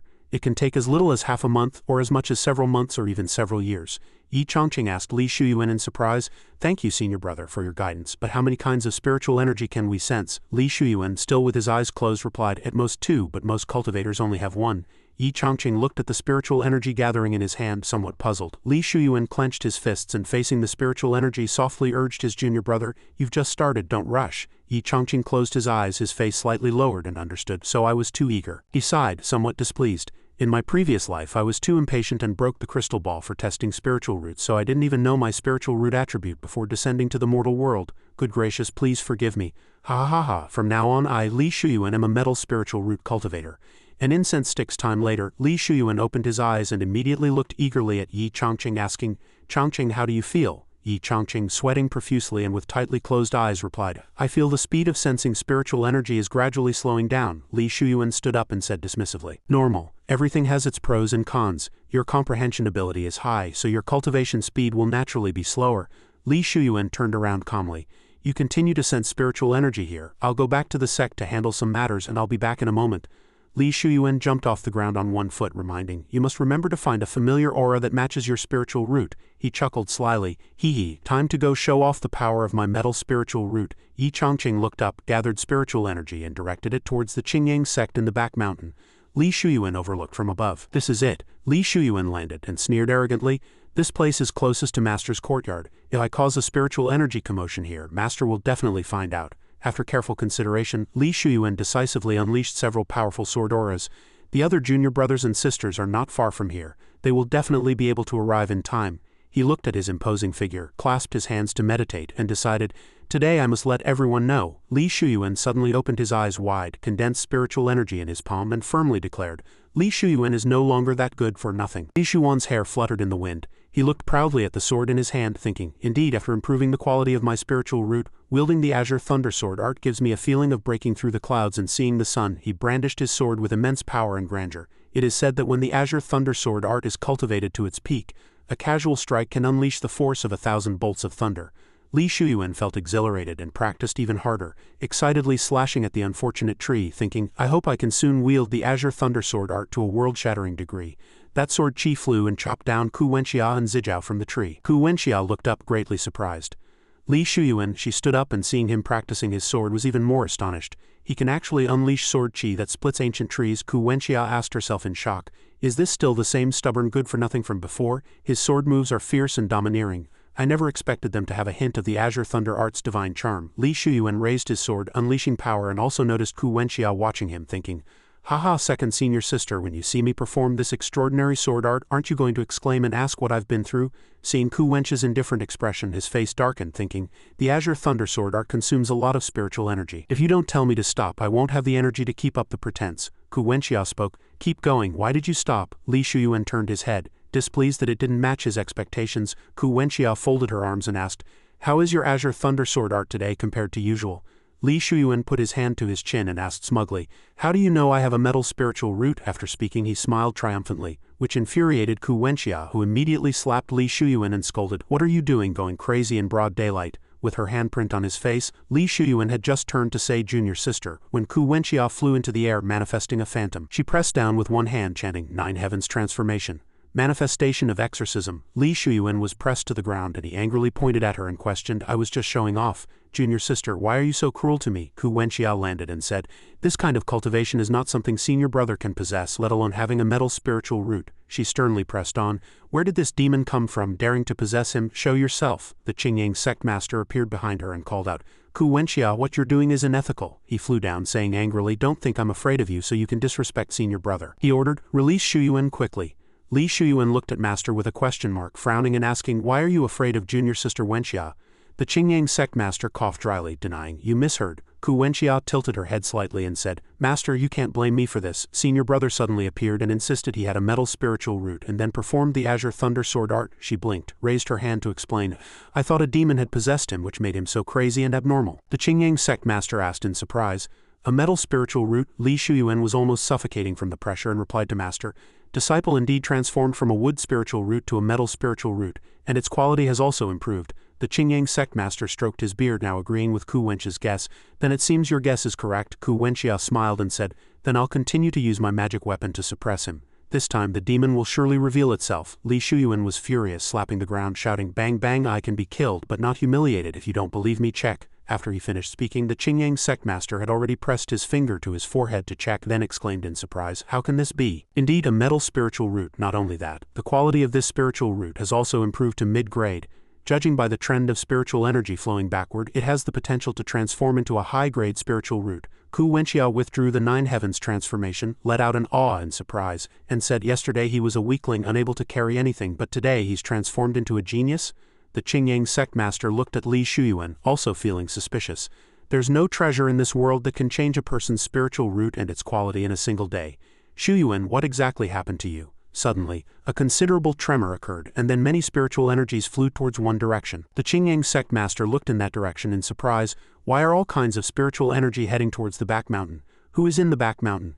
Li Shuyuan frowned and replied, "It's Chongqing. All the spiritual energy is rushing towards the back mountain." Ku Wenxia and the two flew to the back courtyard, and she clapped her hands, praising, "Such a grand aura, junior brother, is truly amazing," the Qingyang sect master said with a solemn expression.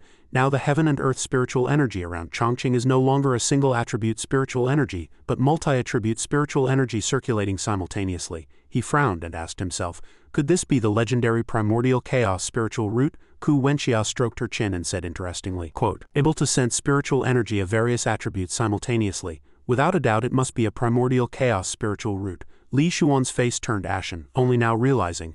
So that's what Chongqing meant when he said he could sense spiritual energy of various attributes. He clenched his fists and cried out, "Heavens, I'm such an utter fool, still priding myself on being a mid-grade metal spiritual root." He looked at Yi Chongqing, thinking dejectedly, "So junior brother is an immortal cultivation master. How can I possibly let him keep calling me senior brother from now on?" Ku Wenxia was also stunned when she saw Yi Chongqing. It seemed junior brother was indeed no ordinary person. Zijiao, that girl, had guessed correctly. Li Shuan's face turned pale and he vehemently objected in a panic, "Master, please don't make me teach junior brother Yi cultivation anymore. I can't do it." Ku Wenxia tilted her head slightly and said bluntly, "Li Shuyuan, don't think I can't see what's on your mind." She placed a hand on Li Shuan's shoulder and continued, "Are you worried you'll misguide junior brother and prevent him from entering the Heavenly Sword sect? If you could actually misguide a legendary primordial chaos spiritual root, then you'd truly have some skill." Yi Chongqing performed a hand seal to sense. "I've been sensing spiritual energy for several days now, and I can still feel myself being mutually attracted to spiritual energy of all attributes." He looked at his hand, lowering his eyes in confusion. "But this isn't logical. Senior brother and the cultivation manual both said that cultivators can sense at most one or two types of spiritual energy. If senior brother knew, he might say I'm only concerned with immediate gains." Yi Chongqing sighed, lamenting, "It seems I've just been messing around with my studies." Half a month later, Li Shuyuan was still involved in Yi Chongqing's cultivation. He looked up to regulate his breathing, then frowned and said sadly, "Senior brother, it's been half a month and I still can't discern my spiritual affinity." Li Shuyuan broke out in a cold sweat upon hearing this and advised, "Junior brother, stop sensing it. You really can absorb all attribute spiritual energy."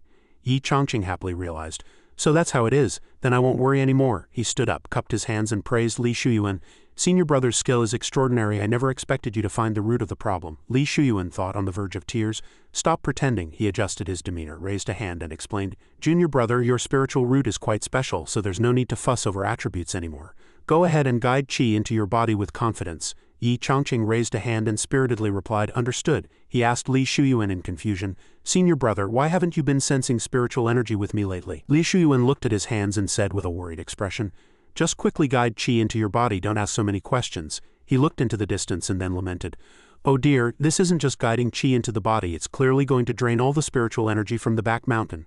Li Shuyuan suddenly looked down, his heart startled. Could my spiritual energy really be following junior brother Yi like this? He flew away in a panic, cursing, "Damn it, give me back my primordial chaos spiritual root." That night the disciples gathered in the main hall again.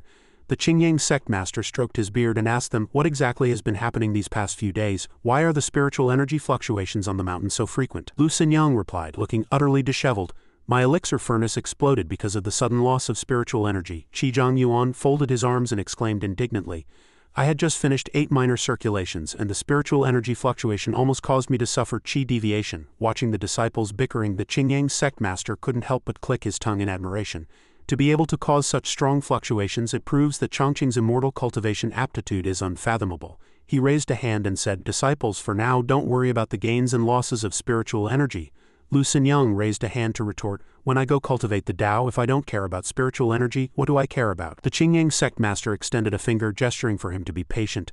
Everyone will benefit. Half a year from now, once Qingyang sect is upgraded to an immortal sect, you will then have inexhaustible cultivation resources. Lu Xinyang scratched his head and asked in confusion, half a year from now upgrading the sect depends on whom? On Junior Brother. The Qingyang sect master patted their shoulders and said, exactly, I've discovered that Chongqing's aptitude is extraordinary. With half a year we can surely cultivate him into someone outstanding. He clenched his fists, hoping then we'll take him to the Heavenly Sword sect and secure a bright future for our Qingyang sect. Qizhang Yuan listened to his reasoning and said, so that's how it is. Only Li Shuyuan and Ku Wenxia were the most discerning, thinking, keep lying, they'll fall for it. The next morning, spiritual energy gathered in the back mountain once again. Yi Chongqing regulated his breathing with both hands while Li Shuyuan stood by, cautioning him. Junior Brother, you must maintain control yourself and don't lose control like you did these past few days. If you have too much unrefined spiritual energy in your body, at best your meridians will be blocked. At worst your body will explode and you'll die. Zizhao and Ku Wenxia observed them from a high vantage point. She turned to Ku Wenxia and asked, second senior sister, is Junior Brother Yi truly the culprit behind the spiritual energy riot on Yunlu Mountain? Ku Wenxia, with a pot of wine in hand, closed her eyes and casually replied, seeing is believing. Zizhao then seriously asked, second senior sister, I once heard that some peerless masters after reaching a certain realm choose to seal their cultivation to achieve greater breakthroughs. She pointed at Yi Chongqing and continued, second senior sister, do you think Junior Brother Yi is one of those peerless figures? Ku Wenxia raised a hand and asked with interest, did you hear these fantastic theories from Lu Shenyang? Zizhao asked in surprise, how did you know? Did he tell you too? Ku Wenxia pointed at her forehead and sighed, in this sect only a simpleton like you would be fooled by that guy. Zizhao hurriedly clutched her hand and recounted, third senior brother also said that those peerless masters disguised as ordinary people emit immortal qi. Ku Wenxia laughed aloud upon hearing this. Immortal qi? What immortal qi? Zizhao recalled Li Shuyuan surrounding Yi Chongqing, continuously inhaling. Junior Brother, you smell so good, she then excitedly said with starry eyes. As long as one successfully absorbs immortal qi, they can obtain heaven-defying opportunities and good fortune. She pointed at Yi Chongqing and exclaimed, second senior sister, look, it was only after cultivating with Junior Brother Yi that senior brother transformed into a metal spiritual root. Ku Wenxia grasped her shoulders, sighed and affirmed, although Junior Brother Yi is exceptionally talented, he's definitely not some immortal cultivation master. She stood opposite Zizhao and explained, sealing his supreme cultivation and traveling to the lower realms, yet choosing to join a ninth-rate sect like ours? Why would he torture himself like that? Zizhao said with a disappointed tone. You're right, I guess. Ku Wenxia instructed. Go tell Qizhang Yuan and Lu Shenyang, stop thinking about useless things, just follow that old man's arrangements. She muttered to herself, such bad luck, one of me is enough. Zizhao flew to the detached courtyard, calling out loudly from a distance, third senior brother, fifth senior brother. Lu Shenyang turned around and asked, what did that demoness Ku Wenxia say? Zizhao hurriedly replied, second senior sister said that a peerless figure wouldn't allow themselves to fall to a ninth-rate sect like ours, so Junior Brother Yi definitely isn't the incarnation of a peerless figure, she continued. Second senior sister also said for both of you to abandon that idea and just follow master's arrangements. Qizhang Yuan shook his head impatiently. What, are we unworthy of being led by a peerless figure? Lu Shenyang also agreed with him and continued, exactly. If Junior Brother really is an ordinary person, then how do you explain Senior Brother's spiritual root transformation? He looked at Zizhao and asked in confusion, did that demoness see you as foolish and easily deceived, so she made up a story to fob you off? Zizhao spread her hands and casually said, if you don't believe me, go ask her yourselves. Qizhang Yuan frowned and suggested, why don't we go teach Junior Brother cultivation too? Lu Shenyang suddenly shouted loudly, are you crazy? Disobeying master's orders will be punished according to sect rules. Qizhang Yuan raised a hand and retorted dismissively. Let us be punished then. We can just claim we were going to visit Junior Brother. He stroked his chin, pondering. The question is, who goes first? Zizhao and Lu Shenyang simultaneously pointed at him. You go. Qizhang Yuan was stunned with anger. From a distance, Li Shuyuan could be heard loudly calling master, causing a commotion. He sat opposite the Qingyang sect master and questioned, if you don't tell me today why you're afraid of junior sister Wenxia, then I'll sit at your room door and not leave. The Qingyang sect master held his head helplessly. Shuyuan, why are you so stubborn? Li Shuyuan bared his teeth, making an X shape with his hands, and firmly said, Master, we are both master and disciple, and share a father-son bond. I cannot allow you to keep secrets from me. The Qingyang sect master rubbed his head, sighing helplessly as he finally revealed the truth. All right, since you insist, I'll tell you Wench's true background. 18 years ago, Qingyang sect was even poorer than it is now. Back then, the sect was so poor there was no food, and going hungry 9 times in 3 days was common. On a cloudy night, a mysterious black-clad master came to Qingyang sect. I hid behind the door in fear, watching a group of people fight that black-clad man. Although his martial arts were superb, he was ultimately outnumbered and defeated. That black-clad man grabbed the Qingyang sect master's clothes, threatening those people. He raised his hand and shouted in fear, don't come closer. Although I was still young then, I was exceptionally talented on the path of cultivation. In that critical moment, I summoned Qingyang sect's Peerless mountain protecting formation, which protected that master and also ensured the sect's safety. That master handed a newborn over to me, asking me to raise her to adulthood. At the same time, he left behind a jade token engraved with a name. After that, the person quietly left. From then on, Qingyang sect raised Ku Wenxia. She also brought a lot of wealth to the Qingyang sect master. Li Shuan's face turned ashen, and he asked him with a suspicious look, "Master, don't tell me you were only willing to take care of junior sister Wenxia because you received treasures from that black-clad man." The Qingyang sect master broke out in a cold sweat, turned his face away and retorted, "Nonsense, am I someone who's greedy for money? That was a human life, yes, that's right." Li Shuyuan looked up and said, "So Wenx's background is still a mystery?" The Qingyang sect master stroked his chin, then sighed deeply before saying, "Not entirely, that master probably made proper arrangements and sends Wenxia letters every year." Li Shuyuan looked at him with a profound expression, asking meaningfully, "Just letters? No spirit stones, immortal herbs, elixirs or other valuable items?" The Qingyang sect master guiltily avoided his gaze. "Just a little negligible amounts." Li Shuyuan bolted to the door, loudly declaring, "Master, so you've been secretly keeping it all these years. I'm going to tell junior sister Wenxia about this." The Qingyang sect master cursed rebellious disciple in anger. He adjusted his demeanor and said, "All right, I've already told you Wenx's background." He raised a hand and said, "I'm going down the mountain in a few days. All sect affairs will be entrusted to you." He stroked his beard and instructed, "You must closely supervise Chongqing's cultivation. The Heavenly Sword sect assessment is in less than half a year." Li Shuyuan said impatiently, "Master, are you changing the subject?" The Qingyang sect master, both angry and vexed, roared, "Fine, master, just take half the spirit stones and stop badgering me." Li Shuyuan, satisfied, cupped his hands and replied, "Disciple understands." A few days later, the Qingyang sect master also went down the mountain. Before leaving, he instructed Ku Wenxia, "Your senior brother needs to supervise Chongqing's cultivation. Lu Xinyang, Qizhang Yuan and Zijiao are entrusted to you, so please pay more attention to them." Ku Wenxia folded her arms and said with a poor attitude, "Understood, I won't kick them out." The Qingyang sect master scratched his head, stammering, Really? This time I'm going down the mountain to Langxi City to find some cultivation resources for Chongqing." So you see, Ku Wenxia's face turned ashen, and she unhappily pulled out a Guiyang token and threw it to the Qingyang sect master. The Qingyang sect master took it. This was the last token. The Qingyang sect master took it and repeatedly agreed. "Good," Ku Wenxia said coldly. "It's been a year old, Qingyun. Your agreement with Uncle Yan has expired. From now on we owe each other nothing." The Qingyang sect master raised a hand and said, "Those words sound too distant. After all, we've been master and disciple for 18 years. Ku Wenxia turned and walked into the house saying, "I've decided. I also want to participate in the Heavenly Sword sect's disciple assessment." The Qingyang sect master was surprised, then clenched his fists and supported her. "Wenxia, you want to participate too? I believe you can do it." In the back mountain of Yunlu Mountain, Yi Chongqing looked at the spiritual energy in his hand and said, "Since senior brother has repeatedly reminded me not to cultivate the primordial divine demon art, then I'll continue to practice the infinite sword techniques." Yi Chongqing closed his eyes, regulated his breathing and recalled the cultivation method. Suddenly he abruptly opened his eyes again and happily said, "These infinite sword techniques are indeed incredibly profound. It took several hours just to practice 100 moves." Ku Wenxia walked over from behind and called out, "Junior brother Yi, is this the supreme sword technique you comprehended from the sword tablet?" Yi Chongqing turned to look at her, then excitedly asked, "May I ask who this immortal maiden is?" Ku Wenxia smiled and said, "I almost forgot. Since you joined Qingyang sect we haven't met yet." She raised a hand and introduced, "My name is Ku Wenxia. I'm ranked second among the disciples, so I'm your second senior sister."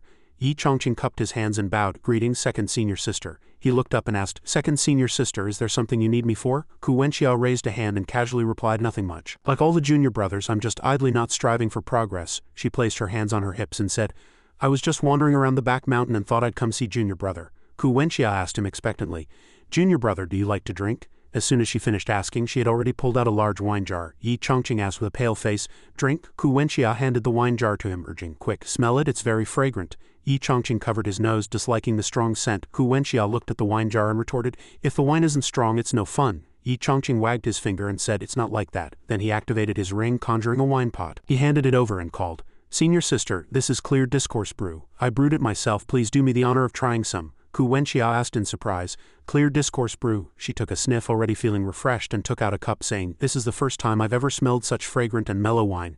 Junior brother, quickly pour me a cup." Yi Chongqing poured the wine into Ku Wenxia's cup. She took a sip and abruptly opened her eyes, staring at the cup in surprise as she analyzed. Mellow yet not ostentatious, simple yet not bland. Ku Wenxia felt as if she were in a bamboo forest, listening to the distant rustling of wind through bamboo leaves. She closed her eyes, enjoying it. The wine, green like bamboo, lingered irresistibly on her lips and teeth. She smiled contentedly, lamenting, "I never expected junior brother to have such good wine hidden on him. It seems you're a kindred spirit." Ku Wenxia held out her cup and called, "Junior brother, another cup." Yi Chongqing frowned, reminding second senior sister, although clear discourse brew is to your taste, it's still strong liquor. He held the wine pot and resolutely turned away. Even though you like to drink it, you shouldn't drink too much. Ku Wenxia swayed, trying to reach for the wine pot, but almost fell to the ground. Yi Chongqing excitedly turned around and called second senior sister. Yi Chongqing sighed in confusion. She truly is drunk. Where's that good alcohol tolerance, she claimed. Ku Wenxia grabbed Yi Chongqing's clothes, leaning on him for support. Senior sister Ku, let me escort you back to your courtyard. Ku Wenxia chuckled foolishly twice. She used her finger to lift Yi Chongqing's chin and called out, junior brother.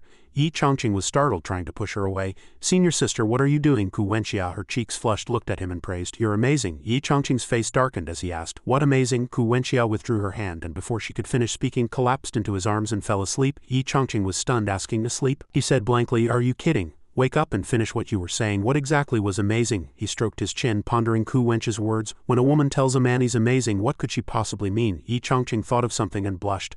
No way. I'm not ready for dual cultivation or anything like that yet. He covered his face and shook his head. He lowered his head and reconsidered. No, that's not right. Senior sister is a prodigy of heaven with profound cultivation. Could amazing be her affirmation of my aptitude? Yi Chongqing's eyes gleamed as he affirmed. It must be. In that case, starting today I'll cultivate the primordial divine demon art. He looked at Ku Wenxia, guessing, senior sister looks like she won't be waking up anytime soon. He turned to look around, thinking, where should I put her? Yi Chongqing helped Ku Wenxia lean against a tree, then turned and said, senior sister, wait here for a bit. I'll take you back after I'm done with my comprehension. He walked a short distance away, sat down and seized the opportunity to cultivate. He thought, having such excellent senior brothers and sisters nearby puts a lot of pressure on me. I must quickly improve my cultivation to be worthy of being called a disciple of a peerless immortal sect. He closed his eyes, formed a hand seal and focused on cultivating. Since senior brother said so, then starting today, I will open the divine repositories according to the instructions in the primordial divine demon chart. He calmly recited, spiritual energy abounds, arraying the six spirits, mind essence transforms, aligning with the three jiaos. He thought to himself, according to the primordial divine demon art, this wood attribute spiritual energy will enter my body and open my first divine repository. Spiritual power converged on his forehead, entering the spiritual sea from the glabella. The opening process will cause pain unbearable to ordinary people. If careless, one will face irreversible ruin, unbearable pain for ordinary people. What feeling? Wasn't it quite easy? Yi Chongqing formed another hand seal and recited, wood divine repository, initially successful. Dusk fell, and Yi Chongqing was still cultivating. A day and night had passed, and the speed of opening the divine repository was so slow. He opened his eyes and guessed, perhaps it's related to my low cultivation. Yi Chongqing raised his hand to gather spiritual energy, sighing, it seems I can only draw more wood attribute spiritual energy from the outside world. Qizhang Yuan hid behind, asking himself, has junior brother already reached the realm where he can draw spiritual energy from heaven and earth with a wave of his hand? He solemnly exclaimed, this appearance, this temperament. He's definitely no ordinary person. Qizhang Yuan stepped forward, guessing, junior brother must have an extraordinary background, regardless of whether he has immortal qi or a special destiny. I must find a way to talk to him. He stopped and looked to the side, discovering Ku Wenxia, and asked in confusion, Ku Wenxia, how is she here? Qizhang Yuan quickly jumped behind a tree to hide.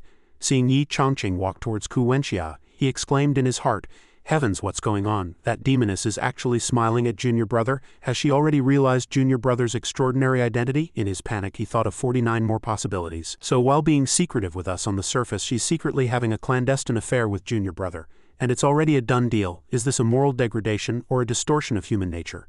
Qizhang Yuan stood unsteadily, hand over his mouth, sweat constantly beating on his forehead. He thought, even someone as highly talented as Ku Wenxia has aligned herself with him.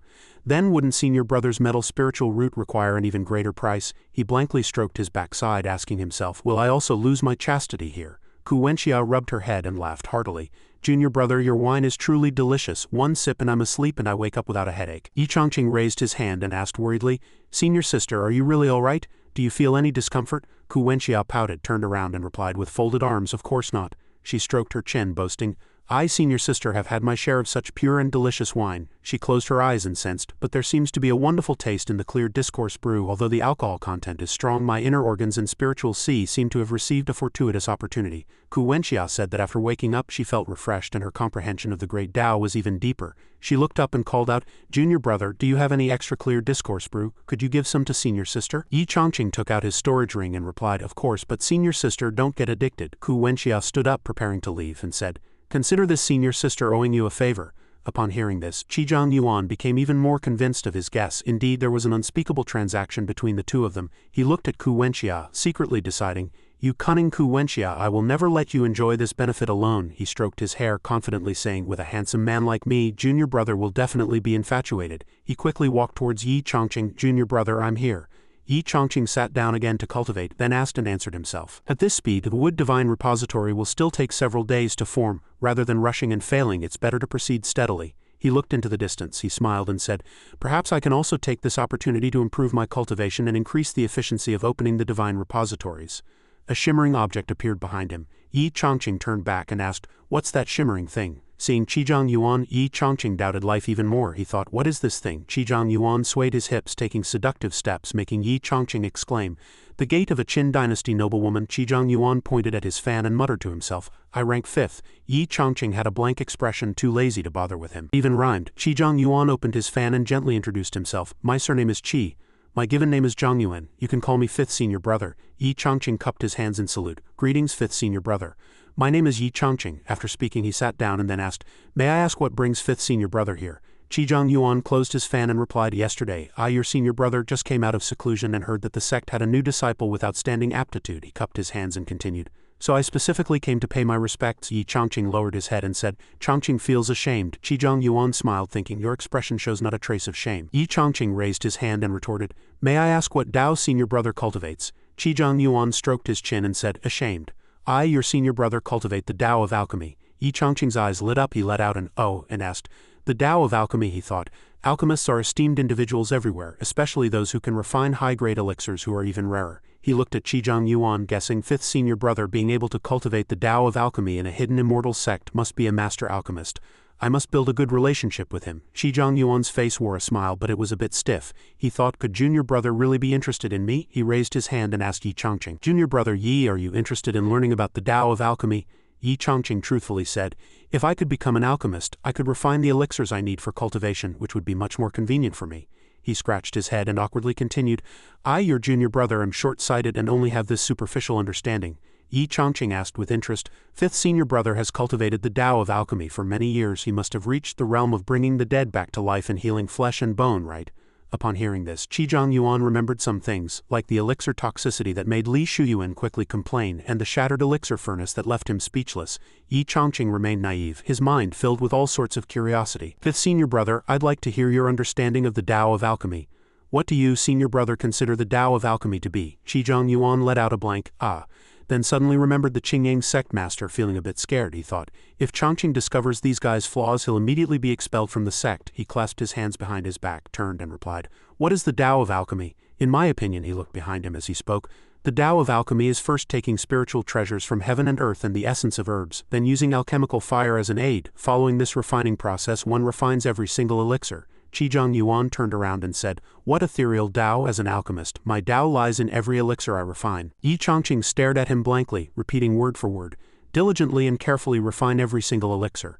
Yi Chongqing closed his eyes and began to analyze, if I condense the essence of heaven and earth, use my inner organs as a furnace and my thoughts as alchemical fire. He raised his hand to gather spiritual energy, thinking, plus repeated tempering, nourishing the elixir with my body and forming the elixir with my body. He handed the elixir in his hand to Qizhang Yuan and asked, 5th senior brother, this is the Dao of the heart's elixir that I, your junior brother, comprehended from your words. Qizhang Yuan stared at the elixir in shock, his spiritual root feeling abnormal again. He thought, is my spiritual root starting to change too? The tree that had cracked due to sensing spiritual energy also healed. He thought, I transformed from an earth spiritual root to a wood spiritual root. Yi Chongqing only realized this after retracting his spiritual energy. He thought, just now I seem to have fallen into a profound state of comprehension. He looked down at the elixir in his hand, asking himself, did this elixir just now condense by itself during my comprehension? Qizhang Yuan rubbed his stomach and said in surprise, so the fortuitous opportunities junior brother bestowed are all real. Yi Chongqing called out, senior brother, does this count as me having refined an elixir? Qizhang Yuan looked at the elixir and asked in surprise, this is, then he suddenly gasped, thinking, a minor elixir tribulation. Cold sweat streamed down his face and he panicked. Only a heaven-grade elixir, when successfully refined, attracts an elixir tribulation. He was too scared to calmly look at Yi Chongqing, who was still so naive. Junior brother, Yi just casually pinched it and produced an elixir capable of attracting a minor heavenly tribulation. He fell to the ground muttering, who exactly is junior brother? Qizhang Yuan looked at Yi Chongqing and reluctantly praised, junior brother Yi, I have to admit your talent in alchemy is quite high. He raised his hand to instruct, but you must understand one should always act within their means. With your current cultivation, you're not yet capable of refining higher grade elixirs. Yi Chongqing looked at the elixir in his hand, a question mark appearing above his head, and then asked, "Senior brother, what grade is this elixir of mine?" These words were like a knife piercing Qizheng Yuan's chest. He painfully replied, "It's the lowest grade," he said, trembling. "So you should just go back to studying the way of the sword," he thought. "Li Shuyuan, I'm sorry." Yi Chongqing lowered his head and said knowingly, "Chongqing understands as expected of senior brother. Your words have taught Chongqing a lot."